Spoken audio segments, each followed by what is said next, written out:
What a fucking liar, dude. What a fucking Weasley little liar, dude. What a fucking Weasley little liar, dude. Holy shit, dude. Holy fucking shit, dude. Literally lying. Still lying to his audience.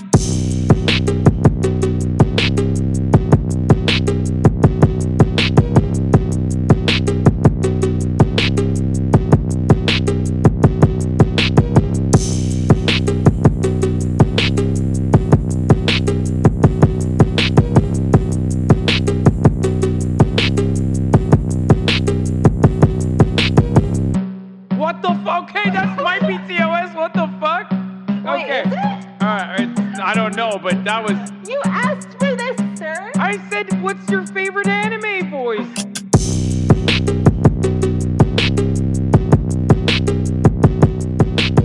What's going on, everybody? I hope everyone's having a fantastic evening, a fantastic afternoon, a fantastic pre-noon, no matter where you are in the world. I'm Hasan Piker, and this is the HasanAbi broadcast coming to you live from Los Angeles, California, folks. We're live and alive, and I hope all the boys, I hope all the girls, and I hope all the MBs are having a fan-fucking-tastic one, because today is a beautiful day. It's a fantastic day. It's a sunny day here. It says it's cloudy currently, but 61 degrees and beautiful here in California, Los Angeles, folks. I'm live and alive, and we're back. We're so back. Now, many of you are probably saying, what do you mean? What do you mean you're back? Did you go away? And the answer to that is yes. The answer to that is yes. Ladies and gentlemen, this is part of the broadcast for all my parasocialists, where I tell you a little bit about my personal news, about what's going on in my life, okay? The real news. Okay? That's right. Folks, we're back. We're so back. Now, for those of you who don't know, I actually did not stream yesterday. Normally I stream on Sundays, but I did not stream yesterday. I feel very refreshed after finally taking a day off. Been a long time since I've done such a thing. But, you know, I did. I took a day off. I did a half stream on Saturday, did a half-day stream on Saturday. And then after that, I hopped on a fucking plane ski, and I went to Las Vegas. My parents had never been to Las Vegas. And I thought to myself, whenever they're here, they always want to go somewhere.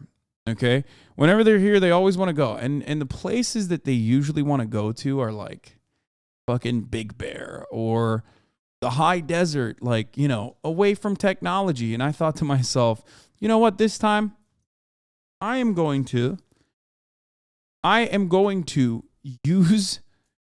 cut through the noise, okay? I'm going to suggest where we go this time around. I'm going to get ahead of the problem. Because I definitely do not want to fucking go to one of those, like, one of those places, okay? I don't want to go to the high desert. I don't want to go to anything like that. I don't want to do none of that, which is precisely why I was like, you know what, guys? I got the suggestion this time around. Let's go to Las Vegas, baby. You guys have never been to Vegas, so I'll take you for the first time ever. And I hate Las Vegas. I am not a fan of Vegas. I do love... Oh, shit. That's crazy. This just like flipped and fell, but because there was so little in it, only a little bit of coffee just fell. My luck is up, okay? I'm telling you right now, and I will tell you exactly why I'm saying that. Okay, not sure why you went there then. Because it's significantly still better. Because one, a bunch of my friends were going for Leslie's birthday. Okay. And two, it is significantly better than fucking going to like, I don't know. What's the place that, where did I go when I got banned for the C word last time?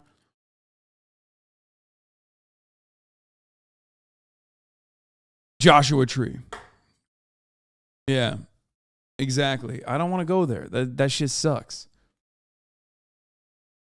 Looking at rocks is only fun for so long. It's not. It's not fun. Okay, it's not fucking fun at all. Anyway, so I was like, let's do it. I hit up my guy. I have a host. Shouts out to Alberto. Okay, and I was like, listen, my family's never been to Vegas. Like, please, can you can you set it up so that they can do like all the things that parents enjoy in Las Vegas? What do they want to do? They wanted to see a Cirque show. Okay, Cirque du Soleil. They wanted to see that, the O show, okay?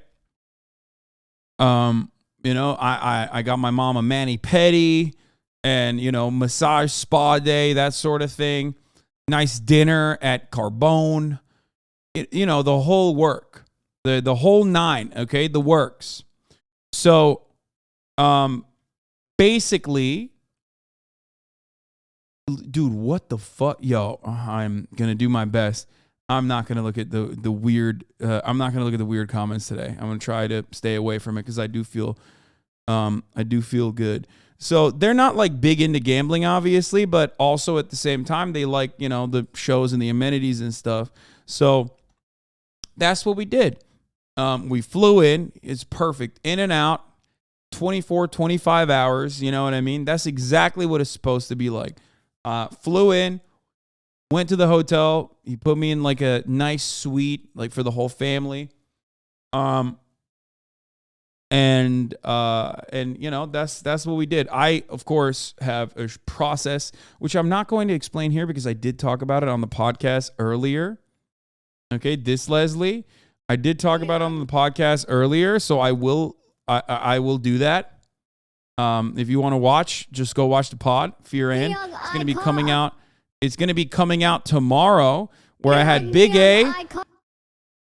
A of Marketing Mondays, Atriok himself, Slime of the Yard Podcast, and of course, the most esteemed co-host, Cutie Cinderella, who actually hooked it up. She was the one who basically scheduled all of it. Fear End is not, it's unfortunately not available today. So, I did shoot it right before. That's the reason why I'm late, as a matter of fact. But yeah, I have a process in Vegas where it's like, if I'm getting amenities up to a certain level, like I know the expectation from the hotel for the host that's hooking it up, that's giving it for free, is that I spend that amount of money on the tables. So I was like, you know what? I'm going to spend $5,000. That's what I thought I was going to do. Okay? Because all this shit's free. It's like nice last second tickets to a show, dinner, a suite, all this stuff. So I was like, I'm going to do that. Except it didn't happen. Because the first night, I gamble, okay, $500, and I make money. I'm like, oh, fuck. Okay, well, I made some money the first night, blackjack. Then the next day, I'm like, I'm going to gamble the whole day. And then I still keep making money until Leslie, Blau, Ray, Abe, they all find me at the tables, okay? And then they start telling me to fucking push.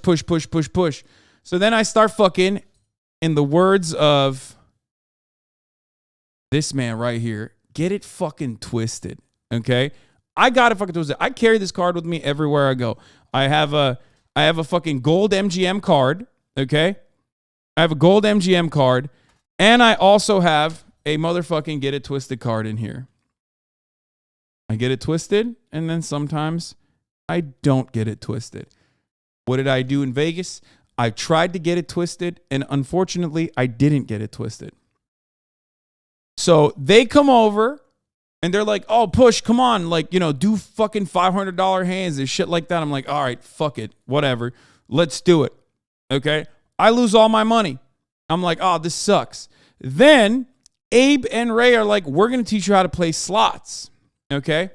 We're going to teach you how to play slots. We're going to get you to learn slots. I'm like, I've never done it. I don't know how to fucking play slots. Like, I guess you just sit there and you hit a button. I know that it has the absolute worst luck ever. Okay? Turns out it is a taught lesson. It is a lesson that you learn. Okay? It is a lesson that you must learn. But like I said, luckily, I had the secret card. I had the superpower. And that's precisely what I did. I got it fucking twisted. And at the end of it, I mean, look, all I'm going to say is this. At the end of it, I'm up big, okay? I'm up big. I'm up fucking big, dude. One thing that I've learned from the slots is it's a vibes-based thing. The total vibes-based thing, you got to pick a machine, okay? And the strategy is like the moment that you hit big, you're done. Move to the next machine. The machine will never pay you out after it pays you out one time. The strategy is literally it gives you a little bit and then it takes it all away from you and more. So how big though? Like 4 figures. I think I made like $2,000 from a slot machine. I made it all back at the end of it. Like I took out $3,000 total throughout the weekend. And I not only made it back, but I also literally made back the amount of money that you have to spend to even get the money out. Like I made back the charges basically because I was up like a couple hundred on top of the $3,000. And then on the airport, at the fucking airport parking lot, I found $100 bill on the ground. So I don't know what's happening right now, but shit is popping off, okay?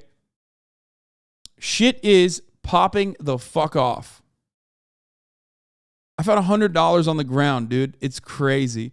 I dropped $100 in the LAX parking lot the other day. I was on my way back and a tall 6'4", 4-inch wide dude man, Turkish man picked it up. 4 foot wide Turkish man picked it up. I was going to confront him, but I realized that he's the leader of Antifa, so I didn't say anything. I just want my $100 back, please. Nope. Get it fucking twisted, bitch. Oh, shit. Here you go. That's what I have to say to you. Or this. So yeah. That is the that's the greatest luck of all, finding money on the fucking ground. Anyway, regardless, so that's what the fuck was happening. That is what happened. Have you changed your perspective on gambling now? No, gambling is still fucking awful, and promoting it is still awful and not good. Like, remember, I see gambling as an activity where you're supposed to be paying to lose money. Okay, that's the way I see it. I've always seen it that way. It's not like I gambled for the first time ever. I've gambled before, and for me,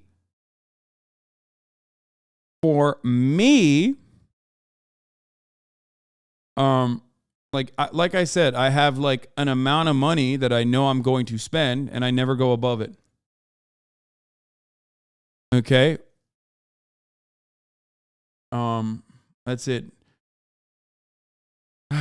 Never tell Hasan you have money on you, chat. You thought being gay was just bad. Just wait. Yeah, I beat the shit out of someone and stole their money. That's what I did. This makes me how degenerate my friends are because they gamble more money than you but make 1/10 of your income. Yeah. Wow, financial freedom. What's that feel like? Can't relate. Yeah, I mean, I don't recommend it to anybody. Because, like, I'm sitting on a fucking... Look, here's what it is, okay? Because I've gambled when I didn't have a lot of money. And I've gambled when I do have money. And the thing is, like... Only time I've watched... When I gambled when I didn't have fucking money, like, I would sweat it. You know what I mean? I would sweat it. I still had the same principle of, like, I'm going to lose $100 and that's it. You know what I mean? But ultimately, you know... It would suck. And I know when you're sitting at a fucking $25 a hand blackjack table, which is like the lowest you can be at fucking Aria in midday, you know what I mean? Because like they don't even have the $5 or $10 hands anymore, which is crazy. It's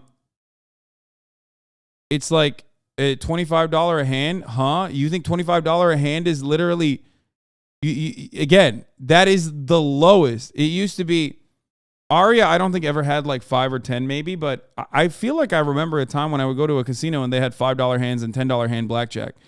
Anyway, but it's the lowest now that you can go to over there. Some places do $10 on the strip. Anyway, so it's like fucking $25 a hand, you know what I mean? You're melting money at that point. And I'm sitting at a table and I know the dude next to me is sweating. You know what I mean? He's like, every hand he loses, like, oh, fuck. I'm like, brother, You should not be playing right now. Like, you fucking got it twisted. You got it twisted when you shouldn't have gotten it fucking twisted. You know what I mean? And yeah, $15 won't last long. They bump it immediately to $25 as well after a certain point. Anyway. Strip. Hasan ain't going for the gambling. He's going for the tickets. Yeah, I would never. If I didn't have to fucking gamble to get the free shit for me, I would not even do it. I don't give a fuck about gambling.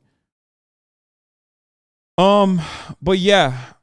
So that's my little story. Okay. That is that's my little story about my Vegas experience overall. And yeah, it's just, it's a terrible business. Awful. But are you allowed to be in the casino without playing? Because I feel like that'd be funny to do. I mean, you can do it. Yeah. I've done it many, many times because I'm not a big Gamba boy myself. But like, if you're going there and they have your shit comped, okay, then you have to gamble. But that is an experience that is exclusive to, people that are being asked to go to the casino and getting their shit comped.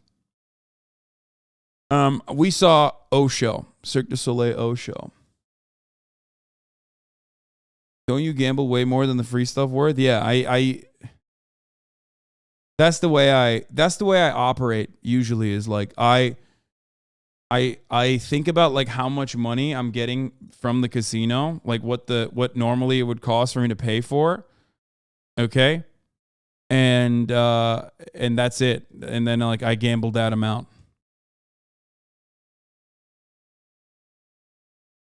Won't you give a review of the show? Well, I gave it last time. It's still the same. It's fucking crazy. The feats are incredibly impressive. And that's it. It's just like an incredibly impressive show to watch. I feel like my back breaks watching it. Just anyway.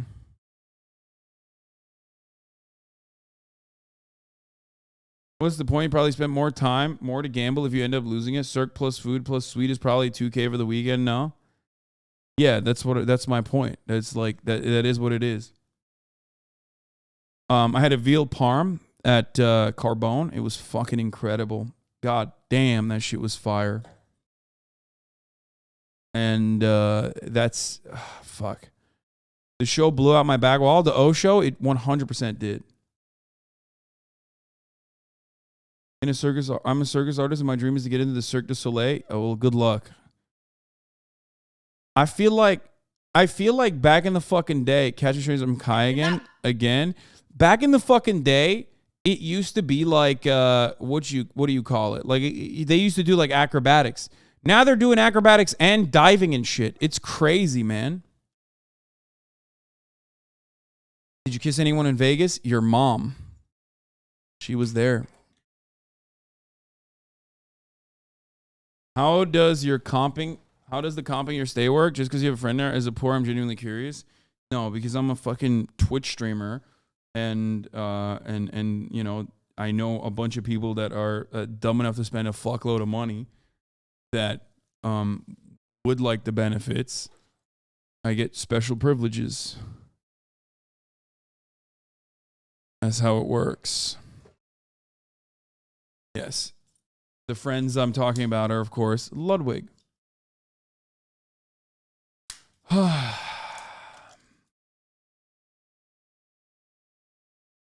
Anyway.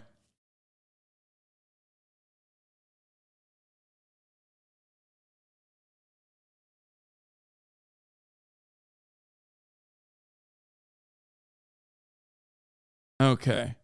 I've been watching Andor, by the way. That shit is fire. I watched Alien on the flight over and the flight back. That was also fire. Haven't finished it yet, but I really liked it. The Cyberfox, thank you for the 5, get the subs.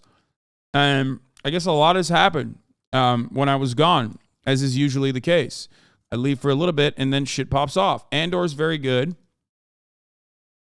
I was a big fan. I'm watching Alien, so I watch Alien Isolation eventually. What is this? You're not going out with no fucking silky shirts as drip. You're done. when I was in San Diego, I seen that shit and I was fucking mind blown. I said, what the fuck? Myth had a silky shirt on. Hasan, big ass, had a fucking button up. He looked like he was about to fucking stretch out the fucking shirt. Who else? Niggas, everybody had that shit on. Ludwig, everybody. Bro, you're done with the button ups, okay? Say, I, Felix, am done. You're not going out with no fucking silky shit. I can't believe he's talking shit about the silky shirts, bro. That's crazy.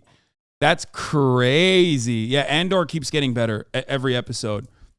That's crazy. He's talking shit.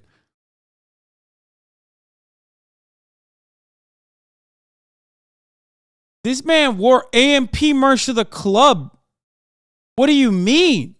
The fuck was he wearing at the club? He was literally dressed up. He was dressed up in fucking AMP merch at the club. What the fuck? I can't believe he's coming for. I cannot believe this man is coming for the silky shirts. That's unacceptable. Let's be real. Kai has no drip. No, Kai does have drip. What the fuck are you talking about? He has great drip. I actually like his fits a lot.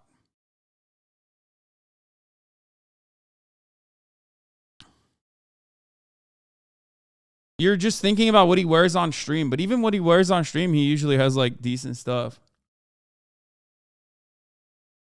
Yeah.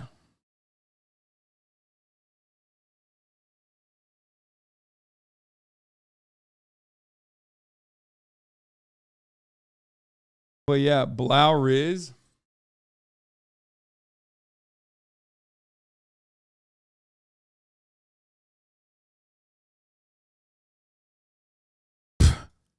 I am not racist, but I really dislike that dude. Another feckin' Zoomer. He is just a feckin' Zoomer's thug degenerate. That seems very not racist of you. I'm glad that you showed how not racist you are, you fucking idiot. Immediate self-report, dude. Jesus Christ. Okay. Remember when Hasan said he was ignoring the Hasan's second mansion butler? Thank you for the 5 the subs. Yeah, he just came in and was like, I am going to be a racist in the chat today. Like, good morning. he literally was like, good morning. I'm a racist and I'm gonna be racist in the chat. Okay, so let's blast off. I mean, that's my story. Okay, let's do it.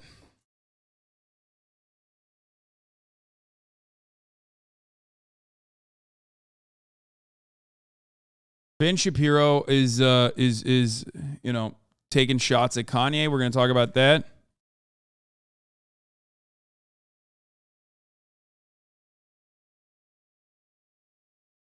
Meet up at Mar-a-Lago causes backlash. Trump GOP reactions. Dua Lipa gets Albanian citizenship. Emirata is dating Pete Davidson.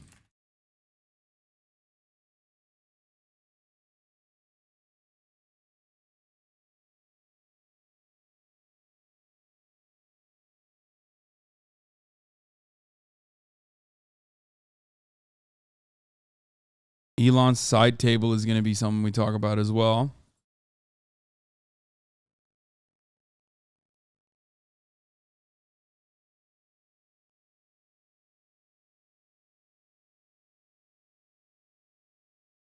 Why is it always Pete Davidson? How much is he packing? He's packing a fucking heater, dude. He's got a missile system in his pee-pee, in his pants. Is Pete's David the polite version of Genghis Khan? I'm calling it now. Pete's getting with Dua Lipa next. Oh no, don't say that, bro. That's crazy. Please stop. Elon Musk is going after Apple. Oh, here it is.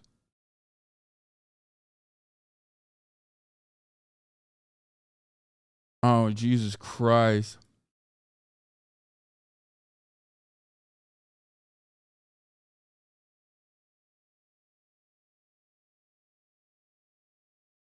Okay.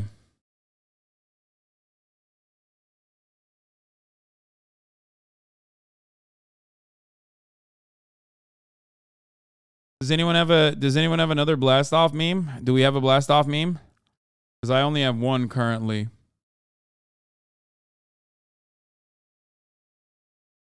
And the Macy's, thank you for the playlist. Mega churches need to be taxed. Oh, dude, I saw this clip. My brother showed this to me. This shit is fucking nuts. I was excited to watch this on stream. All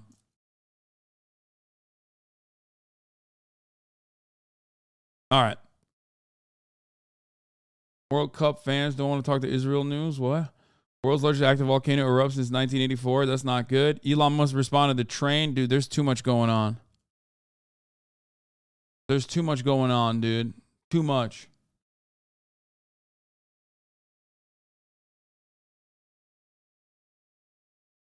Okay, I'll use yours, Oni Spumoni. I'll use yours as well.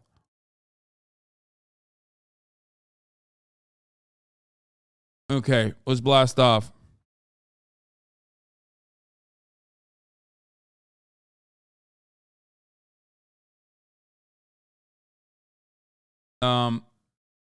I used yours. I used your blast off, Warlow and Oni Spumoni. Here it is. Juice it, let the people know. Let the people know.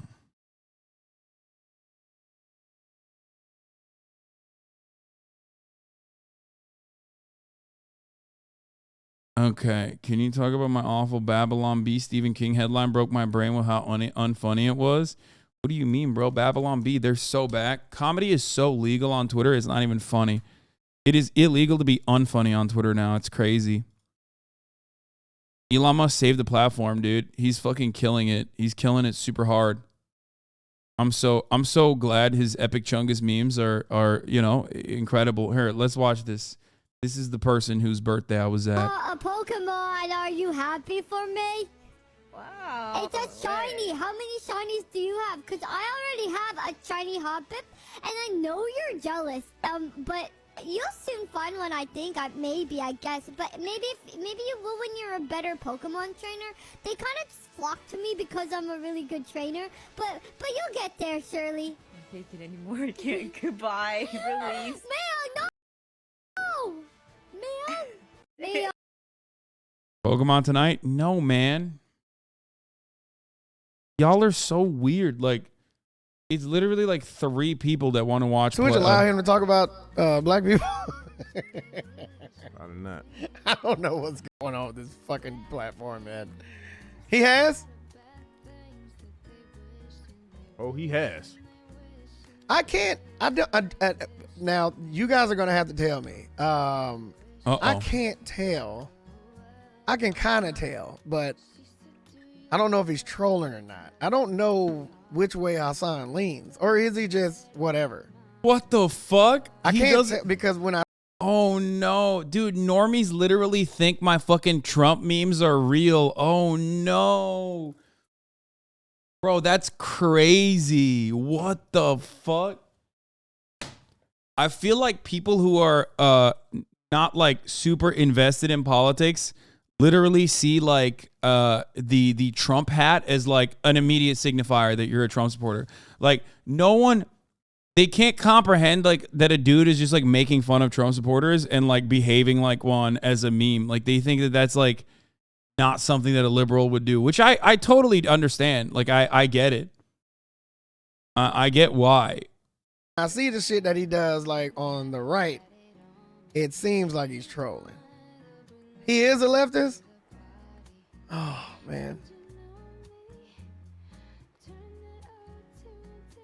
Okay, so, all right. So he is trolling when he does the right shit.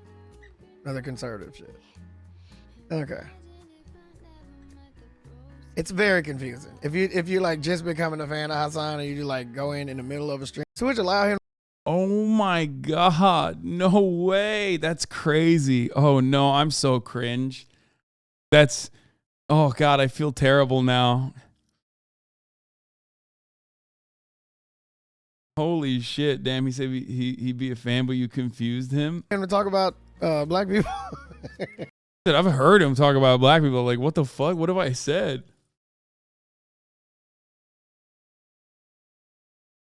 You're one of those annoying leftists? No, that's the reason why people are so confused.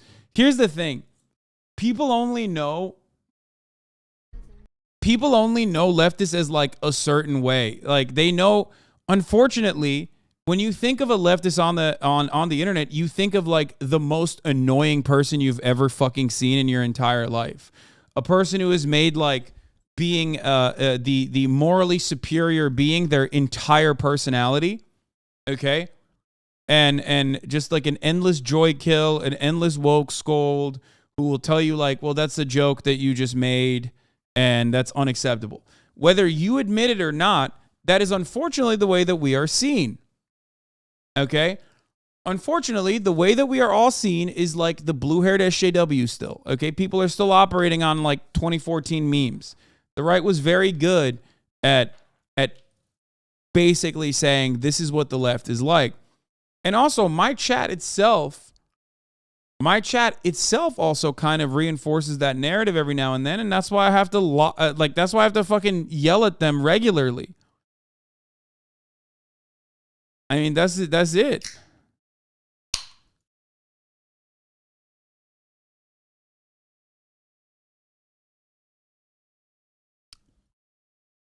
Those 2014 memes were literally the ones I think I laughed at in high school. Yeah. So no matter what happens, like the whole excuse me, that's offensive type shit is like the way that people think leftists are. So when I am making jokes or when I'm like even touching areas that like you normally would not hear from like liberals ever or saying things like Nancy Pelosi sucks. What is this? Here's a good take about you. Here, I'm sitting. My dog is resting behind me. She's having a rest behind me. She's enjoying, and I'm. Bro, why did you send this to me? What is this? I'm sitting as well. And I'm thinking tonight about discourse concerning rich socialists. Like, whenever some big leftist, usually Hasan, buys something extravagant or whatever, shows off that he has money in any way, there's a conversation often had by conservatives, but also by good faith leftists, talking about how he's not an authentic socialist, about how it's hypocrisy or whatever. And I obviously this is a very dated discourse and a very old conversation to be having, but it's just striking me tonight just how corrosive this entire conversation is to any kind of real political thought.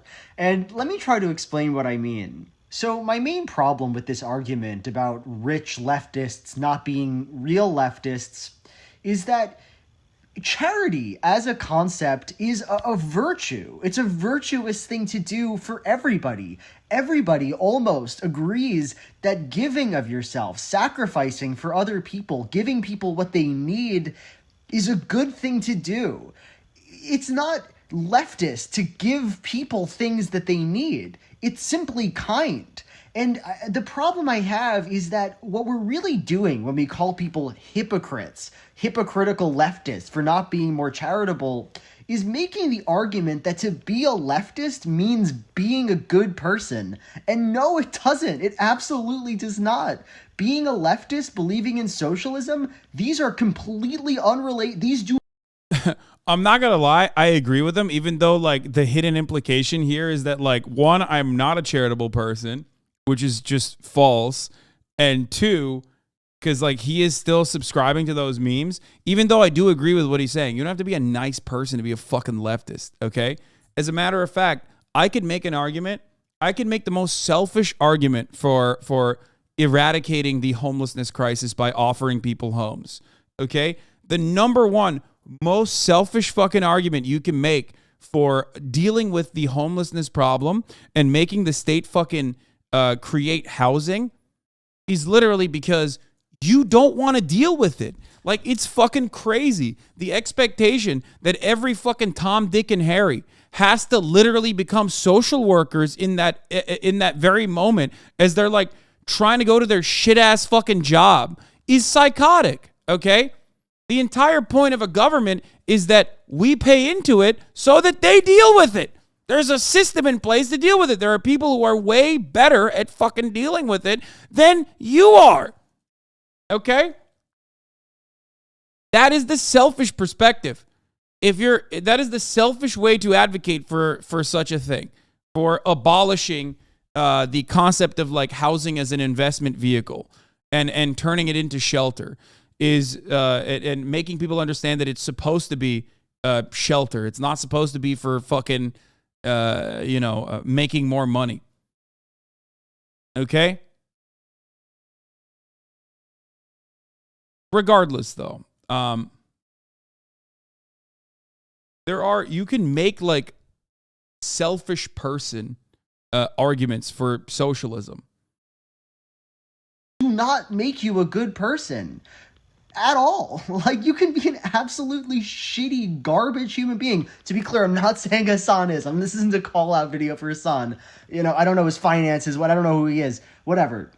But you can be an absolutely shitty, garbage human being and still be a leftist. And any argument to the contrary of that is really saying that leftism is just your little virtuous culture club. I hate that shit. And to be clear, I agree. By all means, judge whoever you want to judge. Be mad at whoever you want to be mad at. I have no beef with you for getting snippy online with whoever you think is too rich. That's just good fun. That's just a good thing to do with your time, frankly. I don't know. Being mad at rich people, whatever. Have fun. I've literally said this exact same thing when people were shitting on me with both Ethan and in general. I'm like, I get it. I get why you're mad at me. Like, I get why you're mad at me. 100%. I get it. Being mad at rich people is literally the most normal thing you can feel, especially if you are not a rich person. Okay? It is a perfectly understandable position to be in. I just still think that you're mad at the wrong person. Now, obviously, I'm not talking about you guys in here. If you're in here, you're not who I'm talking about. I'm talking about the people who are like, fuck you, like on Twitter, you know?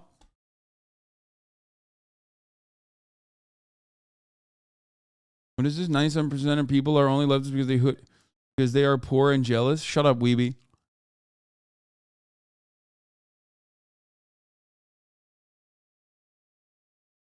Yeah, it's not an issue to be mad at rich people, okay? I don't have an issue with that. I think that's a normal fucking perspective to have, okay? And you can have hatred in your heart for me as well if you want. No word about Balenciaga. Bro, please, brother, please, just take a day off. What do you mean no word about Balenciaga? Like, okay, they're pedophiles. Is that what you want me to say? Like, I don't give a shit. Why do you care? Like, you have to be a little schizo to just, like, obsess this much about some fucking high-end fashion brand, dude. Like, I don't care. Like, I don't know why you're in here being like that chatter that I gave a day off only to has been doing this on multiple sock accounts since like the Balenciaga pedophilia thing came out. It just like their heads are broken, dude.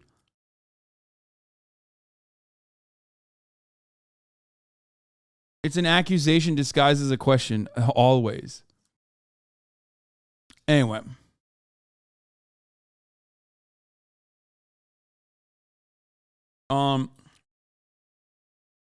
For some reason, right-wingers associate Balenciaga with the left. I love that, dude. That's so funny. I'm sorry. That's a hilarious thing. That is a hilarious thing to be like, yeah, no, Balenciaga, the famous leftists. Chat hated you before you were rich as on. I mean, that a lot of the people were, yes. Yeah. Actually, though, dumbasses believe the woke corporation thing. Dude, there is not a single leftist corporation out there, okay? And if you believe that a singular corporation is like left-wing and not simply selling a product, I'm going to keep it $1.50 with you. You're a fucking idiot, okay?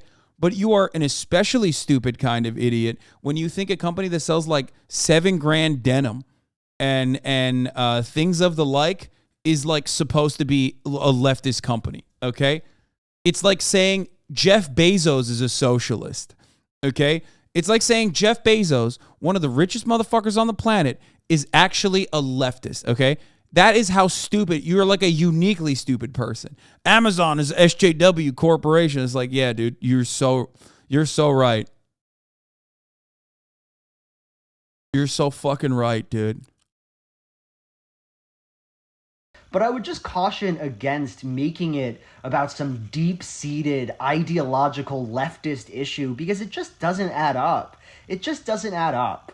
The best thing about leftism really is that it deals with the real world, that it deals with actual material forces. Leftists don't, or at least shouldn't, believe that Hasan should rule the world, that he is exempt from class forces, that we are all autonomous moral agents, and if you just put us in charge, we would be amazing at it and not selfish. That's a horrible belief, and it's not true. We are all, to some extent, selfish. We all act according to our own interests, and it would be better, of course, if we were all more charitable. This is what Soda was talking about, Law. What if that guy legit thought there were left-leaning companies?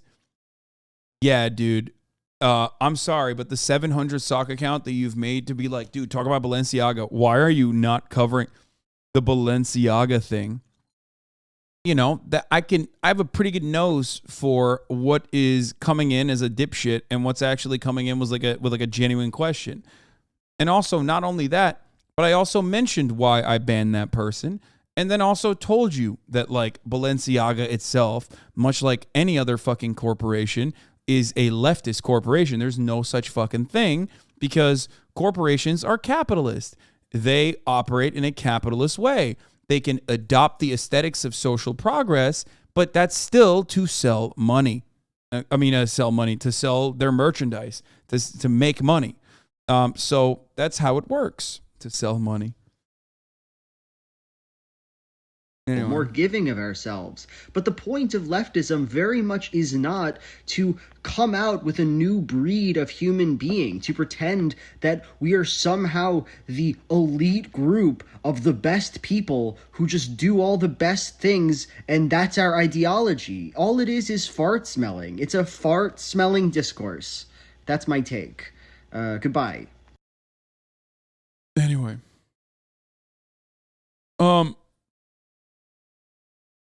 We're going to cover the Ben Shapiro Kanye thing in a second. What was this? They were talking about Herschel Walker? But here's my thing. All these people saying they want to bring God back into the office, and they want to bring God back into politics, and they need to stop separating church and state. Nigga, his opponent is a literal reverend. It's true. Yeah, what we need to do, we need to get God. That's the thing, like that's the thing that is like hilarious about it, because like most Normans, and like I'm sure T-Pain has like a way better understanding of the situation at play here, but like the most average fucking voter is gonna look at that and go, I wonder who is more godly, a fucking reverend or some psychopath who thinks he's a cop, okay, who like has who thinks he's a police officer and like has almost killed his wife. Back into the school. Hold on 1 second. Bitch, did you get down to the abortion clinic? Goddamn it. Yeah, so that's exactly what it is. That's exactly how this works. Oh, by the way, where is this? Did we juice this promptly? I don't think so. He is a cop. He's real to me, damn it. I think wrestling is real, and I think he's a real cop, brother. Fuck you. How dare you? As far as the silk shirts goes, I think you can have a silk shirt in your arsenal, okay? I'll say it. And the soda clip was this one here. The only time I've watched Hasan streams a couple of times, right? And I open it, and then someone in chat says something that sounds completely reasonable, right? But then, and I see the way Hasan reacts. Hasan gets so fucking mad at this person. And the reason he gets mad is because he's already answered that person or that type of question or statement 50,000 fucking times. So I'm sitting here like, well, can you answer the question, Hasan? I mean, that's a good point that they made. But then he goes on this rant about how fucking dumb they are. And I'm like, you know what? I am stupid. I feel so bad. I saw this video over the weekend, and I feel so fucking bad, dude. Because he's right. I really need to figure out a way to just like kindly let down some people, no matter how very clearly those people are coming with like shitty intentions. Because the way that this stream works is like there's so many random people that are coming in at any given moment, right? There's so many random people that are coming in at any given moment that have like genuine questions about it. And when I'm fucking responding in that way, people will think I'm shitting on them and calling them stupid too. You get less of those questions during a WoW stream. That's true. I'm just gonna leave. I don't know. But apparently, like, there's levels. I don't fucking know. So, well, he's using words. I don't even know what the fuck that means. I've decided. Like, Constitution. Leftist words like the Constitution. Like, there are usually some just curious. And T-Pain's reaction and Soda Pop's reaction really fucking pointing out some good tips. You could get so many more people if you changed it. I think I get a decent amount of people in here for what I do. I don't think that, like, what I do is wrong per se, but I always think that it can be better. The T-Pain suggestion is not even a real suggestion. It's one that I can't really change.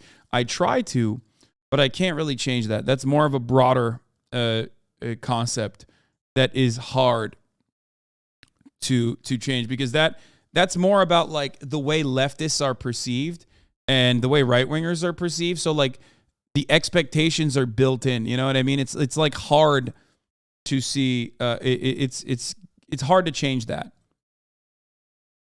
It's hard to change people's perceptions of like how leftists are.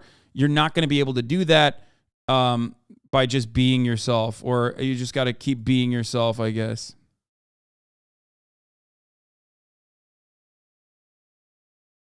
Is this a real fucking... Oh, he never tweeted this?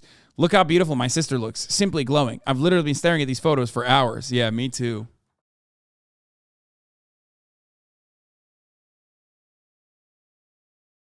All I'll say is this, okay? All I will say is this.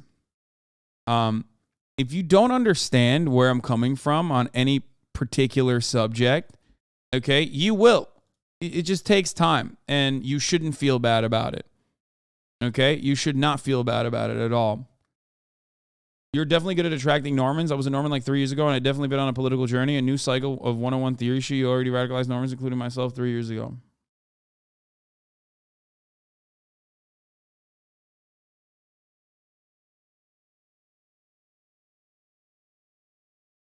Anyway, Elon Musk's flintlock pistol is a QVC product. Deluxe George Washington box set. There is no way. Every CEO of every bank that loaned him money for the Twitter deal, noting that there are 2 firearms next to his bed. I don't think either of those are real, though. Let's be real. Elon Musk's bedside table is the worst thing I've ever seen. Okay? It just gets worse and worse nonstop. He has such uncool shit. Jake Tapper starts interviewing James Comer by pressing him on Trump Fuentes, noting his past comments weren't the strongest condemnation of Holocaust. Obviously, I condemn it before justifying GOP silence on a double standard around Ilhan Omar. Oh, here we go.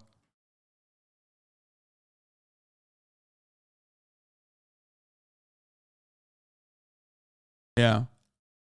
It is what it is.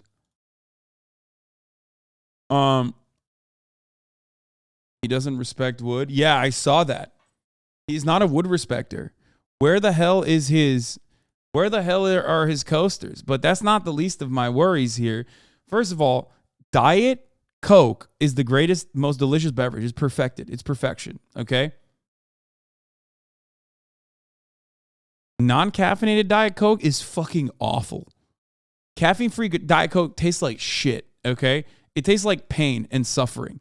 I can't believe he's like, I love Diet Coke so much, I have to drink it right before I go to sleep. But because it's going to interrupt my bed by my Betty by time, my nighttime, I have to, I have to drink the caffeine-free shit. I'd rather just not. Why the fuck are you drinking Diet Coke literally right before you go to sleep? That's crazy. Just don't do that, you fucking freak. Coexer supremacy. I'm not a fan. Anyway, I gotta pee real quick. Here's Pete Davidson. Here's Pete Davidson. He's back. And Pete Davidson. He's just not stopping. Shall we dude. talk about Emily Ratajkowski and Pete Davidson? Over the weekend, the hot Hollywood pair seemed to confirm romance rumors when they were spotted sitting where else but courtside at the Knicks game here in New York. Earlier this month, the two were seen at Pete's 29th birthday party, and the latest photos here show the model and the SNL alum getting cozy alongside some other famous faces. Pete was actually sitting next to, you got it, Ben Stiller right there. But of course, the fascination with Davidson's love life continues. It's so crazy, right? Yes. There's like a long line of ladies. The man, he's doing his thing. Hey, thanks for watching. Don't miss the Today Show every weekday at 11 a.m. Eastern, 8 Pacific on our streaming channel, Today All Day. To watch, head to today.com/allday or click the link right here. GMA cover story and the changes coming to Twitter. Elon Musk sparking concerns with some users and advertisers. Elizabeth Schulze has more, including changes to the verification process. Good morning again, Elizabeth. Hey, Janae. Elon Musk is on a mission to find new ways to bring in cash at Twitter as advertisers continue to flee the platform, many of them citing Musk's controversial moves as the company's new owner. So Musk now announcing, in a tweet, of course, that Twitter's new verified service will launch next. Sorry, I know autoplay. Okay, we're going to get back to the Pete Davidson thing real quick because I want to talk about it. Okay? It's unacceptable. It's unacceptable. I'm just going to say it. It's unacceptable. One man should not have all this power. Okay? Am I jealous? Absolutely. I'm a human being. I'm a human being. How can you not be? It's crazy. Like, I don't know. I don't know what to say. Like, he broke Kanye West, and I kind of understand. He's about to break me, dude. Like, people going, lol, you're jealous, are like, I guess, avoiding the reality that, like, you're a human, I'm a human, like, we're human beings. Why wouldn't you be jealous of this? Like, people think I get away with it too much. People think I get away with it too much. Bro, this man is on a different, he's on a different level of getting away with it. He's getting away with it at the Olympic level, dude. Like, I get away with it at, like, fucking, at the varsity level, okay? Prove that he 100% sold his soul for fame, money, and hosed the shaitan.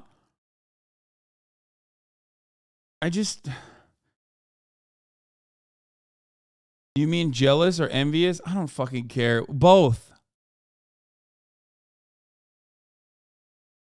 Both, dude. Both. The most mid dude on the planet. He's getting away with it so hard. I've never seen somebody so consistently hit outside of the fucking park, dude. No foul balls for this man. Home runs only. Home runs only, dude. I'd be smiling from ear to ear like this, too, if I was in this situation. God damn. Then wouldn't it be Leonardo DiCaprio should be jealous of? Fuck no. Because Leonardo DiCaprio has like a robust acting like background. You know what I mean?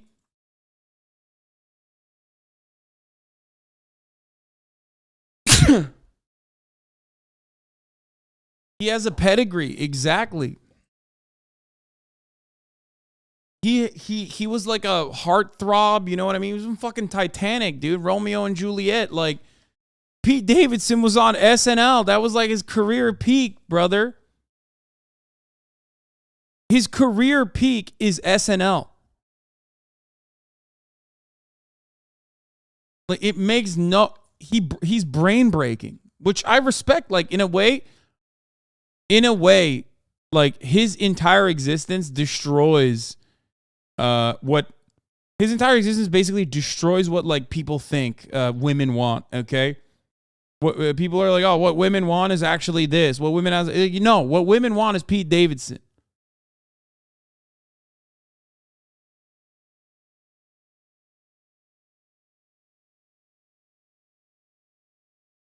But from what I understand, people say that he's like, people that know him personally say that he is like very, he's like very kind and has a great personality. Like he's funny. Women want SNL, some nice love. What if he gets Dua next? Bro, he's definitely getting Dua next. There's no stopping this man, bro. He's just, his dick is like a asteroid. Like no matter what you throw at it, he's eventually gonna fucking, he's gonna hit the planet Earth, you know, no matter what happens. As a woman, I find him wildly attractive, honestly. See, that's what I'm saying. It's like crazy. It's not just having a big dick, guys. No, there's plenty of fucking dudes with big dicks out there, okay? They are not dating Ariana Grande, Kim Kardashian, and then Emily Ratajkowski.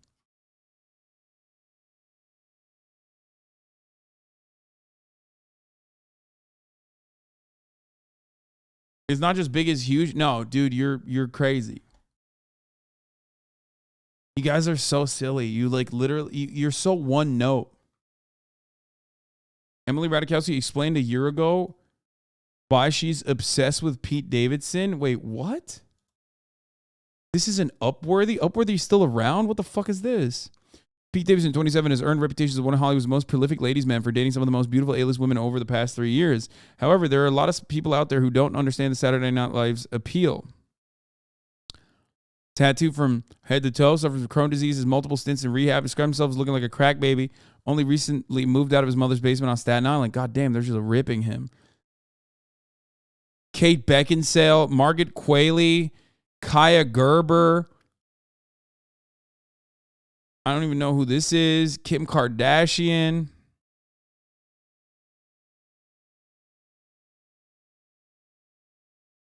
Evidently, Davidson is a really attentive boyfriend, too. My love language when I'm in a relationship is I treat the person with, I'm like a princess. He told the paper, I try to go as above and beyond as possible, he said, because that's what you're supposed to do. If you're in a relationship with someone, you're supposed to make that person feel as special as possible. Wait, what did fucking Emily Ratajkowski say? She said nothing. Oh, he's a professional, Ratajkowski said about Davidson. First of all, you should know that about Pete. She added, he's got the height. What? That's it? I feel like the only other men feel that he isn't attractive. Guys are like, wow, what's that guy got? And I'm like, I mean, he's super charming, he said. He's vulnerable. He's lovely. His fingernail polish is awesome. He looks good. Further, he has a good relationship with his mom. She concluded, we love it. It's hard to find them. That's it? Dude, no, there's got to be more to it. There's literally got to be more to it. Because, like, sounds like a guy I know. Yeah, I mean, I guess I do pretty well, too. Okay, maybe it is that. Never mind. But, like, I mean, this dude is literally... The bar is so low, dude. Holy fuck. It really is. Women's standards are so immensely low. It is mind-boggling. I say this all the time. Like, I say it all the fucking time, dude. I'm telling you, the bar is in hell.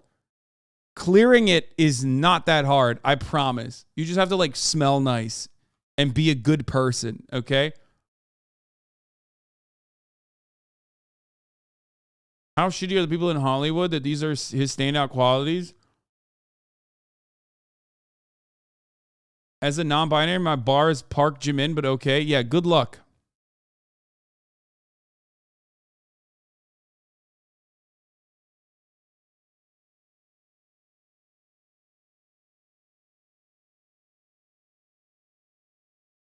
"6'5", low bar. I mean, height is an advantage.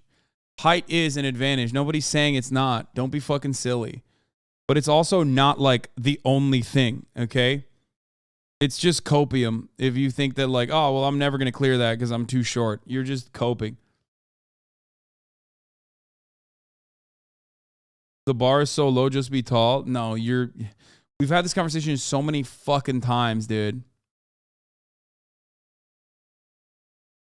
Height and money GGs. Yeah. Notice how you will probably always find another thing that you don't have that person has.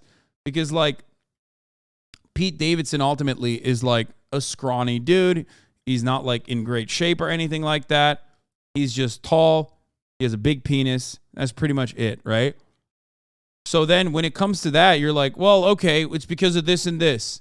Like, you're always looking for another reason. You're always looking for another reason. You're talking about a guy who punches infinitely above his weight. Elon Musk posted a friend world meme, by the way. 130,000 likes. People are so fucking stupid.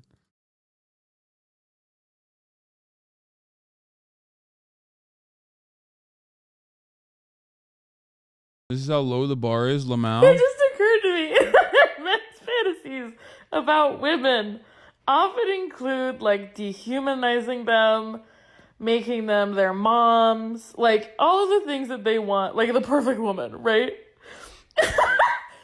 Meanwhile, women came up with an entire genre of books about men just treating them well. Just treating them like they like them. This is one of those TikToks that's like ladies watch it and go, that's so true, and they laugh their asses off. And then dudes watch it and they're like, what? Is that how it is? But like it is kind of true though. It is true. Like Jordan Peterson and the like will always look at fucking Jordan Peterson and the like will always look at like 50 Shades of Grey or whatever, like the cool bad boy aesthetic or whatever. Yeah, those guys are cool bad boys, okay? But they also are like literally treating their partner, their significant others like human beings. Okay? Or vampires.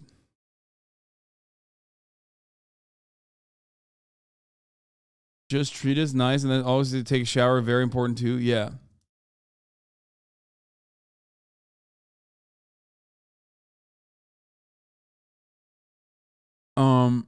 Have you fucking read 50 Shades of Grey? Because that's not what happens. I have not read 50 Shades of Grey. No. What is 50 Shades not like that? Is it like bad? I mean, that's like sexy fantasies.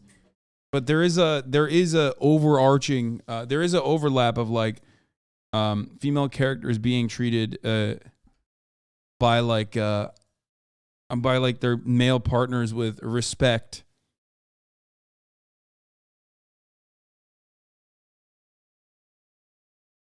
Hasan is so innocent. 50 Shades is wild and so Mormon.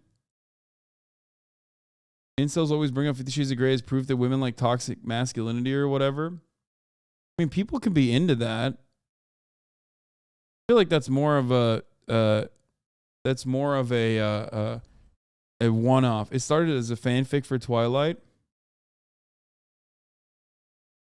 The way she waits for the paps to pan to get into her car. To pick her up, he got spooked by all the paparazzi and drove off, leaving poor Emily stranded on the curb. Now, when Peter Wait, maybe he's not so nice. What the fuck? arrived to pick her up, he got spooked by all the paparazzi and drove off. Why did she wait for that? She was like, it's photo op time, baby.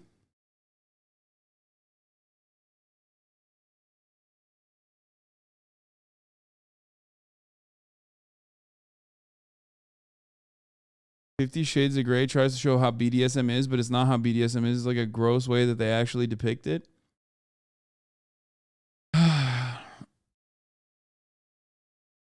Stepping Stone, Pete Davidson. He's trying to avoid taking pictures with her. Sus. Yeah, everyone in the chat is like perking up, being like, everyone in the chat perked up and went, I could treat her so much better mode. I get it. You guys are nice guys, okay? You're such nice guys.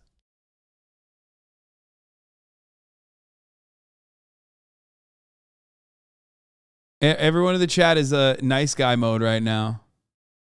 Which, by the way, again, is not actually doing what I was talking about with respect to how low the bar is. You're not actually, you're not actually clearing that bar when you do that. What do I always say? Be normal. Be normal. Be normal.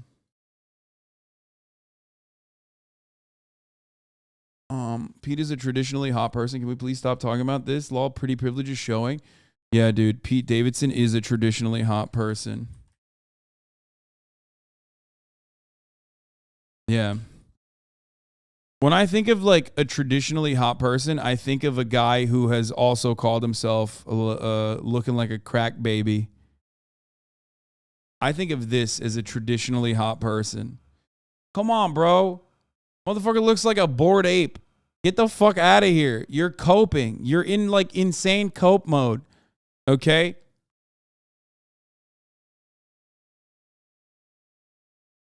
Like, what are you saying, dude? What are you saying right now? You're out of your fucking mind. And his fits also kind of go along with a bored ape aesthetic because, like, he just still the same face, but we'll change it up. Okay? Here, look at this one. It's like, boom. Same guy, but like different hair color.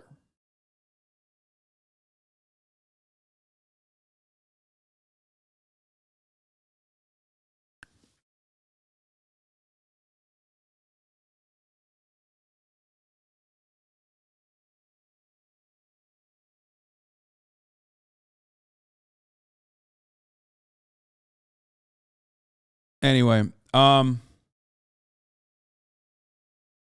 it's just, that's all I'm saying is like, he has other qualities. Like, he's not like the best looking dude. He's not like an awful looking dude or anything, but also he just clearly has other qualities. That is how it works. Okay. That's how like, you know, he's got the Riz.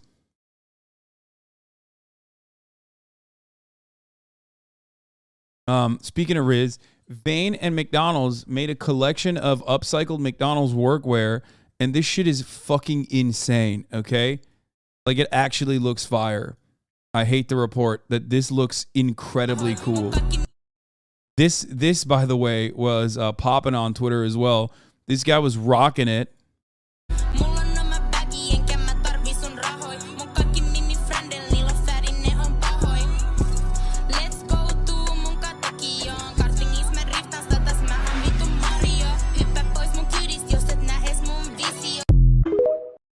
That's insane. Okay. That is like,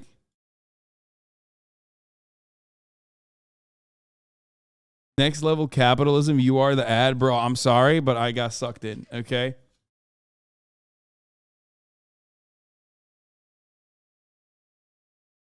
Upcycled means they took a bunch of other like McDonald's gear and sewed it together.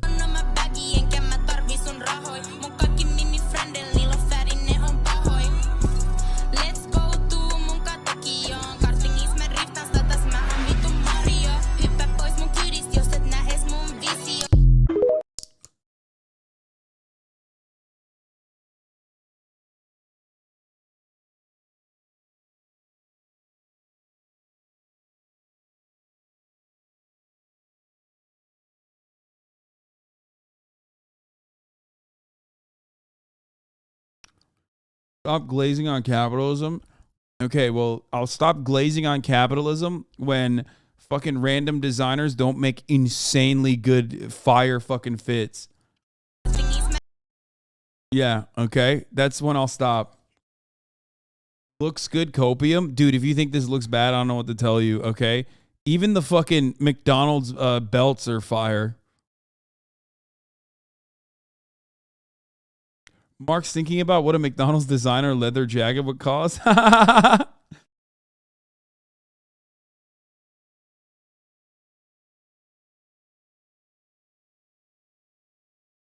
Listen, all I'm saying is anyone who works at fucking Mickey D's is looking at this and going, I wish I could fucking rock this, okay? And it's true. I mean, he does have the McDrip, dude. Look at this. It's crazy.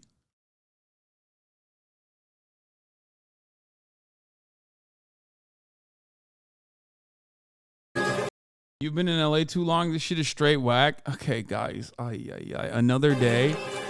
Another day, another moment where we're talking about something that is like insanely personal and subjective, and people going absolutely bananas on it. This is for the workers, not for sale, right? Everyone that works at fucking McDonald's is like, I wish I could get that. I would rock the pants and that belt for sure. No joking. Hoboken, no joking. That's such like classic high fashion shit. To just take 2 belts and then strap it around your fucking chest. Are you trolling? No, I'm not. I like this a lot.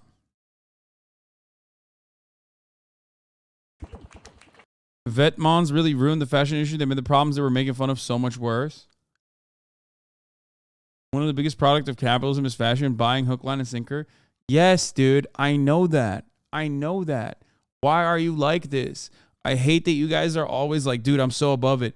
It's like, no, you're not. Okay?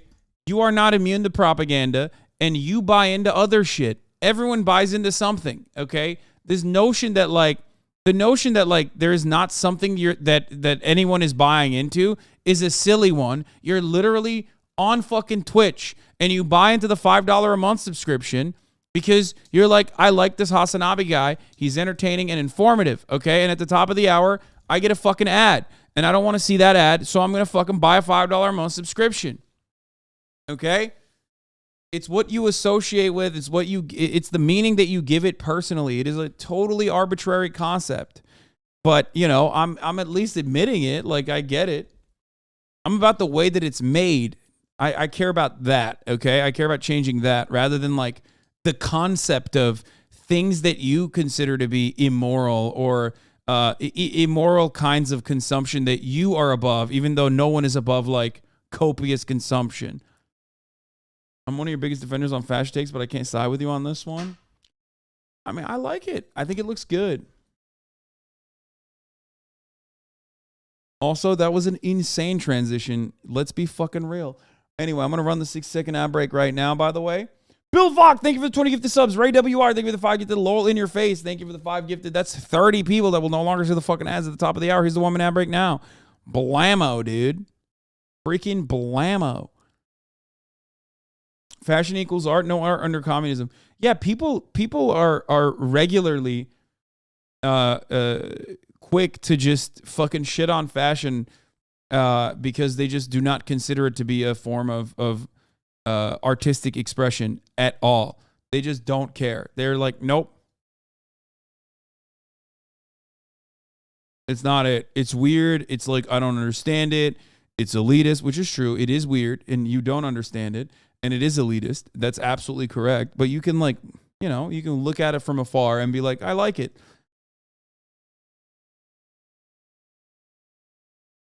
Turbo Killer, thank you for the 5 gifted. There's a difference between fashion being art and a further commodification of a brand. I mean, this is like, this collaboration is supposed to be an ironic further commodification of a brand. We can also say we don't like it and it's bad. Yeah, of course. I don't have an issue with you saying that this is bad. I have an issue with saying, like, this is bad and you're bad for liking it. Notice how plenty of people said this is bad and I didn't focus on that. But instead, I focused on the people who were saying this is bad because you're supposed to be a socialist. This is bad because this is like anti-socialist behavior. This is bad because fashion or high fashion as a whole is antithetical to socialism or socialist values or whatever the fuck. And you can't consider it to be like a form of artistic expression. That is what I'm frustrated with. I don't give a shit if you don't like it. Yeah, that's fine. Here, by the way, 8:31. That's a good ass segue.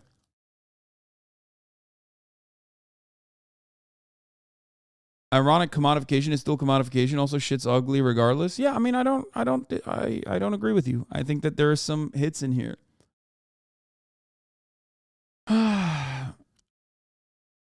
Images for the worst fit of all time. That's crazy.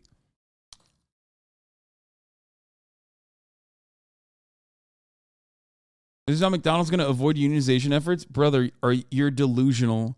First of all, You're delusional if you think McDonald's needs this to avoid unionization efforts, okay?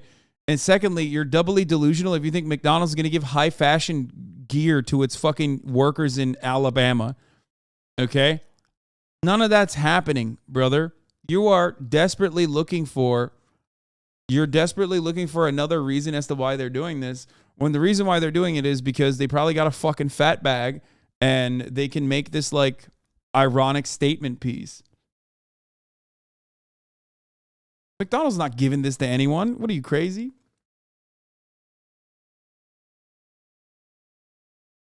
Oh, and lastly, the funniest part about it is I think this is like in Finland, where McDonald's workers are unionized or at least benefit from collective bargaining agreements. So you're literally wrong on every fucking front that you could have ever been on. So there's that too. I don't know, Mom. I promise I don't know. I don't have an answer for you. Here, do you want my phone? Try. Okay.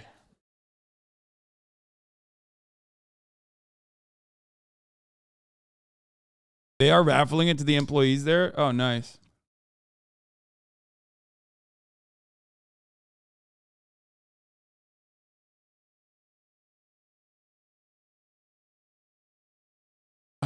Where were we?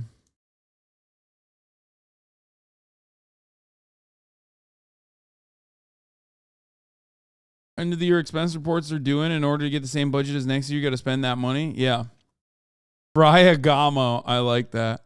I legit still do not understand how this would not be considered fuck ugly. Yeah, don't worry about it.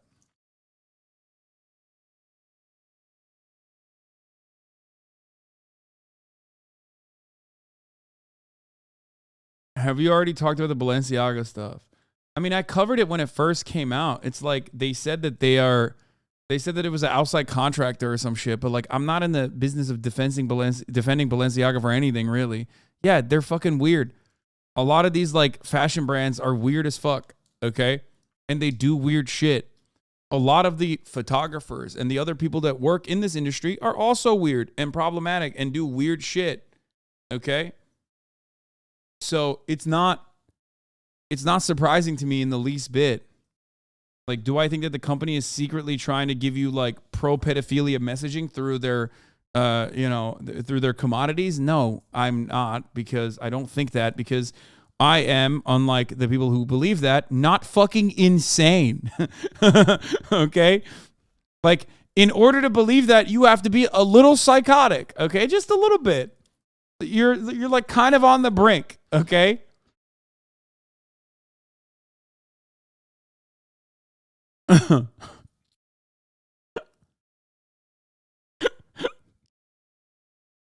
Balenciaga made a second statement. Wait, really? We would like to address the controversy surrounding our recent ad campaigns. We strongly condemn child abuse. Jesus Christ.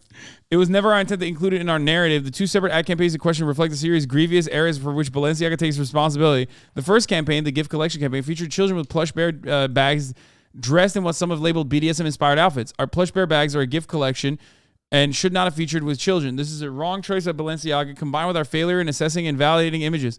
The responsibility for this lies with Balenciaga alone. The second separate campaign for spring 2023, which was meant to replicate a business office environment, included a photo with a page of the background from a Supreme Court ruling, United States v. Williams, 2008, which confirms as illegal and not protected by freedom of speech the promotion of child pornography.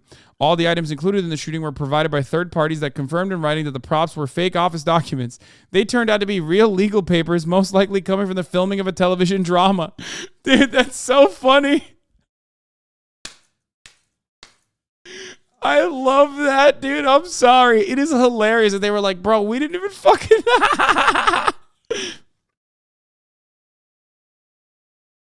Oh, that's great, dude.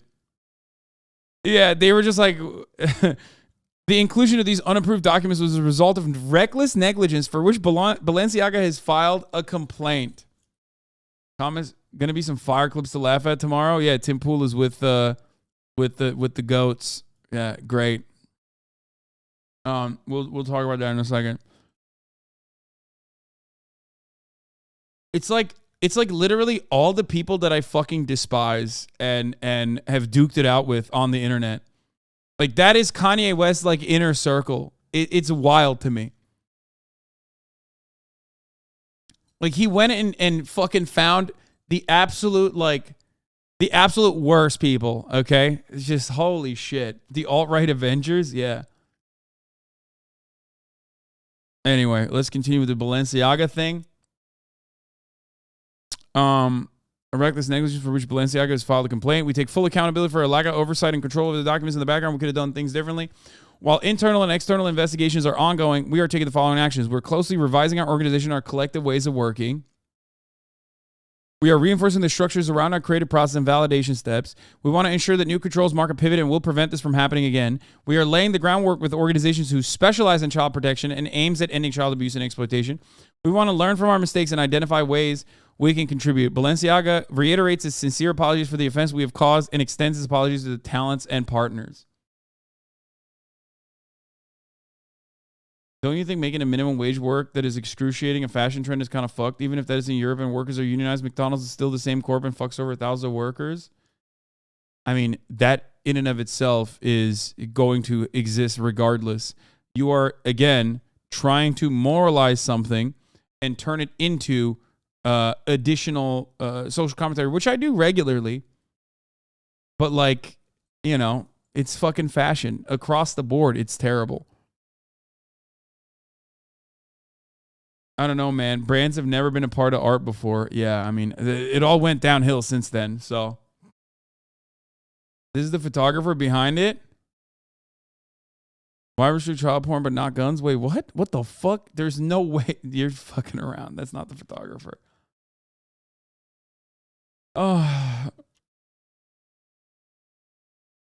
Like, I don't think that the brand, a high fashion brand, has like a personal interest in like making a statement beyond we made a collaboration with McDonald's, something that you would never consider to be high fashion. Okay, that's the juxtaposition there. That's the statement there. It's layered in irony. Okay, the irony that you're watching and experiencing and having an opinion on is the point. Like they're doing it for that reason. Okay, it is like one of the most recognizable wage cut jobs you could point to.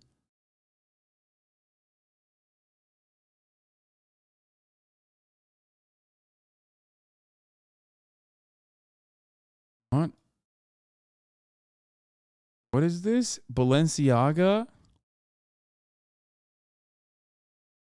What the fuck?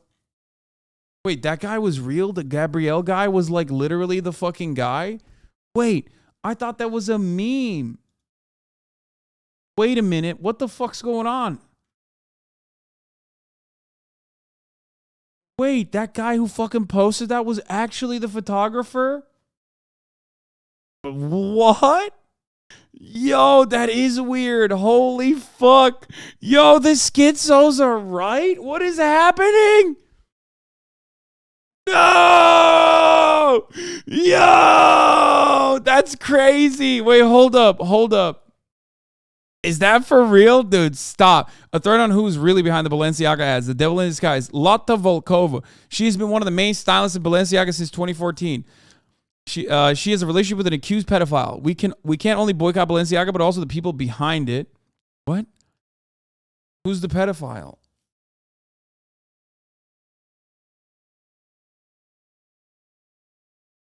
Wait, you can't just say that and not show who she's talking about, right? I also want to make something very clear. If Balenciaga threw the photographers under the bus and that's not enough, if I'm wrong something, correct me, please. I don't want to spread misinformation.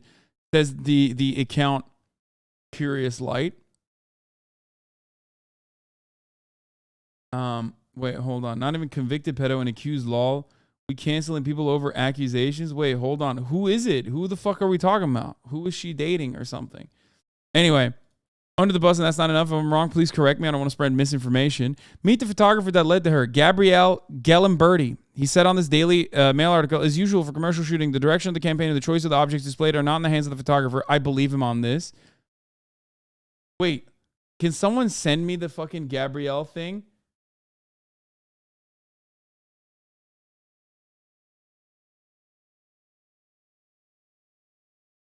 I am not in a position to comment Balenciaga's choices, but I must stress that I was not entitled in whatsoever manner to neither choose the products, nor the models, nor the combination of the same. As a photographer, I was asked only and solely requested to lit the given scene and take shots according to my signature style. As usual, the direction of the campaign and shooting are not in the hands of the photographer. I suspect that any person prone to pedophilia searches, I gave up. I was trying to do Italian, and then I gave up immediately. Because it was like more Spanish than Italian, and then I was like, ah, fuck it. Oh, this is the Ameriguns guy. Wait, I've seen his shit. We looked at his shit. Remember the gun fuckers? No way. Yeah, he has actually fire. Wait, he literally has like fire photos. This guy's actually dope. Yeah, remember he did he like in order to show the in order to showcase the like the love that Americans have for guns, he did the gunfucker shit. Look, this. You don't remember?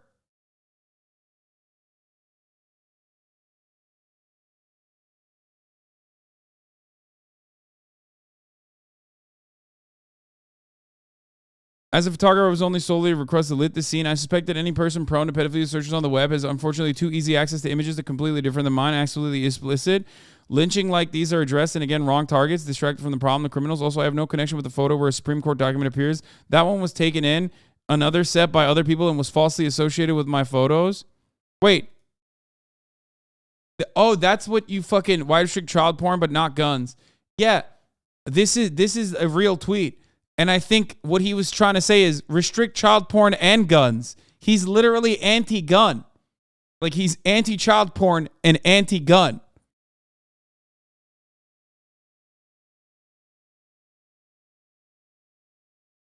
And that's the title of the article.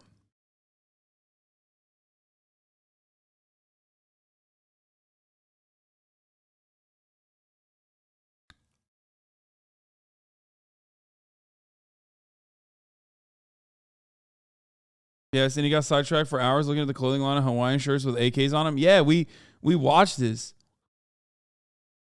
He's saying that guns at home are a danger to children like child pornography is. Yeah, I agree with that sentiment that you should ban both. Yeah, this guy is not a bad guy. If I'm not, yeah, this is like he's actually a pretty good fucking photographer.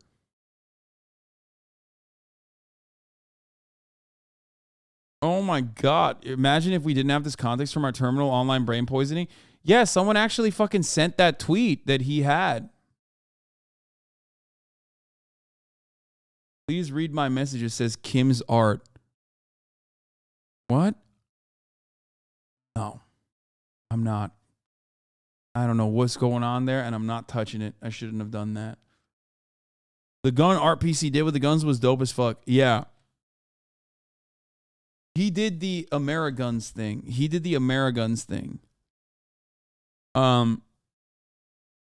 Risky's click of the day. It's always risky. Kim Kardashian came out with a statement. I've been quiet for the past few days, not because I haven't been disgusted and outraged by the recent Balenciaga campaigns, but because I wanted an opportunity to speak to their team to understand how, for myself, how this could have happened. As a mother of 4, I've been shaken by the disturbing images. The safety of children must be held with the highest regard, and any attempts to normalize child abuse has no place in our society. I appreciate the Balenciaga's removal of the campaigns and apology. In speaking with them, they believe they understand the seriousness of the issue. As for my future with Balenciaga, I'm currently reevaluating my relationship with the brand, basing it off their willingness to accept accountability for something that should have never happened to begin with. The actions I'm expecting to see them take protect children.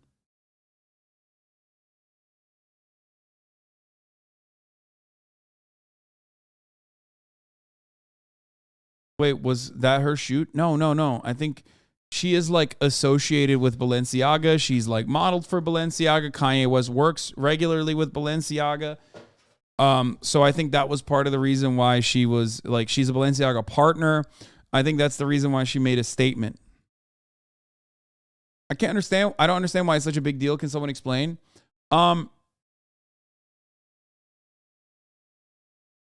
So the reason why this became like a big thing is because I gotta hand it to the schizos on this. Okay, there is an element of truth that they arrived at for sure. Okay, listen, I'll fucking call it out. I'll call it out when it is. Okay, the pedo panic schizos got one like kind of on the mark a little bit. Okay, so there's a lot of like satanic panic style, almost identical as a matter of fact, because it does connect to the satanic panic folks. There's a lot of people out there who are like who say that like, oh, there's a pedophilia in like every facet of culture. And I can't even say that they're wrong in general, because like I do think that there's a lot of weird shit in Hollywood. There are literal pedophiles in Hollywood, as we all know. So there is not even like there is truth to that. But because of that, they sometimes land on the correct thing. But because they sometimes land on the correct thing, they usually attribute it to everything. Okay? Like everything across the board. Okay?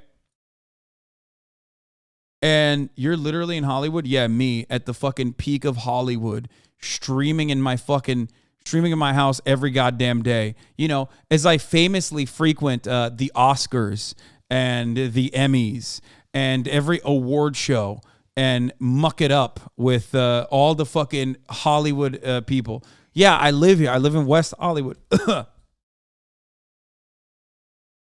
like, I think my proximity to like the actual Hollywood world is you know, a little far.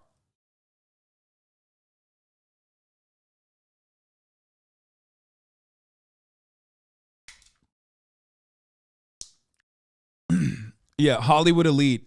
Going to Hollywood elite meetups like the Streamies, or Hollywood elite meetups like the Streamer Awards, thrown by another Hollywood elite, Cutie Cinderella.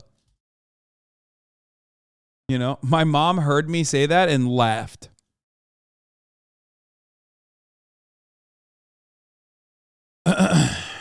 So,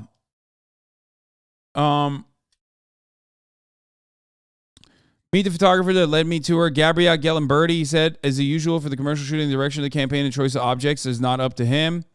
There might be some questionable imagery on this, I feel like, on this pose. He did pretty much keep his mouth shut, except for the name Chris Maggio, where it gets creepy. Chris Maggio have done some really high-profile work for... Wait, I know that guy, too. What the fuck? This is where it gets creepy. Chris Maggio has done some really high-profile work. Isn't that guy like a... Yeah, he's like... What the fuck? He's like a... I don't know how to describe it. He has like a very interesting art style, but I don't think he's a fucking pedophile or anything. No, these guys aren't Hollywood, you fucking idiots. Calm down. Yeah, he does like, exactly. M-Hud knows him too. Chris did the famous set that everyone posts during Thanksgiving. He does surrealism. Like, these guys aren't like fucking Terry Richardson, okay? These guys are just like regular photographers. Anyway, he does Vogue, Balenciaga, GQ, Bloomberg, and others. However, what caught me was the one he did for Double Magazine. The little girl resembled in the one Balenciaga so much I thought it was her first, but I was also found the style to be very similar. I went on Le Magazine Double website and I couldn't find the issue. I found the whole shoe weird, and Disney Cruise Line reminded me of Epstein. What? Okay, now it gets like insane. This is the true Disney Cruise Line used to travel to the Epstein Island, St. James. However, that could be just a coincidence. By what's important is was styled by no other than Lotta Volkova. This is how she got my attention.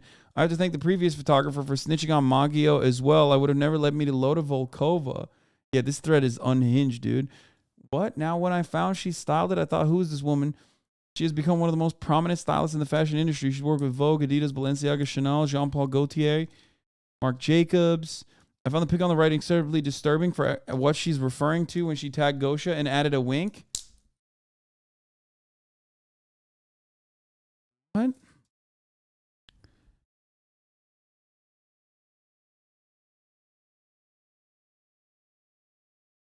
What is happening? What?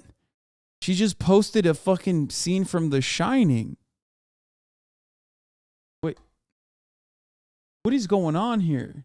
Do they have like brain damage? Like what the fuck? What? How is this related? What the fuck?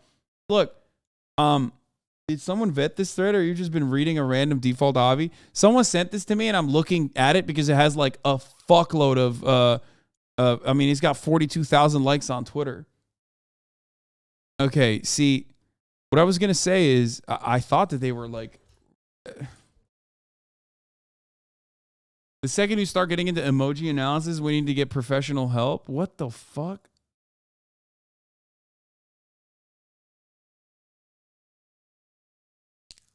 Bring back Alex Jones. He's like connecting insane threads that I don't really understand. She worked with Vogue, She has just like Gosha an interest in really young looking boys. It's really hard to guess their ages. Some I would say look no more than 13. I could be wrong, but have a look at their Insta and campaigns. What? Bro, what is she what the fuck is this? What do you mean?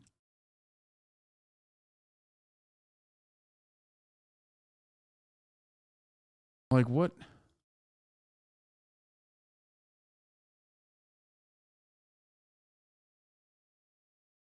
What is he saying? Like I mean, this kid looks young. This is definitely like a young kid. But I don't know if that's his like relative or some shit. What? He said these are 13-year-olds? Like, what the fuck? Okay. But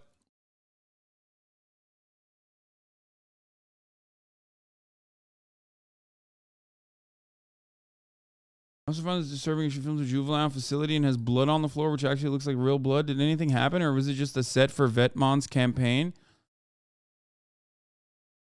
A juvenile facility? There was a lot of shit that came out about Gosha. Dude's a creep. I said this before. I was the one who said this. When this fucking thing first popped off, I said, you're getting mad at Balenciaga. Okay? You're getting upset at Balenciaga, but like there are so many people in fucking high fashion. I don't know if it was Gosha, but like there's like Demna. Not Gosha, but Demna. Wasn't it Gosha? Was it not Demna Gvasalia or whatever? Or was it Gosha that was like there are a lot of high fashion people, I think it was Gosha, that utilized, like that wanted to specifically hire 14 to 15-year-old models for a photo shoot. Like that's the real fucking weird shit. Demna is the current Balenciaga head. Oh, okay, so it was Gosha Rubchinsky. Okay, so the all these names sound like Ligma jokes. Okay, shut up. It's not. He had like literal fucking 16. I think he like actually was trying to deliberately hire 16-year-old models, and he got in trouble for trying to hire deliberately 15, 14, and 16-year-old models. Okay?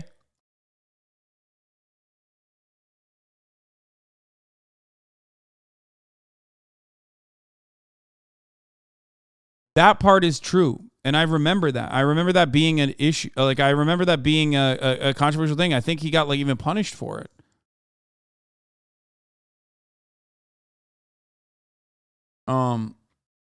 I think he was asking an underage kid for pics. Yeah.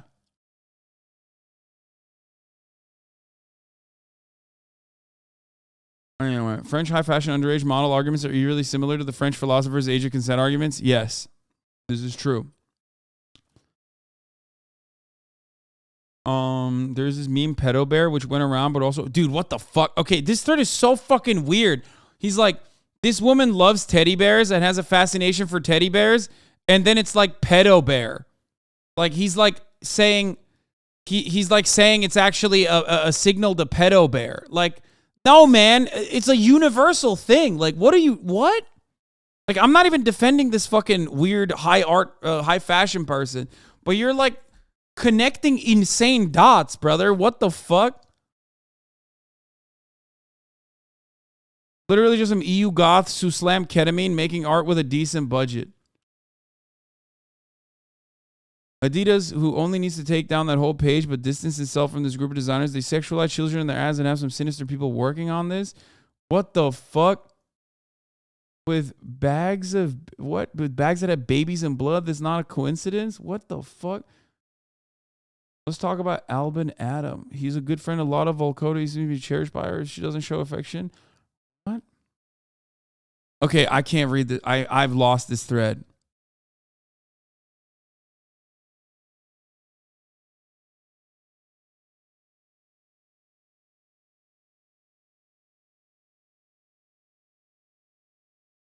I don't know what the fuck's going on. It's like harming my brain. To try to. Look. I gave it an honest effort. I gave it a good, wholesome, honest effort. Ultimately, yes, Balenciaga had some weird fucking bullshit on their latest one of their campaigns, the child pornography Supreme Court case, for sure. And they oftentimes like love leaning into controversy like Vetman did with the child juvenile detention center thing. Like they love acting like instead of, they love pushing boundaries. Okay. That's the point. And part of the reason why they push boundaries is because, that's what art is supposed to be. It's subversive. And I think that is what happened here, I guess. I linked it a few times, and one of the people who say it was a victim tweeted that they're not a victim and to stop. What is this? Oh, this is, yeah, dude. This is, yeah. Look at this. This is me in the bottom pick, and I can assure you I am not a victim. You want to see how deep and dark the Balenciaga's abusive kid goes? Research Rachel Chandler. She's a model agent, provides a lot of models for brand. All models in her agency look like trafficking victims. She was on Epstein Island. She even posted a CCTV pic from the island. Like Holly fucking London, dude. The modeling world is full of psychos like this, okay? The modeling world is full of psychotic shit like this. You have Les Wexner, okay, with Virginia's Secret is what I was about to say. With Victoria's Secret being like Jeffrey Epstein's friend. A lot of the modeling world, as I've talked about before, it revolves around like modeling scouts connecting with promoters that put them in modeling houses, specifically so they can take these like often, sometimes even underage models that are living in New York in an apartment on top of one another, sleeping on fucking bunk beds, into nightclubs so they can sit around rich people. Like there's an entire economy that revolves around this. There's an entire economy that revolves around this shit. Okay. And it's very weird. Okay. It's very weird. It's very suspicious. And that sort of stuff happens regularly. Okay. There's also then on top of that, plenty of fucking weirdos, like gross weirdos like Terry Richardson and, Terry Richardson and numerous other people that are like well-documented sexual abusers. Okay. So there's a lot of shit that's like really weird in that world. And then also on top of that, even in like non-problematic sides of it, you can still point to like how weird and gross they can be by just saying, by cutting it all together, by tying it all together and being like, this is how everyone is. And that's how you arrive at a situation where you have people who are like modeling, okay, getting called victims of like child sex trafficking. And you're like, what the fuck? No, I just did a photo shoot.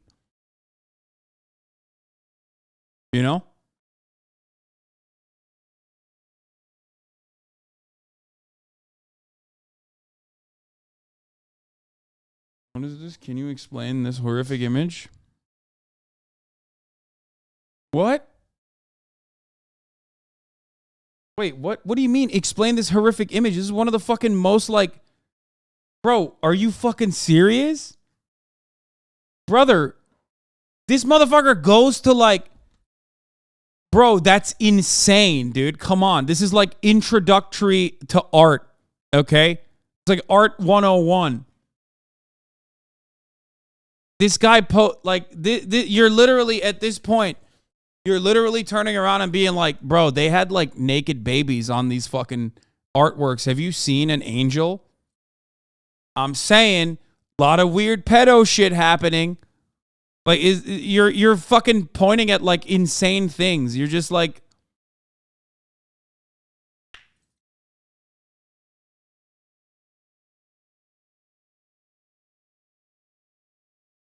explain Goya, please. No. Explain this, wise man.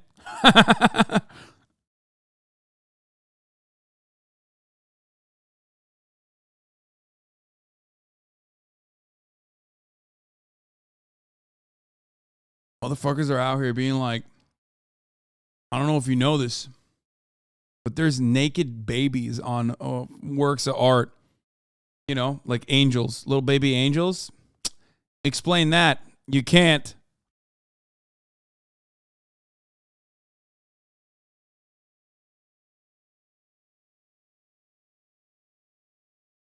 Explain this. Can't do it.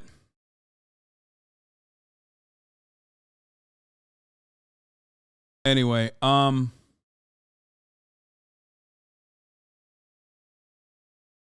you and Chad is talking about art. Stop, you guys! You're showing satanic imagery.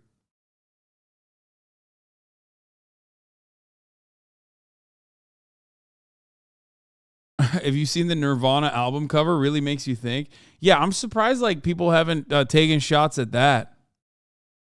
Anyway, so imagine if you got a seven day for showing Michelangelo's David. Maybe.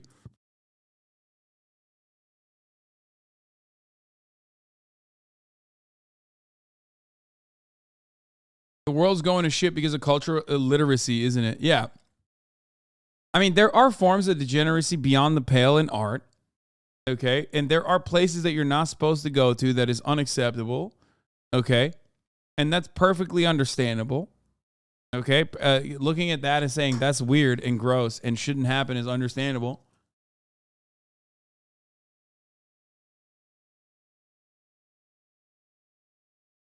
The baby from Nevermind album cover tried to sue Nirvana 30 years after for child exploitation. Wait, really? The guy on the cover of Nevermind sued Nirvana for displaying child porn. Damn, dude. Did he win?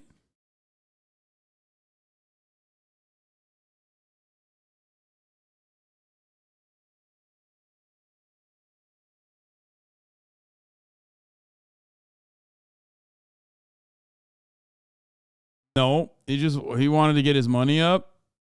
Oh, damn. You got to get your money up, not your funny up, kid. You tried it multiple times. Just a rude baby. He lost due to, in part, he always bragged about being on the cover. Wait, he went for years bragging about being on the cover of Nirvana to turn around and be like, actually, it was exploitation, please. Oh, no, dude, what?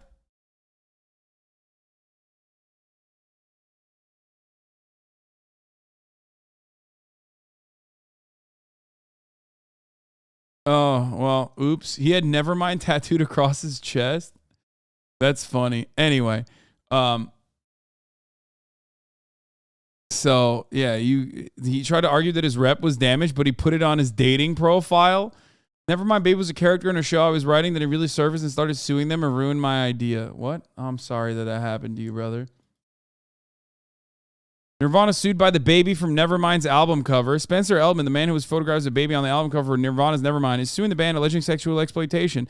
Now 30, Eldon says his parents never signed a release authorizing the use of the image on his album. He also alleges that a nude image constitutes child. Oh, he tried to tackle every fucking field he could. He tried to hit it from every angle. He was like, it's child pornography. Parents never signed a release for him. And it's actually like fucked up. Non-sexualized photos of infants are generally not considered child pornography under U.S. law. However, Eldon's lawyer, Robert Y. Lewis, argues that the inclusion of the dollar bill, which was superimposed after the photograph was taken, makes the minor seem like a sex worker. The legal case also alleges that Nirvana had promised to cover Eldon's genitals with a sticker, but the agreement was not upheld. Wait. Bro, he recreated it?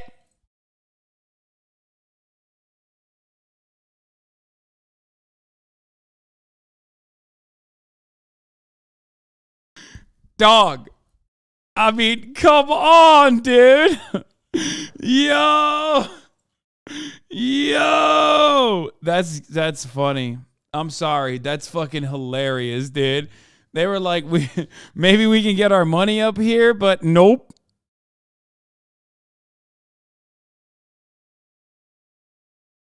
That's fucking hilarious, dude. Okay. In other interviews, he's been more upbeat about the image. It's always been a positive thing and opened doors for me, he told The Guardian 6 years ago. I'm 23 now and an artist, and this story gave me an opportunity to work with Shepard Fairey for 5 years, which was an awesome experience. He's a huge music connoisseur. When I heard I was a Nirvana baby, he thought it was really cool.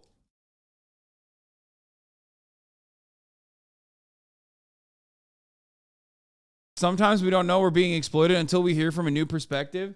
Yeah, dude.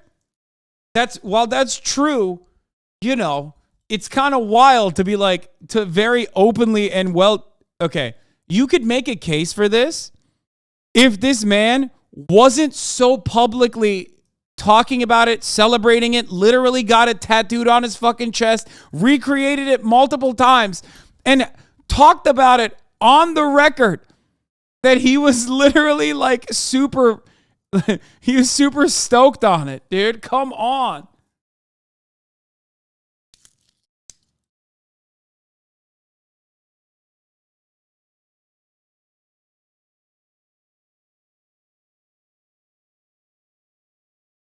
He did it 6 times. He did it 6 times. He recreated it 6 times. I'm not even going to show you because I'm not going to play fast and loose with Twitch here. Okay?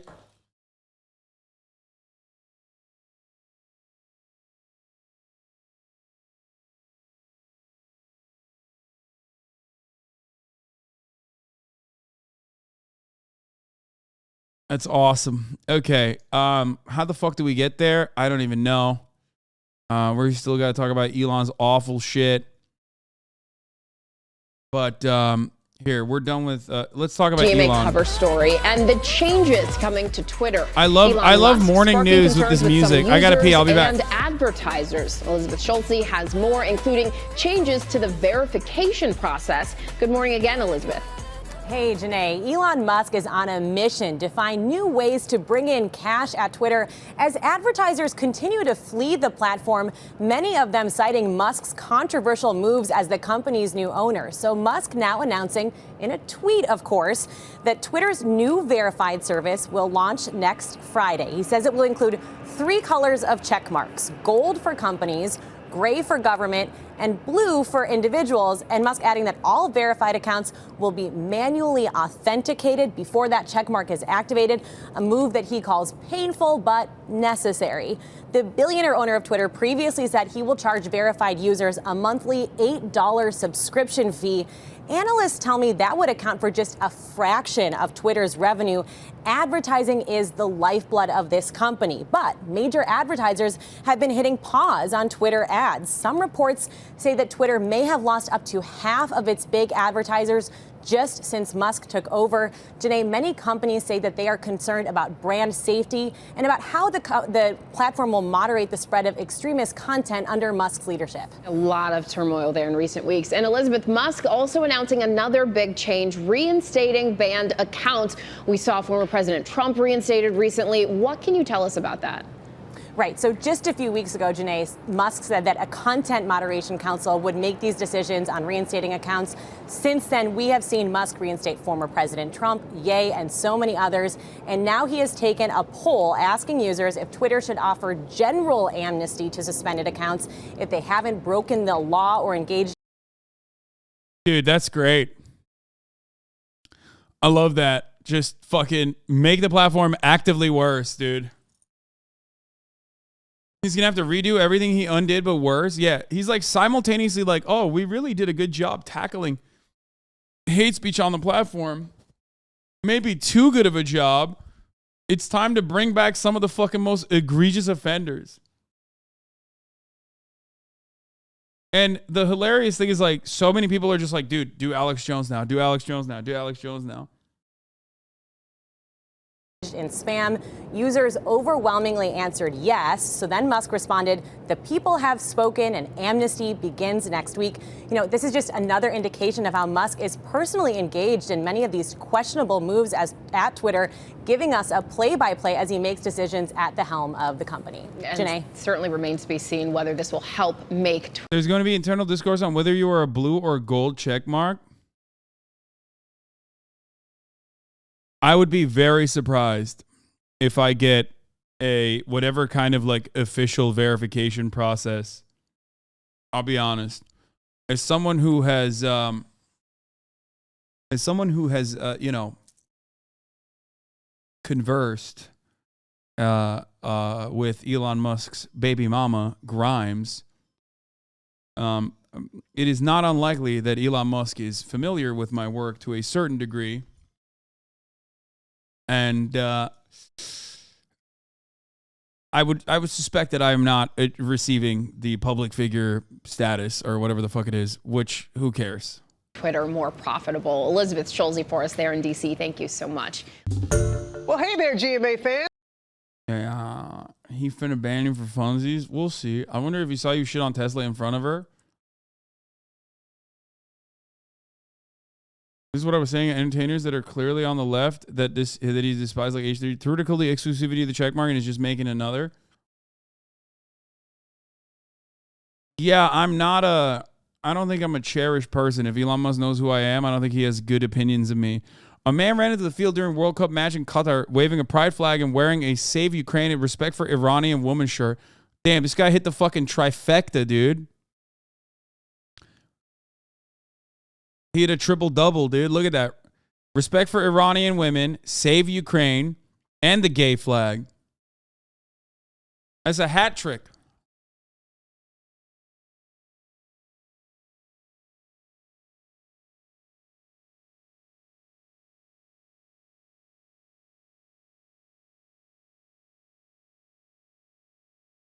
It's not a pride flag. It's a peace flag. It looks like a pride flag. Wait, what is this? Can I watch this? Called a hat trick, bruv. He just ran through.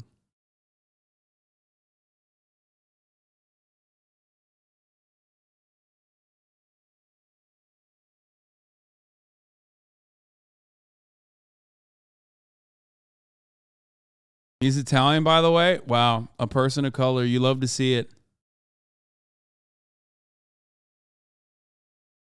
Good for him. Yellow card.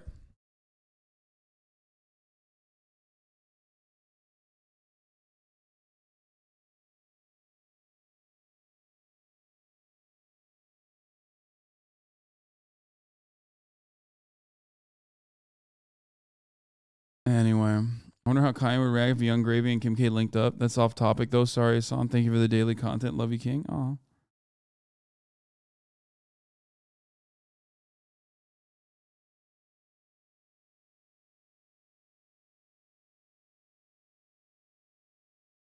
What's going on here, Tim Cook? Apple has mostly stopped advertising on Twitter. Do they hate free speech in America? Wait, what? Bro, that is such a fucking...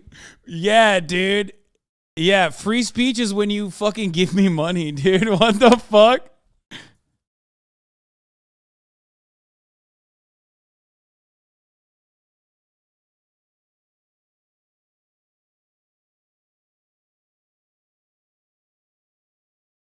He's like calling out other CEOs. Musk has personally called CEOs of brands that have curbed advertising in order to berate them, according to CNN ad execs. This has led to some to reduce their spend to bare minimum required so as to avoid further confrontation with them. What?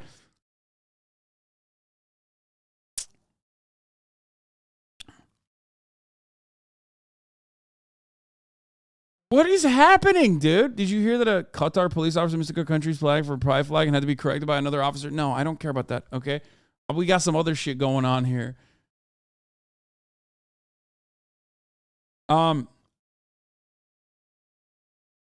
Click his tweet. He got fact-checked by Twitter. Oh, what? Wait, where'd it go? I saw it. It like popped up for a second and went away. Bro, it is so insanely, the platform is so insanely broken. The platform is so broken recently, dude. Hit quote retweet again.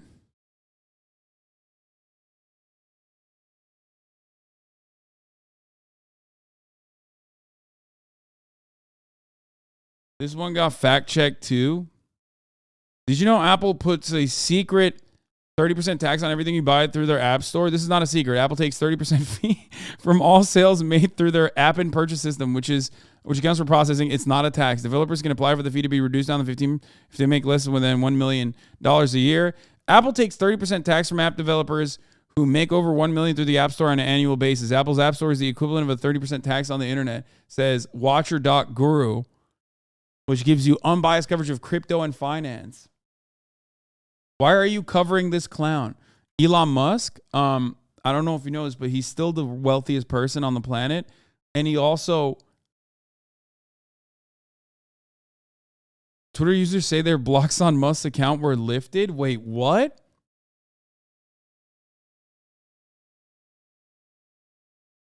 I'm no Musk fan, but the desktop site has been fucking unusable for months. Tweets jumping around and vanishing ads, replacing them when I click.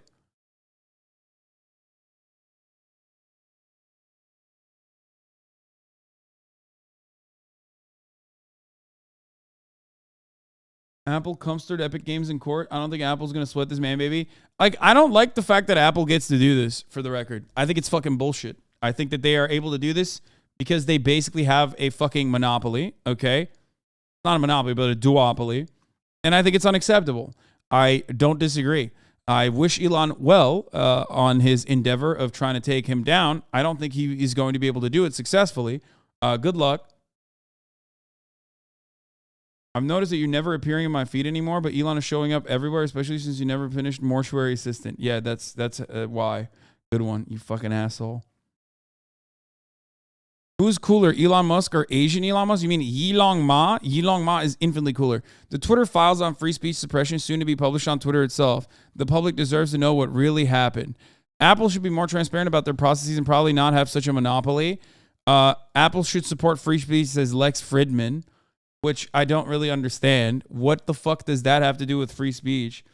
Please, can someone make this make sense for me? It doesn't, wait, like, what is it? Free speech is when you're like, have to fucking buy ads, like hundreds of millions of dollars of ads on Twitter? Like, what do you mean?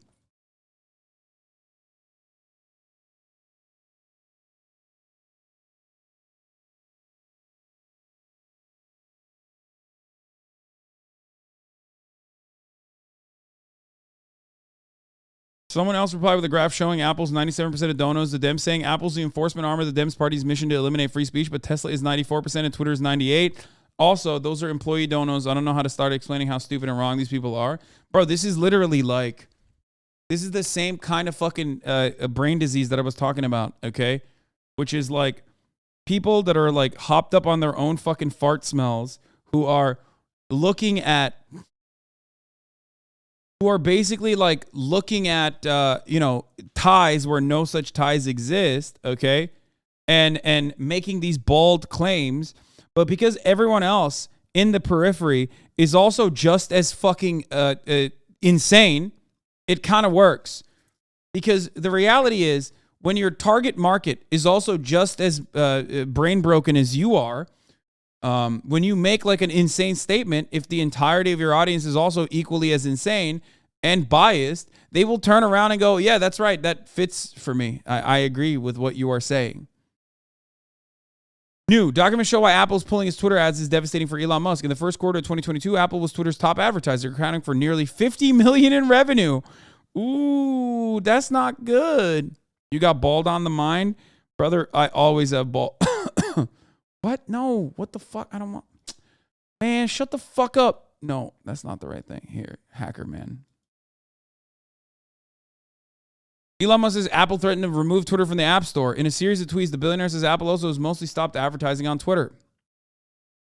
I don't think Apple will remove Twitter from the App Store unless it's like such an unmoderated hellscape that it becomes genuine problems.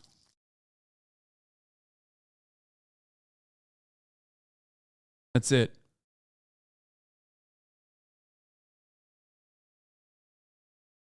I summarized all of Elon's tweets to...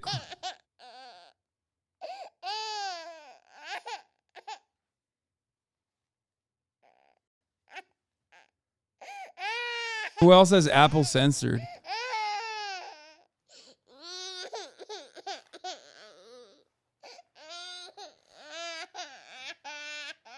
Like I am by no means an Apple supporter. Apple does have a duopoly on the fucking app marketplace, okay, straight up, and they do abuse it. That is true. I was on board with the Epic. Thing when Epic was like trying to sue Apple unsuccessfully. Okay, I disagree with what Apple is doing. Okay, that is true. Tim Cook real tweet. What's going on here is that I don't care plus ratio plus your company will die on 12/7/2022.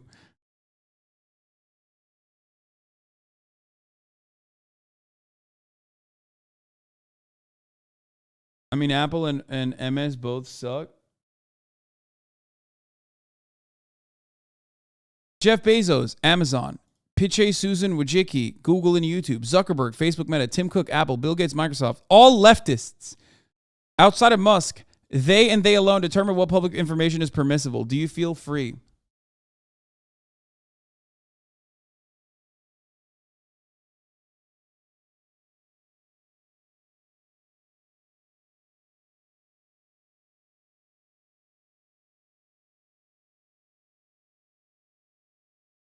I can't, like, especially Jeff Bezos, like, I can't. What? This is an example. This is exactly what I was talking about, man. Like, these people are so fucking stupid. Like, how do you save them? How do you change the people that agree with that? I was just earlier, this is 46 minutes ago, okay? I did not fucking pre-watch this. I made a joke about how fucking stupid it is that to say that, like, Jeff Bezos is a leftist, and this guy went and fucking tweeted it an hour later. Like, I just used an example of how fucking dumb it is to make such a bold, idiotic assertion that one of the richest motherfuckers on the planet is a leftist. It's so dumb that I made a joke about it, and this guy just tweets it out like it's reality. What the fuck? How fucking brain dead are you, dude? Like,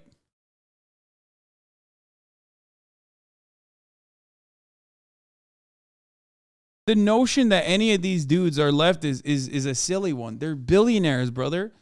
How the fuck can they can't be leftists? Like, it's just like antithetical to being a leftist. Oh my God. I can't believe he posted this, bro. Jeff being a leftist is why WAPO has had a noticeable rightward shift over the last 4 years. Yeah, no, he's just, bro knows he's just lying on purpose. Yeah, I mean, that's the point. That's the point, dude. The point is, they just know how fucking stupid the target audience is, so they can get away with saying insanely idiotic things.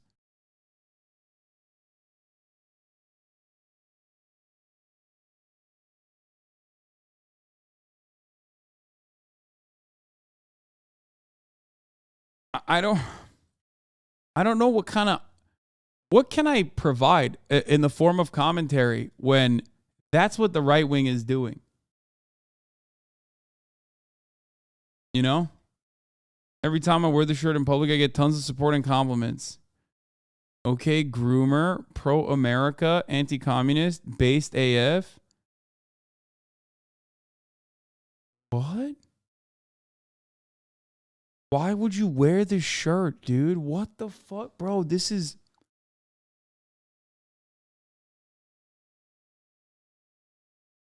First of all, there's this. Okay, James Lindsay, who was seen here with a member of the NXIVM sex cult whose leader is currently in prison for child sex trafficking.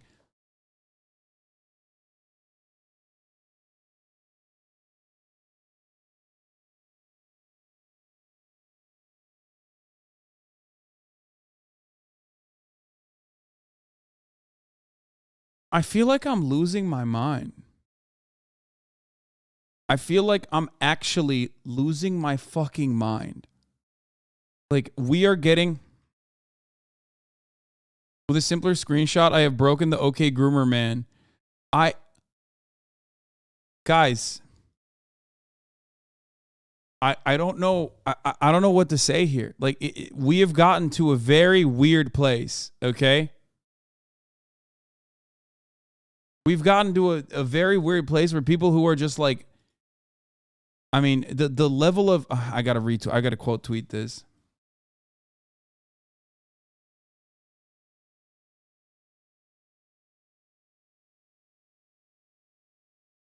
I'm posting that photo. I'm definitely posting that photo.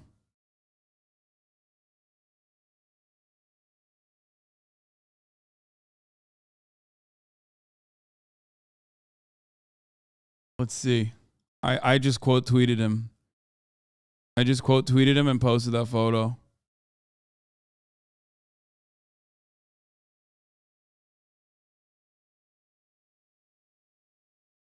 Every corporation is leftist. All queers are groomers, and every election is stolen. The right is truly a wild time, man.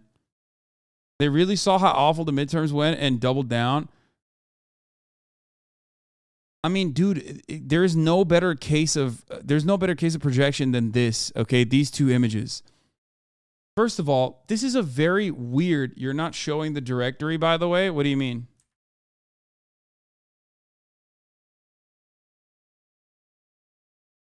Here you go. Gas it up. It's very odd to just make this shirt and to wear it, okay? It's a very odd thing. Like, to wear this on your chest, you're literally doing that classic meme of like, I am not a pedophile shirt seems to be creating more questions that could be addressed by immediately looking at my shirt. Okay? That's like that. It's like that old joke, you know?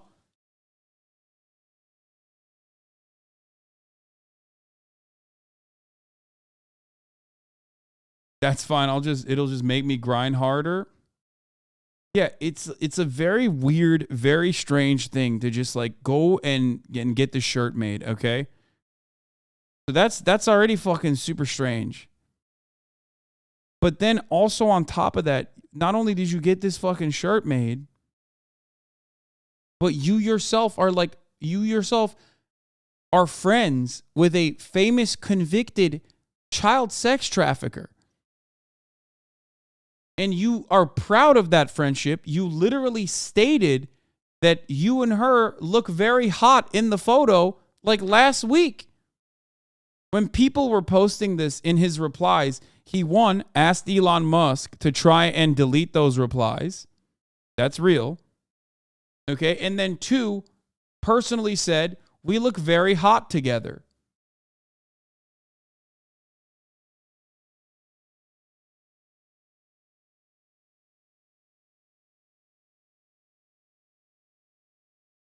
So I don't really understand why he would do this when the shirt is photoshopped and fake, but that's not any better. Brother, he posted it though. This is him. He posted this shirt. Like, even if it's fucking photoshopped and fake, he literally thought this photo, where his titties and his nipples are protruding, awful, you know, shouts out to Donald Trump. posted this photo.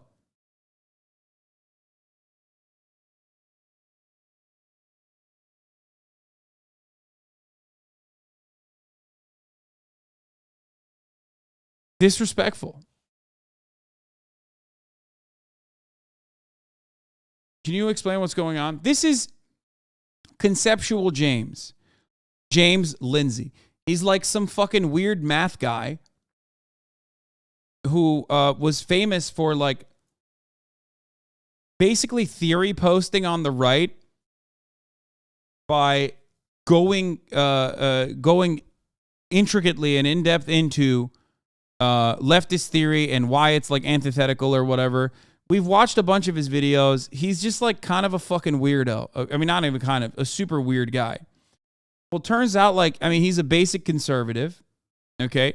He's a basic conservative. He was like super anti-CRT and like tried to describe it in the nerdiest way possible. And I think that it was like broadly unappealing because he himself also has like awful fucking vibes. Okay.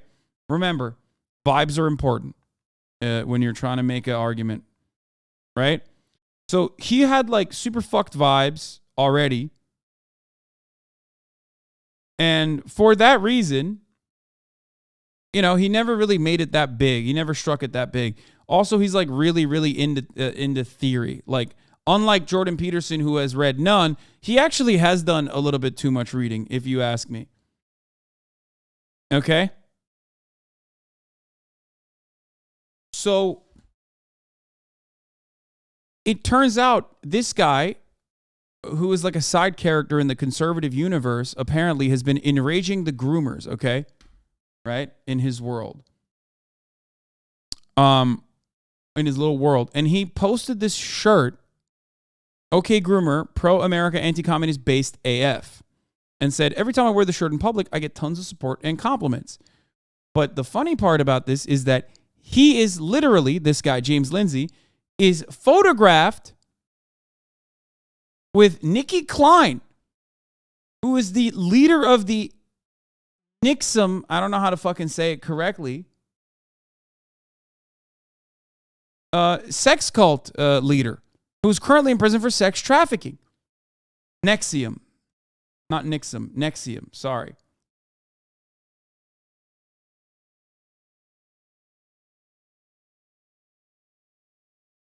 Not only has he posed with her, he has actually defended his friendship with her as well.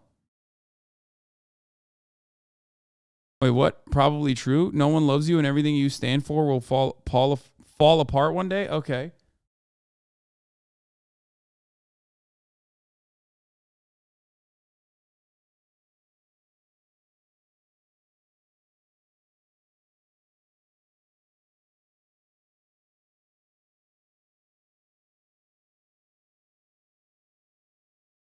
Oh, sorry.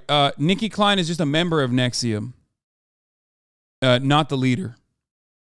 She's not the leader, but was married to Allison Max, who led the DOS sorority. So the leader is Keith Raniere, but he's in prison. So she was in the child sex trafficking cult. And she is like, you know, a defender of the leader of the child sex trafficking cult and is close to the leader of the child sex trafficking cult. And not only that, but it's not like, oh, he blocked me, I think. He just, wait, did he block me?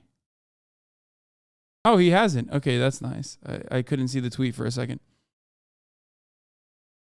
But not only that, but he also fucking straight up, he also defended his relationship with that other girl recently, like a couple days ago, last week, I think.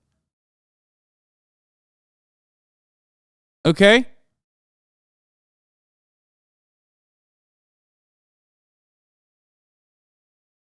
Which is why it makes it so much fucking weirder that he's like doing this thing. And I don't know what else to say about it. Like, it's out and about. People fucking know about it. What is Pac-Man fever and who's likely to get it? Now, just about any. Let's watch a little bit more about NXIVM. Pac-Man has come out of the video arcade from friend of the show, Philion, from a month ago. closet and is moving into your living room. For many people, there's only one way to unwind after a tough day of playing Pac-Man when the wrist is sore and the thumb is blistered, and that's to read a good book. But many people say the book tells you nothing. One of them, a math, physics, biology major from RPI, Keith Rainier. You've seen financial scam corporations and you've seen nefarious cults, but has anyone ever succeeded in putting them together? Did you cover the protests in China? I have yet to cover the protests in China, but I will. Founded in 1998 and based in Albany, New York, NXIVM was a self-proclaimed personal development MLM or multi-level marketing company. Wealthy members would offset their entry costs by recruiting new members. In other words, a pyramid scheme. NXIVM attracted a variety of notable individuals, including actors and children of powerful oligarchs. But NXIVM was not always affluent or well-known. In fact, it began under a different name. Executive Success Programs. The name sounds straight out of a corporate starter pack. Executive Success Programs. Hustlers University, baby. Hustlers fucking University. Were courses designed to, quote, actualize human potential in business, relationships, and interpersonal connections. The program was marketed as a series of workshops that ensured you could be successful in all areas of life. A proverbial fix-all that appealed to people looking for a sense of community, accomplishment, or extrinsic motivation. NXIVM has two founders, President Nancy Salzman, nicknamed Prefect, and Keith Rainier, leader, co-founder, and mastermind behind the grand manipulation that would transpire, also known as Vanguard. You would think that these are Call of Duty clan names, but in fact, they are actually characteristics of a cult. As a young adult, Rainier was intrigued by Isaac Asimov's science fiction novel, Second Foundation. Bro, dude, all of these fucking cults, man, every single one is just like, it's always science fiction. These motherfuckers will literally read science fiction and go, that's the real world now for me. How? I mean, famously, L. Ron Hubbard, science fiction writer. Okay? Which he said inspired his efforts. There's always like a couple things you could point out that almost always, there's always a couple things that almost always are interestingly a pattern you can observe with this. There's always sex involved, okay? There's always like the cult leader wants to like fuck everyone and then like no one else is allowed to fuck. And also, for some weird reason, their obsession with science fiction. At NXIVM, Second Foundation, published in 1953, portrays themes of telepathy, mind control, behavior modification, and manipulation. One example from the book is the Mentalics. Sex, sci-fi, and drugs. The third S is drugs. Futuristic robots that use special abilities to read and shape the minds of others to further a specific agenda. To best understand Rainier, there are two stories from his childhood in particular that encapsulate his philosophy. First, his father James Rainier, when talking about his son's upbringing, is quoted as saying, "What we did is we told Keith about how gifted and how intelligent he was. And he said it was almost like a switch went off, and suddenly overnight he turned into like Jesus Christ, and that he was superior and better than everybody, like he was a deity. He said that it was that dramatic and that profound." According to his father, his simple words of encouragement led Rainier to think he was— Damn, bro, they always are like, be positive about your children, okay? Like, build their confidence by gassing them up. Turns out maybe you shouldn't have done that, okay? Turns out what happens is sometimes you gas them up too far, okay? And then they become this thing, whatever the fuck this is. The only lesson that you should be teaching your children is at the top of the hour, there's a 6-second ad break. Okay? And if you no longer want to see those ads, all you need to do is subscribe. Okay? Going forward in the future, you tell your children, if they no longer want to see those fucking ads, they need to subscribe. Okay? At the top of the hour. For $5 or for free. That's the lesson I impart upon you as the daycare provider here. Okay? You can also get gifted a sub if you're lucky. Here's the 1 minute ad break now. Was a god. This level of narcissism I'll never tell my children anything. Okay, don't even teach them any valuable lessons. combined with his sociopathic behavior were the driving forces behind NXIVM's success. Rainier's god complex would be imprinted in his brain, becoming an obsession. No one was going to tell Keith Rainier what to do. The second story, told by Barbara Boucher, one of Rainier's former partners, recalled a time Keith told her about his youth. Quote, "Dozens of young girls were calling the house and Rainier's mother was overhearing his conversations with them, where he was telling every single girl the same thing. I love you. You're the special one. You're important. You are the only one in my life and I love you." And she says he's saying this to all these girls. He's clearly lying because all of them are not special. But you know what is special? Browsing the internet with the help of today's video sponsor, ExpressVPN. And homie hit the fucking, homie hit the lineup. And Keith Rainier would never grow out of this deranged phase of his life. According to the Albany Times Union, at the age of 24, Rainier... Chat is sheep, brother. 10-10, really? Oh, when Philion does it, 10-10, but when I say it, when I do it, it's 0 out of 10. I see how it is, dude. Allegedly seduced and sexually y'all are Gina the worst. Melita, a 15-year-old girl he met in a theater group. Melita couldn't tolerate the abuse for long, and she ultimately ended their relationship. But Rainier was introduced to her friend, Gina Hutchinson, another 15-year-old whom he would also abuse. Heidi Hutchinson, the sister of Gina, confronted Rainier once after he had entered through her sister's window. He responded with, quote, "Gina is a Buddhist goddess, meant to be with me." Right. Part of his perversion was that he was able to create an environment and power dynamic in which his manipulation was presented as the truth, and everyone else's modus operandi was wrong. Rainier would often sleep with other women, which made Gina understandably distraught. As if this illegal relationship wasn't enough, it was only made worse by Rainier, saying that his actions of polyamory empowered women. Gina would endure an on and off relationship for over 10 years with Rainier. At Consumers Byline Incorporated, Rainier's first MLM founded in 1990, Gina decided not to reveal negative characteristics about him during an agency report so that his goals of, quote, money, power, and achievement were not disrupted. Meanwhile, she had been drained both mentally and physically due to Rainier's constant deceit and abuse. Tragically, at the age of 33, she was found dead in her car near Woodstock, New York. She was allegedly... Bro, I literally, oh, that's so sick. I got a 921 on my second one because all you fucking suckers unironically gave 10-10 to Philion.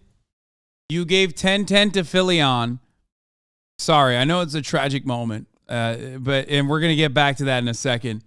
But you guys literally got suckered into voting 10-10 for his, and the bot picked it up as though you were giving it to me. Congratulations. Chat, you fucking played yourselves, okay? You did. You got baited. Oh my God, I couldn't have fucking wrote it like this if I tried, baby. Sorry. That tastes delicious. Okay, let's get back to this. Sorry. Trigger warning, suicide. New York. She was allegedly instantly killed by a self-inflicted shotgun wound to the head. Gina's was corroborated by police and autopsy reports, but theories online speculate that she may have been killed by Rainier. Heidi Hutchinson, to this day, believes Rainier caused Gina severe emotional stress, resulting in her death. In the same year his MLM was founded, Rainier met Tony Natalie, a top seller of CBI who would soon divorce her husband and start a relationship with him. The structure of CBI led to 25 different states investigating the company, but ultimately New York would pursue them legally, filing a lawsuit alleging the company was a pyramid scheme. And in 1996, the Attorney General of New York permanently shut down Consumers Byline Incorporated. According to the Times Union, Rainier was forced to pay a $40,000 fine and sign a consent order preventing him from, quote, promoting, offering, or granting participation in a chain distribution scheme. However, Keith Rainier's habits would not change. He went on to create other businesses that failed, all while smooth-talking or abusing women into sleeping with him. Christine Milanikos, Daniels, winner of the title Miss Michigan, met Rainier in 1998 after going through a divorce. According to James Adato and Jennifer Gish's article titled In Rainier's Shadow, Milana Coast recalled Rainier once explaining, quote, how there was a profound event that would often happen to the women who became intimate with him. Sometimes they would even see a blue light. Ultimately, I agreed to be intimate with Keith, and it was just as he said. I even saw a blue light, but I don't think I told him so. I remember thinking, wow, my brain is really susceptible to the power of suggestion. Besides being a womanizer, Rainier found time to create a new company called Executive Success Programs with partner Nancy Salzman. A New York Times article describes Nancy as a nurse and practitioner of hypnosis who preached a pseudoscience known as NLP or neuro-linguistic programming. It is often touted by the likes of Tony Robbins or other self-proclaimed moguls who believe they have the secrets necessary to tap into other people's minds. The company launched with the aim of offering self-improvement techniques, but was rebranded a couple years later to NXIVM or NXIVM. The Hollywood Reporter asserts Rainier adopted his nickname Vanguard based on his favorite arcade game in which destroying others grants you more power. This anecdote alone provides insight into Rainier's self-awareness. He knew NXIVM was not for others. It was for him. A bullshit company that existed solely for him to play out his perversions. With prior experience from his other multi-level marketing companies, NXIVM had been steadily progressing until 2002, when Rainier and Salzman successfully recruited Sarah and Claire Bronfman. The Bronfman family was a wealthy Canadian family known for acquiring Seagrams and building a billion-dollar beverage empire. The girls became devoted followers of Rainier and even backed him financially. That's why I'm a Canada Dry boy, you know what I'm saying? That's how you know. Canada Dry all day. However, Rainier simply saw them as legitimizers. If he could recruit them, then he could recruit anyone. Over time, Sarah and Claire would become Rainier's confidants and part of his inner circle. For the heiresses of the Seagram fortune, it must have been easy to take a course at NXIVM, but for the average person, it was incredibly expensive. NXIVM recruitment included programs and courses that would range from $2,000 to $7,500. Additionally, NXIVM upsold courses called intensives, which were conducted for 12 hours a day for 16 days straight. Former NXIVM member Frank Parlato told CNBC News that, quote, you'd take a $5,000 course, and as soon as you were done with that, you'd be told, now you're really ready to take the next one. The courses themselves were broken down into modules, with each module teaching a different topic. One example is the module named Dracula and His Ghouls, which supposedly taught members about psychopaths and their followers. Quite ironic, if you ask me. During yeah, each what the course, fuck? Members would you know that course didn't take. Because if it was actually good, the motherfuckers would be like, hold up now. Hold on now. Like, they'd know.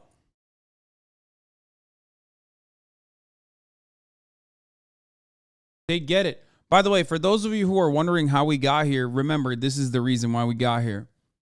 The guy, James Lindsay, is like friends with one of the cult members who like still defends the cult leader, who is now in prison for child sex trafficking. So just remember that. And he like still defends her. Recite the 12-point NXIVM mission statement, pledging to purge themselves of, quote, all parasite and envy-based habits, to enroll others, and to ethically control as much of the money, wealth, and resources of the world as possible within my success plan. This ethos fooled many members, as the exact opposite was playing out without their knowledge. For one particular member, NXIVM may have taken their purge to a new level. In 2002, Kristen Snyder had seen an advertisement about NXIVM, aimed at helping individuals unlock their potential. For over a year, Snyder eagerly participated in NXIVM classes until she attended a 16-day intensive course in Anchorage, Alaska. Her spouse, Heidi Clifford, told the Times-Union, Snyder had become, quote, sleep-deprived, delusional, and during her stay at the intensive, Snyder was last seen leaving her hotel in distress.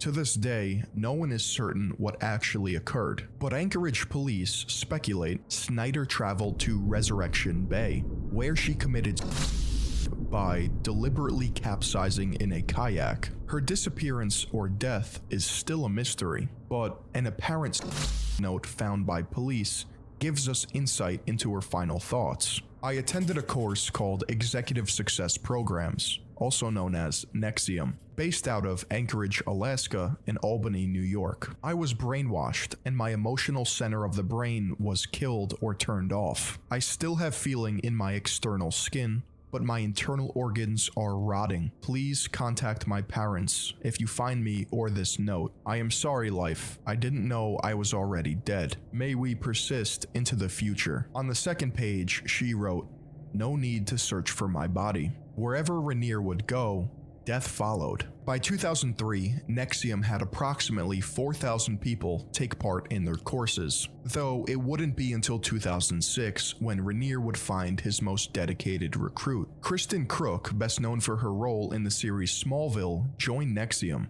Almost immediately after, co-founder Nancy Salzman and her daughter Lauren traveled to recruit more members with perceived fame or leverage. They found Crook's Smallville co-star Allison Mack. Allison joined NXIVM, but unlike Crook, who would go on to leave the cult, Allison grew to enjoy it. The Hollywood Reporter stated she became, quote, an enthusiastic proselytizer. Allison Mack would even co-create The Source, a program inside NXIVM, which specifically targeted actors for recruitment. Her status as an actress allowed her to quickly rise the ranks, sliding her way into Rainier's inner circle. At this point, Rainier's trusted few included Nancy and Lauren Salzman, Sarah and Claire Bronfman, and Allison Mack. Rainier fabricated a sense of, quote, corporate feminism. As a result, these women all became staunch defenders of Rainier. The Bronfman sisters would even use their wealth and power to ask district attorneys to start criminal investigations into anyone critical of NXIVM to further validate the company and quell public backlash.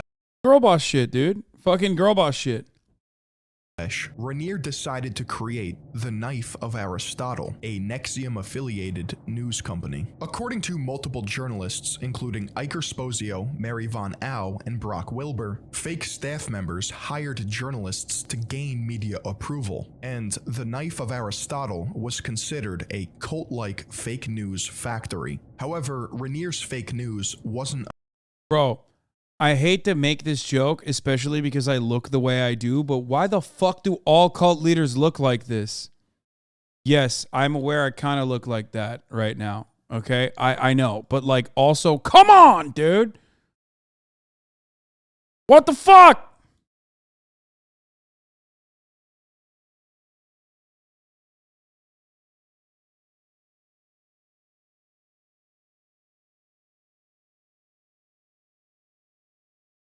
Christ.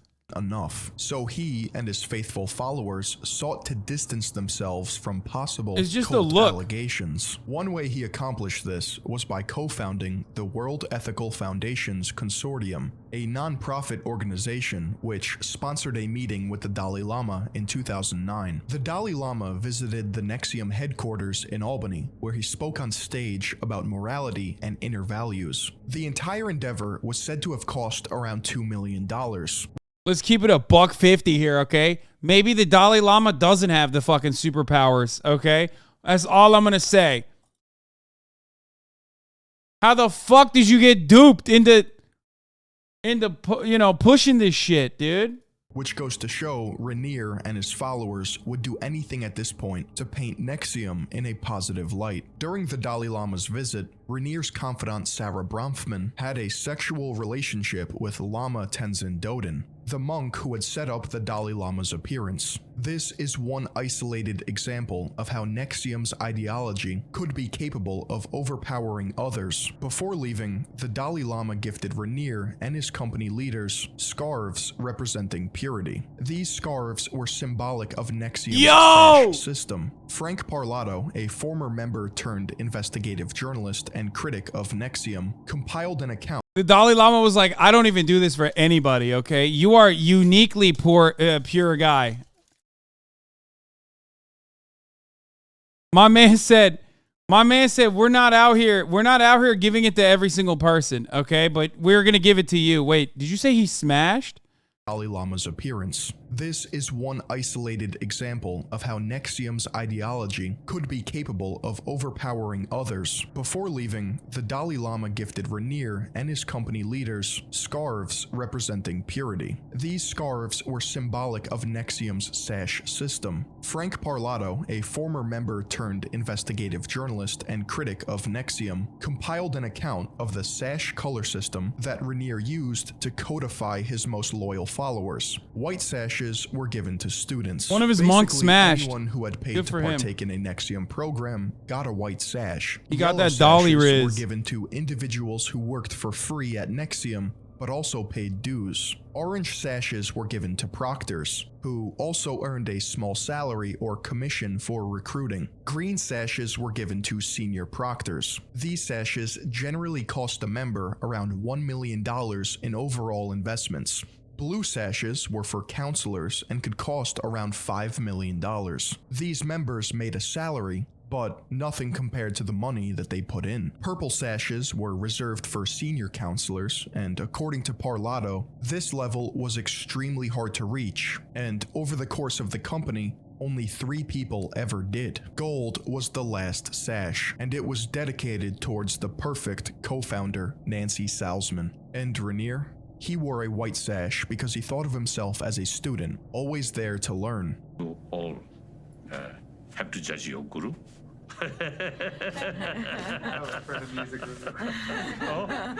Not a guru. This was just a tactic he used to seem humble before his peers. Clearly, this sash system was just a scam to funnel more money out of his consumers' pockets. Members were conditioned to place extreme value on $7 pieces of fabric. Following the momentous event in Albany, Rainier thought he had done well, and that NXIVM would be seen in the media as an authentic self-improvement company. In reality, Rainier was delusional. Within the same year, 9 employees of NXIVM left the company and told the Times-Union of, quote, concerns about unethical practices and the alleged abuse of his leadership status to sexually manipulate women in the organization. A string of serious allegations would follow. Always. Tony Natalie and Barbara Boucher, Rainier's former partners, came out against him, alleging serious abuse, with Natalie telling Vanity Fair, quote, Rainier had insisted that Tony Natalie keep the body of her dead puppy in her garage freezer and to look at it daily. The only explanation for Rainier's orders is sadism. The victims of Rainier's abuse began to grow bolder as more and more women came forward, and NXIVM's veneer began to fade. In 2012, the Times-Union published an expose detailing 3 separate accounts in which Rainier abused underage girls. In 2014, 5 years after the Dalai Lama's visit, Kristen Keefe, another longtime partner of Rainier, decided to break from his group and left with Galen, Rainier's first child. According to James Adato, she fled with her son, leaving an email stating, quote, I have full, sole, legal custody of Galen. Keith was experimenting on him. I had to get Galen away.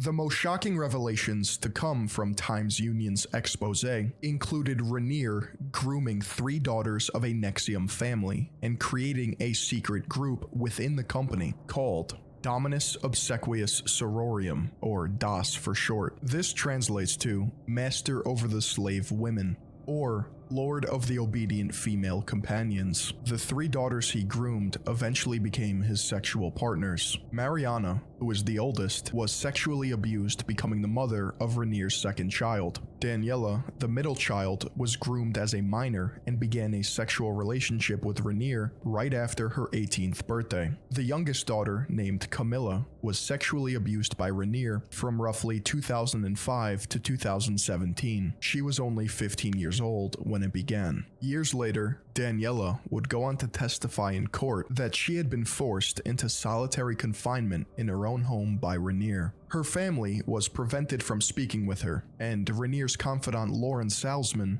was in charge of making Daniela, quote, learn from her mistakes. For 2 years, she was unable to leave a dark room with only a mattress, pen, and paper. Rainier's sexual abuse of these 3 sisters was proven using prolific evidence such as Daniela's testimony, hospital records, as well as sexually explicit images of the girls in his home. However, sexual predation, assault, and was not enough for Rainier. A sick sociopath like himself needed more power. Thus, he secretly built a sex cult within NXIVM to perpetuate his darkest motives. By design, Rainier was the only male member of DOS, going by the alias Grandmaster. It is estimated that over 150 women joined DOS, the first members being Allison Mack, Lauren Salzman, and Nikki Klein, a Canadian actress best known. Nikki Klein is the person. Nikki Klein is the person that is the reason why we're watching this right now. Nikki Klein is the person that that fucking James Lindsay, Conceptual James. I mean, here it is. By the way, this is Nikki Klein. I would like to thank the leftist haters and bots for reminding me so many times about a fun day I had with my friend Nikki Klein. Nikki Klein here says, it was a lot of fun. Your haters should try it sometimes. James Lindsay is the fucking right-wing guy who's like, okay, groomer. Who's posting about, okay, groomer. Understand, she's literally the fucking, like, third in line for DOS. Like,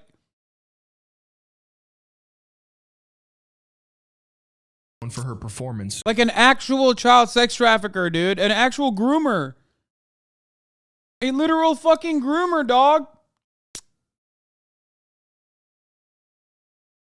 In sci-fi television series Battlestar Galactica, Lauren Salzman, one of Rainier's most trusted members, explained the meaning behind DOS as a way to worship Rainier and foster an environment of, quote, total obedience and secrecy. Rainier was able to convince women to join his cult because he told them that it was for women only and that they would feel empowered. The structure was almost exactly the same as his other MLM businesses. Women in DOS would recruit slaves, who would then be expected to recruit slaves of their own in order to eventually become masters. Each slave owed service to not only their master, but the master of their master, and so on, with Rainier being at the top of the pyramid. Rainier was able to maintain control over DOS by collecting collateral, which was highly damaging pictures, videos, or financial information pertaining to each member. This is super typical of cults. This collateral would be released if any of the women tried to leave the cult. The women of DOS had to also adhere to Rainier's preferences. For example, he liked women exceptionally thin, so he implemented an extremely restrictive diet and documented their food intake. Some of the women in DOS were even branded with a cauterizing pen. The women would go to Allison Mack's home and be filmed as collateral, fully naked and branded with Rainier's initials. Rainier hid the fact that it was his initials from a majority of the women because he knew how demented it was, and only those fully committed to him could be trusted with his true vision. Audio recordings of Rainier were played at his trial, which stated, quote, the person should probably ask to be branded. They should probably say that before they're held down, so it doesn't seem like they're being coerced. Rainier believed that DOS would grow to spread across the entire United States. He pictured pictured his cult growing to encompass thousands of members, filled with women who had power and influence but were blackmailed to still be his slaves. It's not hard to believe that any of Ranier's relationships were consensual. The responses for his actions are horrific, and some of you may not want to hear this. There are a few women who I've spoken to and counseled that say they never had an orgasm in their life until they were. And of course, Ranier would carry this sick ideology over to the courses at NXIVM. For instance, sub-courses titled Sex and Orgasm and Abuse, Rights, and Injury taught that women achieve ultimate pleasure from being, and that sexual abuse of a child was not a crime. In Ranier's twisted mind, Das would thrive for the next 2 years until 2017, and the New York Times published articles on Ranier's slavery, branding, and abuse.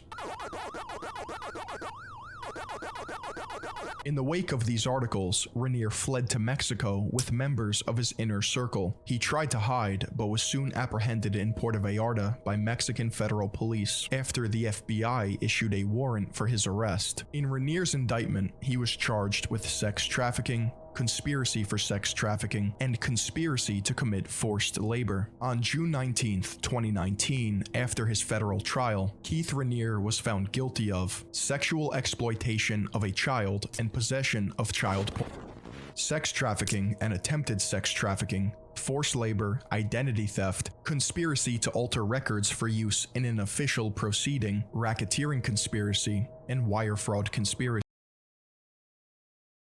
I want people to understand, this right-winger, famous for calling himself someone who enrages the groomers, famously wearing this shirt earlier today, not even a real shirt, it's like Photoshop, but he always is like attacking groomers. He's literally openly stating how fun it is that he loves hanging out with one of the fucking top G's, one of the top groomers in the sex cult that you're watching. Okay? So understand, when right-wingers talk about shit, it's projection, okay? Almost always projection.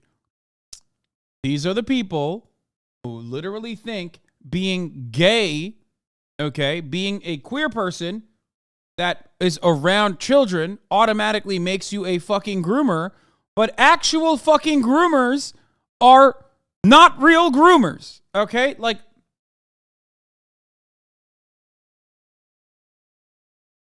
that's crazy.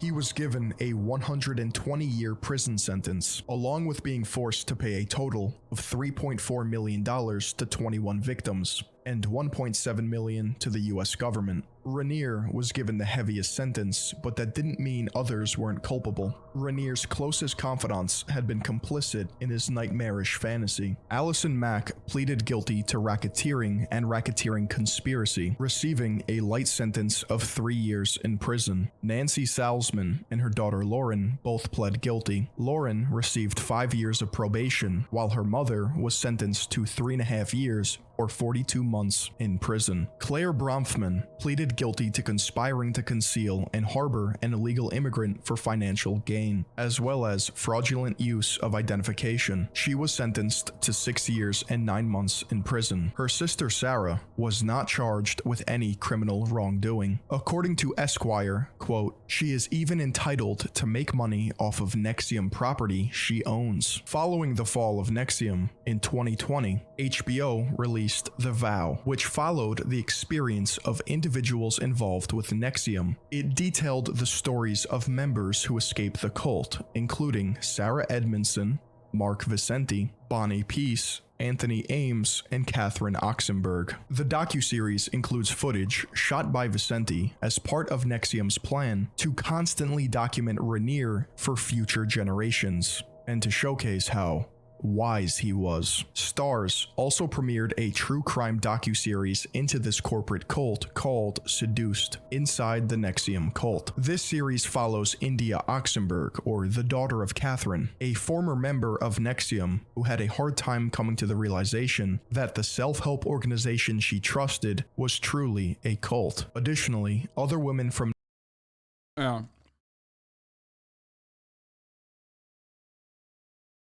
Nikki Klein was a NXIVM member, Canadian actress from Vancouver, British Columbia, the Battlestar Galactica chick. Klein is an outspoken NXIVM member and supporter of Rainier, the person that is in jail now.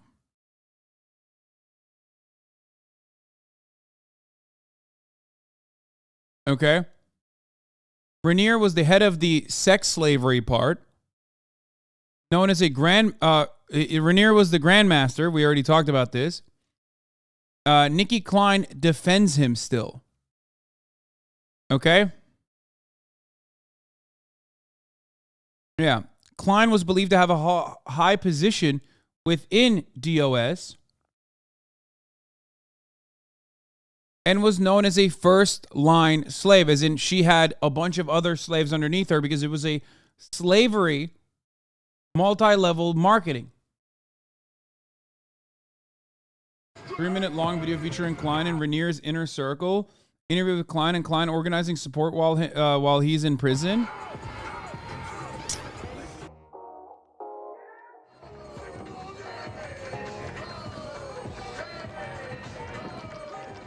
So my name is Eduardo Asunsolo, and I'm one of the founders of the Forgotten Ones. We come and we dance for the people inside of MDC Brooklyn. Because of COVID, they haven't had visits in like 6 months almost. It's been, I guess, that they have something to look forward to, which seems to be really, really good for them.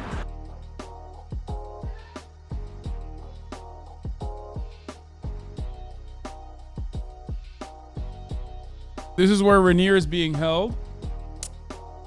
But the group's recently revealed connection to MDC inmate Keith Rainier has raised alarms.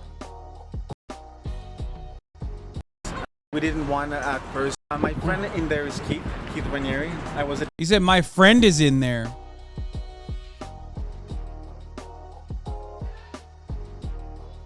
My friend in there is Keith Rainier. I was a teacher in NXIVM for 10 years, which, you know, that's why we didn't want at first to say who we were, because we knew it was going to be done, it was going to be made about these things. We have a friend who is... There it is, Nikki Klein. That's the person that James Lindsay, Conceptual James, loves hanging out with, by the way. Like, again, I wonder if they've hung out outside of the fucking prison to dance for Keith Rainier together. This is the last motherfucker on the planet who could talk about grooming, okay? That's the reason why I needed you guys to watch this fucking documentary, or at least Philion's video on it, okay? That's why we watched this 30-minute documentary, to prove conclusively, without a fucking doubt, that Conceptual James, aka James Lindsay, has no business saying that like gay people are fucking groomers or pedophiles when he is quite literally a fan of the OG groomer. From NXIVM, such as Naomi Gibson, Tabby Chapman, and Kelly Teal, share their stories of the abuse they suffered or witnessed. It's hard to believe that stories like this can actually happen. Like the cult leaders before him, Keith Rainier used manipulation, coercion, blackmail, and abuse to control his victims. He brainwashed women into believing what they were doing was part of something greater, separate from himself. Through the stratification of his cult, he was able to shift blame and responsibility on those who worshipped him, and normalizing the behavior for others. It's impossible to point to one single event that leads to cult formation like NXIVM, when in reality, it's years and years of interpersonal conditioning. Remnants of Rainier's empire exist on YouTube. Conversations with Keith Rainier showcase a man who seems to have it all figured out, when in reality, it's a shell of a human only thinking about his next victim. This is like the Rubik Cube to a certain extent. A lot of people play it just competitively, but it's actually like a puzzle. There it is. Oh, by the way, update on this issue. Full sellout from the White House for the majority of rail workers who rejected the deal the president brokered, preemptively denying them the right to strike. This was the which side are you on moment, and the White House chose the railroad bosses. This is exceedingly rare in the U.S. for a White House to have direct control over union negotiations. This one was a layup. Put forward a bill to include paid sick days. Cost the rail carriers a fraction of their insane profits. Improves freight rail service. And Biden refuses.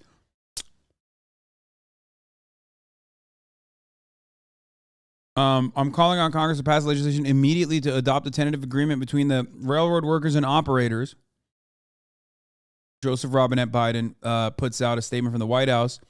This agreement was approved by labor management negotiators in September. It was not.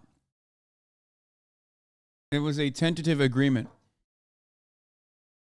The actual rank and file voted on ratifying the contract and voted against ratifying it.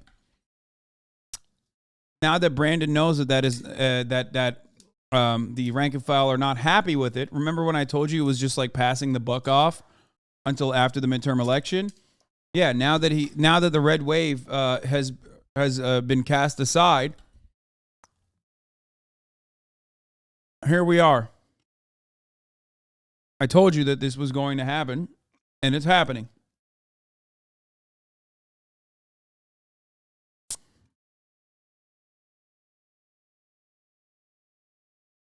Talking about how a rail shutdown would devastate our economy. Yeah, no shit, dog.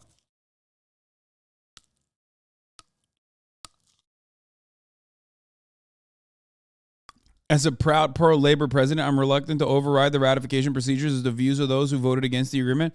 But in their case, where the economic impact of a shutdown will hurt millions of other working people and families. Huh. That's such a funny line, dude.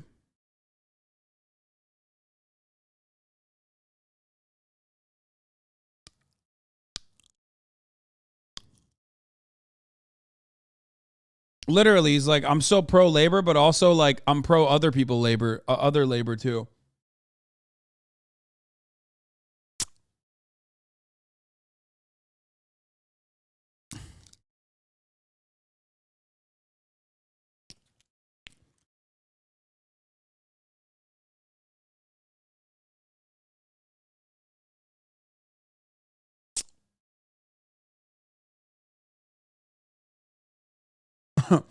Being a Democrat in 2022 is just not saying the 14 words. Yep, exactly.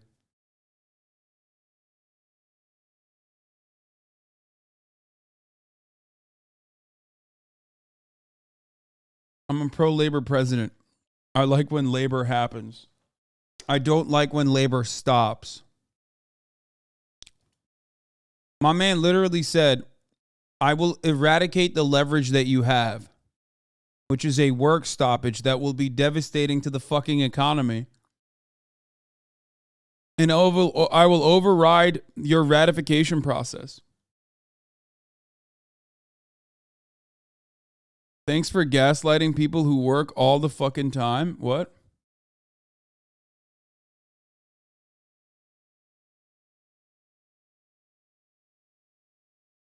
You're looking for reasons to hate on this guy for no fucking reason. Why are you on Pete's dick so much?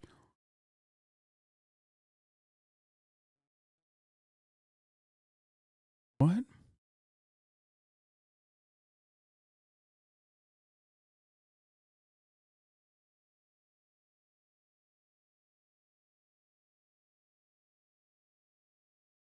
Oh, Pete Davidson.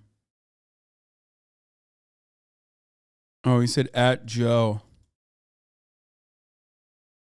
Oh, this is the sometimes we don't know we're being exploited until we hear from a new perspective guy. Bro, he's literally defending the Nirvana guy. Bro, chill, man. Come on, dude. God, some of you are, I think, are well-intentioned, but get duped by dupers so easily. I don't know what to tell you.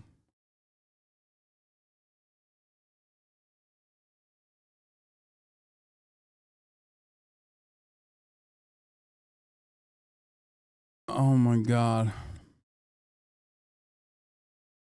Can the rail workers still strike? Yes, but it's like deeply, deeply punitive. I don't know what the exact details are, but considering that they are a part of like a really important a part of the infrastructure that literally delivers like shit that you need for your water supply to be clean, they will have no protections whatsoever and will probably be punished devastatingly hard. Like I'm telling you, like this is like National Guard comes in with weapons drawn to force you into work type shit. Like they're not just like this is not like a Postmates strike or something. This is like straight up. Like it would be considered highly, highly illegal.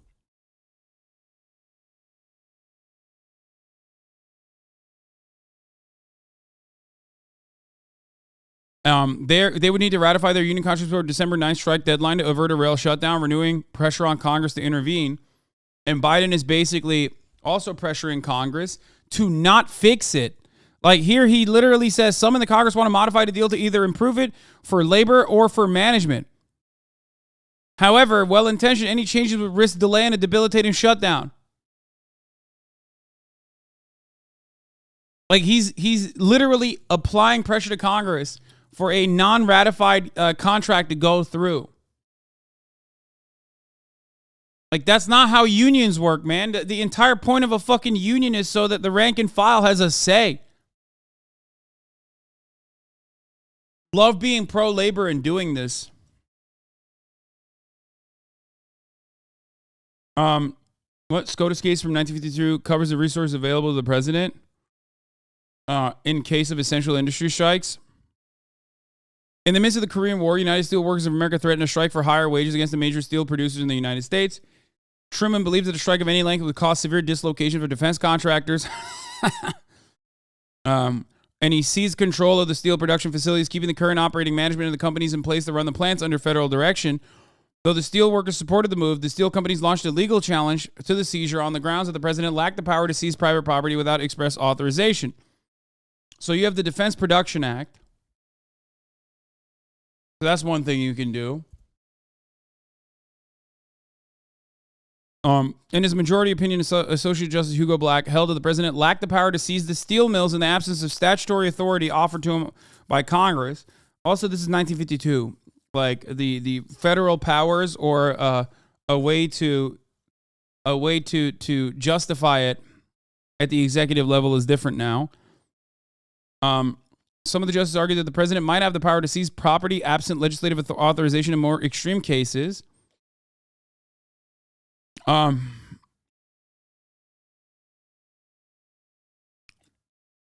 mean, this doesn't actually... I don't think this is... Within minutes of the court's ruling, Truman ordered Commerce Secretary Charles Sawyer to return the steel mills to their owners. He did so immediately. Steel workers went on strike shortly after. The strike lasted more than 50 days until the president threatened to use somewhat cumbersome procedures under the Selective Service Act to seize the mills. Truman was stunned by the decision, which he continued to attack years later in his memoirs. Justice Black was concerned enough that Truman would take the decision personally that he invited Truman and his fellow justices to a party at his home. Truman, still smarting from the defeat, was mollified somewhat by Black's hospitality as he told Black, "Hugo, I don't care much for your law, but golly, this bourbon is good." Okay, this is irrelevant. All of this is irrelevant. This is not it. This is happening during a time when there's war happening in America. You can't even. That would never even happen.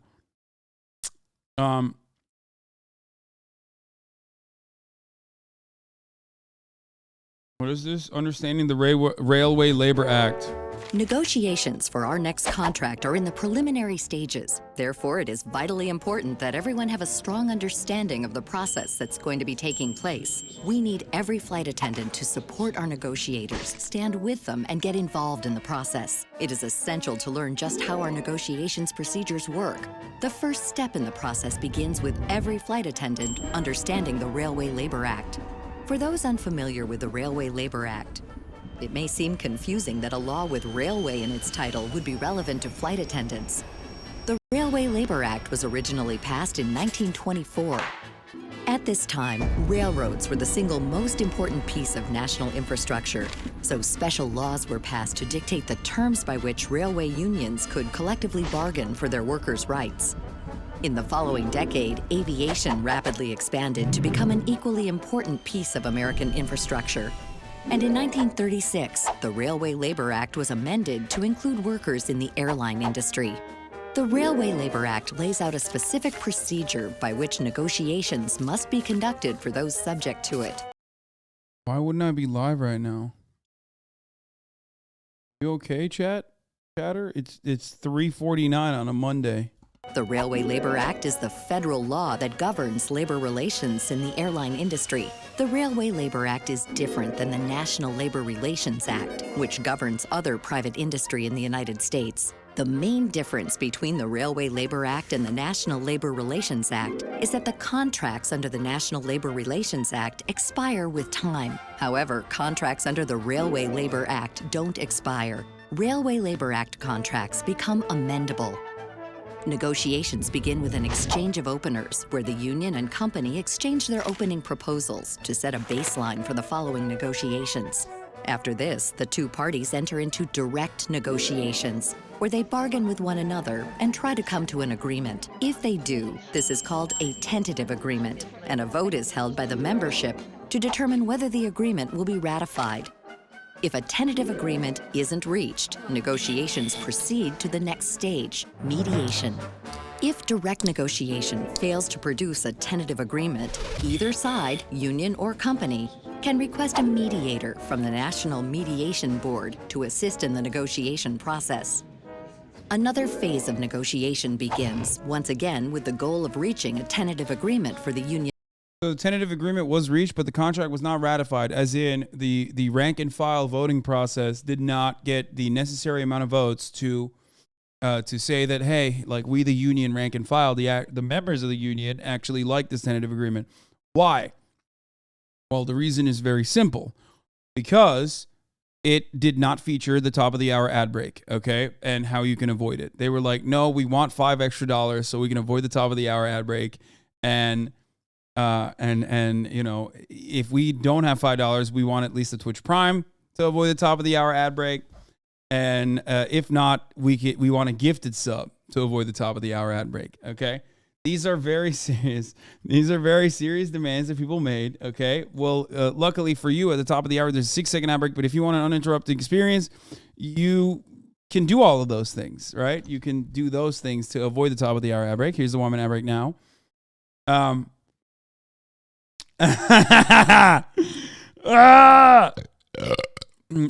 that was so good. Oh my God, that was gross. That was one of my worst ones. Oh.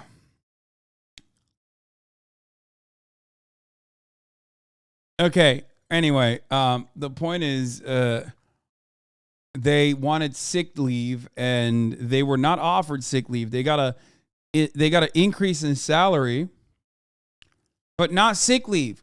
When the whole point of the fucking thing was sick leave, more staffing, and an opportunity to see their children, and also having the opportunity to get days off when they're sick.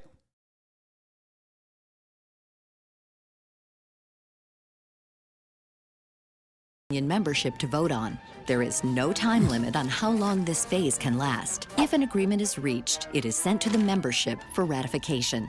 If the company and the union still fail to reach an agreement, then the National Mediation Board offers to submit. That's crazy that chat gave that a 7-11. Like, you know the bot's broken. Okay? And yes, I did see the chat analyzing my burp for heartburn. Someone literally had the audacity to say, I listened to that burp and it felt a little heartburny. God, I fucking love this platform so much. And also hate it at the same time. There is just no like there will never be another place on the planet that has this experience. You will never get that. You're lying? There's no way? No, someone actually did that. Where is it?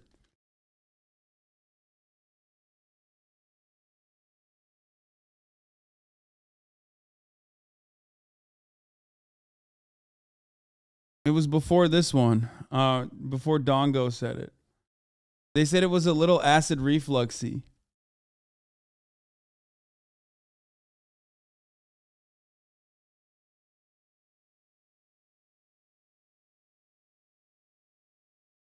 Yeah, there it is. Reaction. It sounded a little refluxy.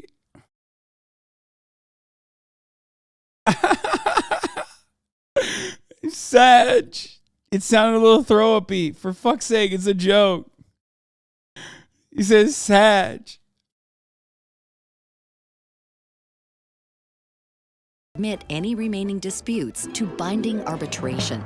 The National Mediation Board holds an arbitration hearing and makes decisions for each dispute, which are then imposed upon both the union and the company without a ratification vote. Both parties must agree to binding arbitration in order for a hearing to be held. Again, both parties must agree to binding arbitration in order for a hearing to commence. If either party rejects arbitration, then negotiations enter a 30-day cooling-off period. During this time, supermediation talks continue in an attempt to reach an agreement. If an agreement is reached before the end of the cooling-off period, it's sent to the membership for ratification. At this point, if no agreement is reached, and if a dispute appears that it may threaten essential aspects of American transportation, then the National Mediation Board will notify the President of the United States, who may establish a Presidential Emergency Board. The Presidential Emergency Board will make recommendations to resolve disputes or attempt. I gotta point something out here, okay? Despite what the media tries to portray it as, there's always two sides to every fucking union negotiations process. And unfortunately, given the right-wing slant of capitalist media globally, that is oftentimes overlooked. They make it seem like there's only one side that's responsible for a work stoppage. They always blame the workers. They always say, oh, well, why the fuck don't the workers get back to work? They're being selfish. They're fucking over other workers. That is reactionary, right-wing, capitalist framing.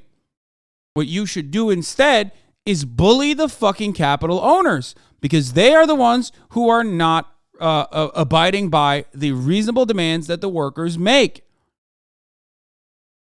The union still wants a place of business to operate. A union, oftentimes under capitalist structures, also recognizes that profit is important. Okay? So they do not ask for things that the capital owners are unable to give, because they still want to have a place of work.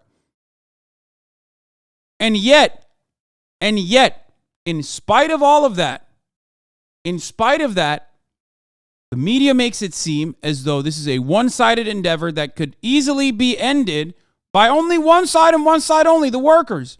It is not the truth. The truth is, if you want to look at it from a one-sided perspective, the capital owners have infinitely more that they could do to end the work stoppage, to meet the demands of the workers. And yet, the greed expressed by capital owners, the bosses, the railroad owning corporations, and the shareholders, is never seen as weird. Greed in that respect is seen as good.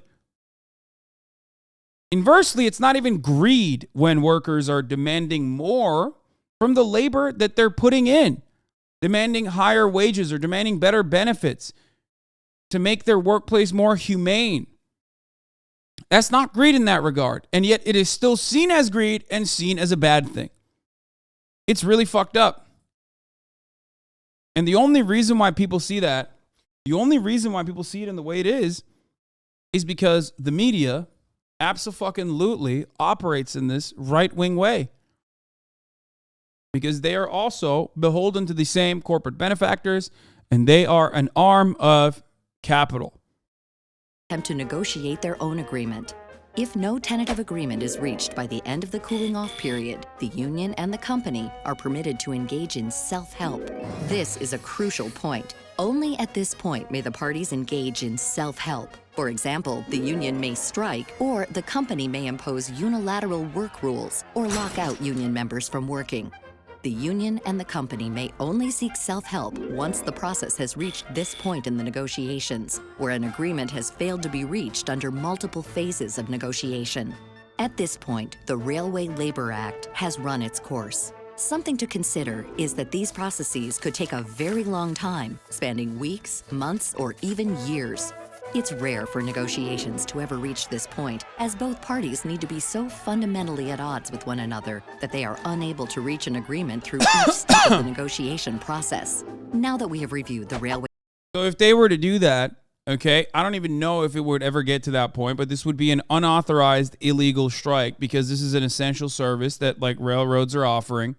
One of the things that they would probably do is literally strike, you know, if there's a picket and they're doing a work stoppage, they would most likely bring in the National Guard and force scabs to work, and the union members would try to stop the scabs from going into the workplace, and they would either use the military, most likely they would either use the military or the police force to break through that and bring in scabs and continue, you know, force the railroads to operate in the way that they were.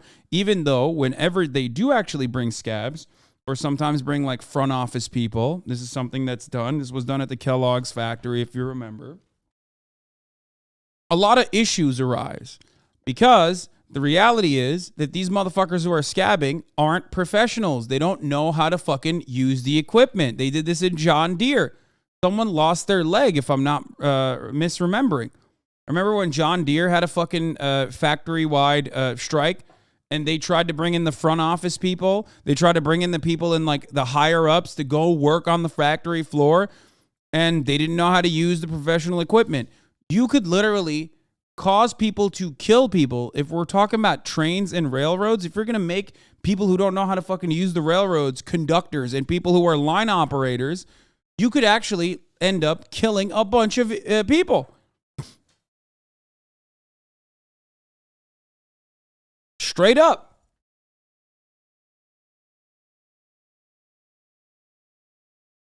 Yeah, here it is. The page the page does not exist apparently. But yeah, they had to immediately tractor crash. They fucking flipped the truck, I think. There was one. You know.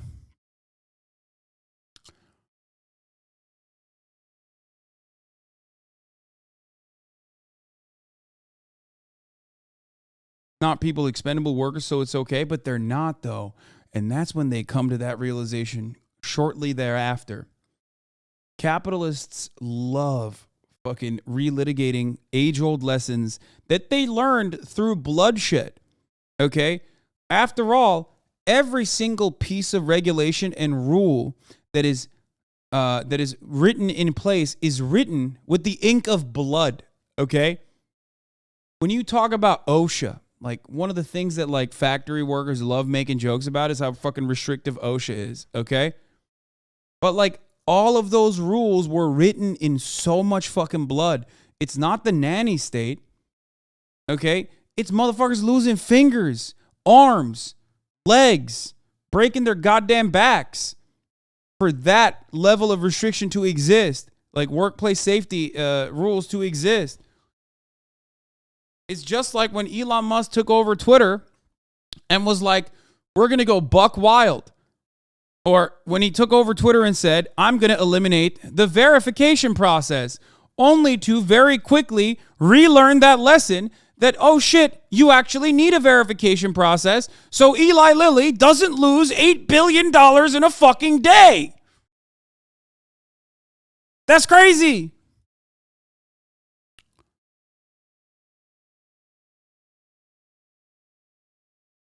It's like literally relearning the rules by experiencing it again.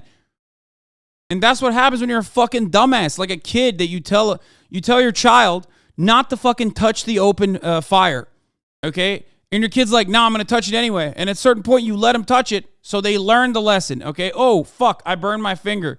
But then Elon Musk is like a child who keeps going back to the fire and touching it. Same shit with these idiots.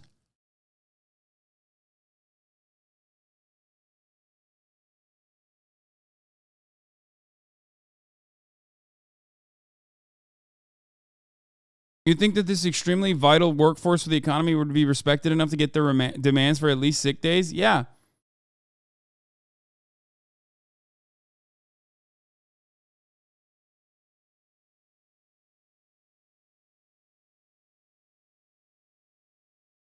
I already ran the top of the hour ab rec chatters.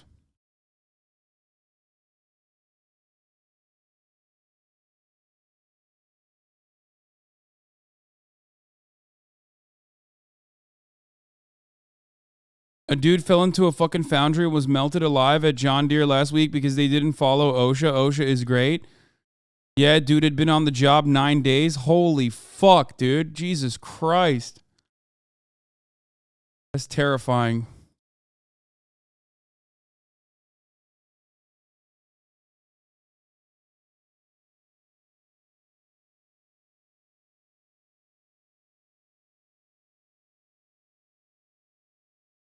He was melted almost immediately. Yeah, I mean, that'll happen.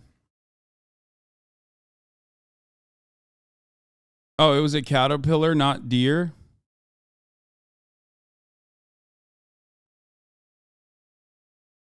Do you legitimately believe the government would bring the National Guard in to force workers at gunpoint?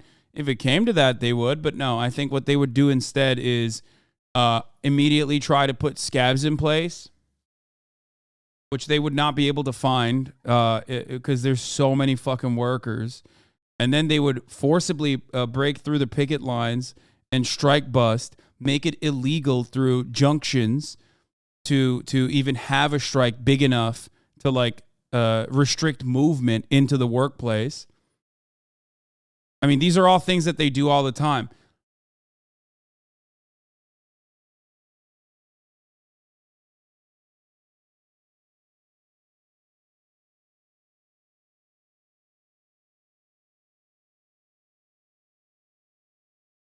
Usually what they do is like they'll bring in scabs if they have enough scabs. And if you fucking strike and you put a picket line outside of the fucking company to stop scabs from entering the place of work, then cops will come in and bust their heads. Or a quieter version of that is by getting a judge to say you can't have a public gathering more than 4 people outside of a workplace in that area. And then if they have 5 people, or let alone even more than 5 people, a much larger group of individuals out there, then cops can go in and arrest them and say, you violated the law.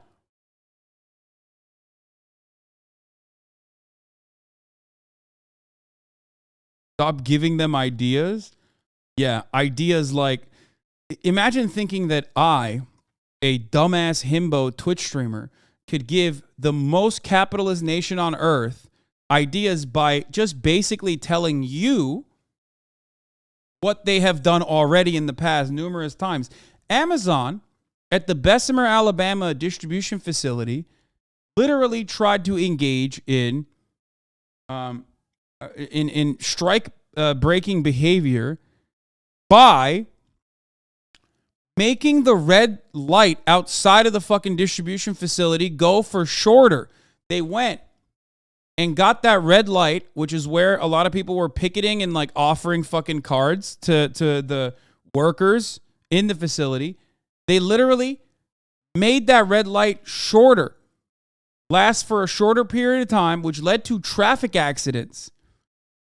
But they did it so that the workers that stand on that red light and give cards to fucking and brochures to the people at the workplace were not able to do so. Yes, for those of you who don't know, scabs are workers who are not unionizing, and corporations will send them to work for high wage and short contracts to replace the striking workers. They are contracted short-term help that ironically get paid higher wages than the people that are striking too.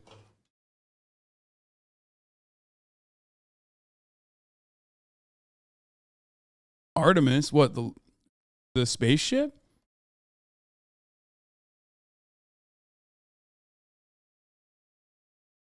Yeah.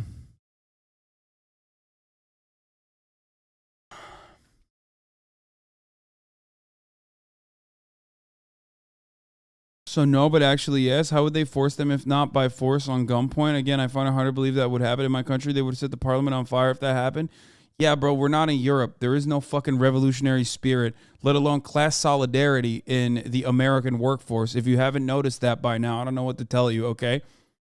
Also, my country, you could just say France, okay? I feel like that's a Frenchman. There's no way. Those motherfuckers burn buildings for like, you know, gas increasing by like 3 fucking euros, you know?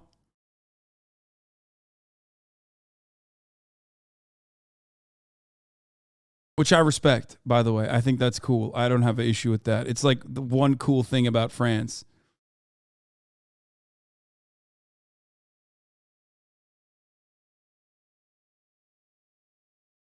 Which is why, also, another thing that I found really funny was, I don't really talk about this because it's not a country, but Belgium, which many try to act and gaslight like it is a country, lost to Morocco over the weekend. And some of the Moroccan people of Moroccan descent living in European countries were rioting in celebration. And I saw a bunch of fucking random racist motherfuckers being like, wow, look at these fucking Moroccan refugees. Okay? Look at these fucking Moroccan refugees. Like, they don't know how to behave. Look at them acting like animals or apes or whatever. And I thought to myself, how funny. How funny that this dumbass acts like burning a fucking city down after your, you know, sports team wins is not the most like white people shit you can do. Okay?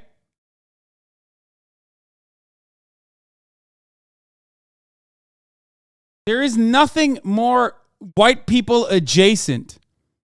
Yeah, this is what I was thinking of. Exactly. As we speak, Moroccan migrants are rioting and setting cities on fire all over Europe because they won a football game against Belgium. Mind you, these men are 3rd, 4th generation migrants. Integration does not happen over time. The problem just gets worse. Rioting over football matches is the most European thing ever, so this is actually proof that they're integrating quite well. Perhaps too fucking well.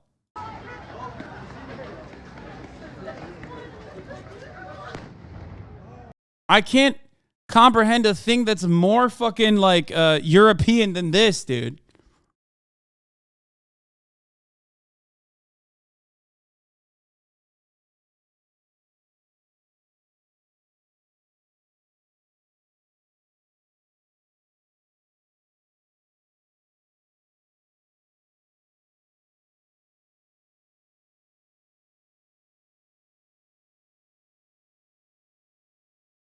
Anyway.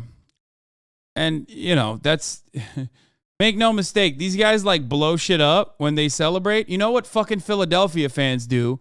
It's a meme in this community, okay?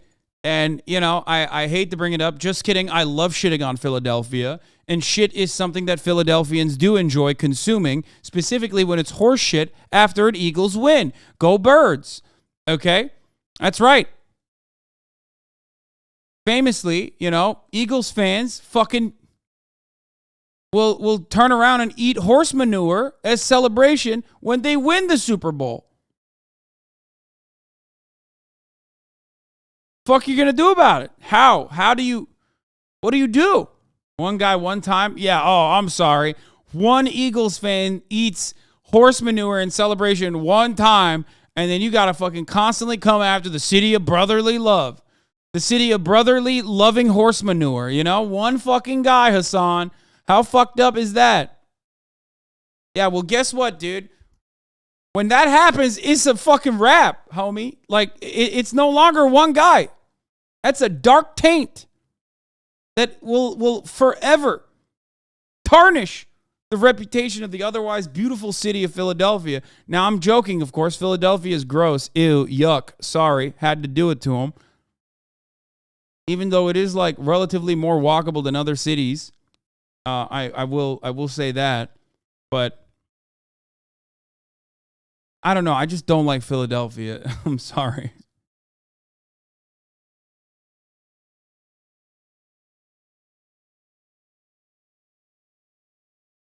You build 100 buildings, but eat horse shit one time. Yeah.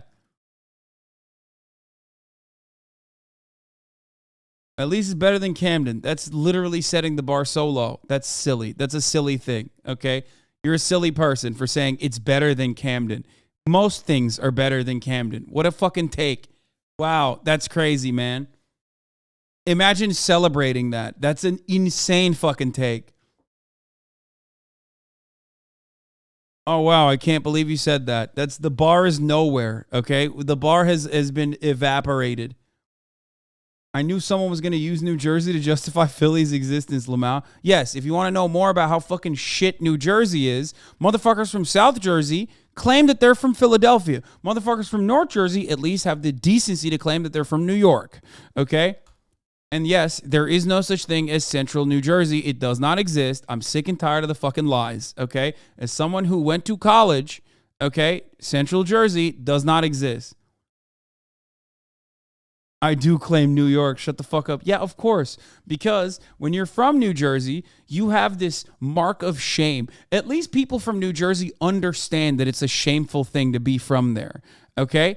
Whereas people from Philadelphia ride for Philly. Very weird. Very odd thing. People from South Jersey, gross, yuck, literally will pick anything else, but you have to pick Philadelphia and lie that you're from Philadelphia. You should be ashamed of yourselves.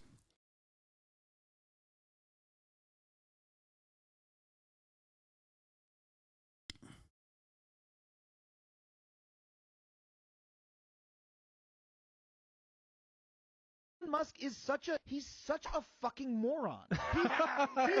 The guy. I literally had to step outside to make this video when I saw that. That's just a classic example of some losers with a podcast talking about shit they know nothing about. Except for a classic example with a loser with a fucking iPhone camera and a TikTok account. You're seriously saying Elon Musk is a moron? Some of the brightest minds in the world, guys from Harvard, Stanford, MIT, Yale, they have been recorded on tape, said it out loud on a camera, that they have never seen a human as brilliant and as hardworking as Elon Musk. Yeah, maybe that should help you reconsider how fucking fraudulent most of that process is. Oh man, I can't believe, bro, I cannot believe guys whose parents also went to the famous university that are very much some of the most loyal defenders of the system that we're under are duped into thinking that another fucking dickhead who was demonstrably incompetent, like very, very much so, are saying that he's smart. It's like whenever motherfuckers say, whenever dumb motherfuckers say, Elon Musk is not a bad capitalist. How dare you say that, Hasan? You fucking idiot. You're so fucking stupid. He's brilliant. He's the richest guy on the planet. It's like, yeah, no. Still bad, though. Richest guy on the planet just made a $44 billion mistake, and you're still out here riding for it. This is what happens when you just associate wealth with intelligence and falsely believe that meritocracy is real. Okay? And even by that logic, doesn't that make me better than you, though? Like, if you're going to come at me with an anonymous Twitter account, doesn't that mean I also make more money than you do? So what does that mean? The real ones know I'm a fucking idiot. Okay? The real ones know all of this shit is just ridiculous. It's like a lot of it is luck.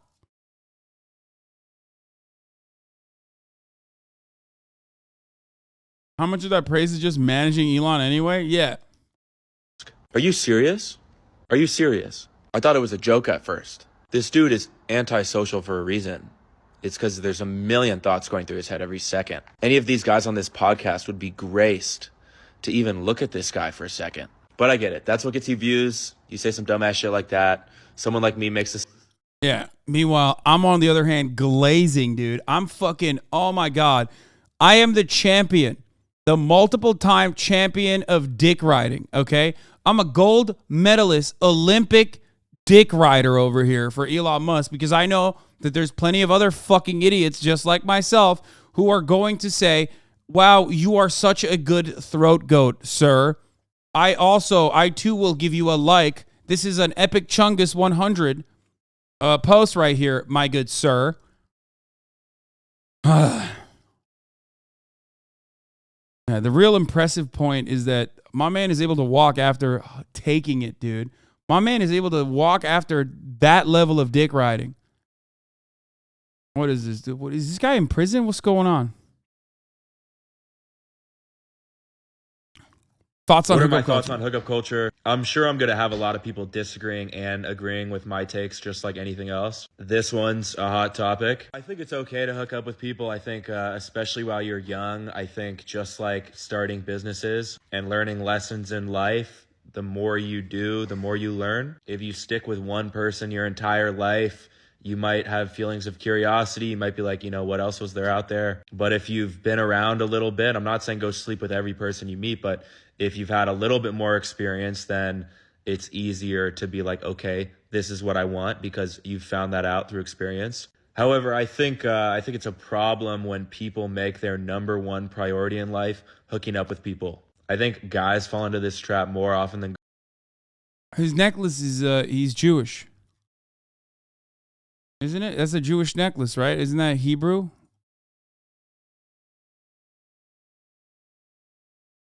Yeah.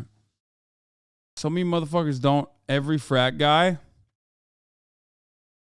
Yeah, I've definitely seen that a lot. It's life. Yeah. And then girls, I think there's a lot of girls that are constantly. Some of you in the fucking chat have just never. Some of you in the chat have just not been around Jewish people, and it shows. Okay. Anyway, no, it's not a pi symbol, man. I mean, it looks like the pi symbol, but no, it's Hebrew. Do a video without saying Jewish. Or without saying, not Jewish, sorry. Do a video without saying business. It's a joke. And well, I'm here to educate, okay? Was gonna say he definitely looks like pi, but yeah, it's not. No, it's a Hebrew symbol. Not AT. It's not ATAT. Okay. It's pronounced chai. But it's on your co-host and leftovers had an anti-Semitic moment towards Ben Shapiro. I know. Really fucked up.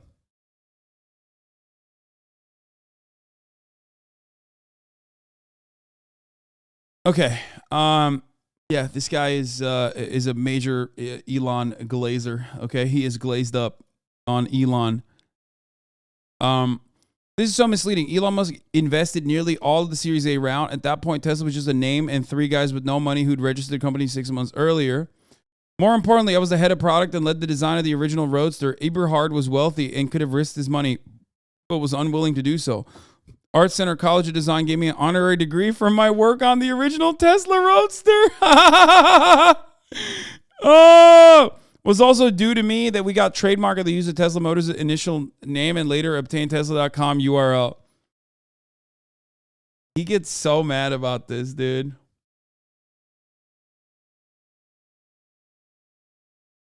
Another vid he did on Elon. So I think a lot of times in general, businesses that really change the world, the ideas themselves, right, the actual things that make a big difference aren't actually thought of by the entrepreneurs, the CEOs behind the business, because they have a lot of brilliant minds within the companies that do that for them. It's just that only a select few individuals can actually run a huge company like that well. So Elon in particular probably has thousands of, rocket scientists and all these geniuses coming up with everything he needs. And they are the brains behind it, but he's the leadership behind it. Because those guys couldn't run. Yeah, no, those guys definitely did a really good job. Elon did definitely a really good job making those guys work. I feel like if he actually designed the car, he wouldn't need to add that he also registered the URL. That is the perfect fucking tag. Ah! He's padding the fucking deck with stats, dude. Oh, fuck. Oh, Felix is going to come on this week, by the way. He promised he was going to come on this week. Let me see. Let me text him right now.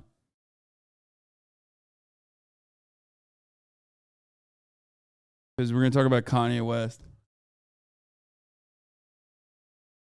Other Felix is also going to come on this week on Friday.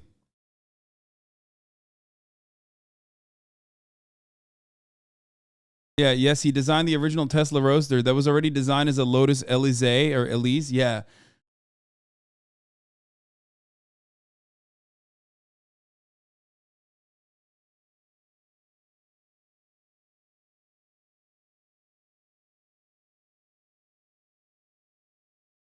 Yes, XQC Friday drip stream. Drip God.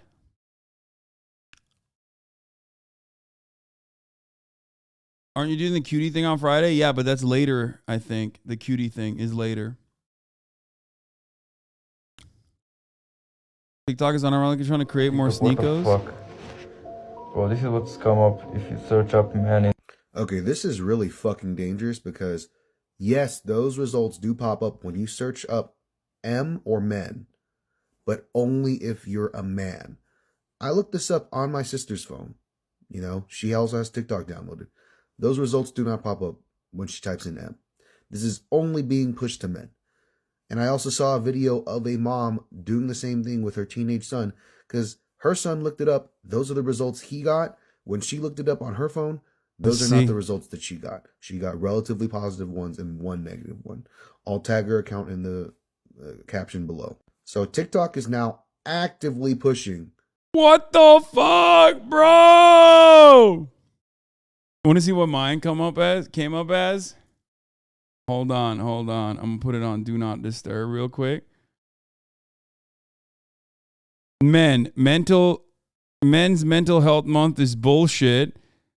Men can't be victims. Men with fat cheeks.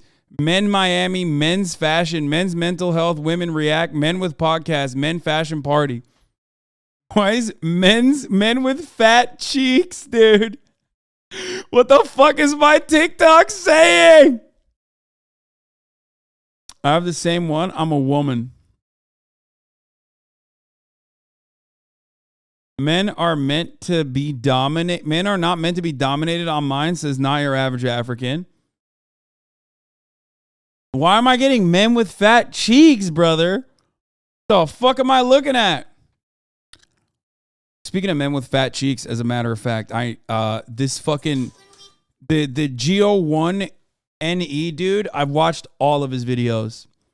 Not that he has a fat cheek, but he's so fucking good at dancing. Holy shit. And I've made it my mission to at least be able to get sturdy. That's completely unrelated. You were a little fruity, 'tis all. Yeah, I mean, a little bit.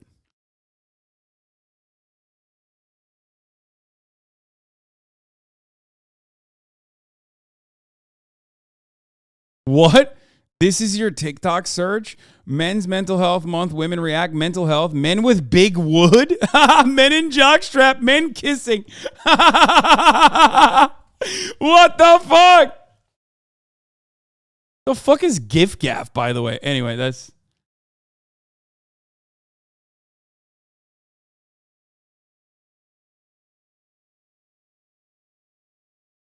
Dog, your 6'4" brick shit house getting sturdy is going to blast your knees into low Earth orbit. Yeah. I mean, look, I'm a little zesty with it, okay? I'm a little zesty with it. GIF gaff. What's that then?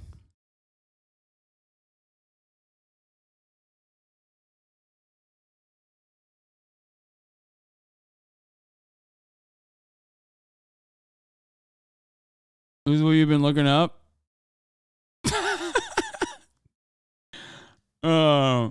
We did talk about Lud's ass on the pod. Of course. Oh, here. Speaking of being a little zesty, let's take a look at Trump's favorite, or Kanye West's favorite Nazi, Nicholas Fuentes. I think if anything, what people calling me gay because I've never had a girlfriend. I think if anything, it makes me less gay. If anything, it makes me not gay. As opposed to less gay. Not that there's any gay, but it makes me not gay. Oops. Well, oops, he said less gay. Oops. Because think about it this way. You know, gay people do date girls all the time. Real. And when I said on Elijah Schaefer's show, and they said, have you ever been in a romantic relationship? Have you ever had sex with a girl? And I said, no. If you name searched me on Twitter, as I always do, all these gay people are coming out and saying, I've had more girlfriends than Nick. I've had sex with more girls than Nick.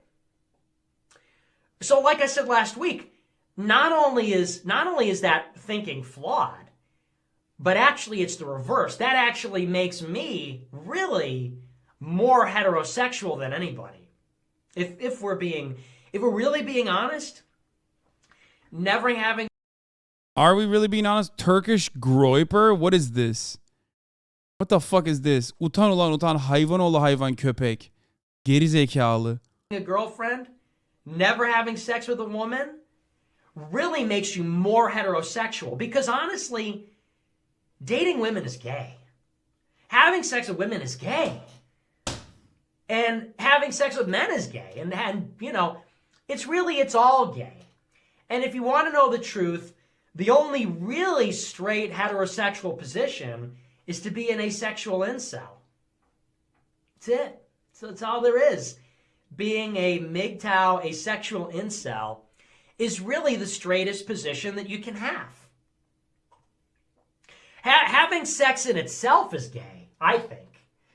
Said based alert. I think that it's really a gay act to begin with. Think about it this way. What's gayer than being like, I need cuddles, I need kisses, oh, I need the... It's all very sus to me, you know. I need to spend time with a woman. That's a little sus. It's a little bit sus. I mean, I feel this has to be a joke. You know, I'm gonna keep it real here. I think this is a joke. This is like almost bar for bar a joke that I've made. You know what I mean? Like I've literally, I've said almost these exact same words as in an ironic fashion. So I don't think that he's like, I don't think that he's being, like, I can't comprehend that he's being serious. But then again, I'm not an unfuckable loser like Nick Fuentes is. So I don't know.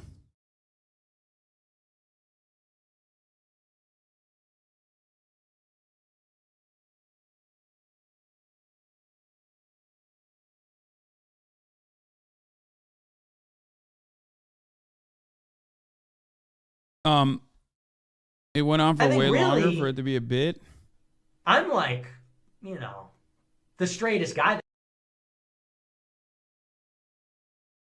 Yeah, I mean, we know he's into Cat Boys, right? Have you ever looked up yourself? HasanAbi versus Tate, HasanAbi and Tate, HasanAbi Aiden Ross, HasanAbi Productions, HasanAbi Misogynistic, HasanAbi Girlfriend, HasanAbi Socialism, HasanAbi Armenian Genocide. HasanAbi comes at like the last suggestion. What the fuck? HasanAbi Watermelon. That's my imprint on TikTok, dude. Fucking HasanAbi Armenian Genocide comes up before my actual name. HasanAbi Productions, a fan account, comes up as the 1, 2, 3, 4th one.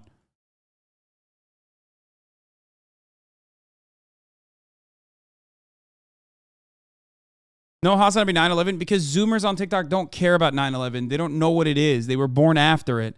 But the misogynistic one makes perfect sense. You know, because they're like probably like, oh, I wonder if he's misogynistic. I'm sure there's some call outs that we can look at on TikTok so I can make up my mind or whatever.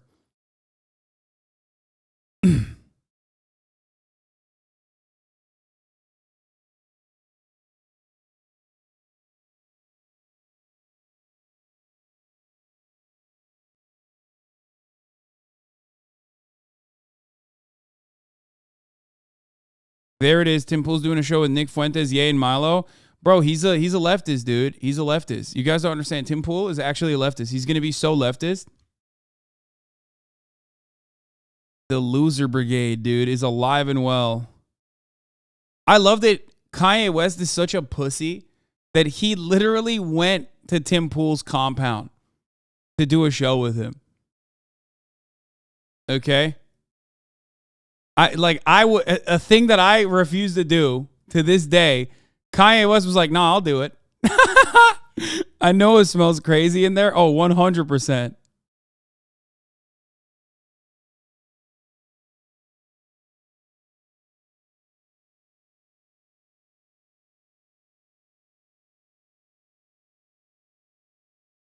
Why are you giving this Kanye guy clout? Oh, by the way, Twitter is now having trouble paying some employees on time. Not surprising, considering that Elon fired the entire payment team. You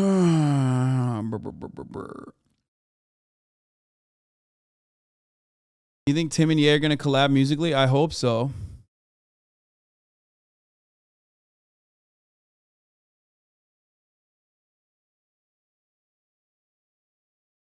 I really do hope that I hope that happens.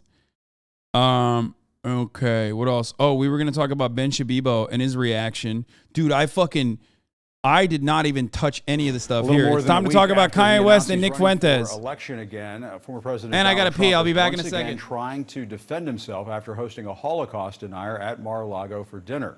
Nick Fuentes has been identified by the Anti-Defamation League as a white supremacist who has called for the military to be sent into black neighborhoods, and he's also demanded that Jews leave the country. In a post last night on Truth Social, Trump once again claimed he didn't know who Fuentes was, but that he was brought to the dinner by rapper Kanye West, who has also had a history of making anti-Semitic remarks. Trump also wrote, quote, so I help a seriously troubled man who just happens to be black, Kanye West, who had been decimated in his business and virtually everything else, and who had always been good to me by allowing his request for a meeting at Mar-a-Lago alone so that I can give him very much needed advice. He shows up with 3 people, 2 of which I didn't know, the other a political person who I haven't seen in years. I told him, don't run for office, a total waste of time, can't win. And then the rest you can read there on screen. Joining me now, CNN political analyst and White House correspondent for the GRIO, April Ryan, and CNN political commentator and Republican strategist Alice Stewart. April, let me start with you first. I believe that was the 4th attempt by Trump to say, don't blame me. But not once has he said that he was sickened to be in the presence of a Holocaust denier, which is what any normal human being would say. Well, you know, I talked just before this segment, I talked to Jonathan Greenblatt of the Anti-Defamation League, and he said, you just talked about some of the things he said, but he said it's awful, appalling, and it's totally in character for Donald Trump. And he said, he also brought up the example that he didn't know who David Duke was. So that's kind of going back to this moment.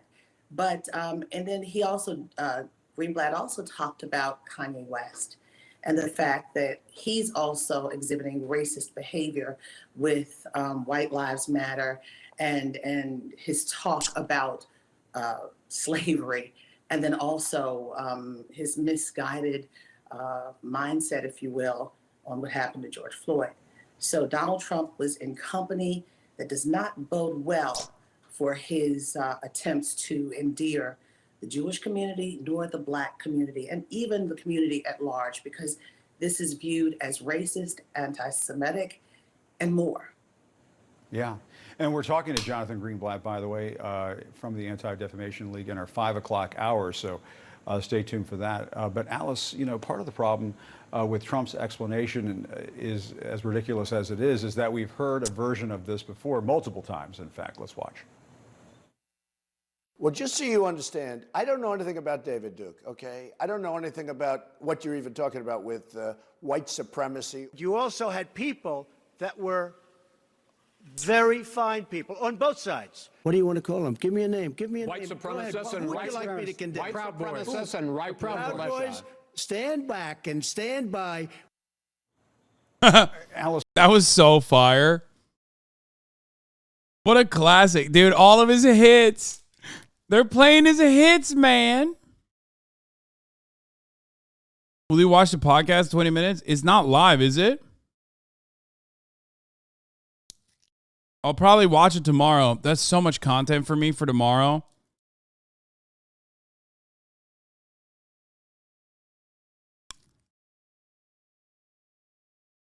I mean, If it's live, I'll fucking watch it live. This is why T-Pain thinks you're a right-winger? Oh, God. What did you think when you heard about this? And why are we not seeing, a stampede of Republican leaders coming forward to absolutely denounce this and say, Donald Trump is no longer a member of this party? We just aren't seeing anything like that. Why not? I expect to see more of that. We had Arkansas Governor Asa Hutchinson on State of the Union this morning. He talked about this. He said when you meet with people, you empower them. And it's wrong to... I love the fucking... like, very clearly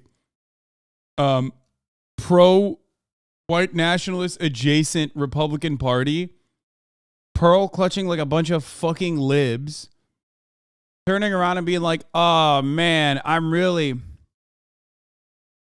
just Jesus, shucks, like we really can't do that. Oh man, this white supremacy stuff, we gotta unequivocally condemn it, guys. Meanwhile, you're literally the white supremacist party, man. I don't know what to tell you. Like, what the fuck?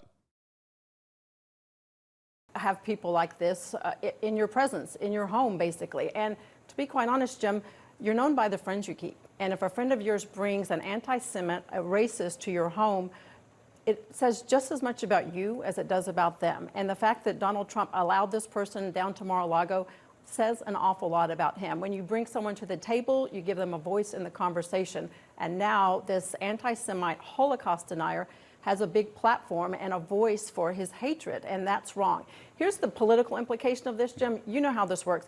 Anyone who's seriously looking at being the Republican candidate in 2024, you're up in Ohio, you're up in Iowa, you're in New Hampshire, you're in South Carolina. You're having dinners with pastors and farmers at the machine shed in Des Moines, Iowa, not with racists and anti-Semites in a country club down in Florida. So this, I think, will have tremendous political implications for him as we move forward because there are other options out there to think about. In April, President Biden on Nantucket this weekend was asked about this. And, you and I both know, April, covering the White House, sometimes the president hears a question, doesn't want to answer, doesn't need to answer it. But President Biden made this comment. Let's watch. This was shitty. What do you think of Donald Trump having dinner with the white nationalists? What do you think of that, sir? You don't want to hear what I think. No, we do, man. You're the president. Like, we actually do. No, I would like to hear it. I know that's like boomer speak or whatever for saying like, oh man, I'm going to say some bad things, all right?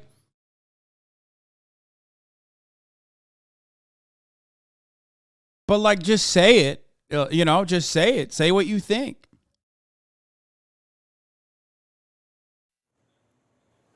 April, what did you think of that? Well, you have to remember that those words still speak volumes. You don't want to know what I think. No, they don't. What? Those words still speak volumes? What the fuck? But this president, this current president, became a candidate for the Oval Office because of what happened in Charlottesville and that clip you just played. There are very fine people on both sides. But at the end of the day, you have a president of the United States who realizes that the man who was the impetus for him to run again is doing it all over again. And this could indeed be his opponent. So he is probably being very strategic. If I'm putting on my understanding cap of what a president does, he's probably being very strategic in this moment as to when to talk and how to talk about Donald Trump. But also, one thing that we are forgetting in this conversation, I wonder what Jared Kushner, his son-in-law, is saying about this moment. That is one person I want to hear from as well in this moment. Yeah, absolutely. And Alice, let's move on to something else besides who. Twitter's new owner, Elon Musk, said on Friday, and this kind of goes to what you were talking about a few moments ago, that he would support Florida Governor Ron DeSantis if he were to run for president in 2024. He made the comment as part of a lengthy thread about why he had decided to give Trump his Twitter account back. He's obviously a billionaire who now owns his platform. But what impact do you think that has, that Elon Musk is, and you're hearing this from other folks in the Republican Party. There's a lot of movement towards Ron DeSantis, which is maybe it's a sort of a hold there, a placeholder for anybody but Trump.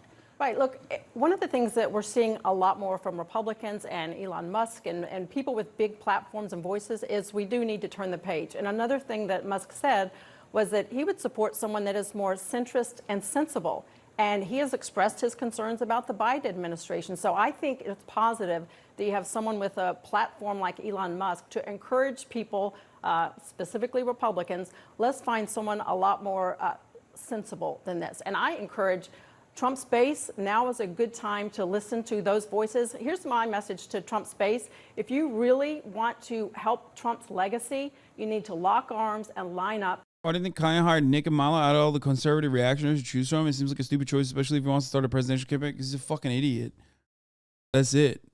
Wants to be like subversive, and he fell into the same fucking memes that that Nazis are supposedly counterculture when they're not. Like, aesthetics is what he cares about, and he literally fucking made the worst read possible. He's also just out of his mind, dude. Like, I think he bases his entire worldview off of being a contrarian. Like, he's this genius that is misunderstood, right, in his mind, and he really believes that about himself too. So that's how you find yourself super susceptible to outside forces that can dupe you into, I don't know, they can just like dupe you in this way and manipulate you. I don't know what else to say about it other than that, really. Behind someone else, someone who is more centrist, someone who is a rational Republican, a common sense conservative, someone that can win a general election. Because I can tell you, Jim, and you know how this works, someone that is as extreme as Donald Trump and an election denier cannot win a national election in the future. And we learned that from this past midterm election. Well, he keeps losing. I mean, he is, was a loser in 2018 in the midterm. I know. I saw. And of course, 2022. April, Musk also said that he was, quote, fine with Trump not using his restored account. I mean, I guess we do have to remember, April, why Trump's account was shut down. It was shut down because of. Can you say he's duped? No, I'm saying like Kanye was duped into believing that these two fucking losers are good. Like, if he was, I think Kanye's conservatism is permanent now, okay? But he's been duped into thinking that these two guys are actually good at strategizing for him.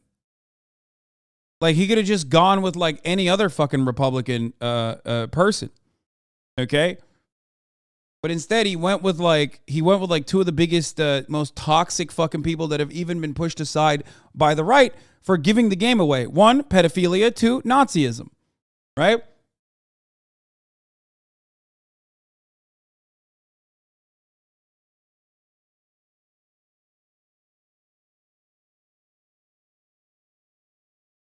I wonder if Tim Pool will condemn Nick Fuentes' Nazi rhetoric. I wonder if Tim Pool, who is supposed to be a centrist, will have something to say. Trump inciting an insurrection on January 6th. But what do you make of what Elon Musk is doing there? Words matter, and Elon Musk has aligned himself by allowing Donald Trump to have his Twitter account back with someone who's very controversial as an investigation continues on what happened in January 6th and other issues. But at the end of the day, Elon Musk owns Twitter like he owns Tesla. It is his entity, but it's also others' decision to stay on it. There has been a change with Twitter. Can you watch it because Nick is banned? Dude, I literally watched an entire documentary dedicated to Nick Fuentes 2 days ago on Saturday or on Friday. Like, it's like when Trump was banned from Twitch, right? Trump was banned from Twitch, but like, obviously I'm still going to fucking cover Trump. Like, it doesn't matter. It is a live video. It is a live video where this person, it doesn't matter because even though it's a live video, we're still covering someone who is gaining national attention and national prominence It's well within the high, well, not even the high bar, but like the low bar to clear for public interest. Noticeable change. And the question is, how long will people stay with Twitter as these changes continue to unfold? Doesn't seem like people are moving away from Twitter. But speaking of Twitter, and speaking of Elon Musk, he, we talked about earlier, he's waging war on Apple now, apparently, because Apple has like pulled a bunch of their $50 million budget. Okay, and Elon is not happy with that. The Twitter files on free speech suppression soon to be published on Twitter itself. The public deserves to know what really happened. Can't wait for that. Oh yeah, this is centrist Tim Pool with a table full of Nazis. I have actually sent this to Tim Pool multiple times in many of our conversations, and he has time and time again said that he was just there in a journalistic capacity. He's only there in a journalism capacity, and he's not friends with those guys. Interesting.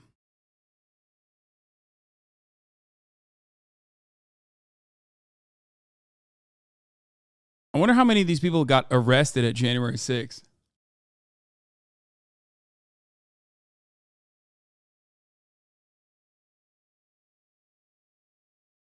Can we just acknowledge how much of a downgrade it is to be on Timcast? Like a minute ago, Ye was untouchable. Can you imagine Beyonce being interviewed about Tim Pool? Honestly, I can. Okay? I can imagine that. Because I feel like nowadays, I refuse to just believe that some celebrity is not going to fucking fall off and become like, in this weird narcissistic manic phase, become a weapon of the right. Okay? This doesn't say anything about Beyonce's politics, by the way. She's the queen. I don't think that will happen to her. But also at the same time, I did not think that this would happen to Kanye West either. Okay? At this stage, I don't know. Anything could happen. Okay? Do you understand? Anything is possible, ladies and gentlemen. I will not write anything off. Okay? I don't know. I don't know. I'm simply telling you I do not know. You're not coming on your stream, little bro? Wait, are you talking to me? I don't think Beyonce is coming on my stream. I don't think any celebrities are coming on my stream. I'm not. Celebrities only associate themselves with politics through the adequate, appropriate venues like CNN and MSN, other mainstream media channels. Okay? Unless they're in the fucking fringes. You literally had Grimes on. That doesn't count. Like, people that come on my stream are like still infinitely fringe. You're comparing Grimes to fucking Beyonce. Come on. No. Celebrities that haven't had their fucking fallen off, haven't had their fall off phase, okay? They're not going to come on a random dumbass's Twitch stream, especially a random leftist Twitch stream, okay? The only time celebrities are going to do that is when they're like so ride or die for like hyper right-wing candidates. That's the only, or right-wing ideas. They're not going to do that because ostensibly, in their worldview, CNN is leftist. So why would they go to me when they could just go to CNN?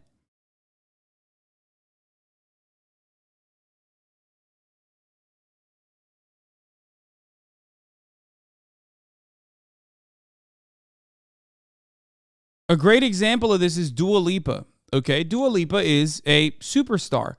Dua Lipa arguably has closer politics to someone like myself than like 99% of celebrities. That isn't really saying much because a lot of them are like liberals or center right. Okay, but Dua Lipa has been very outspoken. Same with Bella Hadid, Gigi Hadid. Regardless of their other infractions, like they are very pro-Palestine. Okay, that is saying a lot.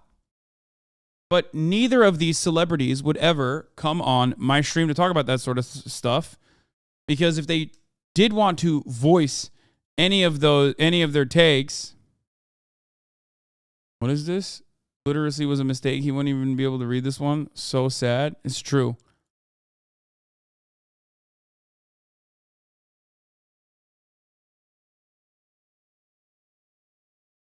You get more viewers than CNN, though? I don't get more viewers than CNN. Come on. Yeah,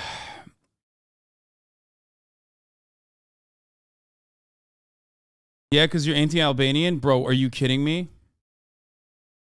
I'm so pro-Albanian, dude. You're fucking crazy. The world is Albania, baby. Bro,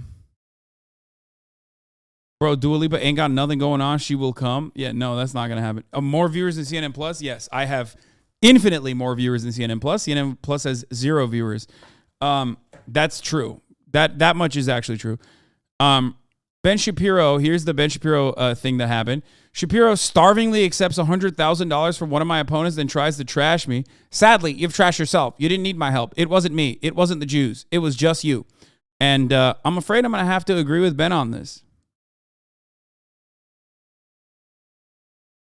We've accepted far more than that from your opponents. DeSantis has rented our list. Trump has rented our list. Virtually every major Republican figure has rented our list at some point. Stupid argument.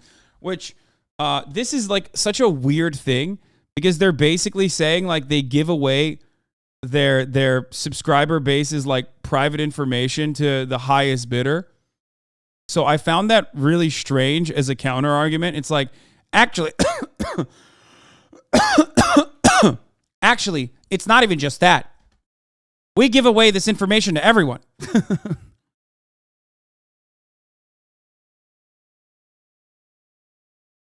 Hasan, I'm new to your stream. Please don't hurt me. Wait, why would I hurt you? Lake McGroove just clapped you for 1 second. Watch out.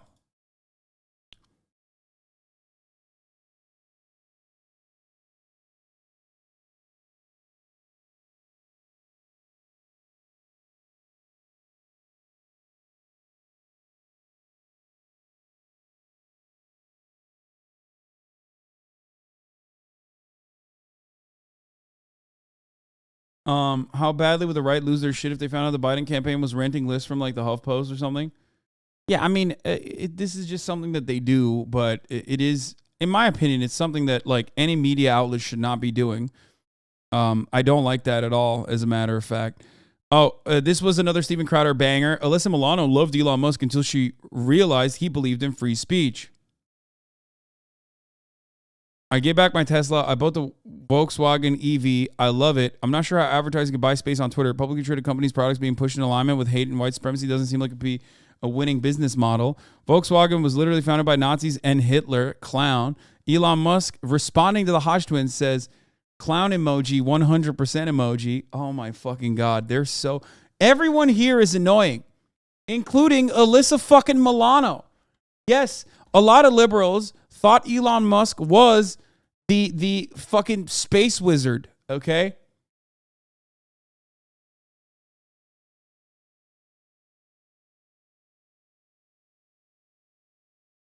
Yeah, a lot of liberals are foolish, and they thought Elon Musk was the shit. I, on the other hand, was not one of them. Let's hear what Ben Shapiro has to say about Kanye West. It really is pretty impressive stuff. Well, meanwhile, I would be remiss if I did not comment, at least in a minor way, on the President of the United States having a meeting with Ye, the anti-Semitic. Why not in a minor way? I feel like that's a major point of news for you, right?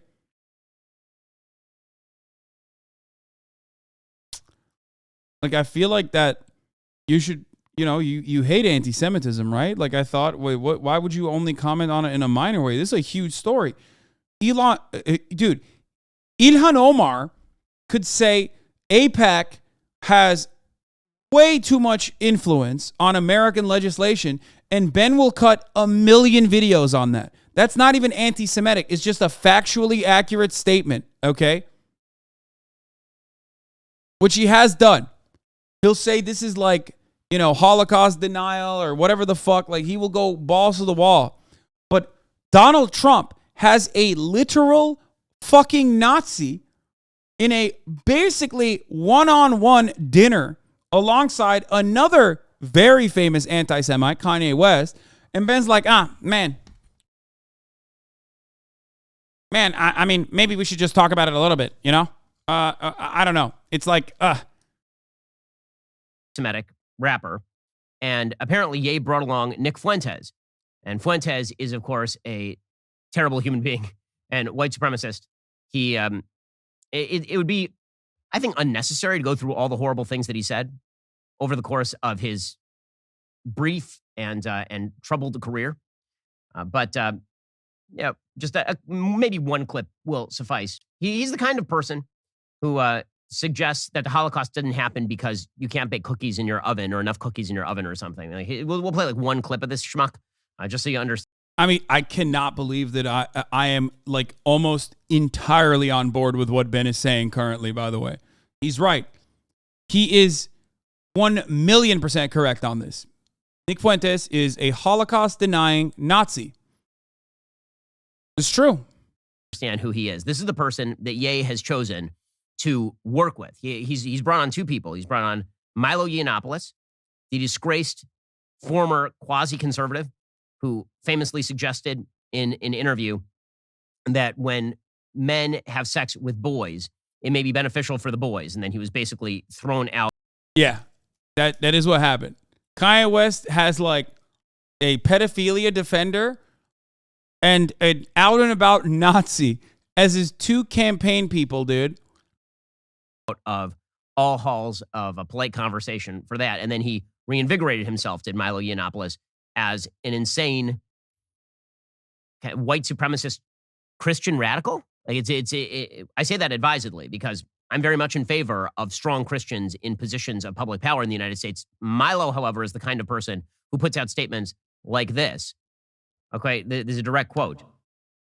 Nick and Ye didn't discredit Trump's 2024 campaign with that dinner meeting. Trump did that himself by having the most boring low-energy announcement speech in history. He did it by continuing to suck the boots of the Jewish powers that be who hate Jesus Christ, hate our country, and see us all as disposable cattle according to their holy book. So that's Milo Yiannopoulos, the guy who... By the way, that is so ironic coming from evangelicals because the basis of evangelical support for Israel and Jewish people is literally exactly that. Seeing Jewish people as just a means to an end. Because ultimately, like the biblical reasons or like the biblical interpretive reasons as to why white evangelical Protestants are the number one defenders of Israel is because they believe that once Israel is exclusively Jewish, once that land all the way to Egypt is given back to the chosen sons and daughters of God, the Jews, then the rapture will happen. And in that process, okay, Jesus Christ will come back on earth. This is literally the basis. Like, and millions of Americans believe this, by the way, which is fucking insane. Like believing that the top of the hour ad break is going to come and come and go, and I'm not going to run the ad break. Or believing that you are not going to see the fucking ads at the top of the hour unless you subscribe. That is the only way that you can avoid the top of the hour ad break. That's how it is. Okay? That's true. I'm sick in the fucking head. But not as sick as those who think they can avoid the ads at the top of the hour without subscribing for $5 or for free with a Twitch Prime or by getting gifted a sub. Woo! Speed Race, thank you for the 10 gifted subs. Here's the 1 minute ad break now. Goddamn! Anyway, all jokes aside, yes, the white evangelical Protestants believe that the Armageddon, or not Armageddon, the rapture will happen, and all of the evangelicals will be sucked into earth, sucked into heaven. We'll watch the Tim Pool show now. Turbo Killer, thank you for the 5 get the subs, Turbo. Give me the link. Give me the link. Give me the link. Give me the link. Give me the link. Give me the link. Give me the show me the Timcast.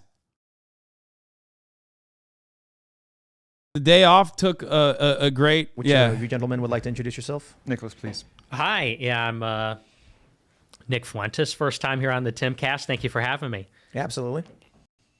What do you do? Oh, I'm a live streamer. I do a show called America First on cozy.tv. All right. And of He's course, a Milo, Nazi. you were here a couple weeks ago. Yes, I'm your best ever guest. So we've been told that the episode with you is one of the best podcasts ever. People really enjoyed hearing you speak. I think that's accurate. Okay. Yeah, well, thanks for coming back. Thanks. I was wondering how I was going to make it even more extraordinary the second time I visited, but I think I might have pulled it off. Luke's here. Total Sausage Fest tonight. Welcome. My name is Luke Radowski of wearechange.org. Today I'm wearing my Didn't Epstein Himself t-shirt, which you could get on thebestpoliticalshirts.com. And I think we should be using that word a little bit more, just like, you know, this YouTube channel didn't Epstein itself. And if this YouTube channel is Epsteined, we will be streaming on Twitter. So yeah, I started a t-shirt company after YouTube demonetized me. So the best political shirts. Joby Wan, thank you for the 5 get the subs. Chaos1391, thank you for the 5 get the subs. And of course, I'm gonna Serge. fucking And lose it. Serge.com. Pleasure, guys. All right, and I'll just pull up this story from The Hill, which is where's from Kanye? today, 5 p.m. Pence says Trump should apologize. It's wrong to give anti-Semite a seat at the table. This, of course, is related to a dinner that happened, and I was wrong a little on the details. So a dinner happened. Nick, you were there. Yay, you were there. I just want to start off by how did this dinner come to happen, and what happened? I was talking to Trump for about a month. We had scheduled the dinner in October, and then he announced for president. He pushed the dinner back to November. And I've been pulling together a campaign. And after I put up the DEF CON tweet, a bunch of people that had been canceled, like Alex Jones, I started getting in contact with other people that were now on the inside of the matrix. And Alex Jones, producer, said that Milo wanted to contact me. And here we are. So that's how you guys got in contact. Yeah, originally, and then I suggested that we bring in Nicholas as a enormous extra brain firepower that he is. He's most extraordinarily brilliant political commentator of his generation, and he's been treated just about as badly as anybody. So I thought he deserved to be in the room too, and yeah, that's pretty much how we got together. So I have some questions about that, but we'll get through the dinner portion of how exactly this happened, what went down. So this is how you get in contact, the three of you. How is it that Nick ends up invited to this dinner, and what happened? Well, he was rolling with me. I was impressed with Nick, and I was like, just come to the dinner. And we had Karen Giorno pick us up from the airport. And there was a lot of back and forth. There's another gentleman named Jamar Montgomery that was with us. He's an engineer at Boeing, and I'm telling him just we should raise everyone's volume. Okay, cool. And we sat there, and it was like when Trump came in, I said, do you want to sit alone? He's like, no, bring your friends in. So a big thing is like Trump had no idea who Nick Fuentes was. But this whole, I just got to go right to the heart of this anti-Semite claim that's happening. This is something, if you read the definition, it says you can't claim that there's multiple people inside of banks or in media that are all Jewish or you're anti-Semitic. And that's the truth. Like, it's the truth. What are we talking about? And elaborate. What do you mean? You mean? I'm saying, like, I've been labeled anti-Semite, right? So there's different beliefs about our bloodlines, like the documentary that Kyrie posted. And in general, America has been left ignorant and history has been changed. So when we start questioning things that question the indoctrination, then you immediately get, you said debanked or what did you say happened to you? Or demonetized, deplatformed. Demonized, demonetized. And what's so beautiful about this time is everyone got to see what's really been happening. And now we can really understand. We can see that Ron Emanuel was right next to Obama. Bro, he didn't know and then the Jared word Kushner demonetized, was dude. right next to Trump. But so we're getting right into it, I guess. They're right? at I was hoping to go for the news. They're at 60,000 viewers, which is kind of low. I'm gonna be honest. Fell off. I think the issue is one way to put it is you're expounding upon a localization issue that you've witnessed, right? Let me clarify. There are a handful of people that you see are Jewish in a certain place, and then you associate Judaism. It'll probably with rank the up to power like 100K. Whereas I view that as not relevant to it. Like Surprisingly yeah, you're low. substantially more powerful than I am, but I don't view what you're doing as an issue of black people. Yeah, but have you ever heard the term the black vote? So it's okay to put us in one net, but it's not okay for me to put them in one net. Yeah, but I mean, that's the basis of the hypocrisy that people have been thinking about and knowing about and realizing for decades. We were all wondering how this dam was going to break. Everybody in the country was wondering, what is the root of this hypocrisy? Why can people talk about white people a certain way? Why can't they talk about that group a certain way?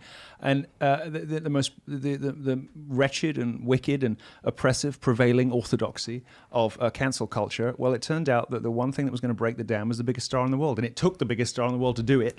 And now the dam is broken. So let me tell you my issue. I don't like identitarianism. You guys are familiar with what that is? Well, they started it, and they've been visiting on us. Yeah, unless it's white identitarianism. Running for president, you immediately said, well, you'd be good for the black vote. And I said, is that because I'm black? No, not just because of that. So is that, are you doing the same thing? I didn't say that was the only reason. I said it was because you're... Wow, he's so good. Tim Pool is esteemed. Probably would do well brilliant. with the black vote, absolutely. No, he wouldn't. No, he didn't. You're a fucking idiot. I think race plays a role in a lot of things, absolutely. And I think that I think the construct of race has really been forced upon us as just something for us to be woke about and just constantly talk about and use it as these like walls. Couldn't you say the same thing about Judaism?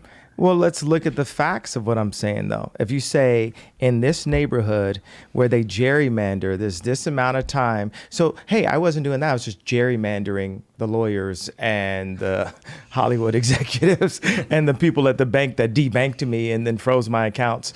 It's like we want to jump into protecting the idea that we can't put a net around something, right? But that's been my job as a producer, to take debanked Roy Ayers sample and put a James Brown drum and put it within a 2-minute, 3-minute song. That's the way I actually think, and that's the way I talk.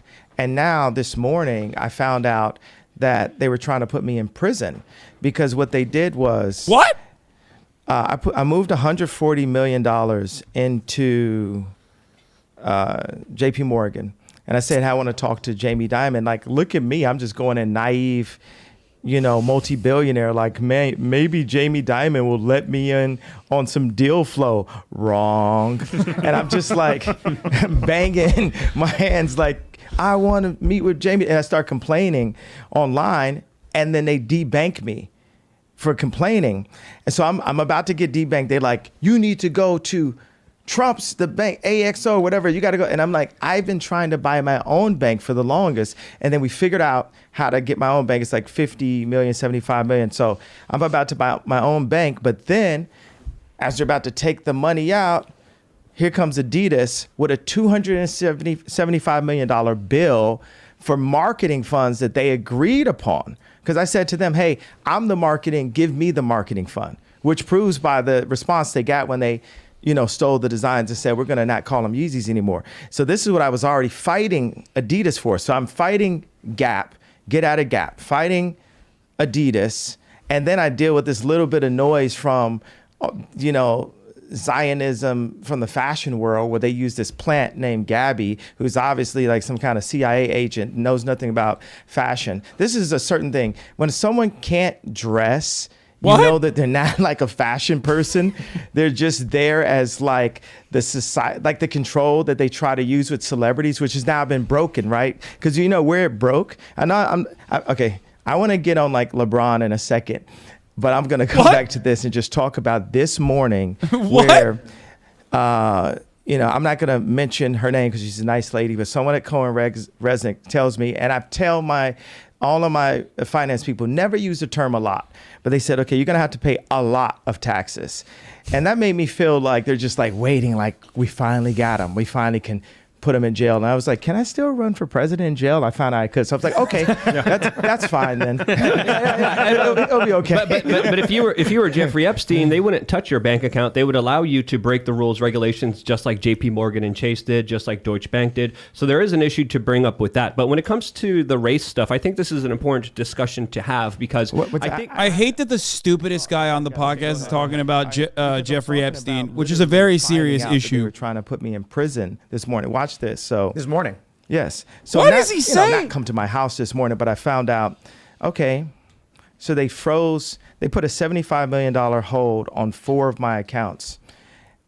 And then they said, There is a guy who ran from prison, by the way. 6 hours to find out how much a lot was. They said, well, around Of course, 50 his political opinions were on the exact opposite side of everyone at that CFOs, table. like, okay, so would this be tax evasion? Because I'm obviously not the most financially literate person on the planet. I was just a child, basically. Like, when you become famous, you stop growing at that point. I became famous at age 24, and I had handlers around. I had my mom around, different things. And it was always like you go from one handler to the next handler to the next handler.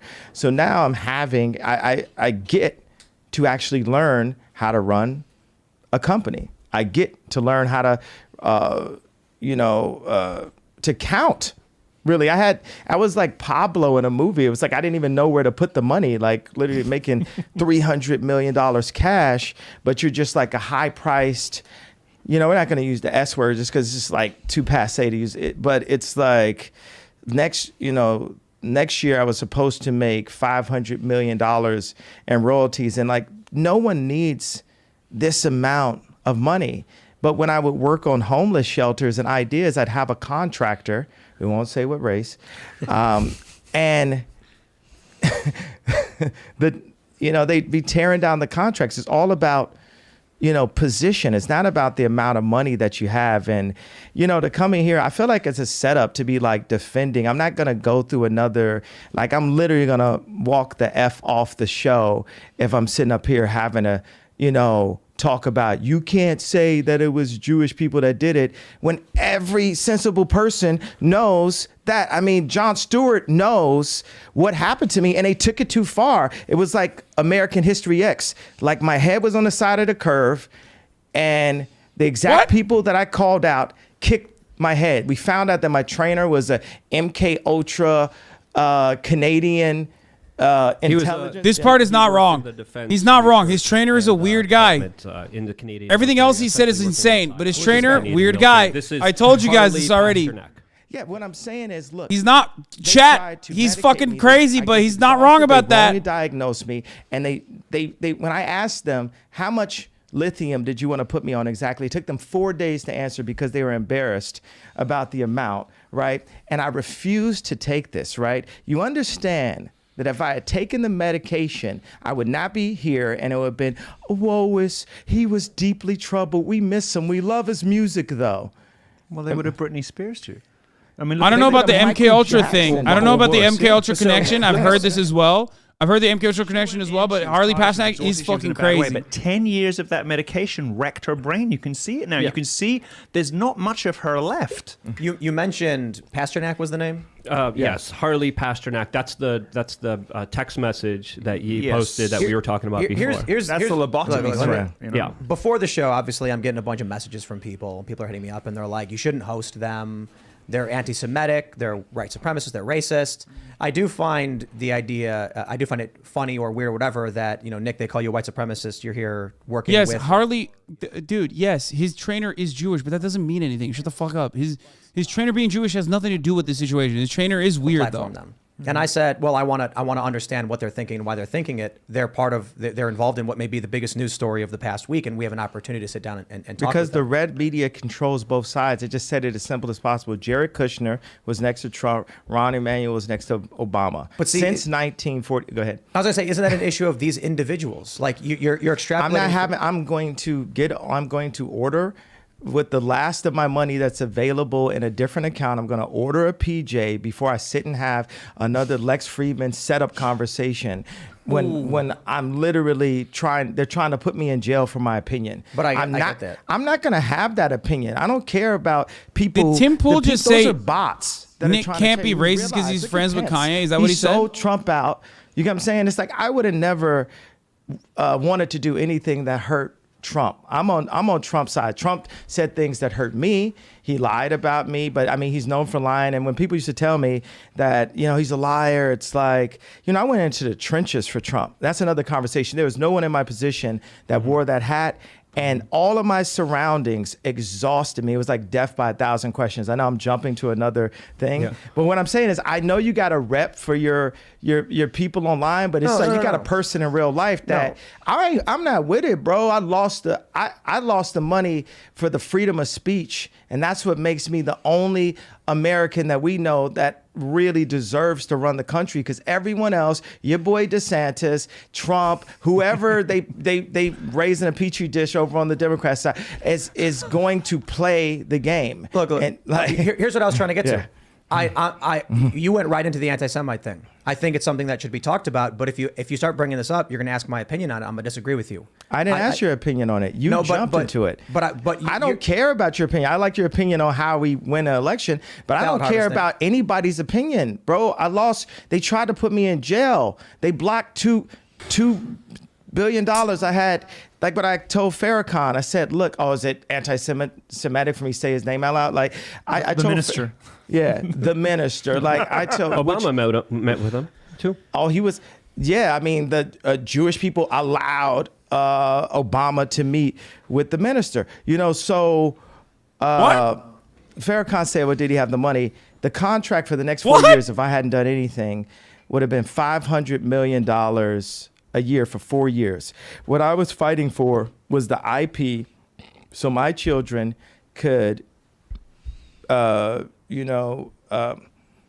sorry, just sometimes I think about 7 thoughts at one time, because anything I see, I come up with like 7 answers to it and then just choose what it is.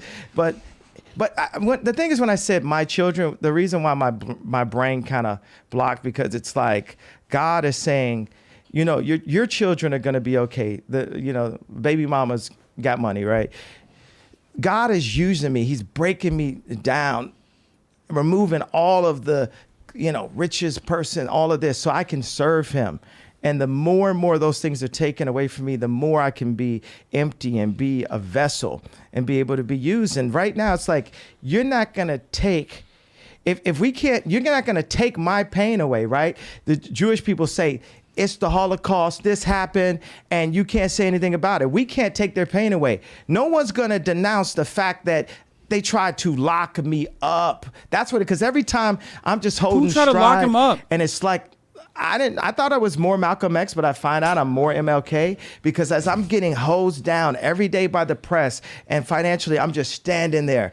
And when I found out that they tried to put me in jail, it was like a dog was biting my arm, and I almost shed a tear, almost, but I still walked in stride through it. Yeah, I think they've been extremely unfair to you. Who was they though? We can't say who they is, corporate can we? press. I'm not using I don't use the word as the way I guess you guys use. I'm talking about. It is them though, isn't it? I mean, because because when you think about it, consider it. In 2018. What do you mean it's not? What do I mean? Like, okay, so how about? Are you leaving? Are you afraid of the press? He's gone. I'll say it right now.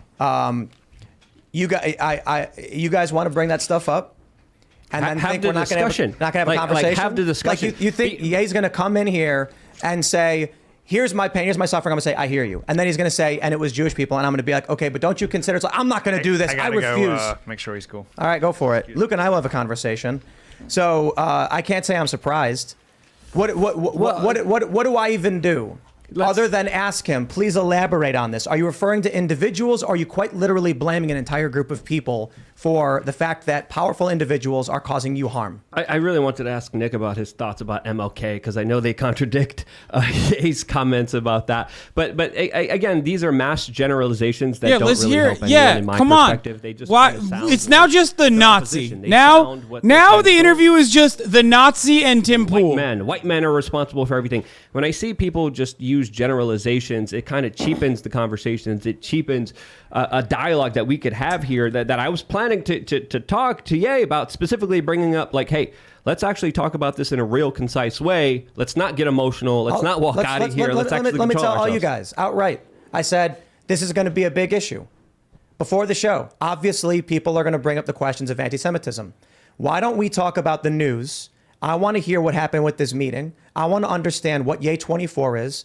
And then we can do a longer conversation about any of that stuff. And Ye literally in the first 5 minutes says, no, I want to talk about a group of people and point to them. Whatever, man. This, you want to know why? Look, you're not going to sit here. 88,000 people now know Nick Fuentes is just Kanye West's friend. Literally, I said a couple sentences. Still not addressing that he's a fucking Nazi. Very weird. Man.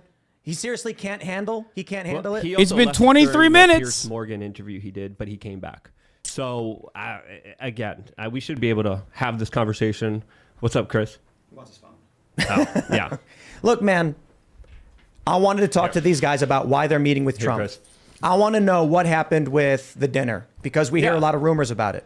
I want to hear about their And that's 2024 platform, which they were promising, which they were talking about, like they're going to be officially. Let me explain to everybody that unfortunate they walked out. Fine, maybe they'll come back. Whatever. This is the biggest challenge with dealing with identitarianism.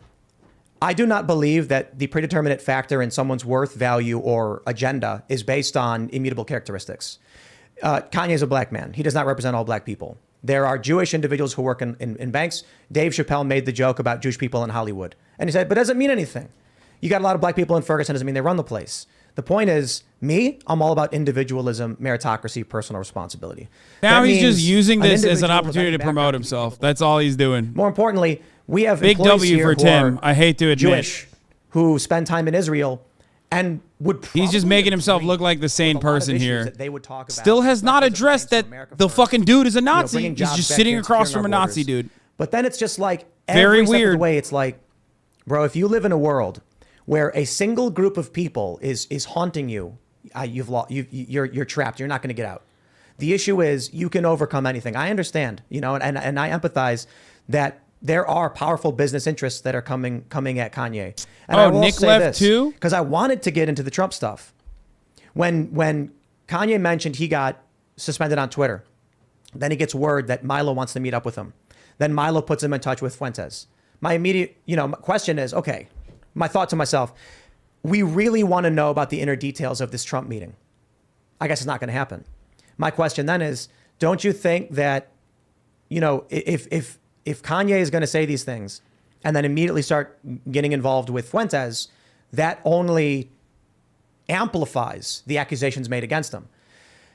But I guess if they genuinely believe these things, that's who they are. I was dying to interrupt. I was dying to say a whole bunch of stuff during his, his conversation. I respectively, didn't. I was waiting to counter back, but we didn't even push back at all. Really, we didn't even really say anything crazy out there. I mean, come on. Like we should at least have the tough conversations. We should debate these ideas. What does he think's going on? And I don't know, but I just wish people were again like, hey, you don't agree with me 100%? That's fine. No, he's still growing because people still think he's in there. there. He's 25 minutes in. Let's have this discussion. Apologize, Tim. Get him back. People are fucking mad. They're like still joining now because they think he's still on the podcast. A lot of the things that Ye was warning about, specifically with people trying to drug him, specifically with people trying to, of course, get him on big pharma medicines.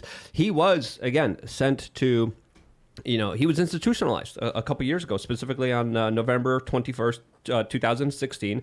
He's pointing a lot of this blame on this Harley Pasternak guy who, again, he's the one who's training Lizzo, Elliot Page. He was training Brittany Murphy. He trained a lot of controversial figures, and he is connected to Canadian military psyops. That's we should know what else is happening behind the scenes there, what else he knows. But before the show, we can't even get that.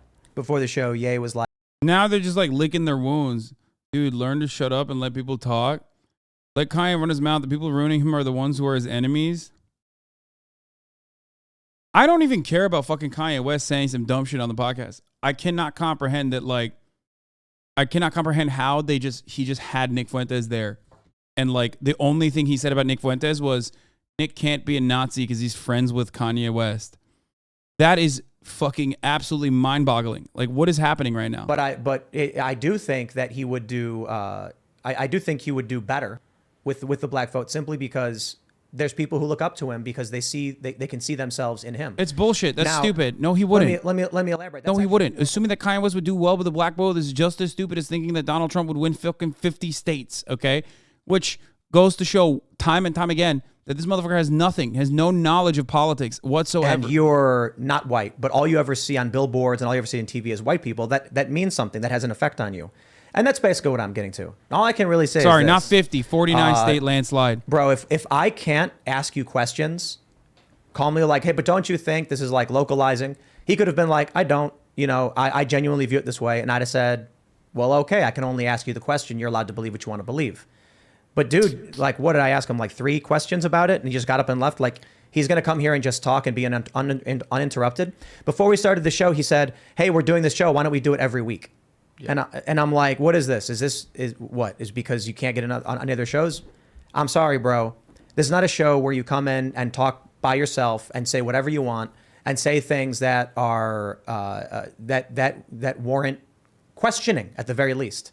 At least for clarification. Yeah, I mean, everything should be exactly. questioned. Everything should be debated. Everything should be, you know, talked about. We shouldn't stray away from uncomfortable situations. We decide to take things head on. Like, we have our particular viewpoints. They have theirs. It's obviously there's a difference. Obviously, we believe in different things. Let's see which idea is better. Right. Let's see which idea wins out in the public sphere. Let's actually have that conversation. And it's kind of sad that we can't. Well, I think it's funny that like we got people in super chats who are like, why didn't you just let them keep talking and keep talking? But that's not how the show works. We cut each other off all the time. I just cut you off right now. I know, right? This is the way we do the show. Guys, I'm sorry, man. I'm not here to do a show where we let one look. We had Milo come on a couple weeks ago, and he mostly just talked. And I think there's something interesting there. Milo had been banned for a really long time and hadn't spoken out in years. 5 years. Ye's been on a whole bunch of podcasts. Bro, why are you rehabbing these fucking people's images when like it's obvious that like they're toxic to even right wingers because of the things that they say? And I'm like, I don't want to chase after a dude who like he's in the news. Ye goes on Rogan before, he goes on Friedman, and then I'm like, that's cool. They got those conversations. Then we were told we would get Milo, Fuentes, and Ye at the same time, and we could talk about this big news, because that's what we do. We are a topical news show with guests. We are not Joe Rogan Experience. We're not guest interviews. And so with Milo, we had him on, and it turned into something different because the man's been out of the limelight for 5 years and came back and said Trump supporters want revenge. So here on this show, I don't know what to tell you, man. Ye doesn't have to do anything. He owes me no favors. He wanted to come on the show, but he didn't want to have a conversation. Yeah. I didn't disrespect him. We were nice to him. You know, we hung out with him before the show. You know, we tried to accommodate him to the best of our abilities, but he didn't want to entertain a conversation. I can't make him. He doesn't owe me that. He can leave. That's his thing. You know, appreciate him trying as best as he did. That's about it. That's true. I mean, what else can you do, right? I mean, look, you know, let me tell you guys some stories, because I guess this is the show now. Welcome to the Monday night show. It was all hype and then all nothing. You know, I don't like identitarianism. I've never been a fan of people who've blamed everyone else for their problems. I remember during Occupy Wall Street, you had people saying Kanye it was left. the 1%, that was the cause of their problems. And I'm like, what are you talking about? You got 1%ers here giving you money. You've got rich people down here supporting Occupy Wall Street, providing funding. You've got like George Soros money going into these nonprofits that are funding you to complain about rich people. The problem is varying agendas. The problem is varying ideologies. The problem is everyone fighting for power for what they want. In Ye's circumstance, they're coming after him. They're trying to take away his stuff. They're threatening him with institutionalization, and I understand all of that. It's unfortunate that he's internalized this problem to it is a specific ethnic and religious background that's doing it. And I'm like, bro, it's specific people doing it to you. Mm-hmm. You know what I mean? Yeah. I don't know what else to say. We can read super chats. Well, I think super chats would be interesting to spur on this conversation. But we made it 27 minutes, and YouTube didn't take it down. Ye just got up and left. Yeah, people don't understand. We took a big risk tonight. Farrakhan said, well, did he have the money? The contract for the next 4 years, if I had a dialogue that we could have here. In 2018. What do you mean it's not? What do I mean? Like, when I found out that they tried to put me in jail, it was like a dog was biting my arm, and I almost shed a tear, almost. But I still walked in stride through it. Yeah. This is the moment where Kanye West leaves. He's like, they tried to fucking put me in jail. I think they've been extremely unfair to you. Who was they, though? We can't say who they is, corporate can we? press. I'm not using. I don't use the word as the way I guess you guys use. I'm talking about. It is them, though, isn't it? I mean, because because when you think. Immediately, Nick comes in, salivating, horny to just be like, they, the Jews, okay? Think about it. Consider it. In 2018. What do you mean it's not? What do I mean? Like, okay, so how about, are you leaving? Are you afraid of the press? He got fucking mad that like at this point it's like he's just upset that he's upset when someone automatically doesn't agree with like anti-Semitic rhetoric. He's just like, I'm leaving. You didn't say they are the Jews and they control the media. I'm out. That's crazy. Like that's actually crazy. I mean, he's upset Tim won't let him do anti-Semitism. Like the thing about Tim Pool is that he will let you do anti-Semitism. He will have you on if you're just like, you know, lightly doing anti-Semitism. That's the thing. But Kanye's like, no, you have to literally fucking like let me say Jews. He's gone. I'll say it right now. You guys want to bring that stuff up, and then have think the we're not going to have a conversation. Like have the discussion. Like you think Ye's going to come in here and say,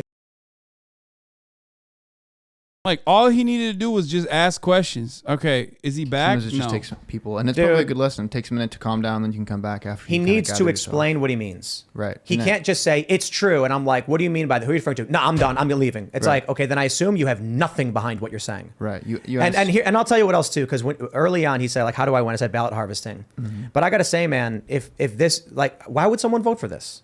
Right. That's what's already been mentioned in the super chats as well. Yeah. Yeah, someone actually said, why would I vote for a guy who's, you know, going to act this way? Or like trust nuclear codes or something. I haven't read it actually.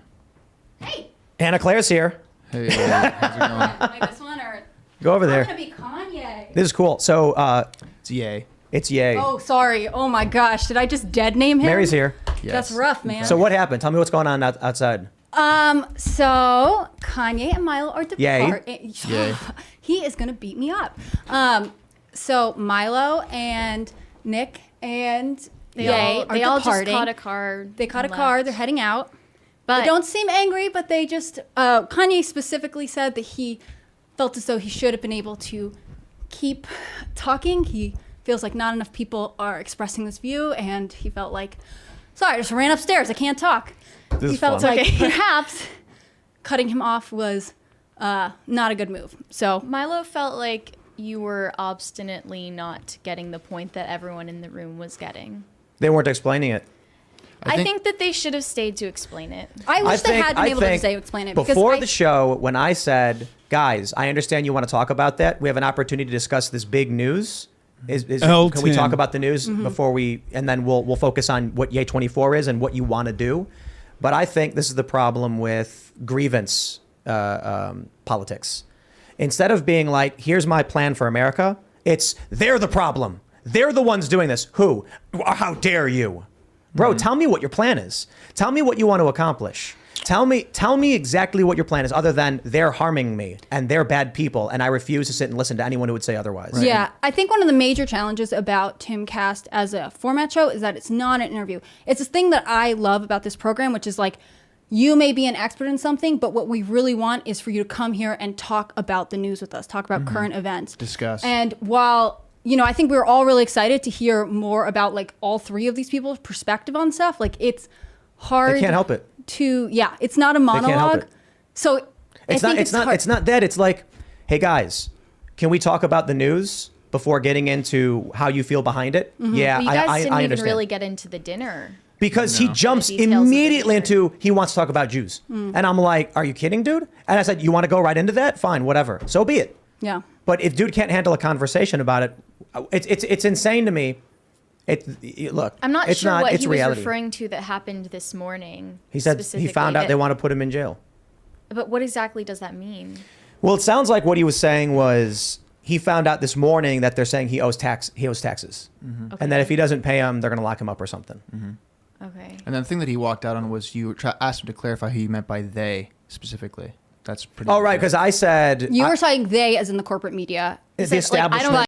Bro, let's be real. So Kanye West left. He left the building. Let's be fucking real, okay? If you can't even do a fucking broadcast because you're so up your own ass, if you can't even do a broadcast with like very obviously a right-wing person like Tim Pool, who unironically said that Donald Trump was going to win 49 states. Okay? Like, if you can't go on that podcast, which is, I would say, to the right, like, I think to the right of Fox News didn't say Donald Trump's going to win 49 states, right? If you can't even go on that podcast, bro, you're fucking cooked. Like, you have lost your fucking mind completely. Like, even Fox News is not going to have Nick Fuentes on, okay? Straight up. I don't think Fox News would have Nick Fuentes on without addressing that he's a Nazi. I'll say it.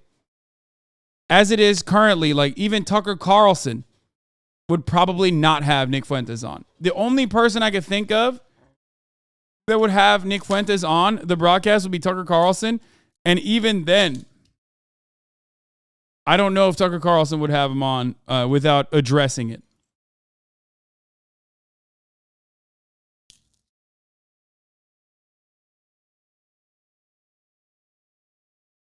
Like, he has gotten worse and worse over the course of the past couple of months.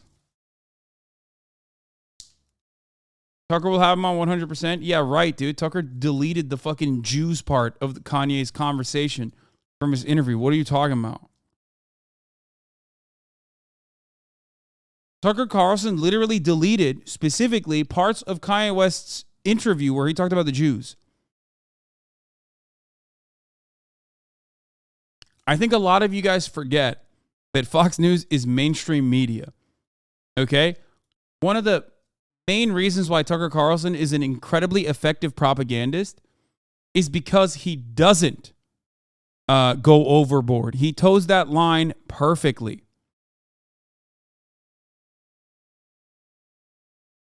Okay? I think even Joe Rogan would probably say some stuff if he started talking about they and the Jews and all this stuff.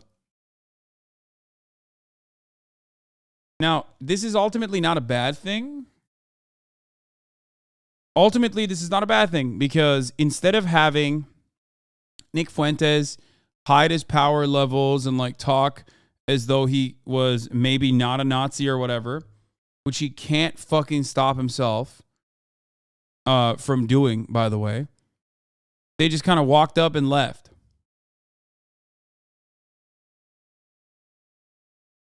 But notice how Nick Fuentes cannot stop himself from openly saying anti-Semitic shit. He can't stop himself.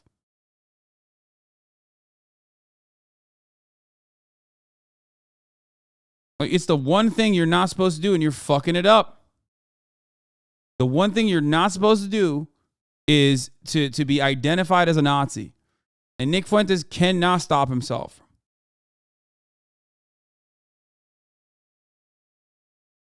He puts on a fucking fat smile and just starts saying, you know who they are.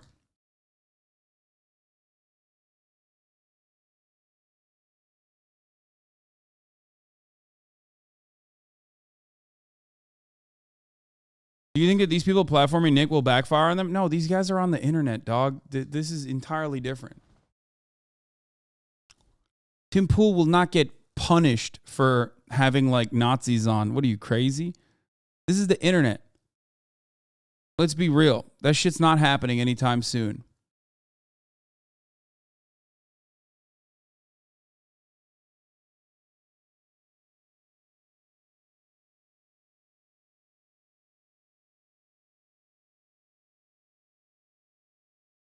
Anyway.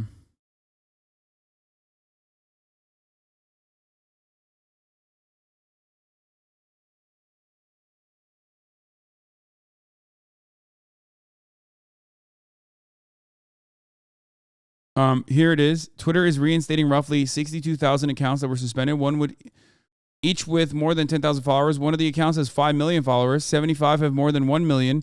Internally, employees are calling it the Big Bang.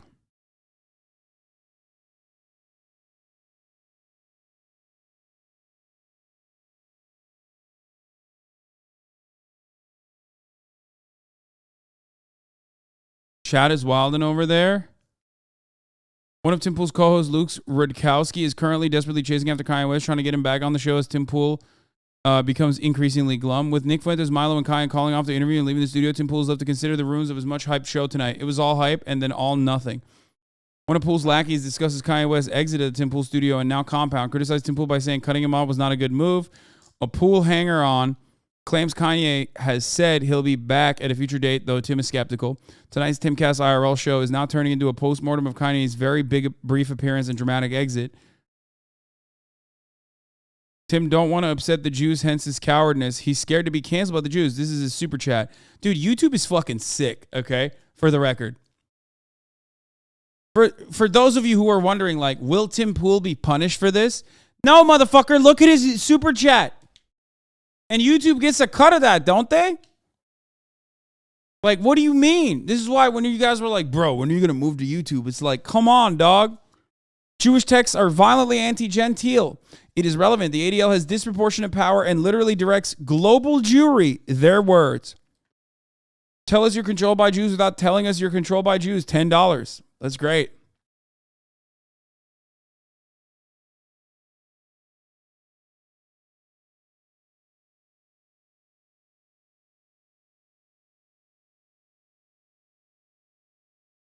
You can say pretty much anything on YouTube. YouTube was also the platform where white supremacy was thriving for a very long time. They've gotten a lot better, but like, don't be crazy. Tim Pool literally fucking, this is Tim Pool shit. This is bread and butter. He is a, what is he? Senior politics reporter, Huffington Post. We love Huffington Post. He says, GOP Senator Thune on Trump, Fuentes dinner. That's just a bad idea on every level. Then he's got, Frank Thorpe. We cannot tolerate anti-Semitism. It's bad, says Cornyn Blunt. I've been tired about responding about what President Trump did. I wouldn't want to have dinner with either of those guys. Ernst, I think it's ridiculous. The point is, every single Republican is now coming after Trump over having done this. And Milo's the one who connected it. So I'd love to ask Milo, you said years ago that you wanted revenge over the treatment that you received after being canceled. Is this it? He's such an interesting figure for a lot of reasons, but it's hard not to think in the years that they canceled him, sent him back, he just sort of became more powerful and is now acting on some sort of master plan. I mean, this candidacy, Kanye's potential run for president is just. The main broski, thank you for the 5 gifted subs. Burden or a gift, thank you for the 10 gifted subs.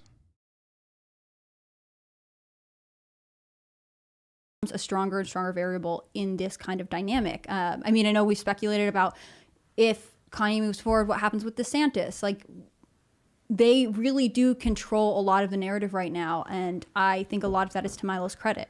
I think to respond to my good conservative friends who are messaging me like, Tim, don't have these people on, they're bad people. No. I think you should all invite them on. Because I think if anything is bad for their ideas, it's exactly. Bro, you have to fucking say that Nick Fuentes is a Nazi. What the fuck is going on, man? Kanye is assembling the Avengers of scaring the hoes. Yeah, it is. It's like the career suicide squad. Introducing Kanye West, the most divorced man alive. Nick Fuentes, Nazi virgin. Milo Yiannopoulos, Nazi who's currently pretending he's not gay. And Tim Pool, probable virgin, sings emo music with a conservative message.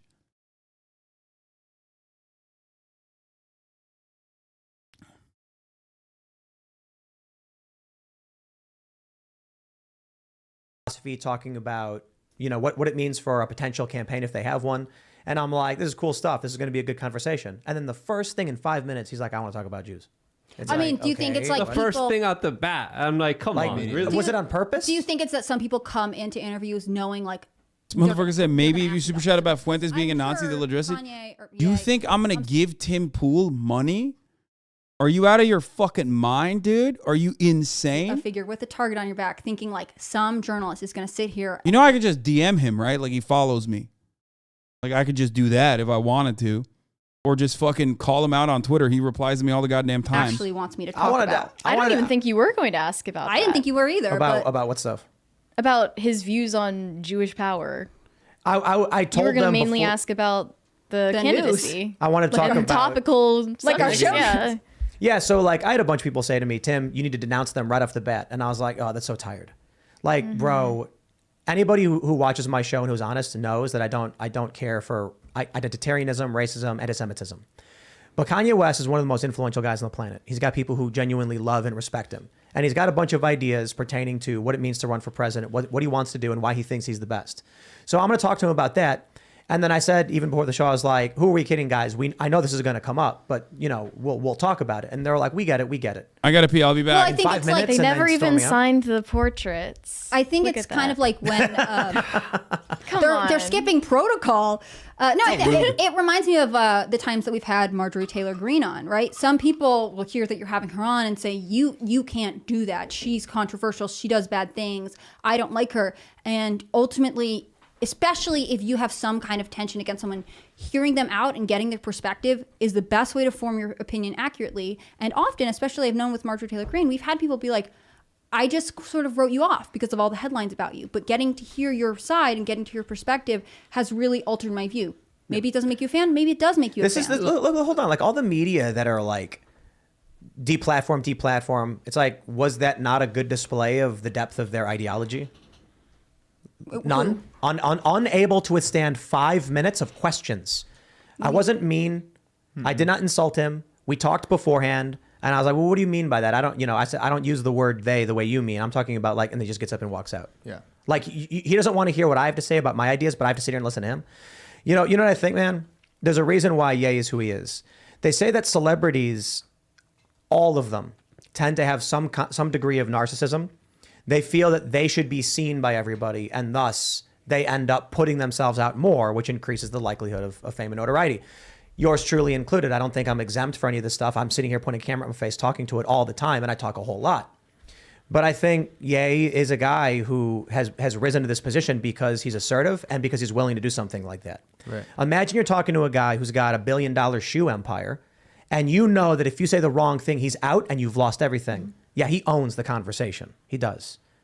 So that works for him in business. Yeah. Does not work for him in politics. Yeah. You're not going to get a single vote if you're going to storm out and not do anything for anybody. You know, there's a lot of things to kind of break down and talk about here. I have my own theories and assertions, and if you guys don't go along with it, I'm like, yeah, that's totally cool. That's totally fine. It's not the end of the day. But I think it's also fair to say that he's going through a tremendous amount of pressure, a lot of stress. He's not coming back, little bro. He's not hearing your words about his $1 billion shoe empire, little bro. I think there might be still, you know, I don't know. By the way, this is why I said there's no fucking shot in hell that Kanye West would ever come on my stream when you guys were like, oh, well, would you have him on? It's like, there's no fucking way.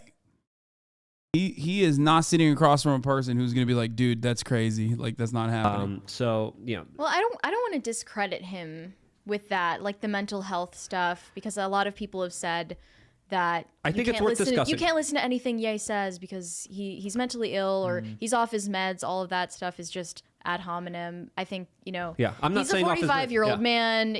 He's extremely influential, powerful. He can make his own decisions, and I think that he made the wrong one tonight by walking out. Absolutely. I'm just saying that this deserves Your also. life is really weird, Tim. Today, you guys are here too.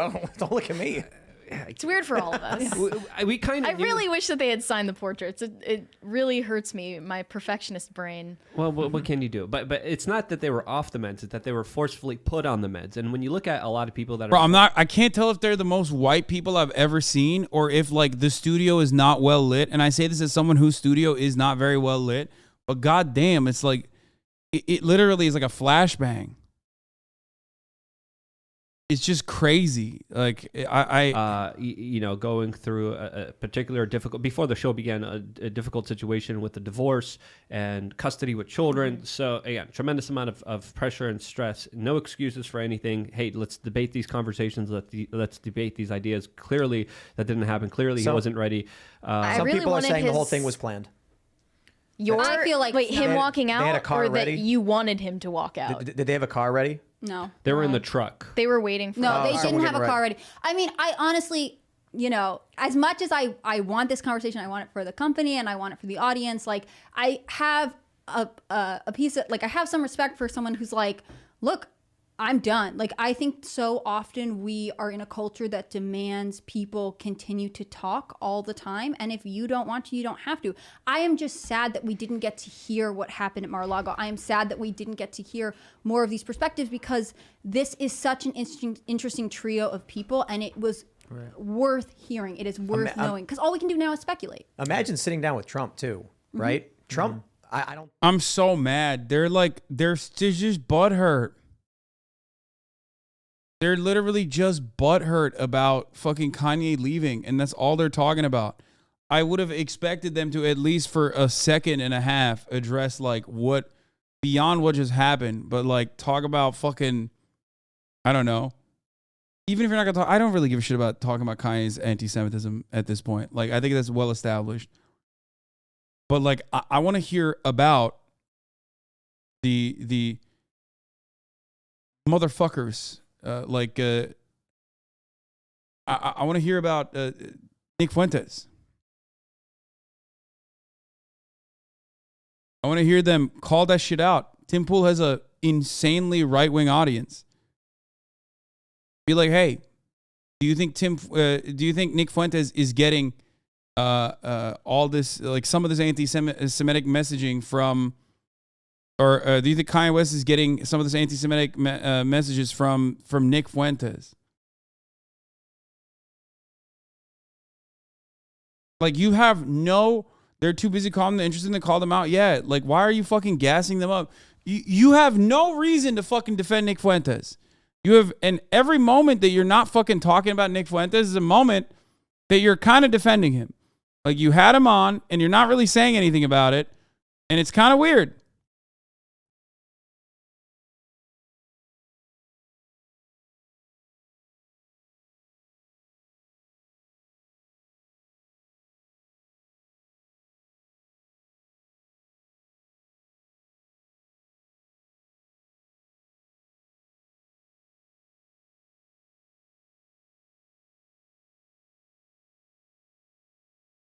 React to more plates, more dates, crucifying the Liver King. Yeah. Every moment you spend not talking about Nick Fuentes, the moment you spend it watching the ads at the top of the hour. God damn it. Tim literally said some people call you a white nationalist, but you're friends with a black guy that's literally defending him. Yeah, didn't he say that in the beginning? Like, literally immediately, like around here somewhere where I muted him. In content. No. Not tonight. The DEF CON tweet, a bunch of people that have been canceled, like. Yeah, by the way, at the top of the hour, there's a 6-second ad break. If you no longer want to see those ads, yeah, I got him. Yeah, well, not I got him. He got me, okay? Yeah. That's right. Yeah, I got. Shut the fuck up. I've been absolutely destroying it, too. I was destroying it today. Literally destroying it today, and I just got fucking cooked by that chatter. What an L.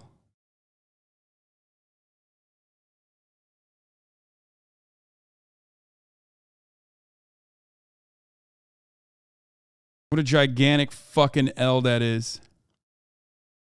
Absolutely destroying it until this moment. Don't like it. Anyway. Yeah, Hasan. There's a moment ad break now.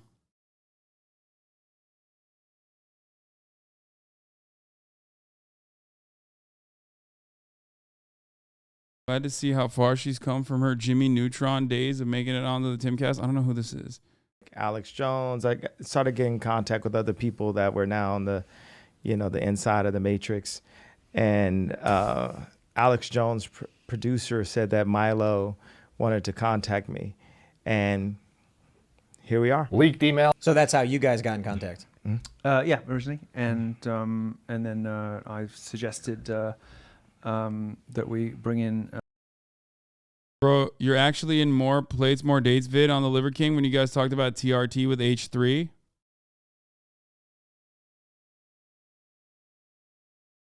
As a black woman, Kanye is an embarrassment to our community. I want to take his black card and give it to a more deserving person like you were invited to the barbecue. Okay, first of all, Kanye West does not represent the black community at all. Kanye West is just Kanye West. Like, it's nothing. Like, he is not a representative of anything.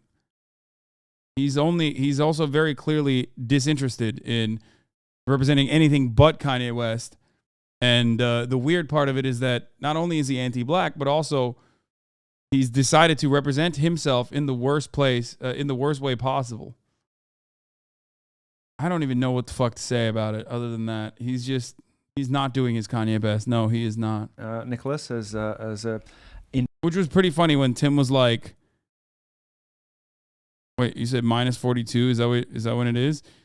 It was pretty funny when Tim was like, yeah, it's going to be really good for the black vote. Like, no, it's not, dude. You're demonstrating you have no knowledge whatsoever.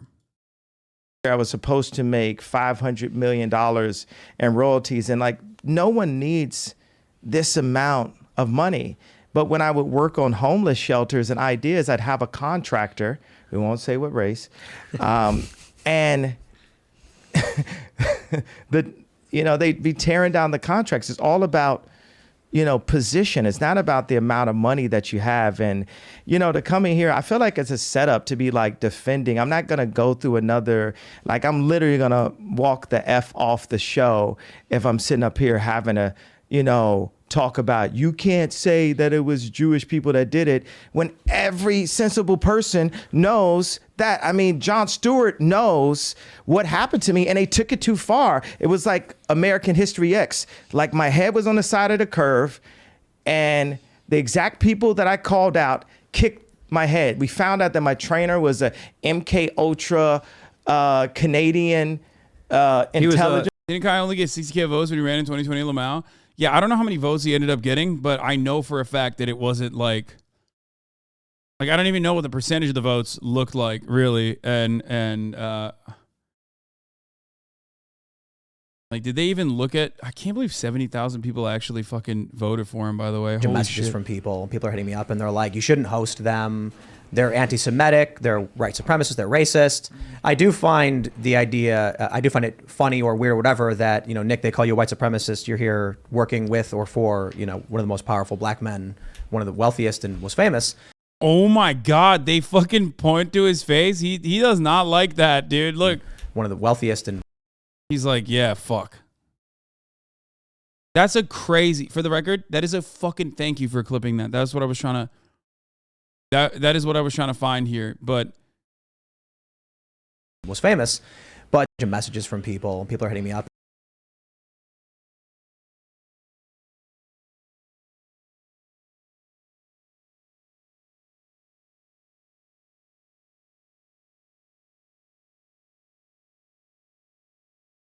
Kanye West and Michelle Tidball? What the fuck? I don't even know who the fuck Michelle Tidball is.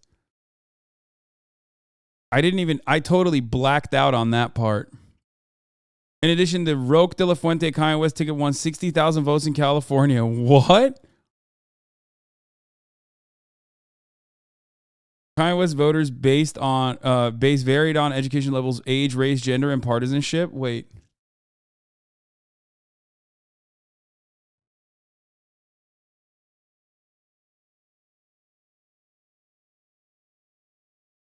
I can't believe this many people voted for him, dude. That's crazy.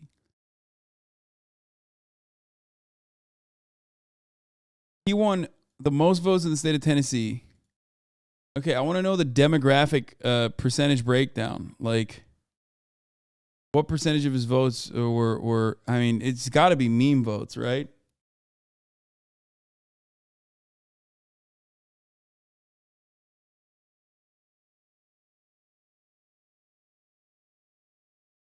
That's crazy, dude. The Franco Games. Thank you for the 10 gifted subs. Philip in the chat. What's up, Philip DeFranco? Go to a Kanye concert and look at the crowd. That's the demographics. I mean, dude, it's like Aiden Ross, okay? When I think of a Kanye West voter, I think of Aiden Ross. If there's one person who is like unironically going to vote for Kanye West, it's going to be a motherfucker like Aiden Ross. That's who represents the Kanye vote, okay? No one else. That's it. So, like, that's not exactly, don't act like people can't meme a president to win.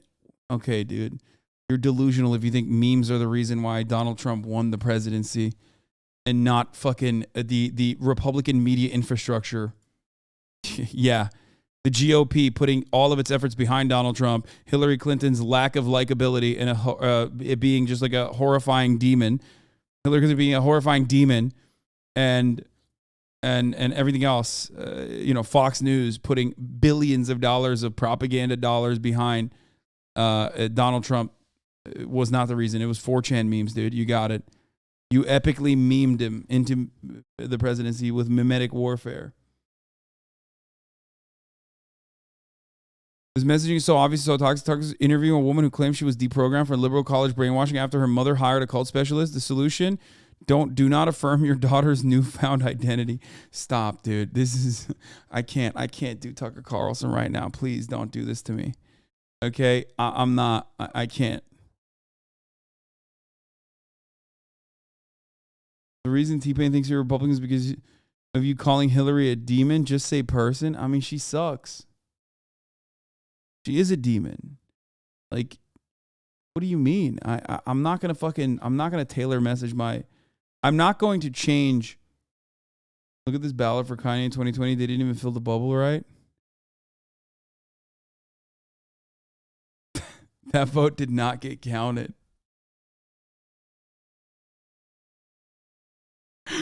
So no, my man, you did not actually vote for. You did not vote for Kanye West. You didn't vote for anybody, really. You just. Representative Marjorie Taylor Greene, torn to the far right activist Laura Loomer on Telegraph, says Loomer is obsessed with her. I sincerely wish Laura the best and hope she becomes stable. Why does Marjorie Taylor Greene have a Telegram? I had to rush here after Kanye rushed off the podcast. Lol. He's as soft as he is bigoted. That's 100% correct. Yes. He is very soft. Like, imagine not being able to fucking talk to Tim Pool, bro. Like Lex Friedman, right? Lex Friedman, you might not like him, you might love him, whatever. I think Lex Friedman ultimately is like a center-right guy, obviously, okay? But like, yeah, he applied thorough pushback to Kanye West. Tim Pool is not the kind of person to do that. Okay? Tim Pool is like gonna let you get away with it as long as you don't say openly. Like, as long as you don't openly fucking say things that are just like transparently anti-Semitic, you're going to be fine. And I cannot believe that Kanye West couldn't even do that. I actually felt bad for Lex Lowell. Yeah, well, he's also Jewish. And Kanye West, who is anti-Semitic, openly was like, you're a liar because you're Jewish, pretty much. Jarvis Johnson. Damn, we got all the YouTube greats in here. Jarvis Johnson, thank you for the 5. Get the subs. Jarvis, we gotta have you on the pod. On Fear and.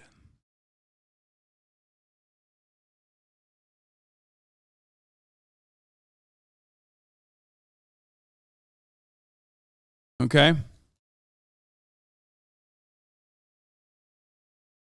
Soon.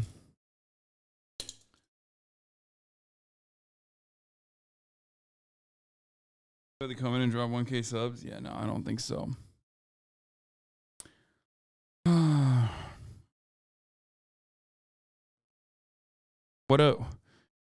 a weird way, I think this was the best of all worlds because, like, I wish Tim Pool. I don't know why I thought that this was going to happen, but I wish Tim Pool would at least address that Nicholas Fuentes is a fucking Nazi, okay? I did wish that. I wished that he would have said that, and the only thing we got was literally just like a defense almost. Oh, fuck Dave Rubin. Dave Rubin blocked me, guys. My ex-co-host. I haven't seen this all, but good for Tim Cass for trying. Fuentes is a racist little troll rat, and Kanye is just lost and drunk on fame. I've only seen another 2 minutes of the whole thing as I've been out to dinner, but my guess is Tim Cass did an admirable job in a shitstorm, and the others were likely exposed for what they are. Plus, it's good on the internet to comment on things before seeing them, right? And I like Trump. I voted for him. I've interviewed him. I like his kids, but he's not perfect, and I'm not in a cult with an untouchable leader. Dude, you guys are in a cult. These guys are like literally the only reason why they're fucking shitting on Trump now is because they think DeSantis is better. Like they think that there's a viable substitute. The moment that the entirety of the fucking right-wing ecosystem falls behind Trump, they're going to do the same shit. Also, surprising that Tim is able to maintain 89,000 people watching him when Kanye West is no longer there, for the record. Got to point that out. Reading the chat room right now, and every time I read the chat, I have a great time. Well, most of the time I'm on this show. I'm usually snickering in the corner here, reading all the chats. We don't see about Lewis is like he has 3 different screens up, and you can see the chat going on one of them. I got an idea for a segment. What is it? Oh, we're still doing news? Yeah, Okay. hold on. This, We're still rolling. Let me see if I can find. I still can't get past the legs being center right assessment. I mean, I think that there is. You might not agree with me, but you know, I do think that Lex Friedman is a centrist, and centrists in the United States of America, which is heavily slanted to the fucking right, are right wing. Lex Friedman is an actually successful centrist. Like unlike Tim Pool, who is not very convincing at being a centrist, Lex can actually come across like a centrist. But by that I mean center right.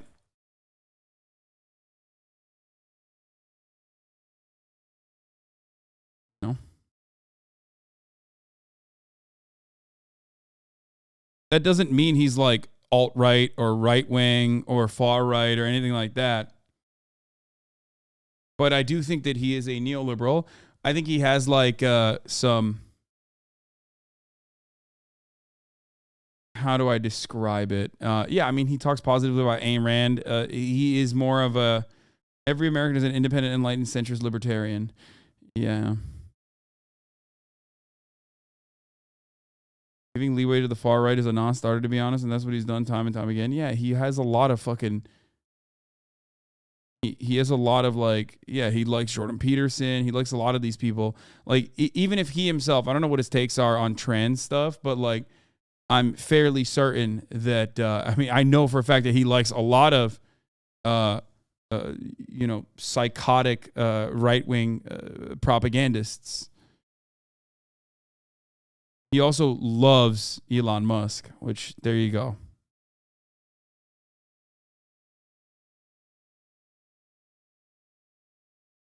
Like, Friedman might not be personally anti-trans. I don't think he is. I've never like heard him say anything like that. I think on social issues, he's like pretty, he's pretty, I don't know if I would say progressive. He's just like a regular neoliberal, you know?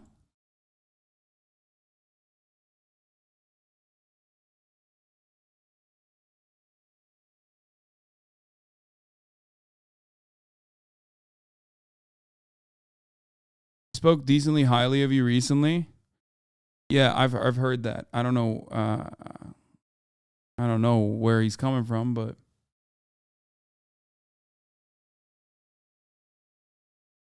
what did he say? Kind of besides the point, but it seems like Kanye just sort of gave up on freeing Larry Hoover. He organized an event where he did the greatest hits and Drake sang about being a lesbian and then went, okay, now the ball is in the Justice Department's court. I don't think he's accomplishing much else. If that was his only idea, Drake isn't going to help him free Dwight York or attend a second WAN-C conference.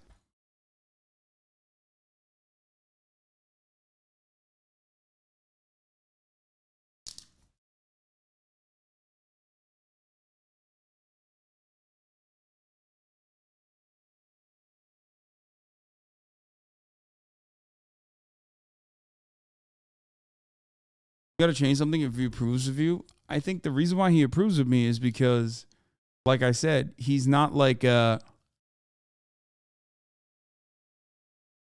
he's not like a full-blown psychotic right-winger, okay? He's not. Like, and right-wing in this country, depending on what you look at, is literally, right-wing in this country now is like, oh, dude, if you're a queer person, you should not be able to walk the fucking streets because a child might see you and automatically turn gay, okay? That's what the fucking right-wing position is. So I don't think Lex Friedman is like that. I don't think that's his take at all. Okay?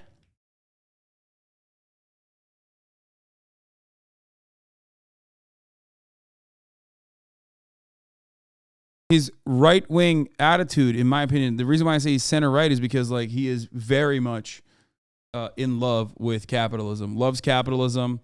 And when you love capitalism, you sometimes have to nullify some of its worst forms of oppression. Okay.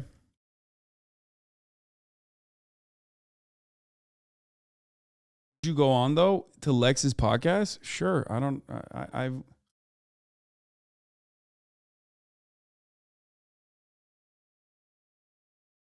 would never look, man, there are big platforms that I would go on. I don't give a shit. I've said I would go on Joe Rogan too, by the way. So like, why the fuck wouldn't I go on Lex's podcast?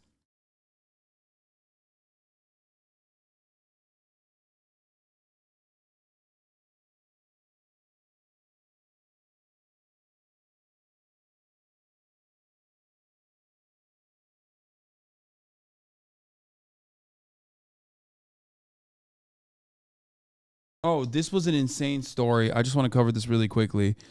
NBC News actually called it what it is, but it's surprising that New York Times actually did not call this what it was. A Virginia law enforcement worker has been killed in a shootout with deputies in California after he allegedly murdered the mother and grandparents of a teenage girl he catfished online before trying to escape with the team, police say. Bro, this was a fucking pedophile cop, okay? And the New York Times' title for this earlier when the story first came out completely just avoided that in the headline. Like they just made it seem like it was just some random pedophile guy.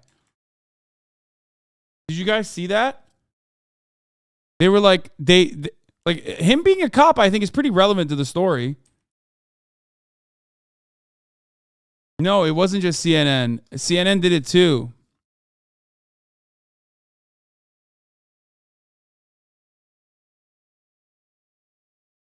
Hold on, where is it? Where is it? Let's see if I can find it.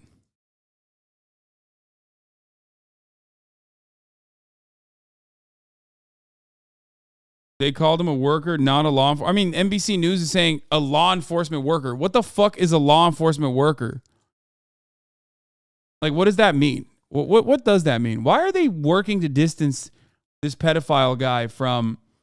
I mean, this is the most I've seen someone... at least reference that this person is a cop, by the way.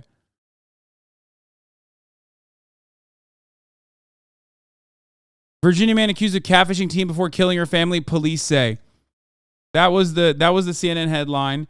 The New York Times headline was also like that. This was the NBC News headline, which says law enforcement worker. Okay. Probably a crossing guard. No, he's not a fucking... Bro, he's not a crossing guard, my friend. He is just a cop. The suspect, Austin Lee Edwards, 28, was killed in a deputy-involved shooting after he opened fire on authorities with sheriff's officers in California. A Virginia law enforcement employee was killed. What is his job?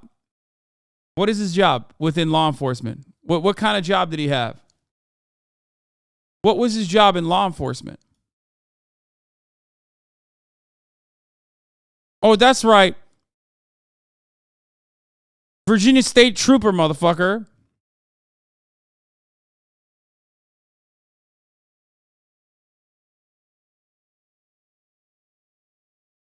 Austin Lee Edwards was likely to set fire to the family's home in Riverside, California on the day of the shooting Friday before leaving the girl, according to the Riverside Police Department. Deputies exchanged gunfire with and fatally shot Edwards after locating with the teenager later that day. Until last month, Edwards was a Virginia State Police trooper assigned to patrol Henrico County, Virginia, and was recently hired as a sheriff's deputy in that state. That's it, bro. You're a cop. Like, that's a cop. That's a cop. That's a cop. This is what a real groomer looks like. This is what a mass shooter looks like. This is what a real pedo looks like. This is what a murderer and kidnapper looks like. It's true. That, my friends, is a fucking cop. Why is it that when it's a cop doing it, you're like, well, it's a law enforcement adjacent personnel that is ununiformed? Like, why the fuck are they doing this? It's got to be deliberate. You know? It's a cop, brother. That's a cop. Say it. Say it with your fucking chest. Edwards, a resident of North Chesterfield, Virginia, met the girl online and obtained her personal information by deceiving her with a false identity known as catfishing. The bodies found at the home were identified as the girl's grandparents and mother, Mark Winnick, 69, his wife, and their 38-year-old daughter, Brooke Winnick. Police said the exact cause of their deaths remain under investigation. The teenager was unharmed and taken into protective custody by the Riverside County Department. That's so fucking sad, too. It's like...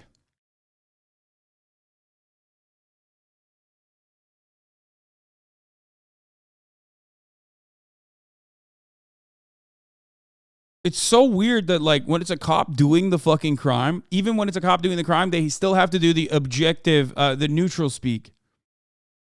Okay? Like, they still have to fucking do neutral speak.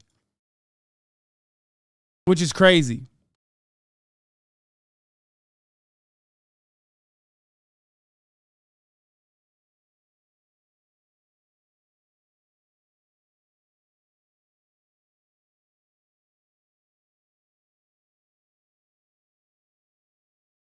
Authorities believe Edwards parked his vehicle in a neighbor's driveway, walked to the home, and killed the family members before leaving with the girl. Dispatchers were alerted to smoke and possible structure fire. The cause of the fire is unknown, under investigation.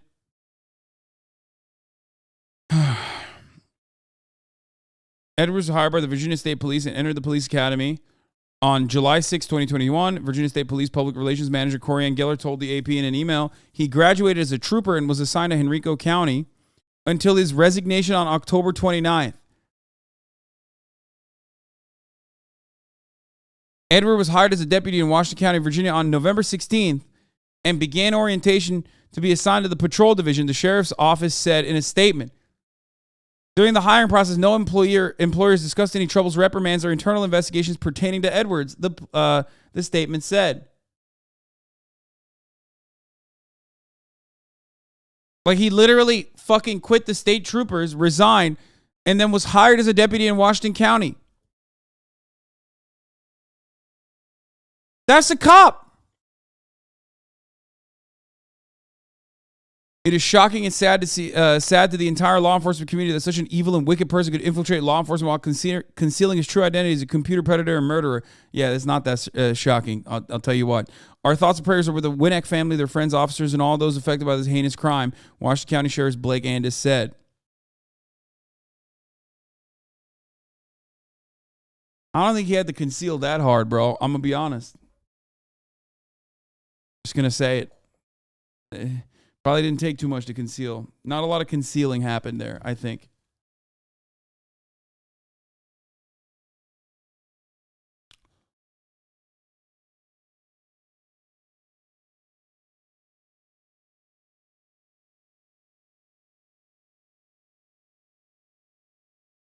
Anyway.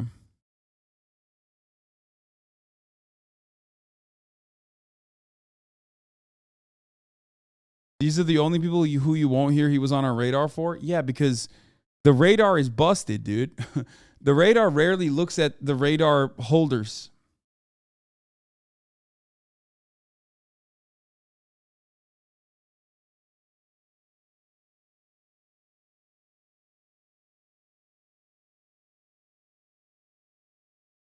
What is this? Damn, this sounds like it could be a direct parallel to something happening today. Not sure what it could be, though. Who knows? The Nazis were influenced by earlier ideas of conflating homosexuality, child molestation, and the seduction of youth. Before the Nazis rose to power, there was a widespread belief among Germans that homosexuality is not inborn, but instead could be acquired and spread. The Nazis were particularly concerned with their all-male organizations, such as the Hitler Youth, SS, and SA, must not be seen as hotbeds of homosexual recruitment. Yeah.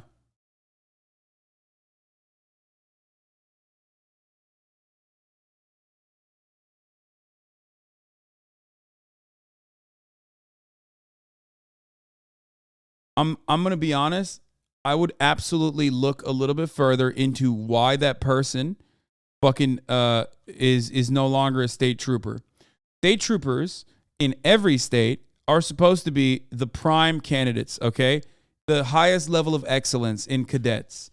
they are the ones who are actually the more fit cops, usually, okay? They're the ones who are more fit than the average cop. They actually have to, like, go through rigorous physical training. I'm going to say rigorous, but definitely more rigorous than, like, the average fucking beat cop. They also get paid more than the average police officer. So that is precisely the reason why him resigning from the state troopers is very suspicious. I wonder what he did that made him resign from the state troopers, especially because it's not like he wasn't interested in being a cop further. He went into the deputies after that. Yeah, they are the choice cuts of the pork. That is true. I would like to know what happened. An investigation should be conducted. Obviously, they are notoriously quiet about it, but 100% sounds like he was up to go to the state troopers, but they found some shit in his background and didn't let him.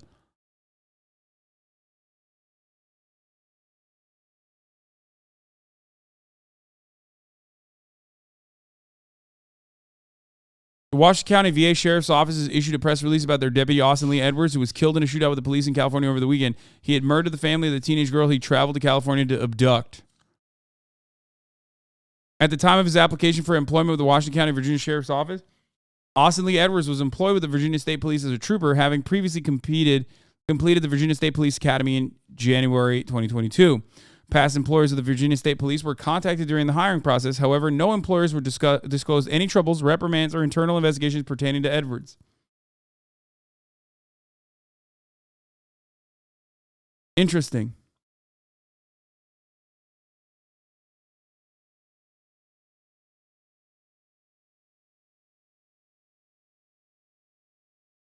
Maybe he resigned to move closer to the girl? No, because he was still in... What? No, he still stayed in Washington County, Virginia Sheriff's Office. Like, he didn't leave... He did not leave Virginia. He's still in Virginia.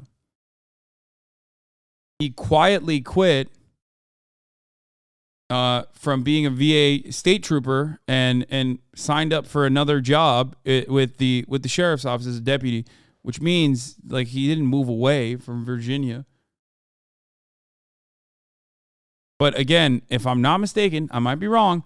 Pretty sure though, state police make more money than the sheriffs do. So, and cops are notorious. Police departments are notorious for allowing cops that are routine offenders in other departments and like suspicious or do a lot of awful shit in other departments to move around quietly like Catholic priests do.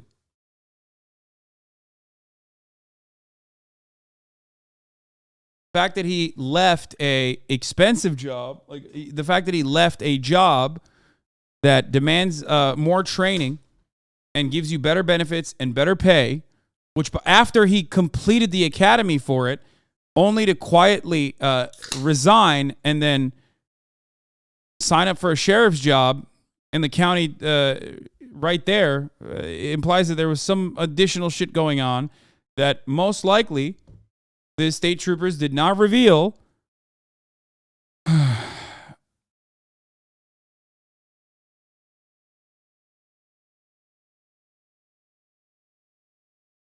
They generally double dip as well and are on special local tactical teams for more money as well if they're state troopers.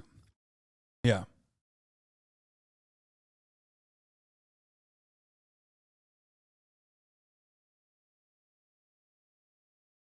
Anyway.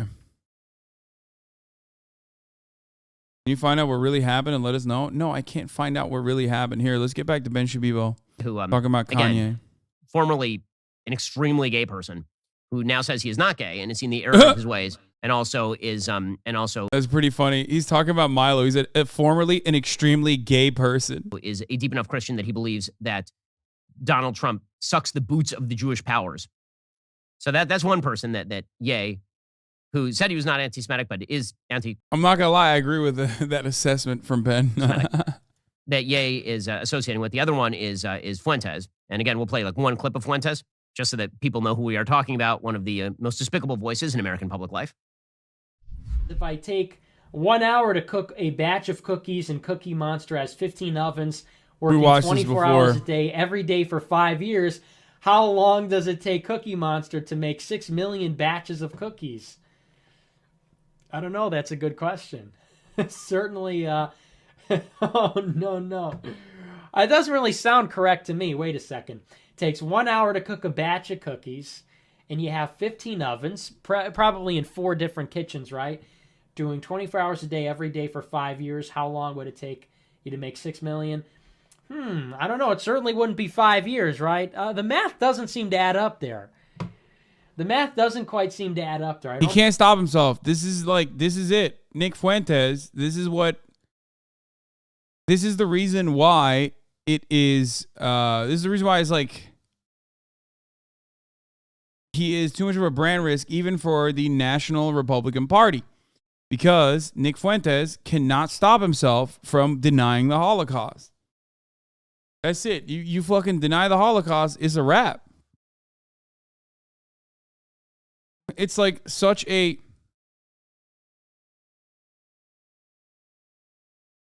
telltale sign.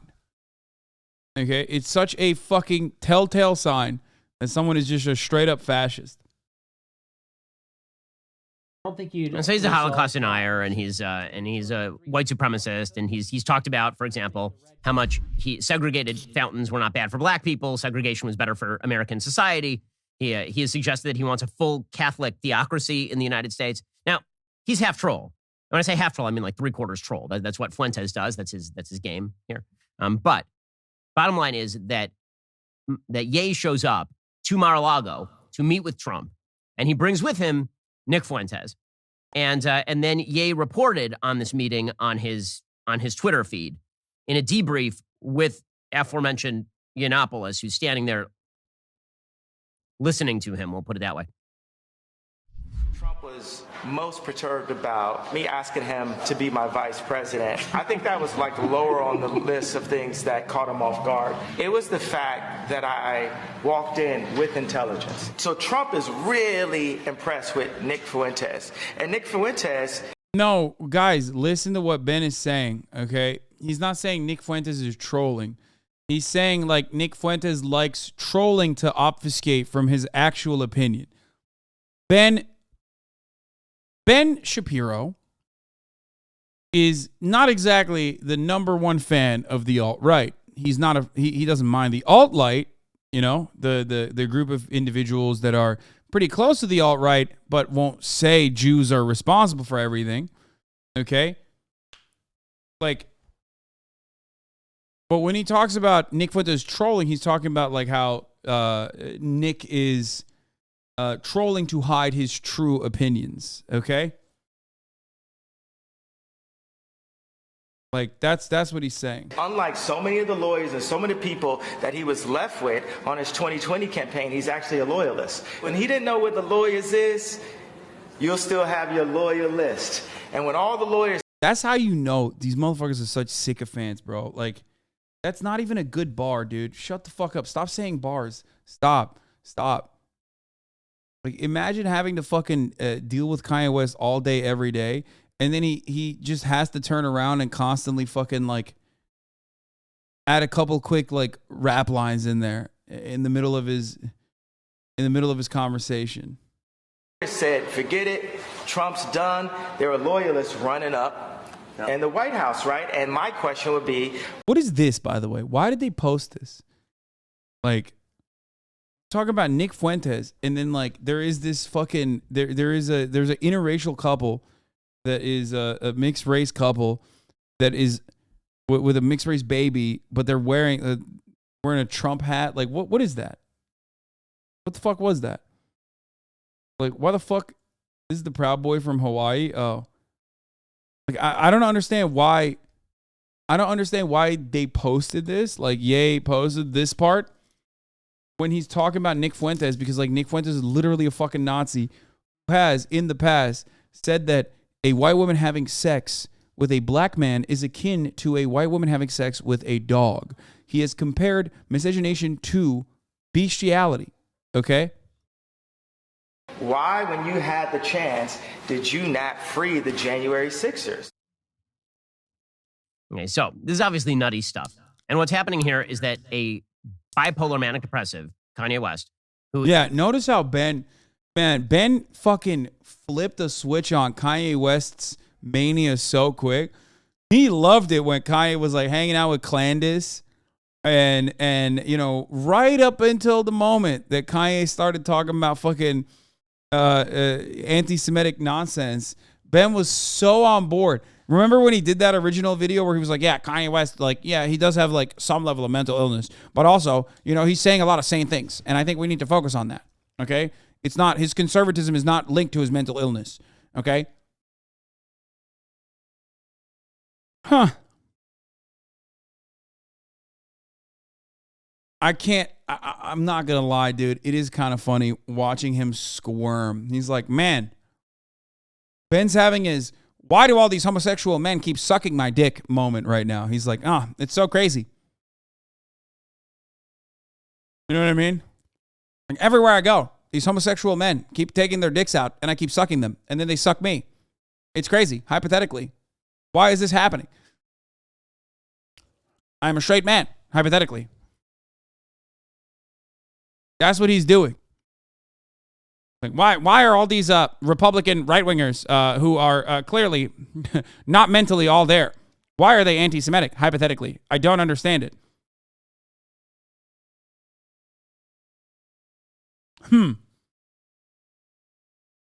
Why?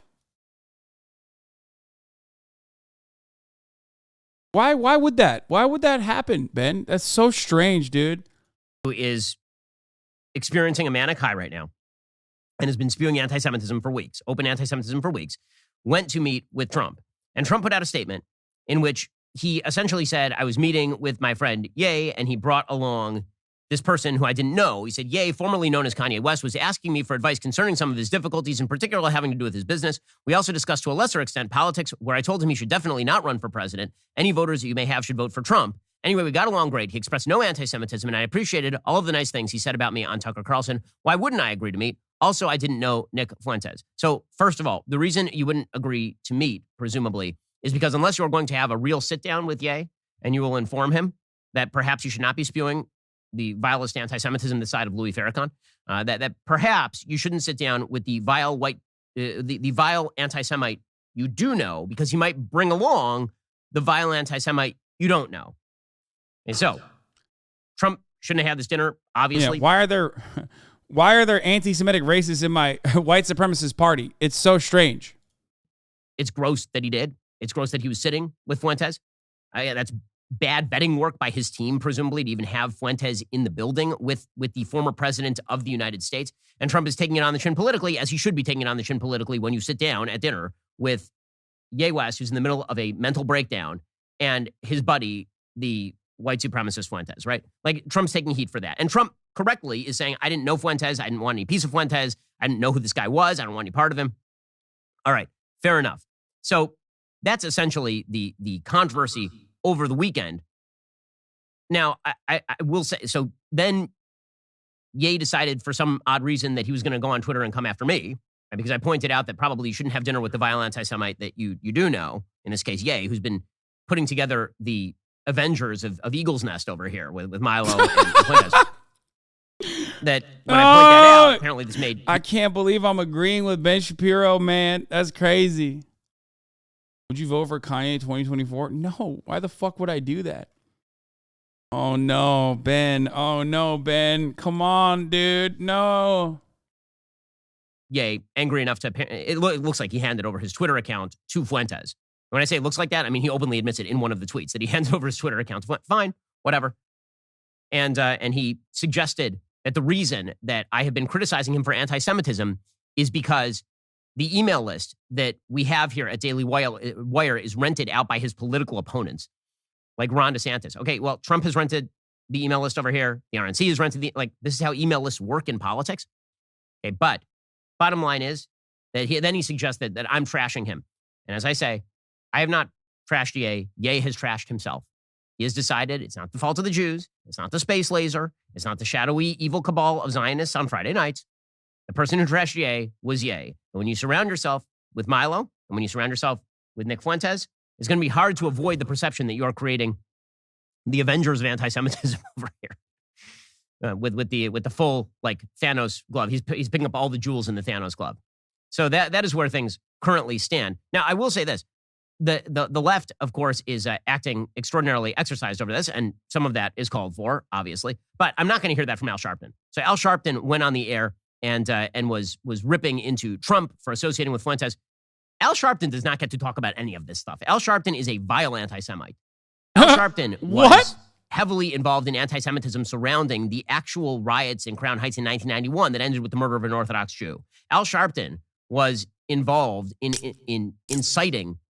Bro, he has, it almost feels like he has more words for Al fucking Sharpton than he does for Nick Fuentes. Like, he's like, Nick Fuentes, he's a troll. He's a Holocaust denier. Let's move on. Now, let's talk about the real villain of the story. Al Sharpton. What the fuck?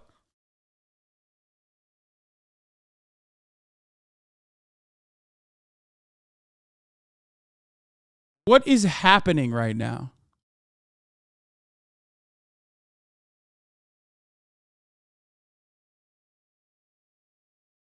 Actual violence against a place called Freddy's Fashion Mart in the 90s that ended with an arson that killed a couple of people. Like, Al Sharpton is a horrible anti-Semitic force in American public life. He's one of the worst people in American public life. The fact that the left trots him out to talk about anti-Semitism is absurd. It's almost as absurd as when Mehdi Hasan decided to trot out Ilhan Omar to talk about anti-Semitism. Oh, shit. Oh, he's coming after. He had to do it to him. You know. You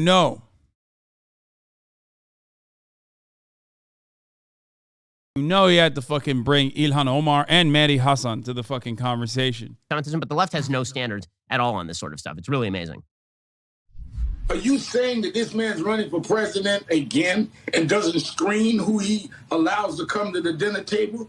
That is against all protocol of Secret Service. But nothing other than security, they know who's coming. He knew who he was meeting with. He knew. He could not fucking. Oh, that's funny. Woke Sigma memes. Matt Walsh, the type of guy to wiggle his finger and say, "Don't mind if I do," when he sees a minor by themselves. Love that. That's a good one. Okay. Of course, always a retweet for some Matt Walsh slander on the timeline. Of course, allegedly, and a joke.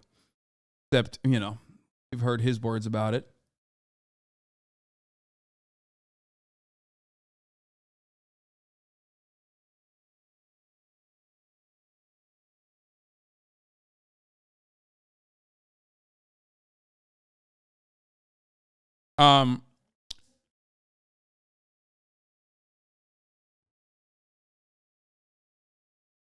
Yeah, Ben did his due diligence of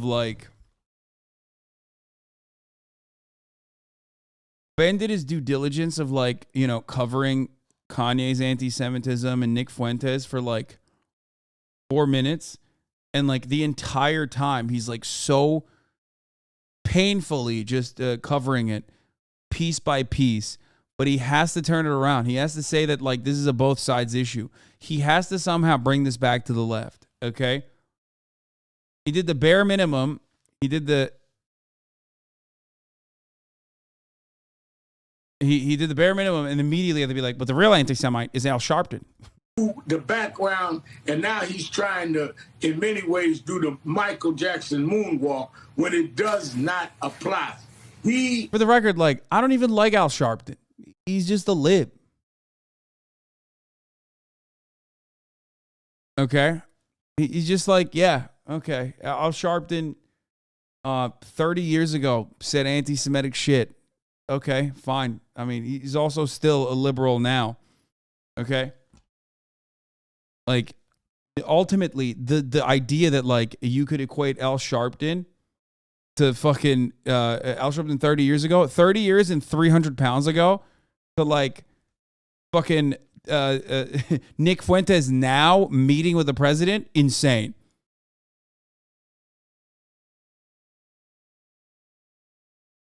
That's a different person. You know what I mean? Has Secret Service. So they're saying Secret Service did not have a list of who was coming to dinner? Really? So now Al Sharpton is very upset with people associating with anti-Semites, which is very difficult for Al Sharpton because he presumably has a mirror in his house. So that is a little bit awkward.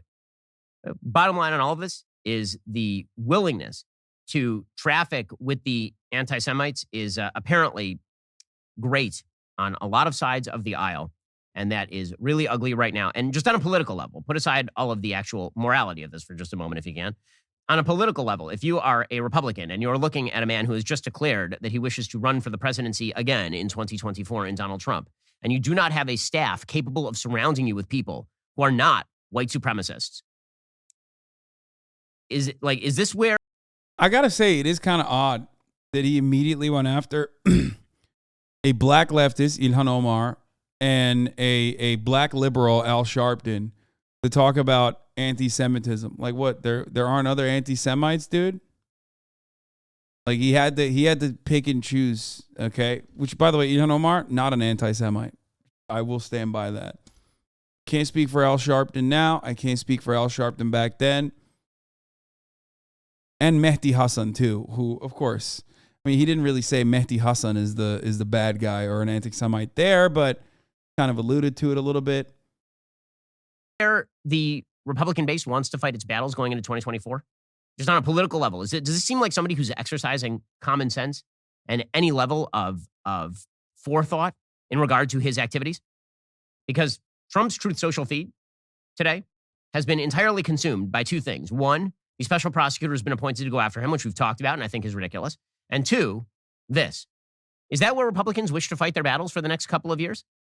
It's not working out well for them. And meanwhile, we have some news over in that Georgia Senate race. Listen, we need Herschel Walker in the Senate if you're a Republican, because that changes the margin of minority from 1 vote to 2 votes if Herschel Walker is not in the Senate. And that is a real problem, because what you want to be able to do is peel off, say, Kyrsten Sinema or Joe Manchin to prevent the worst excesses of the Democrats in the Senate. With that said, the early voting in Georgia is really ugly right now. And again, that is the result of bad candidate picking. President Trump endorsed Herschel Walker in the primaries. And right now, because so many Republican candidates who should have won lost, basically a lot of Republicans are not showing up to vote, at least in the early voting. Right now, the early voting results are not particularly good. According to John Colin, who reports on this sort of stuff, there have been 182,000 total early votes. And the black-white split is 46% to 38%. Now, on a population level, black voters tend to vote Democrat more often than white voters due to the fact that a plurality of the vote in Georgia is the black vote, and the early vote obviously does not bode well for the Republican candidate in that particular race. Alrighty, guys, the rest of the show is continuing right now. You're not going to want to miss it.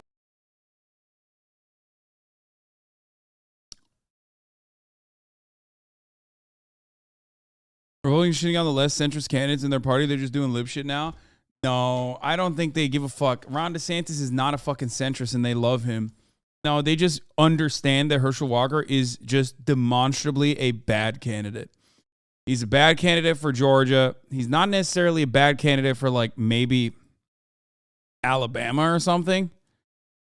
But he is a bad candidate for Georgia. He's a bad candidate for contemporary Georgia right now. Okay? You got a fucking place where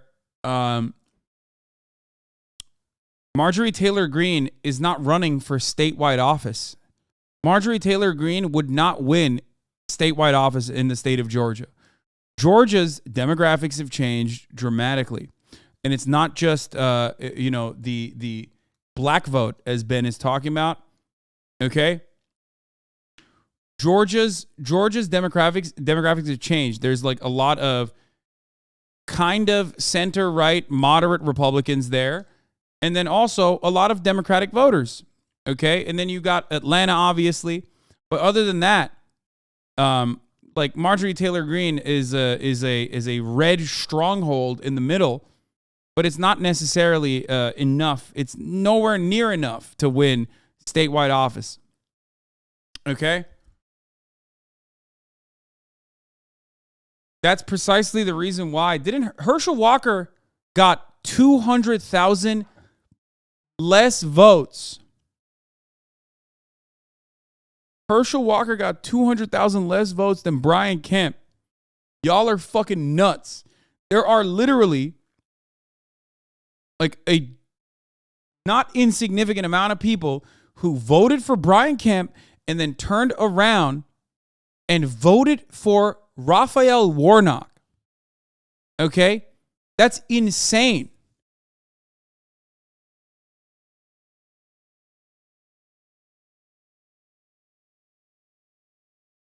As a consequence of like a lot of Hollywood productions moving to Atlanta, as a consequence of a lot of people just moving to Georgia in general, okay?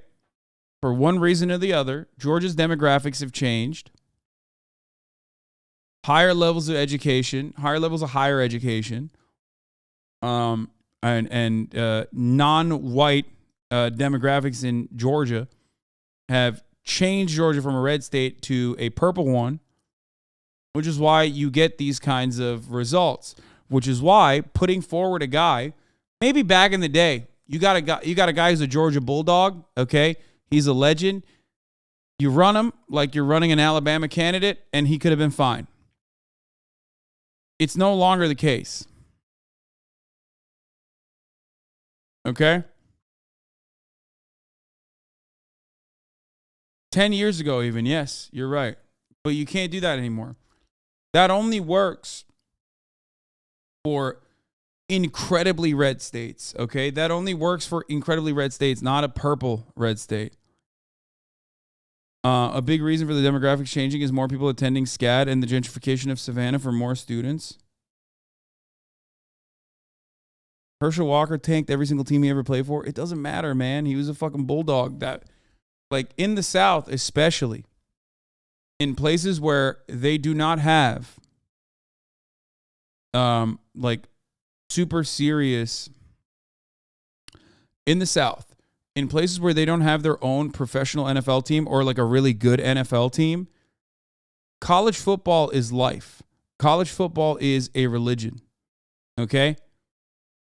That's why if you got a fucking candidate like the Republicans run in the South in like Alabama, you can have, what do you mean wrong? What the fuck how can you say wrong to that?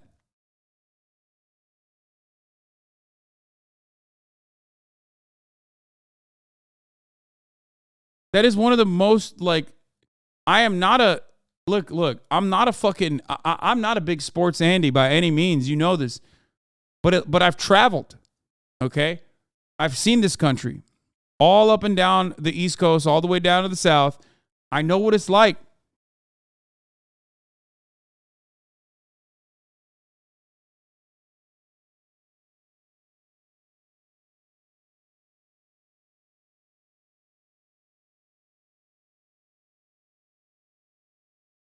College football is more significant for places like Atlanta, especially, than anything else. Tommy Tuberville is a great example of this. Exactly.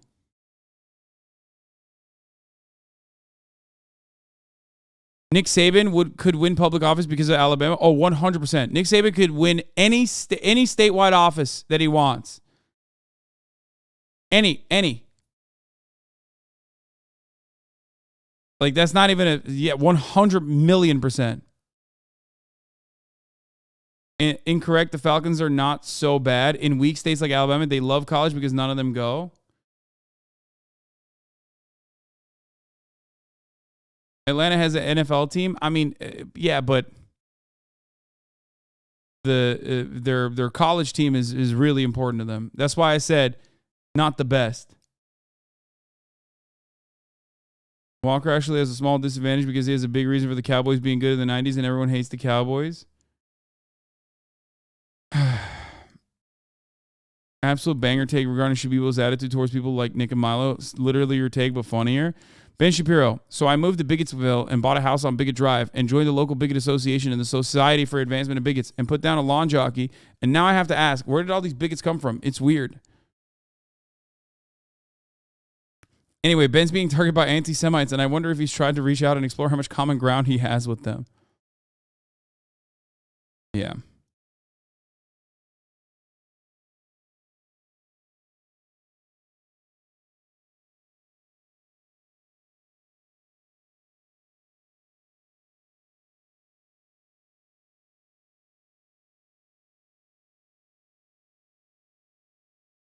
University of Georgia is undefeated and considered number 1 in the country by polls. Atlanta Falcons are quite defeated. If I lived in Georgia, I'd be rooting for the Bulldogs. Yeah. There you are. Hope hat becoming kind of base proves that online bullying does work. Sometimes. Sometimes. Sometimes. That's all I'm going to say. Not all the time. Sometimes. Some of the times. Austin came in and said they're definitely... Wait, what? I'm genuinely shocked at how well the Vikings are doing this season. Kirk Cousins is playing his absolute best. They're definitely doing historically well for a defense ranked 32nd. Skull, Vikings, Vikings, Vikings, skull, skull, skull. Okay, shut the fuck up, Austin.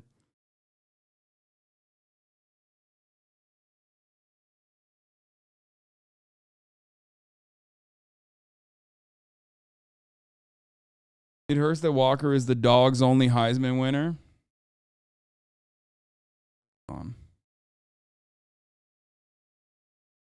Anyway. Hasan doesn't like sports because he's gay. I'm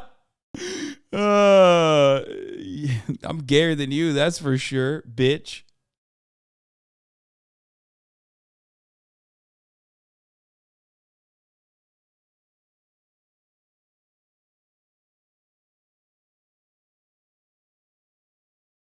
You see, Walker says he wants to make protesting illegal after 5 p.m. Wait, Because why? it hurts everybody's right to. And one thing people got upset about me because it hurts everybody's right to a peaceful protest. And I said, no, during these times, we have that we can put something in place. And I said, peaceful protest, let's say a peaceful protest is from 8 in the morning to 5 in the afternoon. Yeah. If you're out after night, that means there's going to be problems. So you need to go home and you all get arrested. That's from Denzel movie. You'll either want to go home or go to jail because it's not peaceful anymore. And one thing people got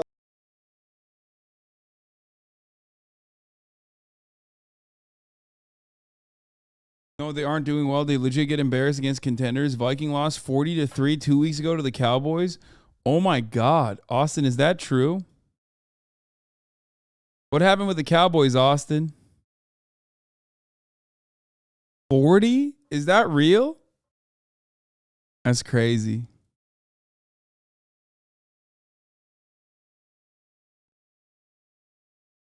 I don't look at the past.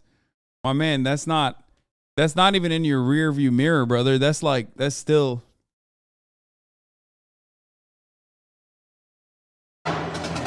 Oh, I wanted to show you guys this. Murat sent this to me, and it's been on my mind ever since.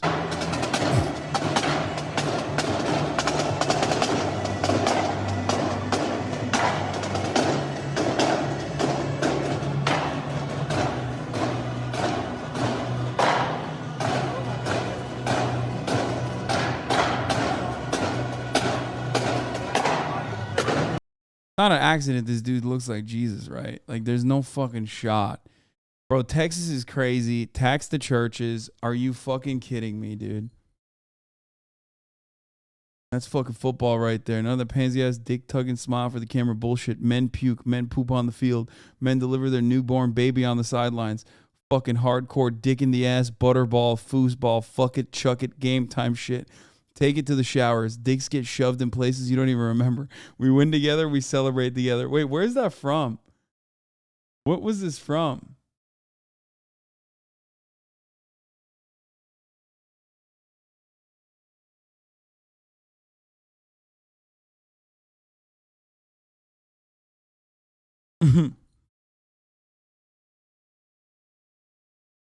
Is a Reddit copy pasta?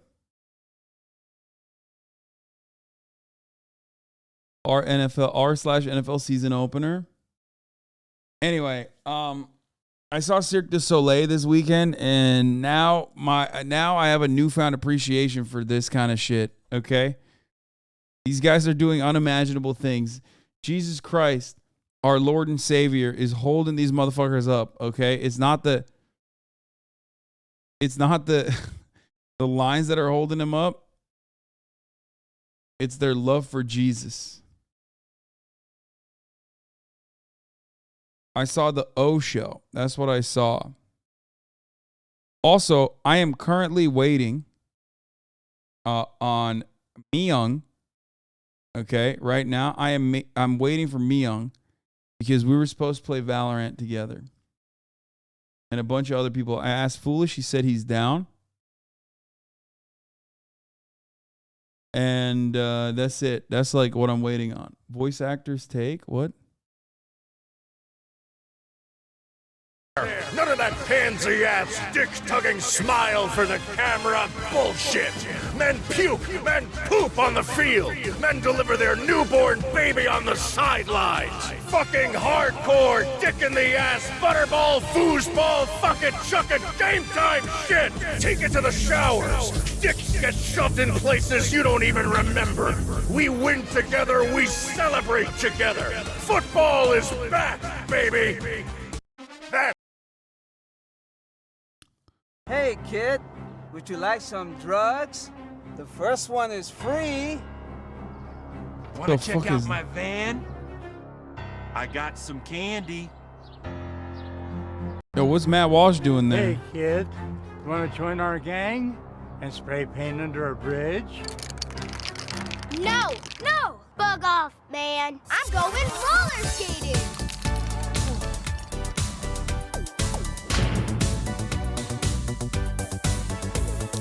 I want to be addicted to roller skating, not crack.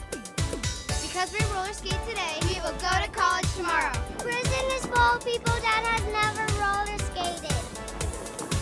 I'm Brad Armstrong, owner of Roller Kingdom in Reno, Nevada, keeping your kids off the streets since 1999. I say no to drugs. I say no to gangs. I say no to unplanned pregnancy. I say no to What? Bro, I think there's other reasons why you're saying no to unplanned pregnancy. Hey, yo! Oh, we know, dude. Don't worry about that. Motherfucker, you saying no to planned pregnancy, too? I say no to meth. I say no to reefer. I say yes to roller skating. Man, this Roller Kingdom is really putting us out of business. The business of what, dude? Serving the top of the hour ad break? What the fuck? Because at the top of the hour, there's a 6-second ad break, which comes and goes. And if you no longer want to see those ads, all you need to do is subscribe for $5 or for free with a Twitch Prime. That's crazy, dude. Roller Kingdom, don't take me out of business.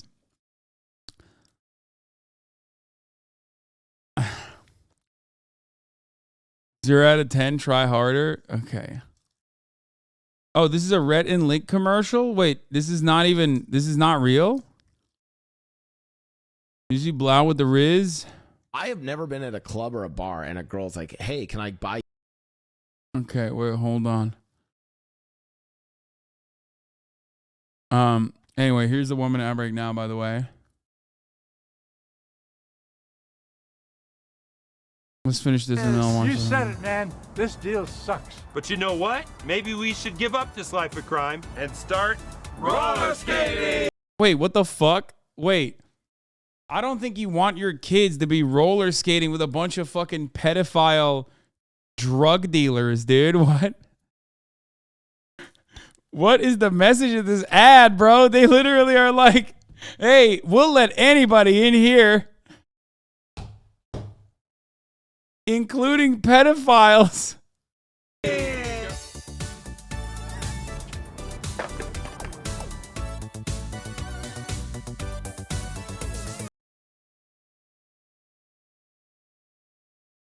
Okay, let's see this Blau gay Riz. I've never been at a club or a bar and a girl's like, hey, can I buy you a drink? Like, I have had so many guys buy me drinks. I don't know if this will upset some people, but this is what I was told by my gay friends as good gay etiquette. It was basically like, Blau, listen, you just give off vibes. Like, everyone's just gonna think you're gay. If they offer to buy you a drink, you need to tell them that you're straight, and then if they still want to buy you a drink, they can. And I was like, okay, got it. Guys would come up and the guy would be like, hey, can I buy you a drink? I'd be like, yes, you can. Just want to let you know I am straight. They would always still buy me a drink. And one of the funniest responses, this like just ripped dude, 6'3" Giga Chad, wanted to buy me a drink. This dude had a voice like Corpse, like some fucking low deep voice. He's like, Like, hey, you're the cutest boy here tonight. Can I buy you a drink? I was like all shocked and stunned. I was like, I'll just say no, like I'm straight, but like, yeah, sure, of course. He's like, oh, so then I'll buy you 3. And I was like, ah! That was W Riz. So I don't think I've flirted with a stranger to get a free drink, but I have gotten free drinks. I have never been at a club or a bar. God damn, this is 335,000 fucking likes, dude. Holy shit. You're wearing pearls. Your mom said they look nice on me. God damn. Can you watch for a diabetic gay man like me? You guys want to see my insulin pump? This is for educational purposes only. So this is glucose monitor. Like thing right here, that's an insulin pump. It's like stuck to my ass, basically. It's like on all the time. I had to get ripped out during sex once. I inject a fuck ton of insulin into the reservoir, and then I stick this on my butt, and then it will like inject that into me. I have this device dial in a number, and then I can even like feel it in my butt. Phrasing, but I can like feel it. Ideally, those 2 devices will be merged into one device, and then I'll manage it all from my phone. That looks astoundingly bulky and low tech. Truth of the world that we live in. What the fuck? That looks low tech. My man, you have no idea how high tech that is. Okay? That is so insanely high tech. Bro, before that thing came out, you know what motherfuckers used to do? 2 things. Either you just have a vial of insulin with you at all times. You do a little pinch on the fucking leg and boom, jab yourself with it after you figure out how many carbs you've had or whatever the fuck. Calculate how many carbs you've had and then jab yourself with a vial of insulin, okay? Literally straight up shooting yourself up in public. Or the other one, which is a fucking nonstop pumping pump. Like I have a homie who also has diabetes like Blau does, okay? Which is type 1 diabetes. It's just, you know, you're cooked. Not like the type of diabetes that you get from, you know, eating poorly, eating a lot of sugar, and then ruining your what is it, endocrine system or whatever, like the one where your body's not producing enough insulin. Like, and you're born with it. Okay? You're born with it. You just can't, your body's not producing enough insulin, you're born with it. So you need to literally have a pump. This dude used to have a pump on him at all times, like straight up. Like tubes on his body. Okay? That shit is fucking low tech. In comparison to when Blau showed me his pump system, I was blown away. Okay? I had no idea. That is insanely fucking high tech. Also, or the third option, which is die. Yeah. Don't you have a lot of family with type 2? I do have a lot of family with type 2, but like my dad, for example, after getting a gastric bypass, no longer has it. Like he kind of has it, but not as much anymore.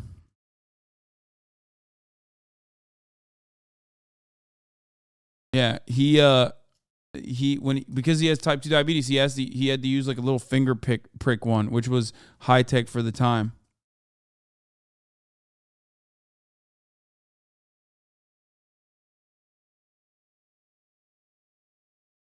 I do injections still by choice. Why? I mean, I never understand why people do that.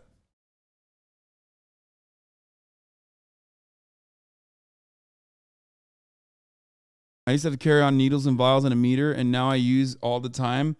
Shit is Blau, and I've had type 1 since I was 13. I'm 28 now. Yeah, you have to do a finger prick to see what your fucking blood sugar levels are or whatever your blood insulin level is, right? And then you have to calculate all the goddamn time how much insulin you have to. Oh, you're saying insurance. Oh, that makes sense. I assume what Blau has is incredibly expensive, yes.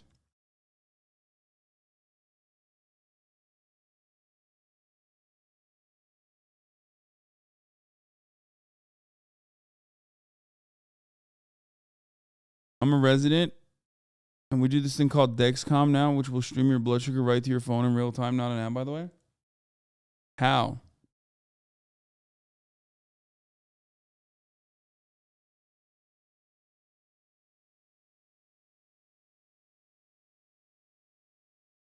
Levermere pens is used too, but you have to refrigerate it. Yeah, that's what my dad used.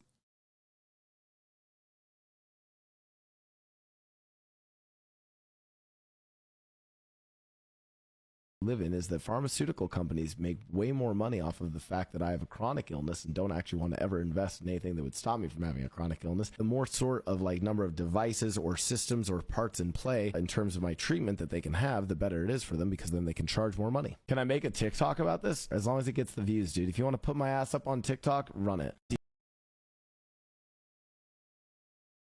I use Descom, also use Bluetooth on iPhone app that can't have notifications silent. Change the sensor every 10 days.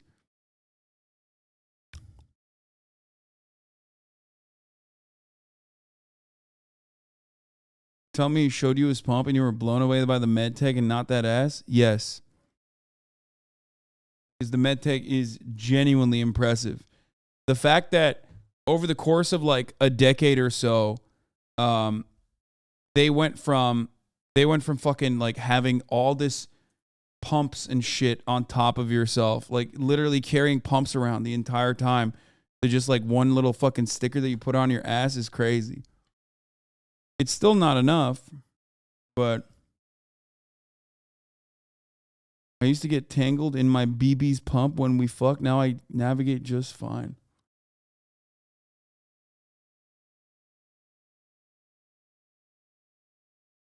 The fuck?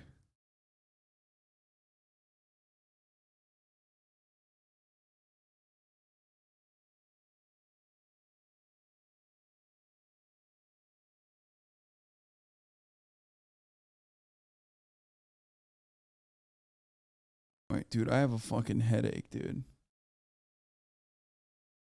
Okay. I'm getting a little tired. I think I'm not gonna wait for Myung and them unless they're like now. Let's see. Let me see. Valorant will cure that headache? Yeah. I mean, I want to, but also at the same time, like, I don't know how long they're going to take, and I don't know what the 5-stack looks like. We got Myung. I know we got Foolish.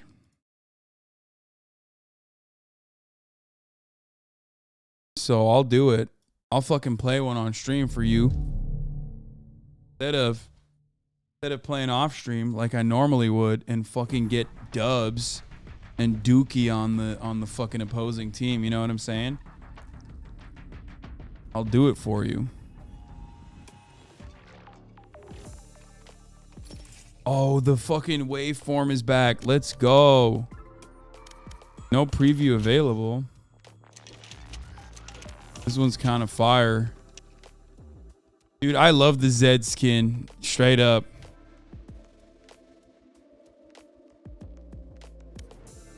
God damn it, I'm such a sucker.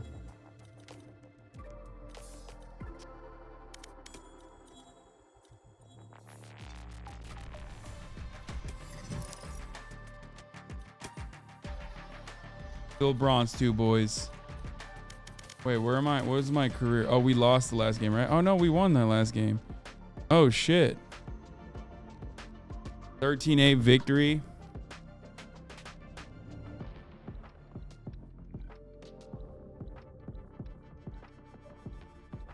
Let me see where the fuck Foolish is.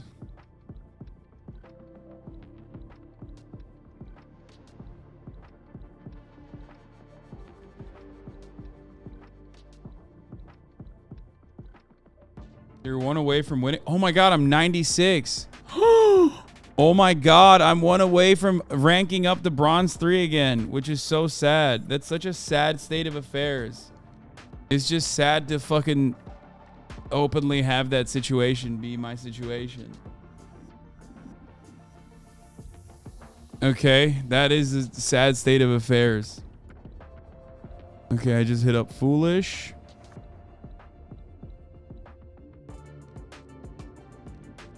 Oh, also, update.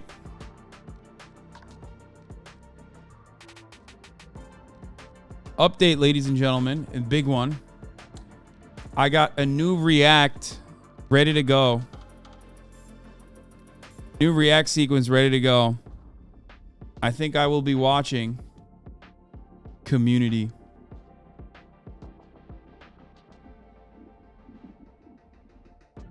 What should we do here? 1 week? What do we think, chat? 1 week? I'll leave it up to chat. 1 week, 1 day, 1 hour, or perma. 1 week, 1 day, 1 hour, perma. 1 week, 1 day, 1 hour, perma. 1 week, 1 day, 1 hour, perma. Holy fuck, so many of you are saying perma. That's crazy. Randy Randleman, any last words for yourself?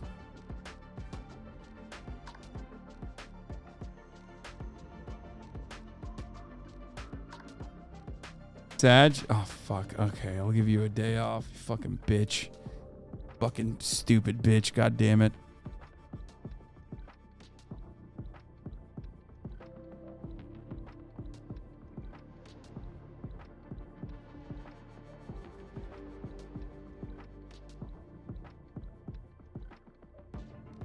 Hold on. Soft like mud? Yeah, I am soft. Especially after doing like... Especially after, you know, not streaming for this entire time. Wait, I didn't upgrade this? Thought I had this all upgraded.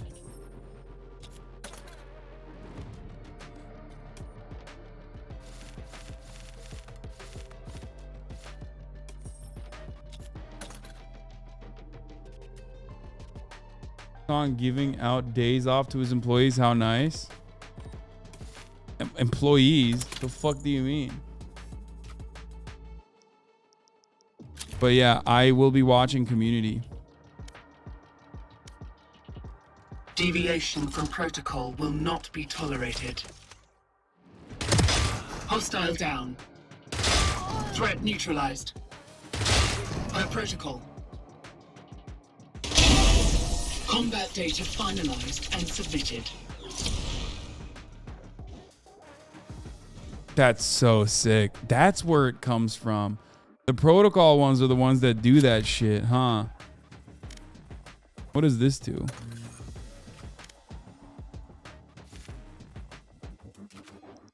Have you watched Community before? Yes, I have.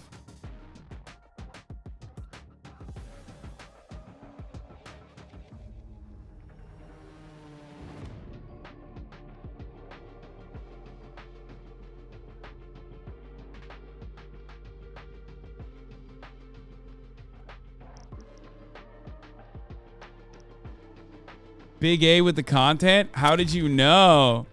How did you know it was Big A that I stole this from?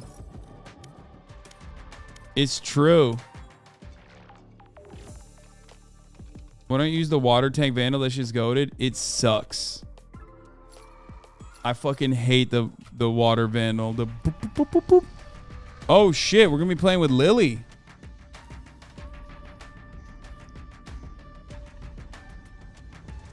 These Big A fans are all 5-head.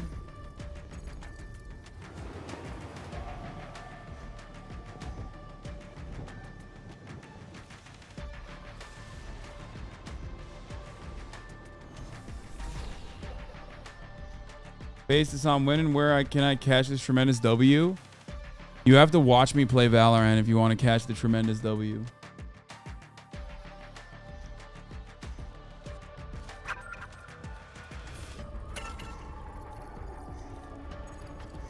Hey, Skrunkle. I'm just inviting everybody.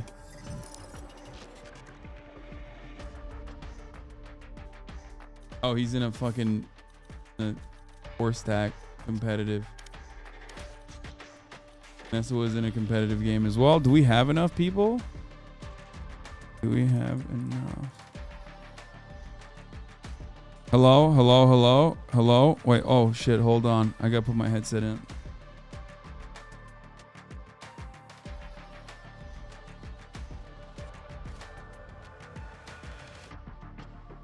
Hello, can you hear me? Mion. Hear me? Hello? Yes, I can hear you. What's going on? Valo. Okay, good, good. Do we have 5 people? Is Foolish coming? Yeah, he is. Let me get Lily to come, and then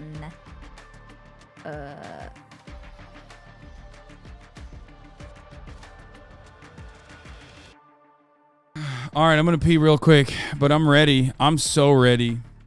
Okay, all right. I'm so freaking ready. Wait, where's the... Is it the pinned comment? The kit? Okay.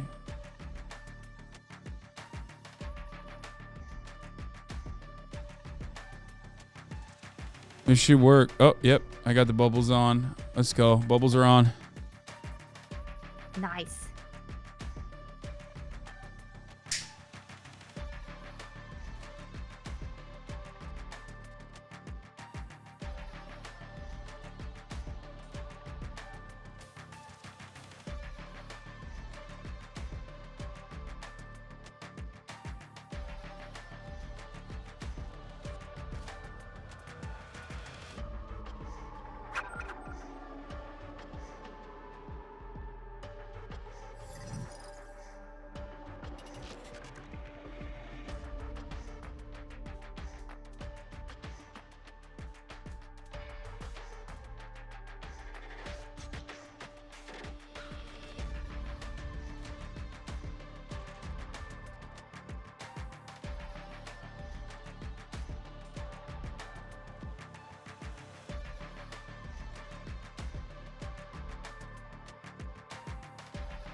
Yo. I have made it. Glad you made it on time. Uh-huh. I'm ready. I've been actually a little bit on the Valo grind recently. I think I've gotten even better. I have definitely gotten worse, so this evens out. Thank you. Oh my goodness, Miyoung. Yeah, Miyoung, you've been slacking. Okay, well, you could have just said, yeah, don't worry, I got you, buddy. You could have just ended it. Well, I'm just saying, like, you're slacking. Like, I just to make sure, like, you know what I'm saying? No. In fact, I feel like the weight of it shouldn't be on me. The weight of it shouldn't be on me every time. You know, like like maybe I just want to play casually. Maybe I want to play with no crosshair this time. Well, that's fine. That's fine too. Okay. Our fifth is Lily good. I'm excited to play with Lily. I've never played with Lily. I don't think. Absolutely cracked. I don't think I've ever played. Oh. But then like getting kills, right? Yeah. No, she's good at that too. Okay. We gotta change our servers to. Unfortunately, we have to change our servers to Illinois. Oh yeah. Wow, Hasan, you're a real one. Listen, I think it just makes sense. If you crunch the numbers, it just makes sense. You are the best player on the team, so it does make sense. What you want me to say, huh? He's the best. He's the best player on the team when he has his heart in it. Which is like 90% of the time. When he's got Duolingo on the mind, he starts playing. I don't know. Okay, I could try to just bust that out now. Once again, oh God! Oh, here we go. Okay, I'll just do it now. I'll just do it now, and then you not want to do it during game or what? No. Yeah, that's a good reminder. Like, why would you not do it now? Are you waiting to do it? I just don't think about no, because this is what happens. Like I wait, and then all of a sudden I see my phone like buzz, and then it's like you have an hour and a half to do Duolingo, and then like that's how it ends up going. So it's just I haven't gotten that reminder yet, so I didn't think about it. But yeah, if I just do it now, it could probably be helpful for all parties involved. Oh, this is a new word. I'm on a challenge level. I'm glad that because Lily said to play one without her. Ooh. Oh no. Well, we can't do that, can we? Not gonna work like that. We could do like unrated. And no. Ray won't notice. Listen, I do feel that way sometimes about unrated, where it's just like, no. What's the point? No, okay, I was kidding. How? She's deafened. How? That doesn't work either. Wait, I was kidding. Wait, if we were no, wait. I have another account. I could just hop on it. I have like one that's like lower. Oh, never mind. That went. Wait, would that work? Oh no, you still can't 4-stack even if you're all even, right? Yeah. Oh, We okay, can't never force mind. tag even if you're low, elo. Let me see. I mean, this is I could pull Nessawa in, but he's on a game. He's on a 5-8 game right now. You should just Alt F4 that one and then hop on a different account. True. Yeah. I'm not gonna ask him to do that though. Do you want me to or? No. It always comes down to 4. It's always so easy to get 4. Well, Lily was down, but then she says, "Can you play one without me? I haven't eaten yet." And then she sent a crying emoji. So I was like, "Oh, of course." Great. Now we're putting food before Valo. I feel like. Okay, feel like Mister, that I makes got sense. Mister, I got Duolingo on the mind. I multitask.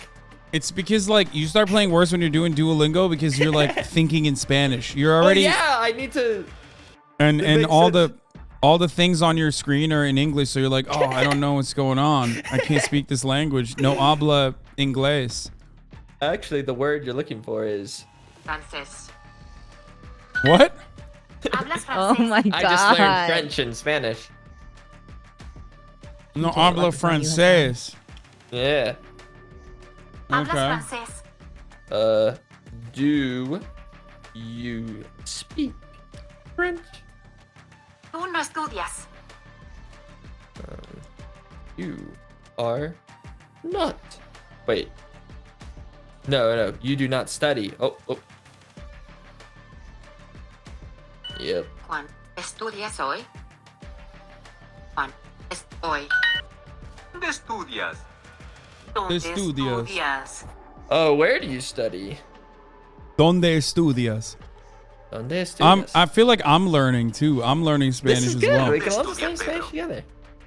Okay, are you guys looking for people at the moment, or are we just messing around? Well, 'Cause I I'm- thought my job was to get the Duolingo done now, and then like, so Yeah, that was no. kind of like I was prioritizing that, but I can try to like scrappy do. Rig got one. Rig. Oh, Abe is coming in. Let's go. Ayo, let's Hi, Abe. fucking go. Why are you so quiet? Is your mic different? Oh, okay. Well, wait, Mi Young, that's real bold coming from you. Your mic Wow. changes every time. Your mic- Abe was there to witness my absolute domination over the slots this weekend. Dude, honestly, He even got to see my secret card. what was that?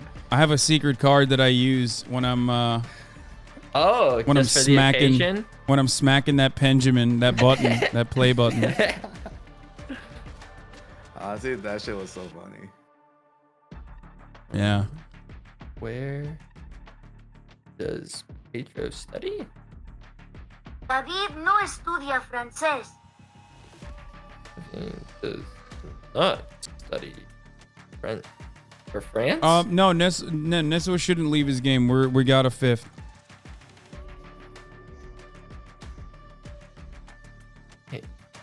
Francés. No, French. Okay, wait, French. Antonio habla español. Antonio habla español. Antonio speaks Spanish. El señor Pérez estudia español. Study Spanish? Tu hablas francés? Why does your Duolingo sound zooted? I don't know. I don't choose it. Like that's just how they decided it. Sometimes the voice will change though. Ayo. Abe, I sent you a friend request. This is, I don't play on this account often. Okay, I'll But send you a keep- friend request anyway. Yeah, I keep you added. You really wanted to like scurve around that. He's like, hey, you Wait, know, is this your lower account or your higher account? I honestly don't know how this account is diamond. I don't under. Your Smurf is a diamond. Okay, here we go. No, I got boosted. I got boosted. Yeah, right, dude. I listen. I've seen you play, brother. Wait, perfect. Abe can carry and I can go no crosshair. What? No, don't do that. Oh, okay. Listen. We gotta take this seriously. This is I'm gonna rank up to bronze 3. Wait, Okay. wait, have you been sober before? I can't remember. Yeah, I have. Oh shit. Yeah, and then I fucking went on like a 25 game like loss run.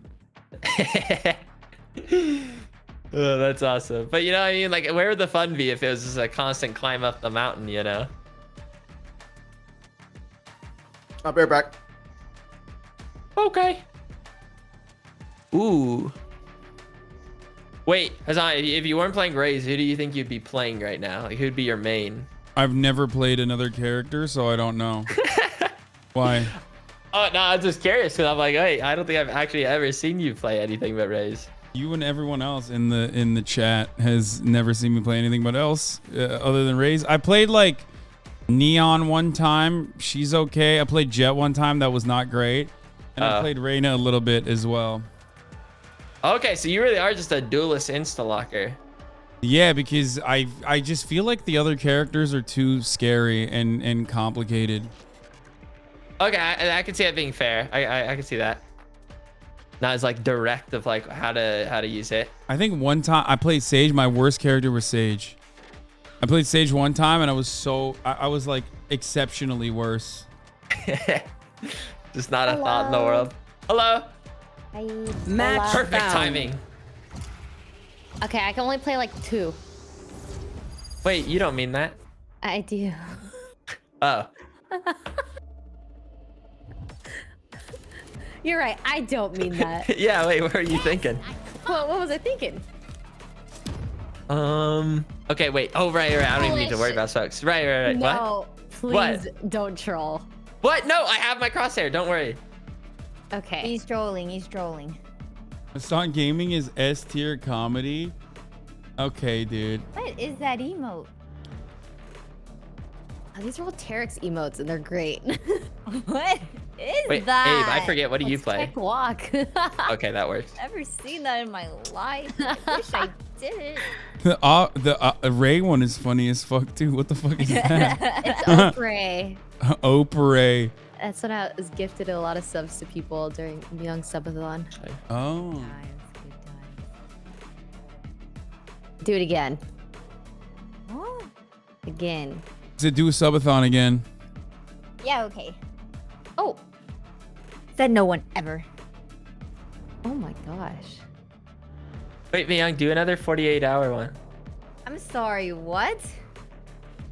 Yeah. Okay, sure. Can we just You can make it to 50 this time. Yeah. What is happening? Why are we still? Am I crazy? I think Wait, I'm not in the game. I'm still waiting in the What? lobby. You're lying. Wait, yeah, it just turned on. Trolling. I don't know why I like actually try to like refute that. Whoa, they all have Icebox. What the hell? They all have Icebox in their banner. Oh, we're fucked. Oh But no. we're not on Icebox. That is good though. That is good. Yeah. I feel bad. What's not good is I was only got halfway through the lesson. Who the fuck rides for Icebox like that? That's kind of crazy. I'm a Pokemon streamer now. Huh? I haven't played Valo in so long. Wait, yeah, aren't you past that now? Is it back to Valo now? Or what's the deal? No, it's half Valo, half Pokemon now. Wait, that's not what. No. Like, don't you just need to get like shinies or something and then you win? I don't know much about the game. No, she's There's a done lot with the game. And No. what is that emote, bro? They're shaking cocks. Oh, what the fuck? That's just Wow. business. That's just business. It's business. What do you mean? Don't question it. Does no one care about beef? Wait, did I'm it back. go to A? I'm back. I got food. Oh shit! Okay, it's probably gonna be showers then. I got one Hi, tap. Abe. I'm getting concussed. Hi, Ray. Here, I'm putting up a wall for you. Oh, Reyna someone was the one just shower. Ew. flashed me. Why do I have a feeling they're gonna go B now?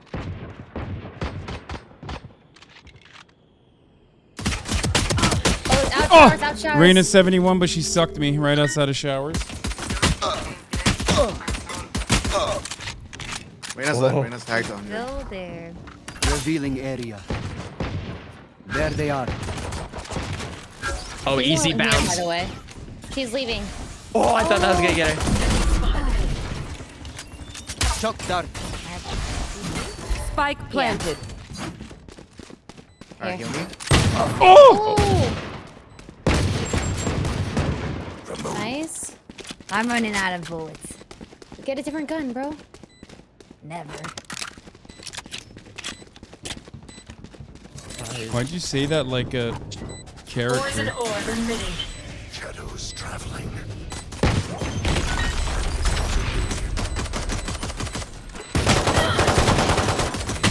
Last player standing. Oh no. Half. He's elbow. Do you have a smoke? Two bullets. What's another death? Oh, One enemy remaining. At least they things died, I again. guess. You used to heal with your skill. Funny. The Reina got lucky. I think she took like 300 damage that round. What if we That's ridiculous. run out? All of this could have been avoided if I Did you actually see? ended up killing her. Did you see when she died? 4 of us got assists on her. Or 3 of us got an assist on her. Okay, I'm just gonna run out. Wish me luck.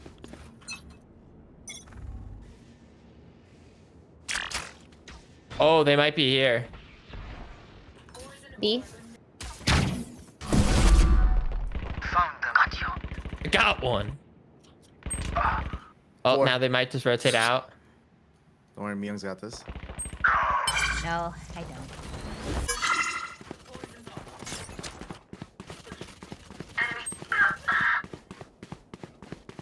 I'm coming. I hear them. They're rotating. Last player Oh, I standing. died.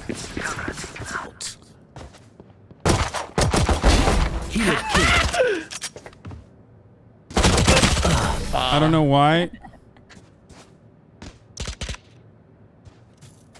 By what? They will die. Hopeless and afraid. We have guns. You don't know why what?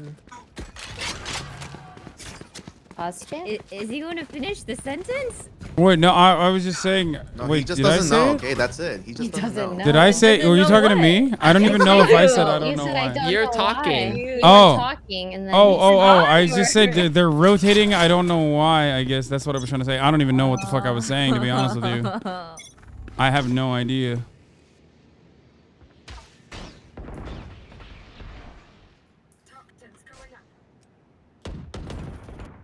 Oh.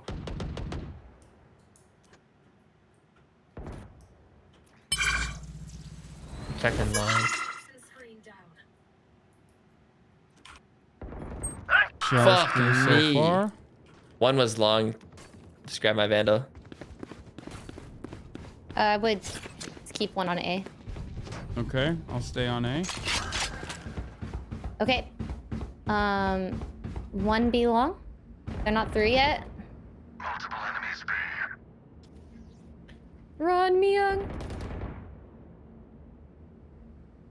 Okay, they're through. It's B.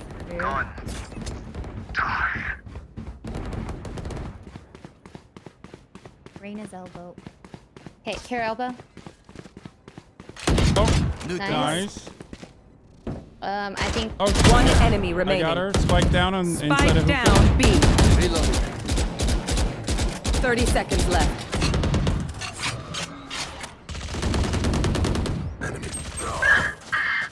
What? Oh, Where? know wow. exactly He's guarding. He's guarding.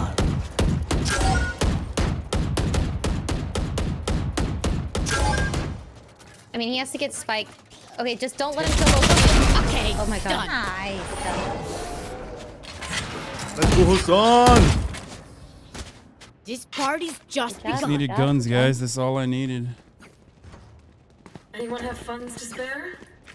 Oh, bro. Wait, I can maybe. Wait, can I? I can buy it if I buy a light shield. I bought a light I'm shield. going Marshall. No, no, no. You should keep full shield. Okay. It's fine. I think so. I'm just gonna stand I need behind to blow someone for something up. no real reason. I'm gonna stand behind Abe. Grenade! I don't think that was a good.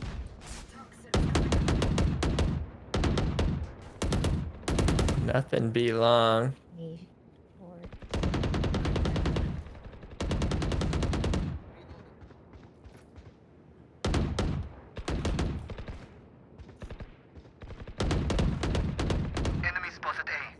Cypher's lit. Shot down. Nice. Are they? 120 on Cypher. One neon. I got her in the showers. There should be a gun down short.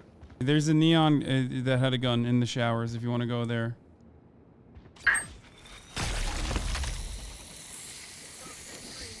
No, I got the neon. I don't know why you. Okay. Breach is at 40. Cypher's at 120. Are they moving What's in back? heaven? One's in B. 30 seconds left. Have spike on B. Spike down B. My ult's ready. One is still A. Oh, another hit. Here comes the party. One enemy remaining. I got him. Last one. Nice. 10 Where is seconds she? left. Hookah. Oh. But maybe move down. She's here. I got her. Oh, yes! wait a second. Holy. I find them. I kill them. Simple as that. He's all grown up. Listen, don't gas me up too much, okay? I got lucky. Just another easy win for Hasan, I guess. Let's just luck, pure luck. Right. I think he's trying to impress me. Is it working? Yeah, no, you know what it is? It's the Abe effect. That's what it is. Abe is in the team and I have to impress him. What? You wouldn't understand me, young. What?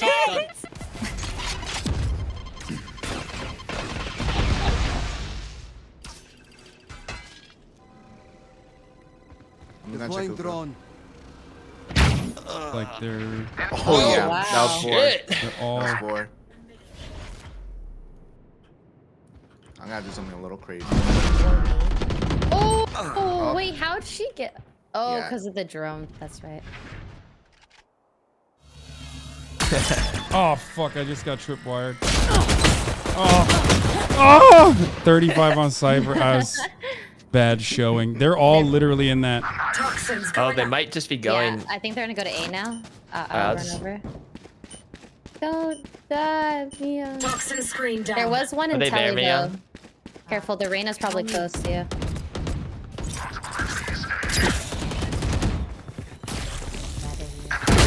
Say no more. No.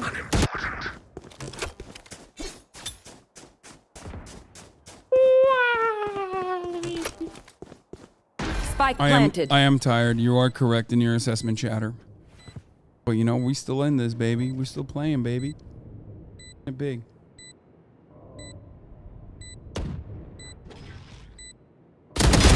One down. My ultimate is ready. Both in you all. That's crazy. One enemy remaining. Probably hold. Other side of the wall. Wall's about to break. Let's Wall's about to break. go. He ran around to hookah though. Ooh! God damn! Didn't even flinch, dude. What the fuck is that headshot? None of my stuff has malfunctioned yet. I'm back in Can we business. celebrate that? He's in business. This man's out here speaking Spanish with his weapons right now. That's. I don't know what the fuck that means, my boy. Yeah. Okay. You said yo quiero. Flush, can you buy Abe? Oh yeah. Oh no. Need a drop. Oh yeah. Thanks. Wait, what? Okay. Thank you, thank you.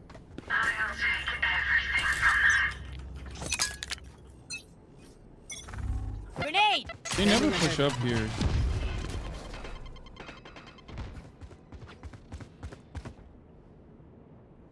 Shock down. Nice. Darts right there. No signs of B activity. No signs of A activity either. Oh. They're probably waiting for a pick. No, they're in the showers, right? Oh, one's long. One is B long. Oh, one, oh, neon. 35 on top on the crates. Oops. Cypher's through on site. I'll I think check. he ran elbow. Yeah, I'll check elbow.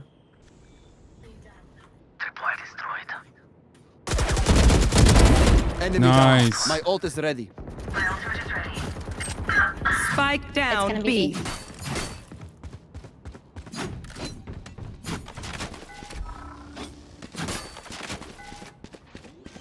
Revealing area.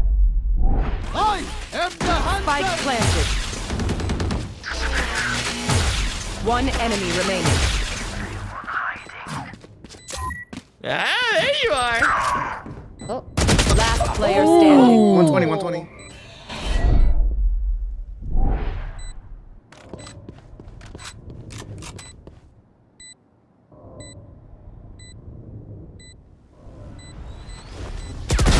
Oh my god. That's crazy. You're fucking so cracked. Holy shit. I'm too sneaky. Muy buen. Gracias. You see, I know Spanish. That was, yeah, convincing.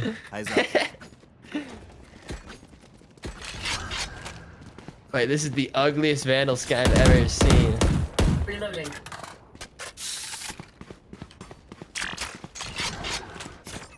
Muy buen trabajo? What does that mean? I work. Good work? Good work. I think good work. Muy bien trabajo. Let's make him dance. Trabajo. That's great. Wait, did this trip get someone? Yes, it did. Yeah. Good. Oh shit, Reina got our boy. Wait, are you covering top? You mean showers? Uh-oh. Mio's watching showers. What are you talking about? Out of charges. Bomb buddy out. My wall's gonna drop. Oh, they shot my shit.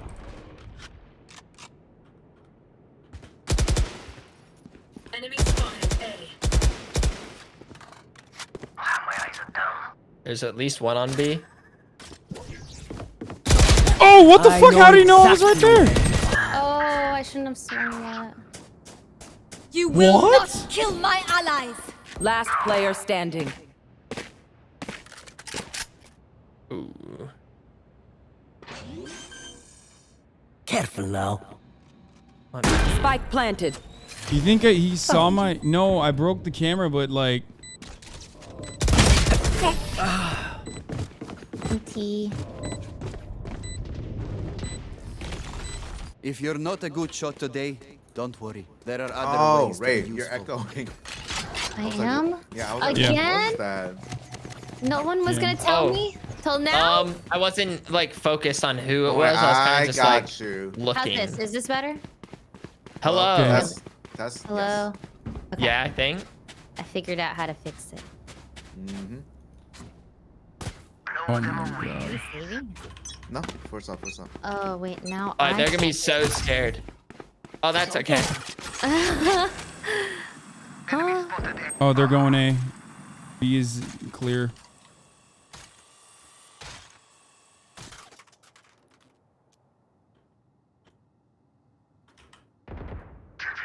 Haha.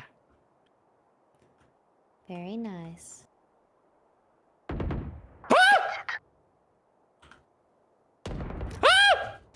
Okay. Spike he's down just A. insane, I guess. One enemy remaining. I'm gonna grab their guns. There's another Phantom here. Why? Okay. For Who's what got this reason? I don't understand. No, go ahead, explain. You'll understand later. I won't actually. I want to understand now. Go ahead. No. What did he do? He's sick, is what he did. He's just sick. Okay, well, it wasn't that bad.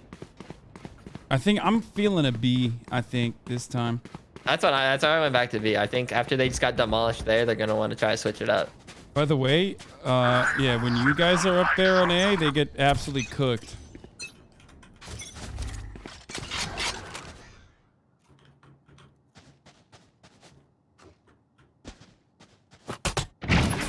Bomb buddy out. Oh, they're here. They're on the fucking. Grenade! Oh. They're here. They're here. Enemy spotted me. Don't get in my way.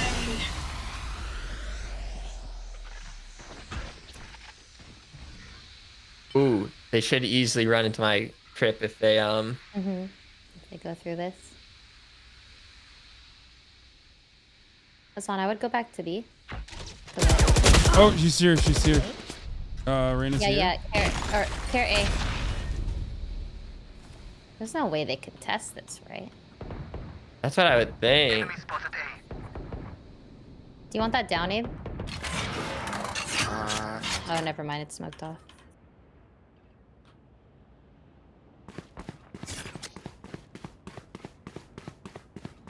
B again? You think they're still pushing B? 30 seconds left. Enemy spotted. Yeah. Cover going out. Oh no! Nice. They jumped Spike down B. Oh my god. Oh no! Oh no! Pissed. Easy. Now she's pissed.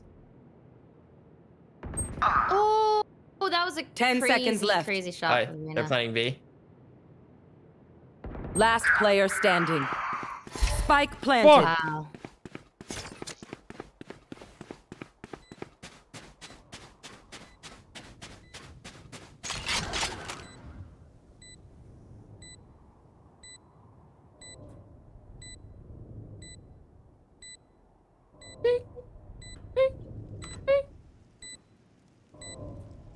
Aw. Oh no, he's dead. I guess. Oh, he's dead? Yeah. Where'd they go?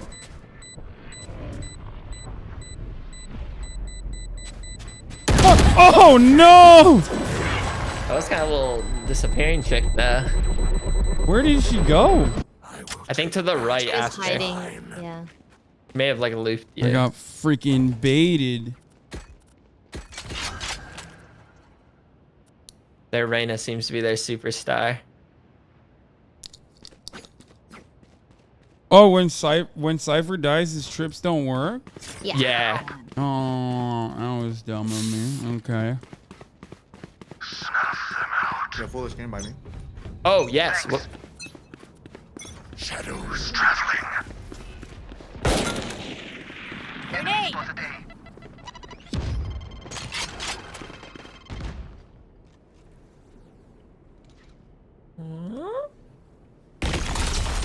Oh, too pussy. Some stuff on. Go get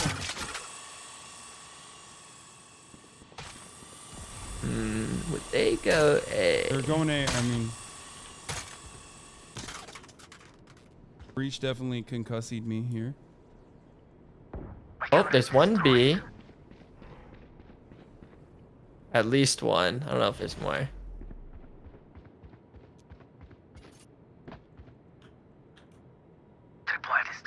Oh, I think they're coming. B? It's gonna be B, I think. Woo! Dude, the Reyna's the only one! There's 3. I can't fix my audio. Oh, fuck. Oh, like you still can't hear? Spike planted. I don't know. It's either I can't hear the game or it echoes for you guys. Hmm. Last player standing.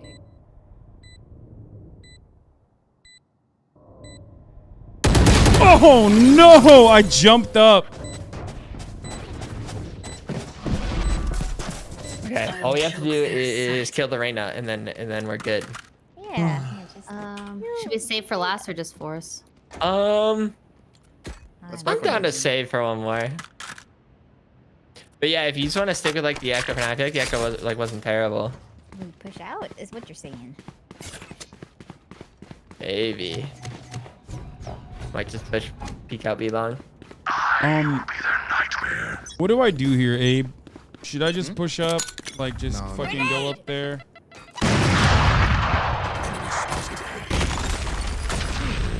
Careful. Cypher. I know it. There's the more. Nice. Holy shit. Not bad. One hookah, one belong. He just started panic running and gunning. Wait, me. I think you win these. Oh, Yeah. let's go, Young. What the heck? They should be on B or watching flanks. Wait. Arena was in hookah. The other guy unknown. Planting. B, right? Spike planted. Yeah, B. I hate the op. Well, you're Don't gonna use it, need bro. to hit a shot. Here, you take it. Reina's looking at CT.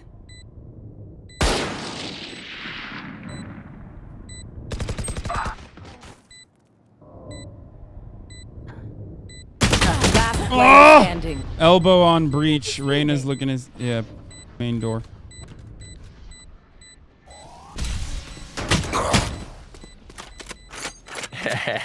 Well, you got this. Yeah, surely.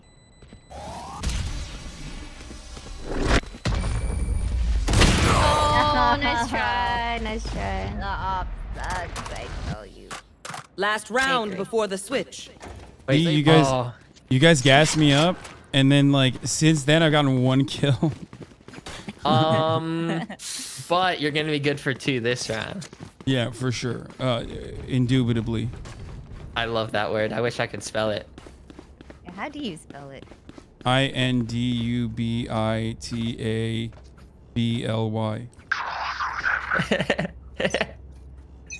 don't know why I found that funny. Grenade! Scanning ahead. Deploying drone. Neon is outside hookah. Oh, did they shoot yours?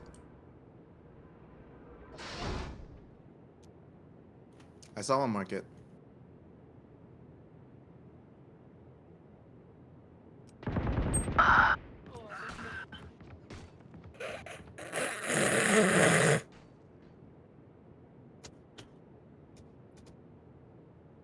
Okay, I'm gonna start rotating.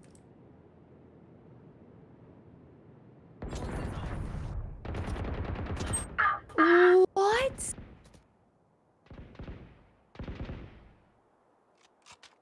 Off your feet! I got their neon. Spike planted. Wait, have you always been able to jump as Sova? Oh, one flank. Our spawn.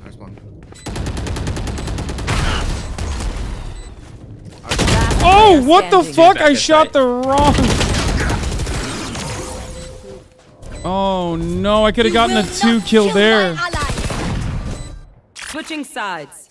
Act on my intel. Well, 5-7. I need this.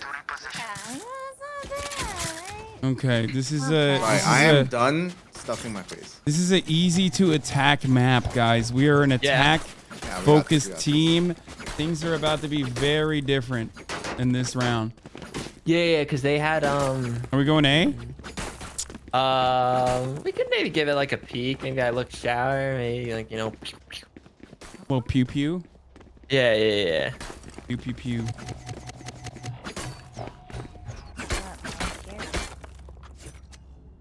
We're gonna be smack into in this time. That's messed up, Abe. Huh? Oh, Sage is above that wall. Cypher is B. Where's Reina? Revealing area. Found Oh. them. Sage is outside of showers. All these guys are so weird. They run Neon all is the heaven. time. Neon, I got neon, but Reina sucked me and killed me in lamps. Maybe we go B. 3, 2, 1, 0. Do it, Abe. Jump and headshot him. He has a camera here somewhere.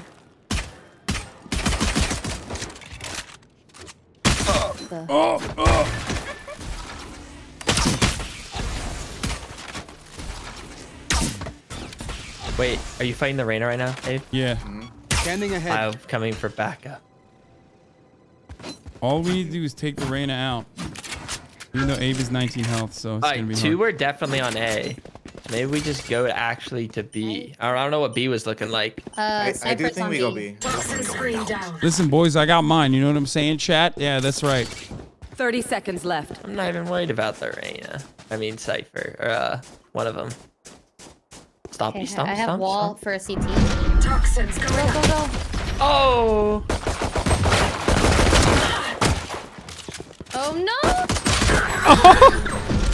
Spike down. No. 10 seconds left. Last Wait, player that Reyna standing. got to hookah so quickly. Or she held TP. They TP'd. Oh. Dude, that breach thing was so clutch. The breach stun. We know more than we did before. Can I get a drop? They're good. They're definitely good. Oops, sorry. I don't know why I did that. They're a good team, but you know what? We're better, guys. We're better. We're better. And starting next round, we're gonna show it. I could have, you know what it is. I needed to turn my monitor on and unlock my cheats. I am warmed up now. Sage is gonna probably wall this. Yes, she did. Reloading. Nice. Nice. Definitely. Yeah, let's play. Oh shit! Behind! Oh no! Two! Spike down A. Oh. Two behind that wall. That's crazy. Oh, they're gonna know I'm showers. I was showers last round.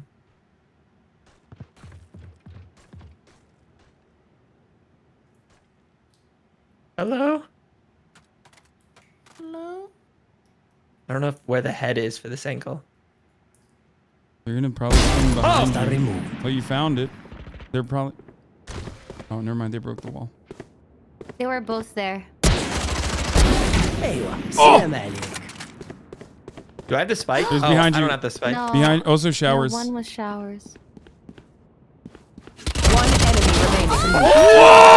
What the heck? Nothing. The ultimate is ready. He's insane. How are you this good at the game? Chill. The Reyna trolled a little. Whoever was the one that jumped trolled a little bit. Reyna. Made that easier. God, no, you're just cracked. That was insane, bro. Brother, that was... Crazy. What's it like? Never mind. What's It was it that round. like? That was the round. What's it like? Okay, I won't get fooled by this one more time now that we have guns. You know what I'm saying? It's over now. Yeah, we're about to show. Stage did the wall. Watch out. Go, go, go. Go away, go away. Go, go, go. I'm gonna ult. Give me a corpse. Hiding. Give me a Yep. Alright, a wall. I'll do that. Then maybe like that. And then maybe one of those. And a little cam. Bada bing. Alright, we're set. Bada bing, bada boom, you know? Right here. Shot that. Oh, it's up top. Cypher killed. There. One enemy remaining. Sage was heaven, but she might have... Oh, she jumped down, didn't she? Done. Nice, nice, Yeah, nice. it was guns. CT. Ooh, nice gun. Reloading. Lose focus, you die. Breathe when it's over. Yo, let's check the skin out. Yeah? Yeah? Yeah? Wait, where is 8? Wait, oh fuck me. I thought it was like a reverse skin, but what is this off-brand bullshit? It's kind of cool, right? I mean, like I said, it's just like a worse, uglier reaver.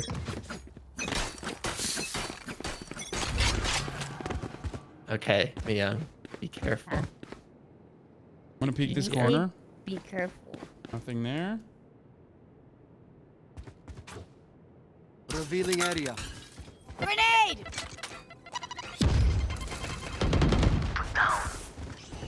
Take flight. From you. This is clear. Planted. Oh, Reyna's here. Why didn't your drone pick him up? Huh? Reyna was in the fucking lamps, inside the lamps. No, he just got there. Yeah. Unlucky. I was so confident. The hunt begins. Oh, yay, thanks.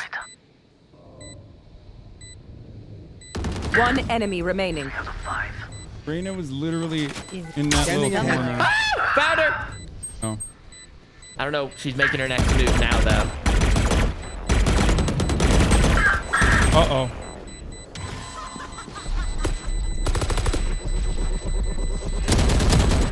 Oh my god.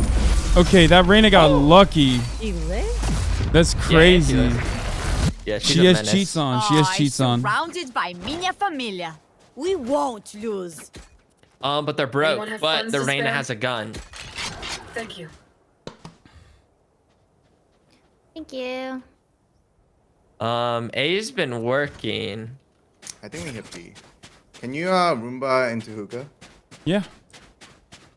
I love that. Makes me feel utilized, you know? Makes me feel wanted. Hold on. Oh no, I'm too late to the Roomba though. Bomb buddy out. There we go. Oh, you know the lineup? He does. Oh, you dirty Still little doesn't get that lineup, corner, Larry. though. Doesn't get that corner still though. So. Raze is flanking, by the way. Yeah. Okay, we could wait a second.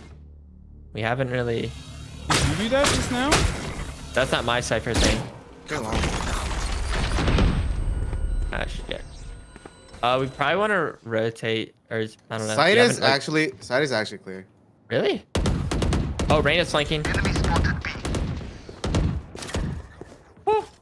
Someone is B. Oh, she's right there. Elbow. Oh, elbow. What? Who the fuck shot me? Elbow. Elbow.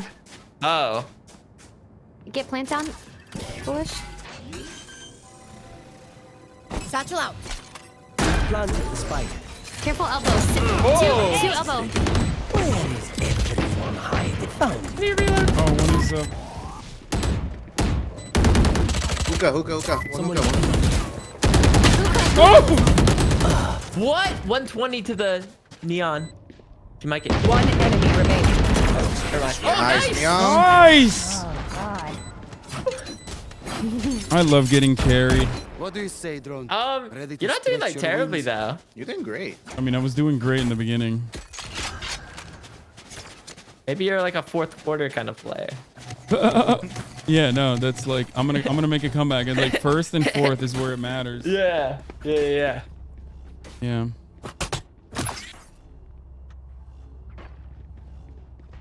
I only buy one blast pack because I never use them. Yeah, that like one of these. They double flank that. Don't get pissed. Uh-oh. Nice. Maybe we'll A on that. Oh, got your cipher, bitch! Fucking bitch! Reyna's there! Oh fuck! Okay, we can go to this angle site, whatever it's called. A? Yeah. On target. My ult is ready. Guys.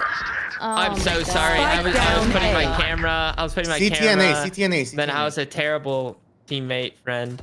Spike carrier Sage down. is better than me. I'm One throwing. enemy remaining. Breach concussing me. Breach concussing me! Oh! 29. Nice. Okay. Damn, that doesn't even give me an Foolish, assist. I forgive you. I was just wanting to place the camera. I wanted everything all neat and tucked away. Like, Wait, let me buy you. you sounded so disappointed. And Hasan, let Myung buy you. Okay. Can I Mian, get a can you drop? buy me, please? Yeah, I guess. Thanks. Oh, thank you. Thank you so much. Trying to save up. Though. For Valo too? Wait, are we going A? What do you mean two? Go get it.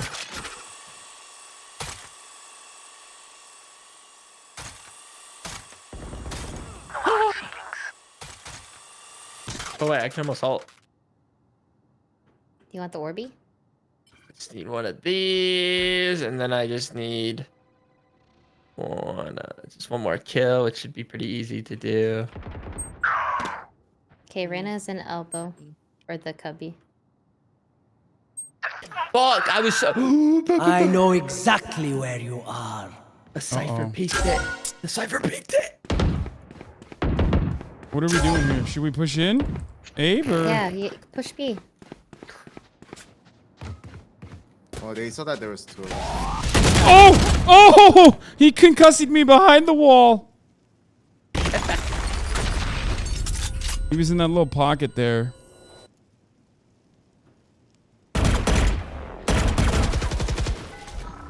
Scanning ahead. Oh, the Reina's here now. Okay, we go A. Go A. TP. 30 seconds left. You will not kill my allies. Oh, they're scared.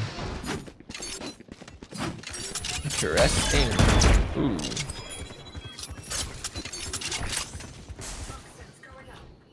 Oh, he's right behind you. Oh, man. He's quick with it.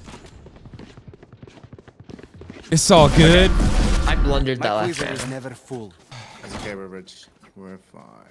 I blundered when I forgot the top of the hour ad break was upon us, which I'm no longer blundering. At the top of the hour, the 6-second ad break. If you no longer want to see those ads, all you need to do is subscribe for $5 or for free with Twitch Prime. LMAO. Let's hit A. That's hard at A. Hit A hard. We need someone to go showers though. I'm undefeated showers. Don't even worry about it. Good. Satchel out. Oh, sorry about that. It's okay. Deploying drone. I used it to my advantage. Okay. Close is clear. Close is clear. Okay, if we could just clear. Oh, he's right there? Found them. Reloading. Fuck. Reloading. There's. Can someone go in on good elbow? Okay, I have all. Cypher's right there. Cypher's right there. Reina's in you. Reloading. Off your feet! Ah. Oh, fuck. I put 68 on breach behind U-Haul, I guess. Triple. Right behind. Is this yours? One enemy remaining. Last player standing. Spike down A. Nice. Planted. Oh god! Top of it. Oh god! I wasn't quick enough. Yes. Good. It's okay. Yeah, dude, I'm trying to get all the bonuses, dude. Yeah, always so quick with it. I'm the wizard of eco. How else? I need that's the benefit I offer to the team when I'm 916, you know? Our accountant. Yeah. I'll find them. Cover going out. Take flight. Close. Nice. Nice. Rain is fucking done. Revealing area. Enemy spotted. Alright, let's go. Alright, walls up. Go. Go on. Oh, I got you. Oh, thank you. That's from CT. She's gonna push me here. On you. My ultimate is ready. Don't get in my way. Cypher hit 80 in tower. 143 on neon backside. Shadows traveling. You have ult. Close to you, Hasan. Right Oh my god, he's got That's it. brain transfer. Yeah. That was Match point. I saw that this. I don't know what There happened you there. go. I blacked out. Did we win You're that so round? casual about it. Yes, we Did we- did. Did we win that round? Another day for this guy. It's crazy.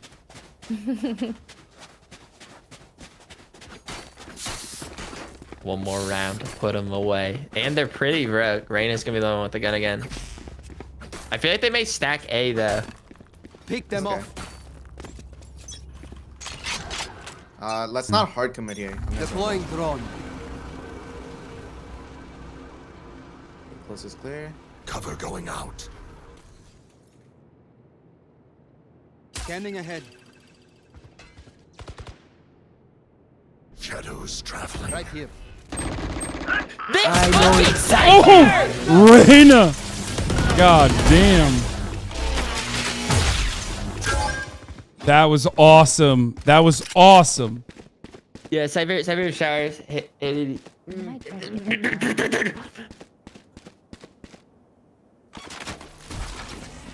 Shock dart.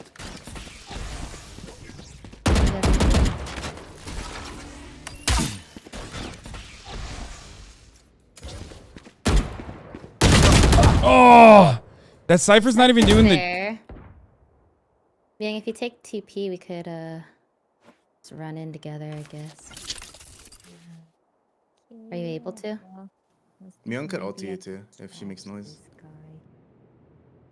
What? That was like the littlest whisper. Can you make a little noise? 30 seconds left. Okay, so Sage is there. Cypher might still Well, be there's shallow. 2 on A. There's 2 on A. Okay, I have to go. Huh? Why would they leave A and go to B like that? I don't know where he is, but 10 he's probably seconds around left. Somewhere. Oh, just Last TP, just player TP. standing. One backside, one backside. And two TP'd. One enemy remaining. One more TP probably. Maybe relocate. Cover going out.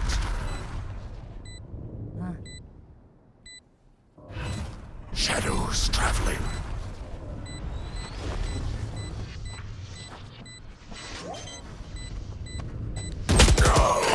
NT. Ooh, nice try.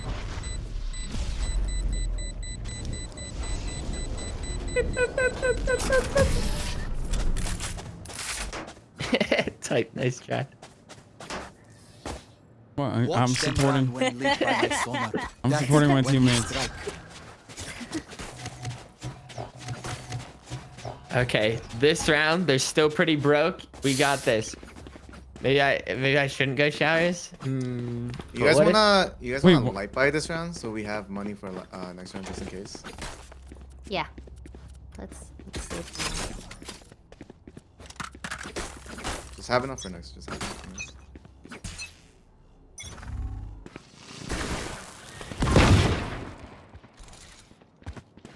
I'm gonna molly Cubby. Reloading. Revealing area. Okay, you have spike. Foolish. Okay, close left. Yeah. The hunt begins. Nice. You fucking piece Spike of down shit! A.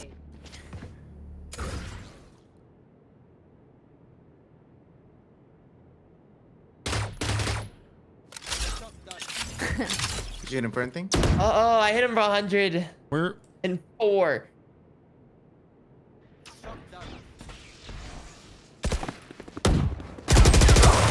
What? No! Scanning ahead. There they are. This Cypher has beat me twice in a row with a stinger.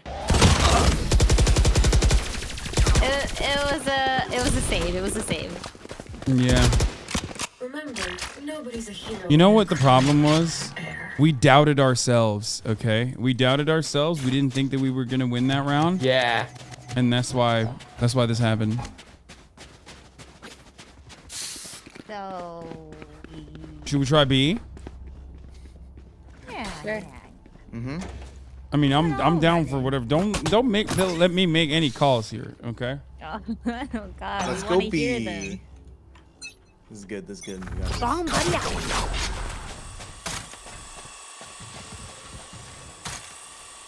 Stealing sight. Oh, Omen is.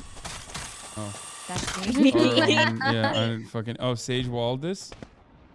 Spray it.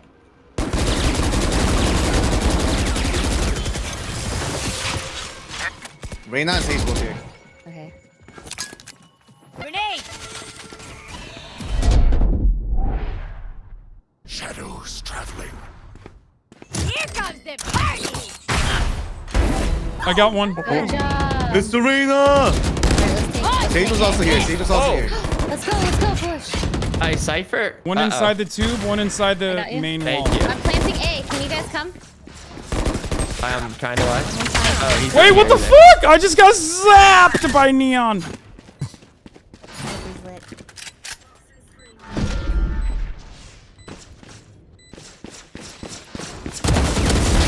Yes!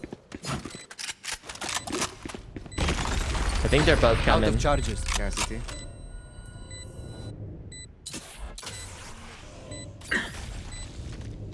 One enemy remaining. No more. Nice, Abe. God damn. Attackers win. Not even close. 20. Listen, I'm conversing. I'm conversing. I'm teasing him. Wow, my combat score is 128. That's so bad. Oh my god. At least you made triple digits. That's crazy. Well, at least I'm bronze 3 now, so there's that. Yeah. It's time. It's time. All right, is Lily ready? All right, Thanks, GG's. Abe. Abe, you were wonderful. GG's, guys. Bye. G8. Bye, Abe.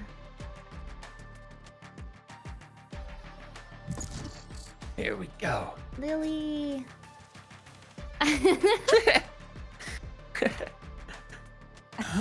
What the heck?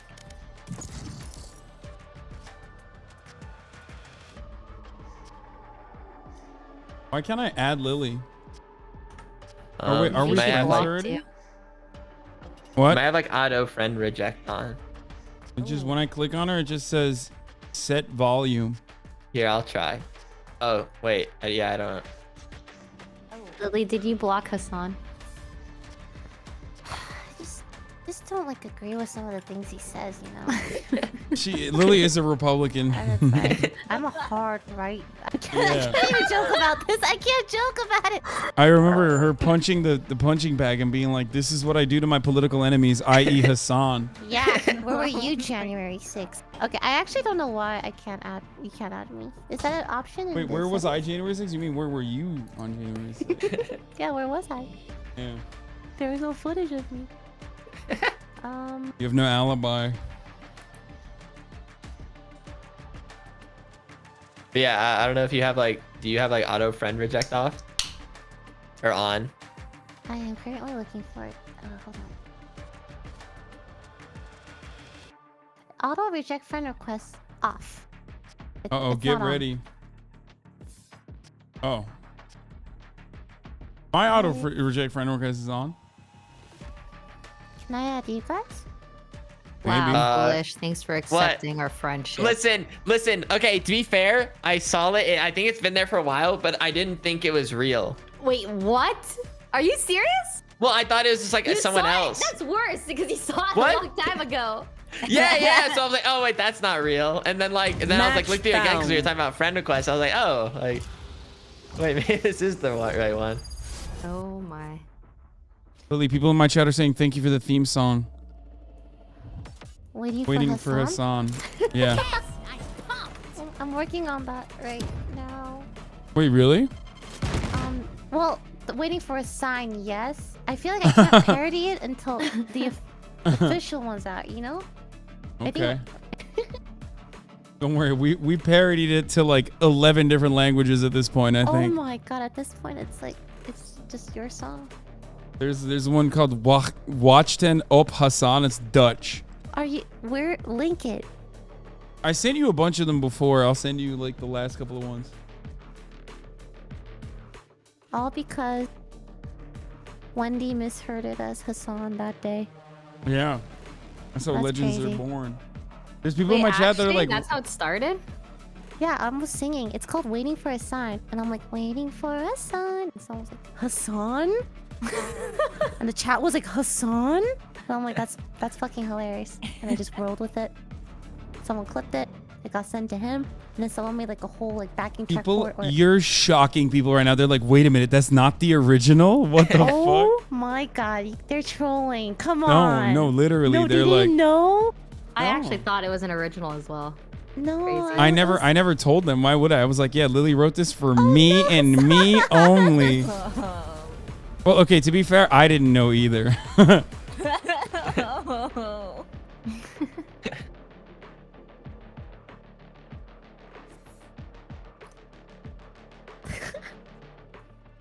Oh my god, you're right. They're so shocked. Surprise! Killjoy, after this, you want to do some tinkering? Yeah, the concert is when I found out that it's not waiting for Hasan. But I did put it in. I thought it was too funny enough too.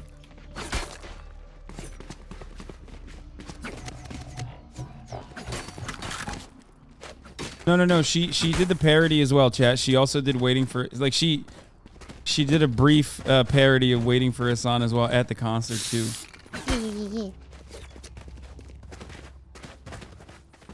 Full 5-stack A push. Is that what we're doing? Yeah. Is that the call? What you like yeah. this? I'm bronze, okay? Don't I'm bronze It as should well. be like a mix of everything. Alright. I'm like 5. Placing alarm bomb. Reloading. Neon is short. Oh, Okay. Yeah, I hit 90. Grenade! He's running away. Turret destroyed. Spotted A. Neon or Reyna is flanking. We could just push Reyna together, I think.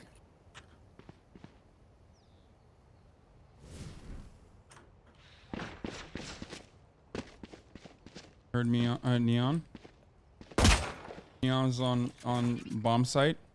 Are we not pushing A anymore? Well, we're trying to kind of get a pick. Neon's probably full health. Neon Yeah. is definitely.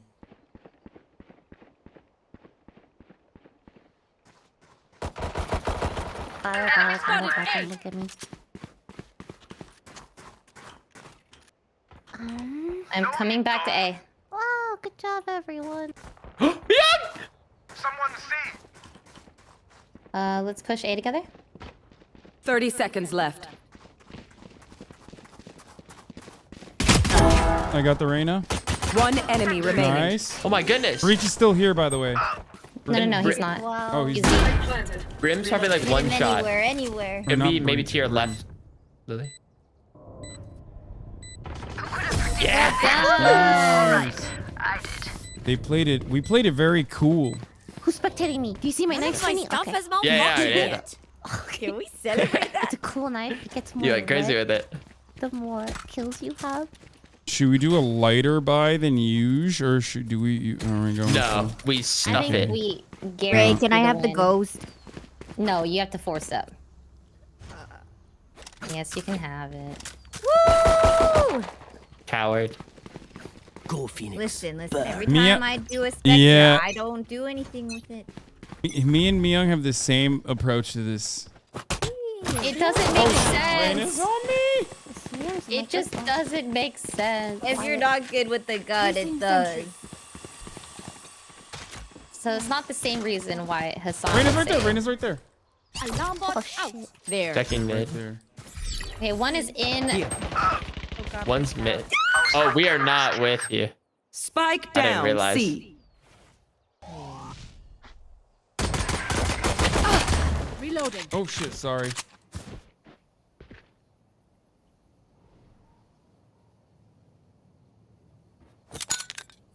Grenade.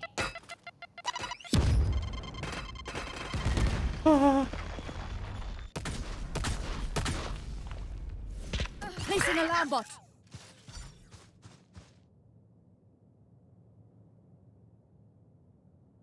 Breach is on site. One enemy remaining. Breach is dead. Random. Oh! I thought you got him. Look at my killer! Oh, look at that! I got it! I got the Gundam. Take you out, Sage. But I got That's cool. How much money did you spend for that? I have no. Let's not ask questions like that. Son loves buying guns. Aw, what do you mean? You like buying guns? I love buying guns. I mean, I love buying guns IRL as well, but also in this game. Turret out. Okay, I'm ulting in. What? We Yay. will reveal I'm their ulting secrets. Oh yeah, I in. forgot you got less. Alarm bot out. Come on, let's go. Ow. Someone's A. Good work. Trade. Alright, oh, okay. Oh, fucking Sage got me. Hell, Ooh, I don't like that. I should have not picked that up. I think we just hit a little rotate. Window? Breach killed. Nice. Maybe we go back. Oh no. Bound turret Destroy. Oh my wire. Ooh, one pushed out A. Okay, I think I'm gonna go back to A. Reyna is at B Reyna A was- link. So C is probably. Oh, C would be open. Yeah. Or we need. Yeah, mean, well, you guys I'm got brave. Going up. 30 seconds left. Placing swarm grenade. You gotta put down. Planted the spike. Cage triggered. My ultimate is ready. Out of charges.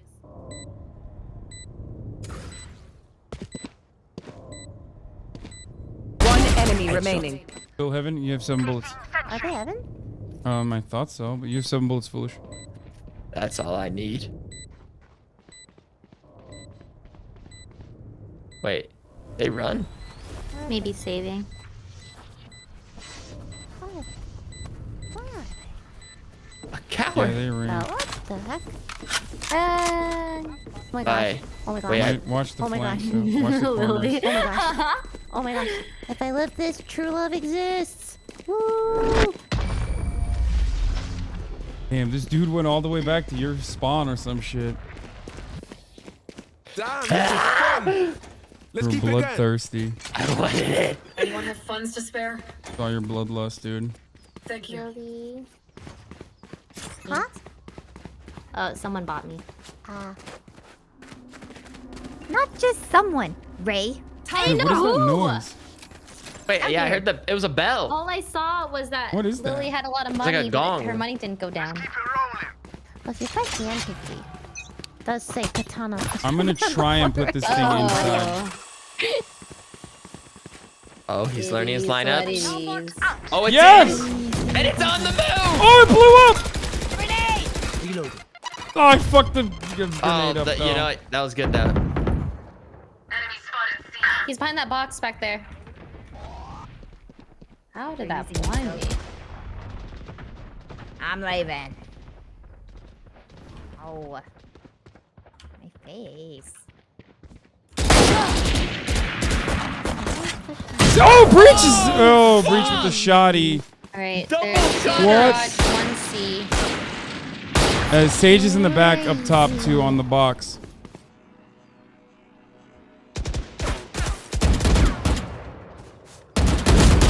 Oh, all 3 behind you, Mia. Placing swarm grenade.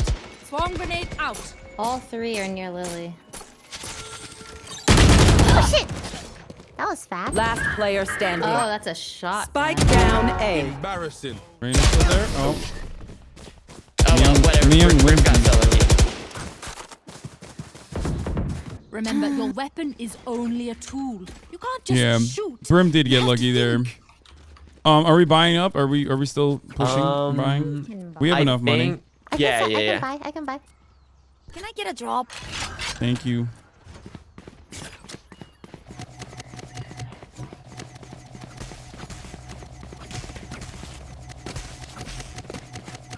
Okay, let's get set up.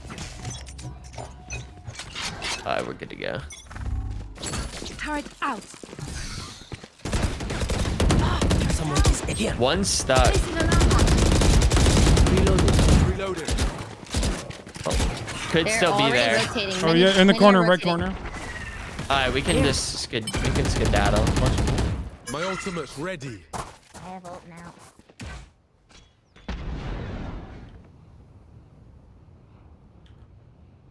They're leaving. Yeah, I want to be. One's heaven. What? Why did that bounce like that? What the fuck?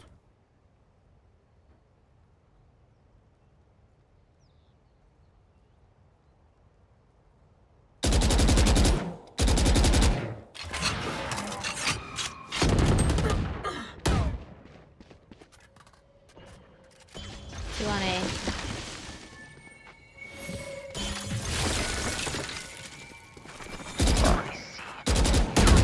Oh, come on! Sage got me behind the box. C might be cleared. Yeah. 30 C- seconds left. C should be cleared. Neon was out mid there, and there was like 2 on A. Recalling my Oh, bot. they're running. They're sprinting. They're here. Prepare for hellfire.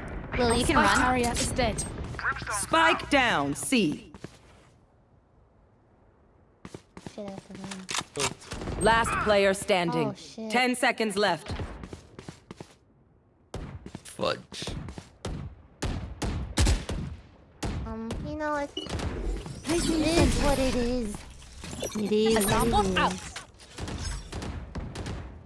Bot coming back. We're here because we're the best. Whatever. Don't any of you forget that. Yeah, I only do good on defense. I think we'll be really good for Let me defense borrow too. the gun. Huh? Let me borrow the gun. Let me borrow it. Your microphone's so low, Mia. I can't hear you. Lily. Oh, Give interesting. me the gun. Is it? No, it's seriously. Is Lily. it Discord volume low for anyone Give me else? the gun.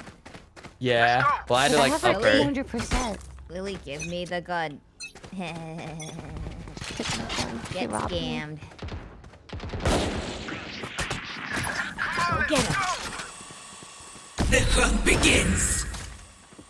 Turret out. Rain is down. Yes.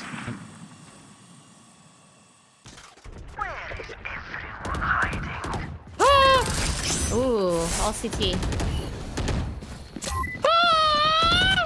Gun.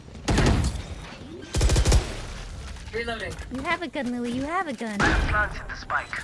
Oh, I did. Going up. Oh, what the? Fuck. Grenade. Oh, I have to reload. Oh, they're going both coming in from that up. corner. Okay. All right. Don't pat. Okay. Swarm grenade out. One enemy remaining. One more. I'm gonna go out like a madman. Okay. He's awesome. Last player standing. No. I think it's too late. Yeah, we're good. Oh my god. Simultaneous elimination, spike planted. Is everyone Did it still always say working? that? Double check it, please. What did it say? Simultaneous elimination, spike planted? Never saw that before. Said simultaneous elimination. Yeah. Oh, I don't know. Maybe I've never paid attention to that. seconds.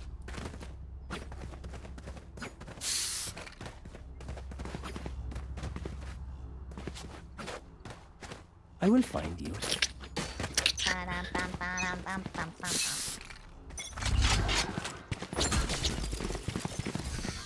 Turret out. Alarm bot. Jesus, you saved my life. I pre-fired the fuck out of that. Dang, she's pissed. And I'm more pissed. Uh-oh. We're so slow. You wanna give me the spike? I got this.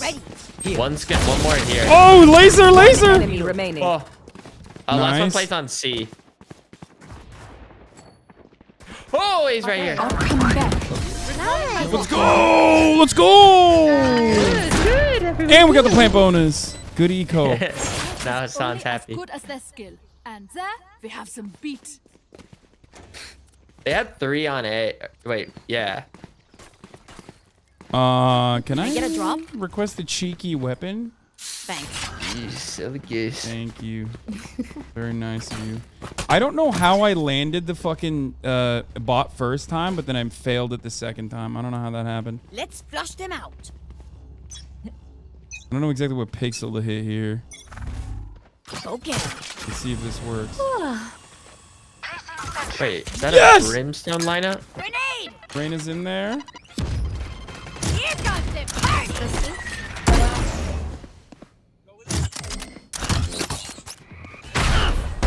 Oh, he got her! Suck me! Goodbye. My ultimate is ready. One enemy Got remaining. 2? Neon's, I think, here. Flag planted. Flawless. Easy. Easy. No one beats my firepower. I got this. I'm in my Son, cracked it's time era. To type it. It's time I'm to in type my it. no. I'm in my cracked era.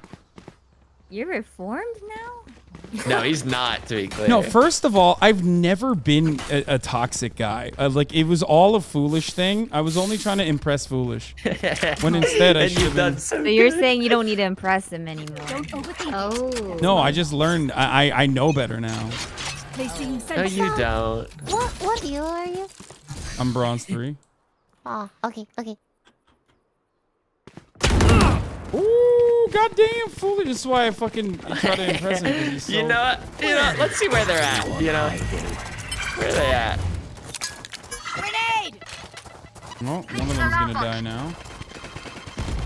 Oh fuck! I fucked it up. That's so bad. Oh! Corner peek. I can't believe I missed that nade. One enemy remaining. I'm not doing shit. Woohoo! You're gonna kill me. And you're gonna feel so bad. Remember, stay out of the fire. Super high level tactic. Remember that. Trying to pad the KDA, Louis. We just keep going A until they stop us. But they never will. They can't stop us.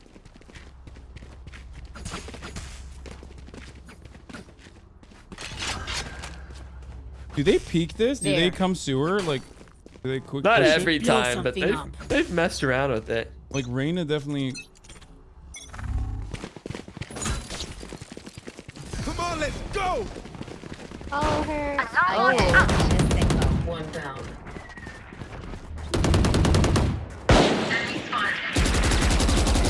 Sage could be like on the wall or Sage like was on the looking box. back. Oh, she's above. Okay, she's dead. Let's take sight. Grenade!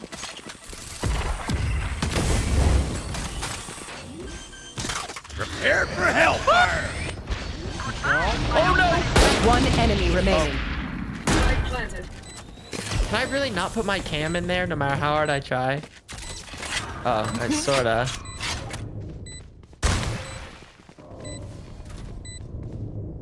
Oh, they're maybe. Flanking, maybe? Oh. Bye. Easiest run gun. Nice. Reloading. Yeah. I can hold an area pretty well myself. Make sure to cover the angles I can't. Does anyone want anything? No, we're just We're all rich. Freaking caked up right now. It's kind of awkward. I guess we could just run it. But what if the other side's their side? Explode. What? I don't know. We Don't throw. They might pop off on the other side. No, they're terrible. Brimstone's out. Literally never lost defense as Someone is It doesn't happen. And we already have that in our back pocket now, so it's over. Hey, she's doing TikTok stage stuff. Grenade! Okay, should we... Oh, one just went through window through B. Oh. Oh, We could careful, go B. to C. Yeah. Careful, B. One is jumping through. Neon? Wait, one could be like right I'll here. miss you, bro. I'm just afraid to ran. plant without you guys here. No. That's don't. okay. They're trying to- Okay, I'm planting. I just have no clue where this window guy you're talking about kill is. my allies. Off your Guys, they're feet! here. They're here. Oh, I They're wouldn't here. even worry about it. Guys, they're here. Don't worry. I'm worried and afraid. I'm worried and No, afraid. don't worry. Okay. They're on. One enemy remaining. That's called a fucking flank, dude. Yes, sir. Woo! Last round in the half. Can't take anything with us after this. Go for broke. I should ult this round.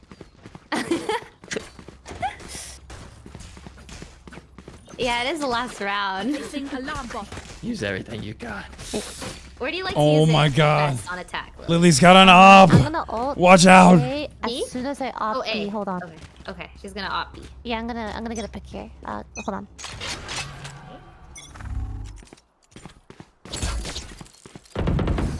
Oh, that felt good.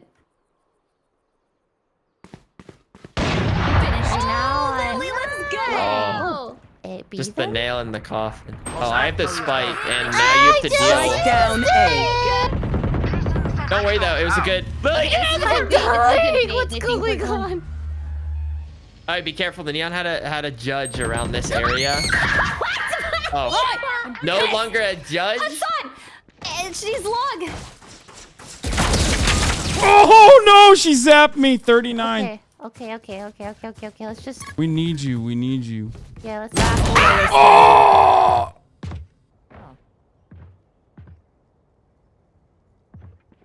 She wins these.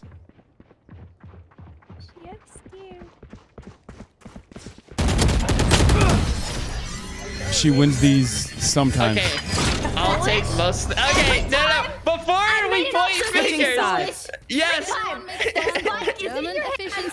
No, this is a bit of a problem. No, I totally agree. I don't know how it happens. I think I instinctually just pick up the spike and it just happens every time. I don't know why. You instinctually pick up the spike every time? No. I don't know. When it's a curse, every time he holds the spike, he dies with it alone somewhere in Narnia. I don't know. It's okay. You're top fragging. No one can blame you. Wait, you're right. Yeah, no, you're I right. can. You know what? Foolish, I'm so sorry. I should have warned you that you had the spike. Don't talk down on me. No, I can blame him. Come on, let's go.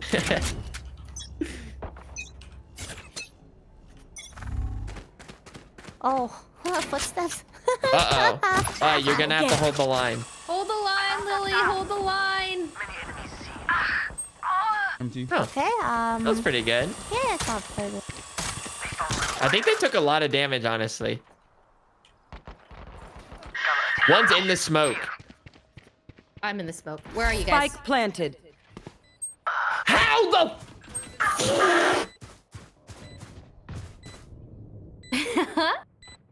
Oh. Grenade!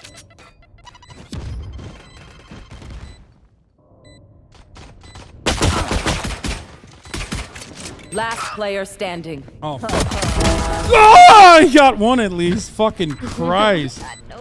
Nobody. Buy stuff, ka-ching, little skrrr, get me done. Yeah? I agree. What if they go C again? Oh. I will put an orb there.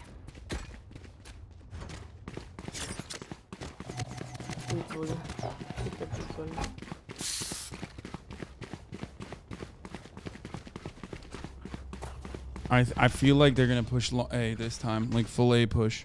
Oh, I hope not. Why do you say that? We got it locked and loaded. Kind of Marshall C. I'm not even looking. I'm just dry running the fucking grenade up there. I think they are A or maybe B. No, they're not. Ooh, the rare B push. 69 brimstone. 56 sage. Spike planted. Yeah, they might be. I got oh, these scumbags. Careful now. Satchel out. Almost got their breach as well. They're but... One enemy remaining. Oh, last one was like over there. Backside. One can hold. Right. Oh, fuck! Standing. Behind. Fuck, I threw. Oh, what a great Nice shot, though. Get her. Get out of there. Get out of there. Get the gun and get out of there. Okay. That's a decent round, I think, still. Yeah. Right? Yeah. It was very good. We had Save two round. geniuses on the team. Actually, if you're playing C, I might play Garage and B, maybe? Oh, yeah, that'd be great. Placing swamp grenade. Placing sentry. Ooh, okay.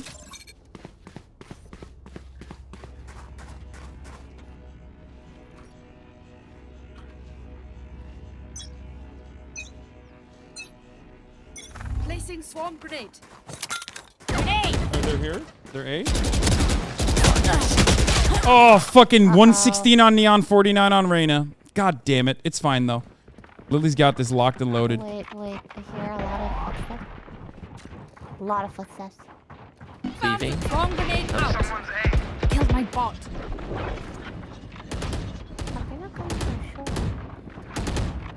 They're walking back.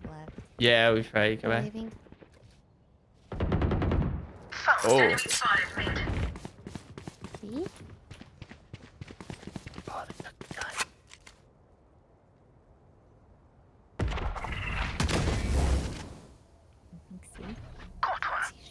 Oh, one's garage. I think it's Bot coming back. Yeah, they're Target down. Enemy spotted. C. Spike planted. What you guys see? It all begins. One's backside. 22 bleach. My ultimate's ready. Last player standing. Mia, Mia.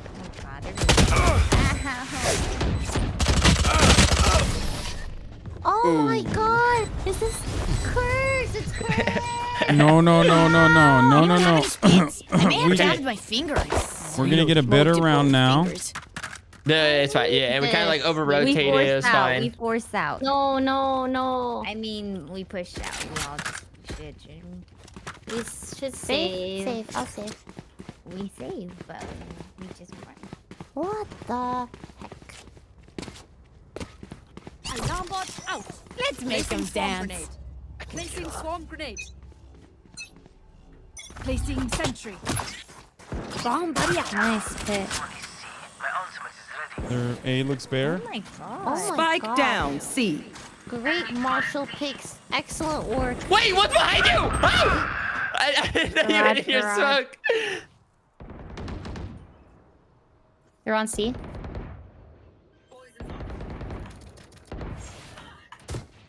Spike down. C. They didn't plant.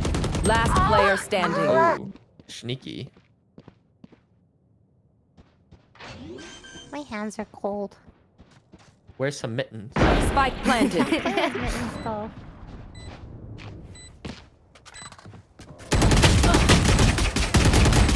Oh my god, if Hasan clutches this, he would look so cool in stream. One enemy remaining. Ah! I had it too. I knew she was there. Surrounded by That's good. minha We família. killed most of them, and now we got won't guns. lose. It'll be smooth sailing from here.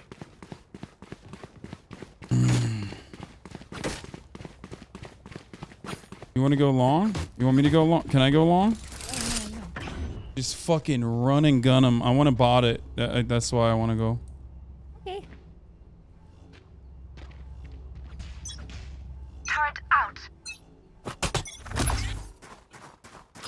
They're here. Oh, what the fuck? Reyna clapped me.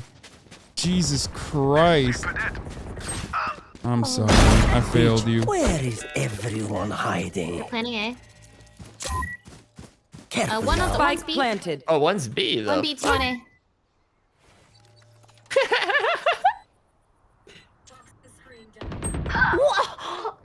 That's crazy. I can't play this game. You know what's all it? One is right. Oh god. One is Alright. hell, foolish, and one is like right by the spike. Enemy spotted. Last player standing. That's crazy. I held my spray a little too long. Fuck. I did do good. Who to smother first? Okay, what can we do differently? Play better. Maybe. We did better on attack. We should just Foolish hasn't dropped a 30 bomb yet. Yeah, Everybody, I we don't know. gotta be on A site and push out. Me young, that's like your Young, only you're a plan every time. psycho. I mean, I like it. Maybe I'll start playing on A, because right now we have like no like trips or anything on A. Yeah, maybe we should do that. They're smoking C. Those fucks. I'll come see. Off One's your through. feet! Spike Let's get down. going. C. I got one. Oh, They're pushing C. Or they were at least. careful of B. Maybe one rotate back to A. Oh, they're A. Or at least breaches.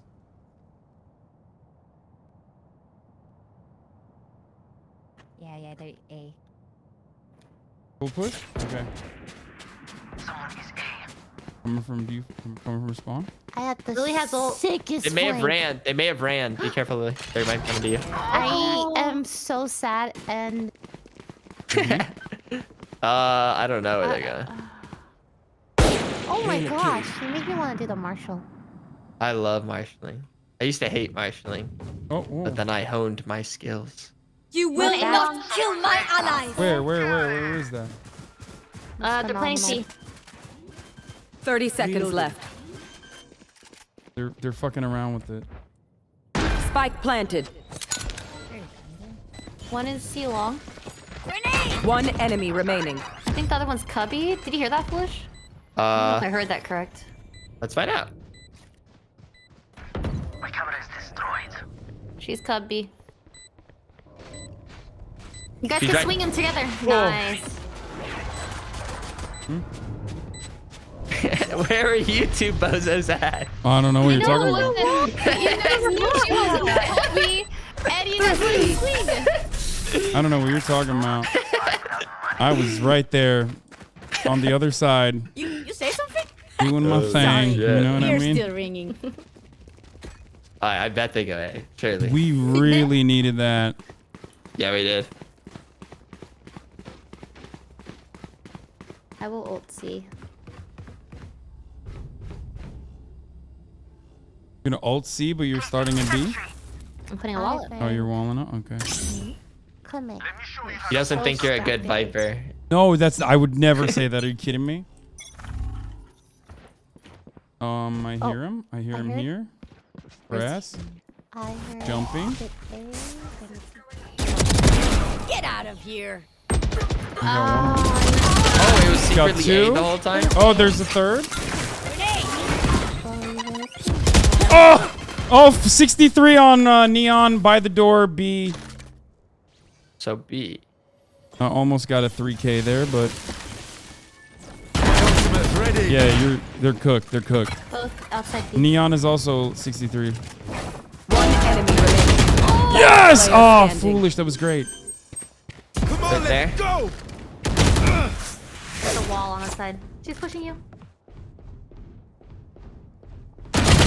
No! Nice. What concrete steps can we take to be better team? What should we do? I don't know. They have done the best job of just not going to the site I'm on. So let's see. If I was gonna go A, I would think about going B. So then I should probably stay A. I didn't follow that, but I There you go. trust you. Thank you. I'll go garage. Are we buying? Oh boy. I am. Oh no, Lily. I forced up because we have. It's okay. I'll buy sheriff. Placing sentry.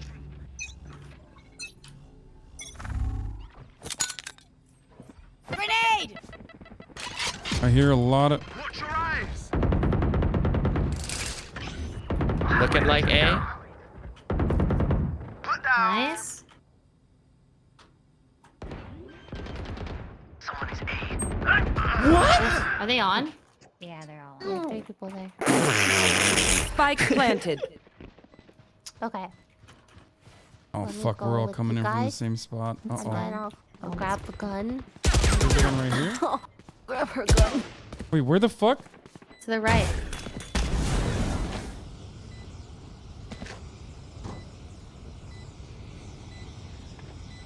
Hey, the 3 spectators, go to Hasan. Ah! I sold there. I did it perfectly. I was 2 steps ahead of him. Oh, Can I we get gotta this? save, huh? Oh, sorry, ignore that. Like, At least we just play to have fun, right? Is this competitive? no, this is not playing to have fun unrated. time. This Okay, is okay. fucking. We gotta. Maybe. I'm going to go a short. Time out. No! Mihung! Why are you requesting it then? Oh, here. Sages up here. I kept wanted to laugh. Oh! I blew his ass though. Come on, give me that. What? 64 on Sage only. Breach and Brimstone and Sage are on A. Okay, Oh. maybe back up. Are they on site? No. Ooh. Yeah. Oh my god, they always rotate out every time. You think we can get their guns? Maybe. Sage was. I just. Oh god. The hunt begins. Wait, check left corner, foolish. Wait. Never mind. What? Yeah. That Oh. Where is everyone hiding? You see him. Come on, let's go.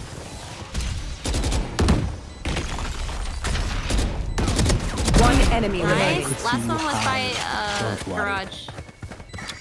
Wait, let me try to put a camera. I must Sling her together. Sling together. Nice. Let's fucking go. Good work, Mia. God damn. Is that Miyoung with a 22 stack? What the heck? We good. She's been on it. I think last 22 game too, she put up some numbers. What? Now remember, wipe the prints from your guns. It's just good crime scene etiquette. Okay, so then that time they went A to C. Yeah. So then they're gonna go B to A. Okay. Can you buy your YouTube? Okay, now I'll go Okay. garage. Yeah. We got a nice little thing there. And then I'm gonna put a trip, I don't know, like here. I'm gonna ult. Bomb buddy out. Brain is here. Okay, someone Oh. They pushed in They the broke sewer garage already. door. They pushed in the sewer already. I think Reyna and They're split. Neon did. I got the Neon. Wait, back up. One was out. My ult One's smells window at ready. least. It's still there. There. That's fine. Are you stuck, Hasan? No. Ooh. I mean, I could. I can. Okay. I can easily rotate out. Yeah. Oh my god. Off your feet! Spike down mid. Last two on B. You could Together, fall together. really if you can get close enough. Spike planted. One enemy remaining. Last one was on the spike. Oh! Oh, good. Hey, I did that on purpose. I did that for you. You saved me. Yeah, no, I just like scared her by throwing a fucking it, util Lily. in her face. Do it. Placing swamp grenade. Do it. Swamp grenade out. We good. Careful now. What the heck? Why are you Guys, stop! started? We're not even winning by a lot right now. It feels like it. Does it? Does anyone have a gun for me? Oh. Oh, never mind. No one has a weapon. Okay, can I'll buy play light Spectre. armor. No. I'll play Spectre. I'll play Spectre. It's fine. I'm fine with Spectre. I said, got look ult. at you at 14 though. I could be a little bit Some better. slight work. Yeah, I mean, yeah, it could always be a little better. More of an improvement, I think, could be Now, alright. where to set up shop? I think pressing tab is overrated. I don't think we should do it. It's not all about kills, guys. It's really not. Opium. It's Bomb buddy out. Oh, they're here still. Here comes the party. about Timon. My ultimate's Aw. ready. Grenade. Oh, they're all on that fucking little back corner there. I heard Oh, a they're brim still smoke. here. Listen. I got one of them. Alright, I think just get out if you can. Careful, B. They're outside B. Okay. Hasan, maybe back up. Okay. Because they probably wanna- know that you're pushing out. I know, but I want to flank them. There's a couple B mid. Or could be in grass, I don't know. Wahoo! Oh, they're swinging. They're swinging to A. Oh, they're pissed. They're swinging to A. Wait, they're C? They're C. Wahoo! Okay, Kale.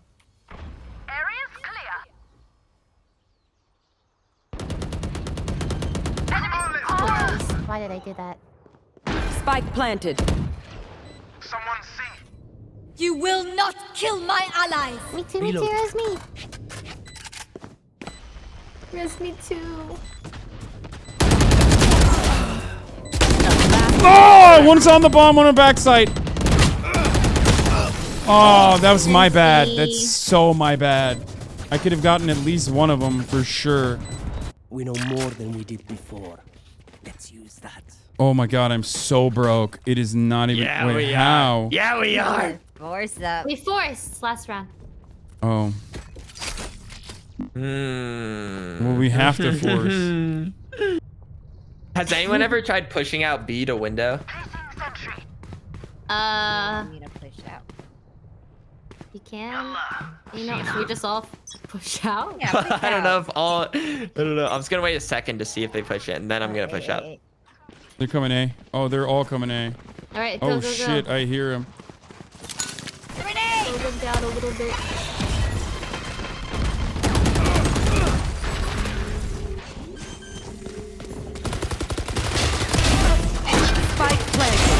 Oh, I got two though. Raina's on the bomb. Come on, you got this. Begins. A long and on site.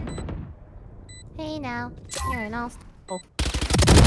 What? That's fine. That's fine. You got this. Foolish has never lost these.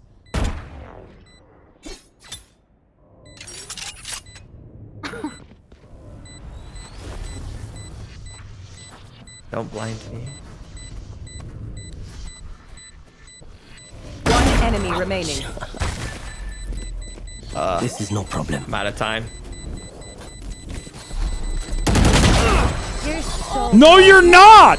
No, you're not. Oh, you are. That was insane. 0-5. Switching sides. Oh my Overtime. goodness. That was You deserve that. I'm devastated. The game should have given it to you, honestly. They Like, should've. Sick. We It should should- have rounded up and given it to you. That I mean, was when it's that almost close. so cool. Oh. Hello. Well, on to the next. we just got robbed. Do you guys play League of Legends? I do. Woohoo! I couldn't help but notice you're the only one. Suddenly, Anyone else feeling kind of tired? Oh, he's the only one who said something. Ooh. I understand. Placing alarm bot.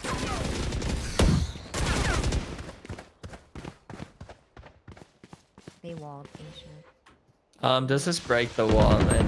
Oh. She's on top. 132. She did the TikTok thing. I probably go somewhere else, but. Stage is behind. Are you serious? She slid out. Oh, intriguing. This is interesting. Oh my god. Uh-oh. Oh gosh. Last player The standing. worst. Ah, Oh, fuck Spike me. down mid. Ace time.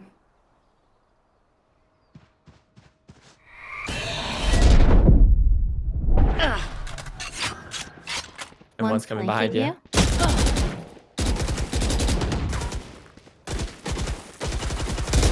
Ah! It was a lot. It was a lot. Yeah, I knew that was happening. I have my fucking ult too. Switching sides. Go already. Match point. Okay. Okay.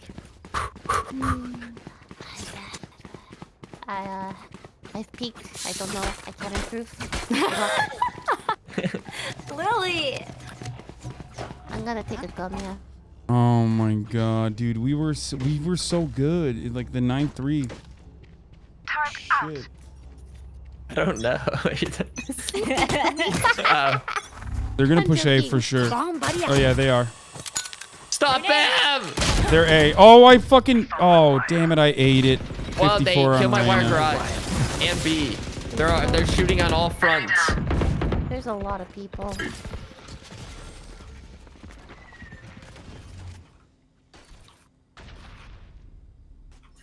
They're on C.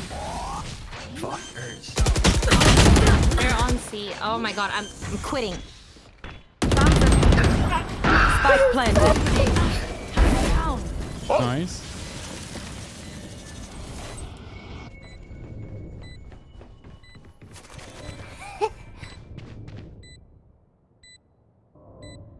Watch your eyes! Last player player standing. Oh, what a heartbreaker. Attackers win.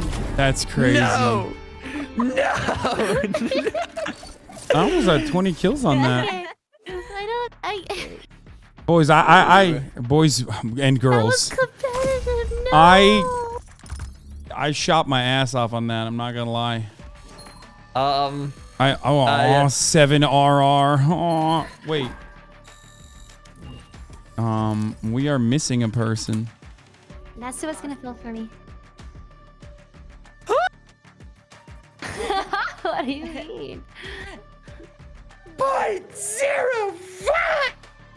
All right, everybody. I am at the very least going to end the stream. We've done an 8-hour and 38-second. I'll still be playing. You can probably catch me on Nessa's stream, whom I will be raiding right now. Okay, and I will see you tomorrow. Same time, same place. All right. I have to pee real bad. Fuck. Love you guys. Bye.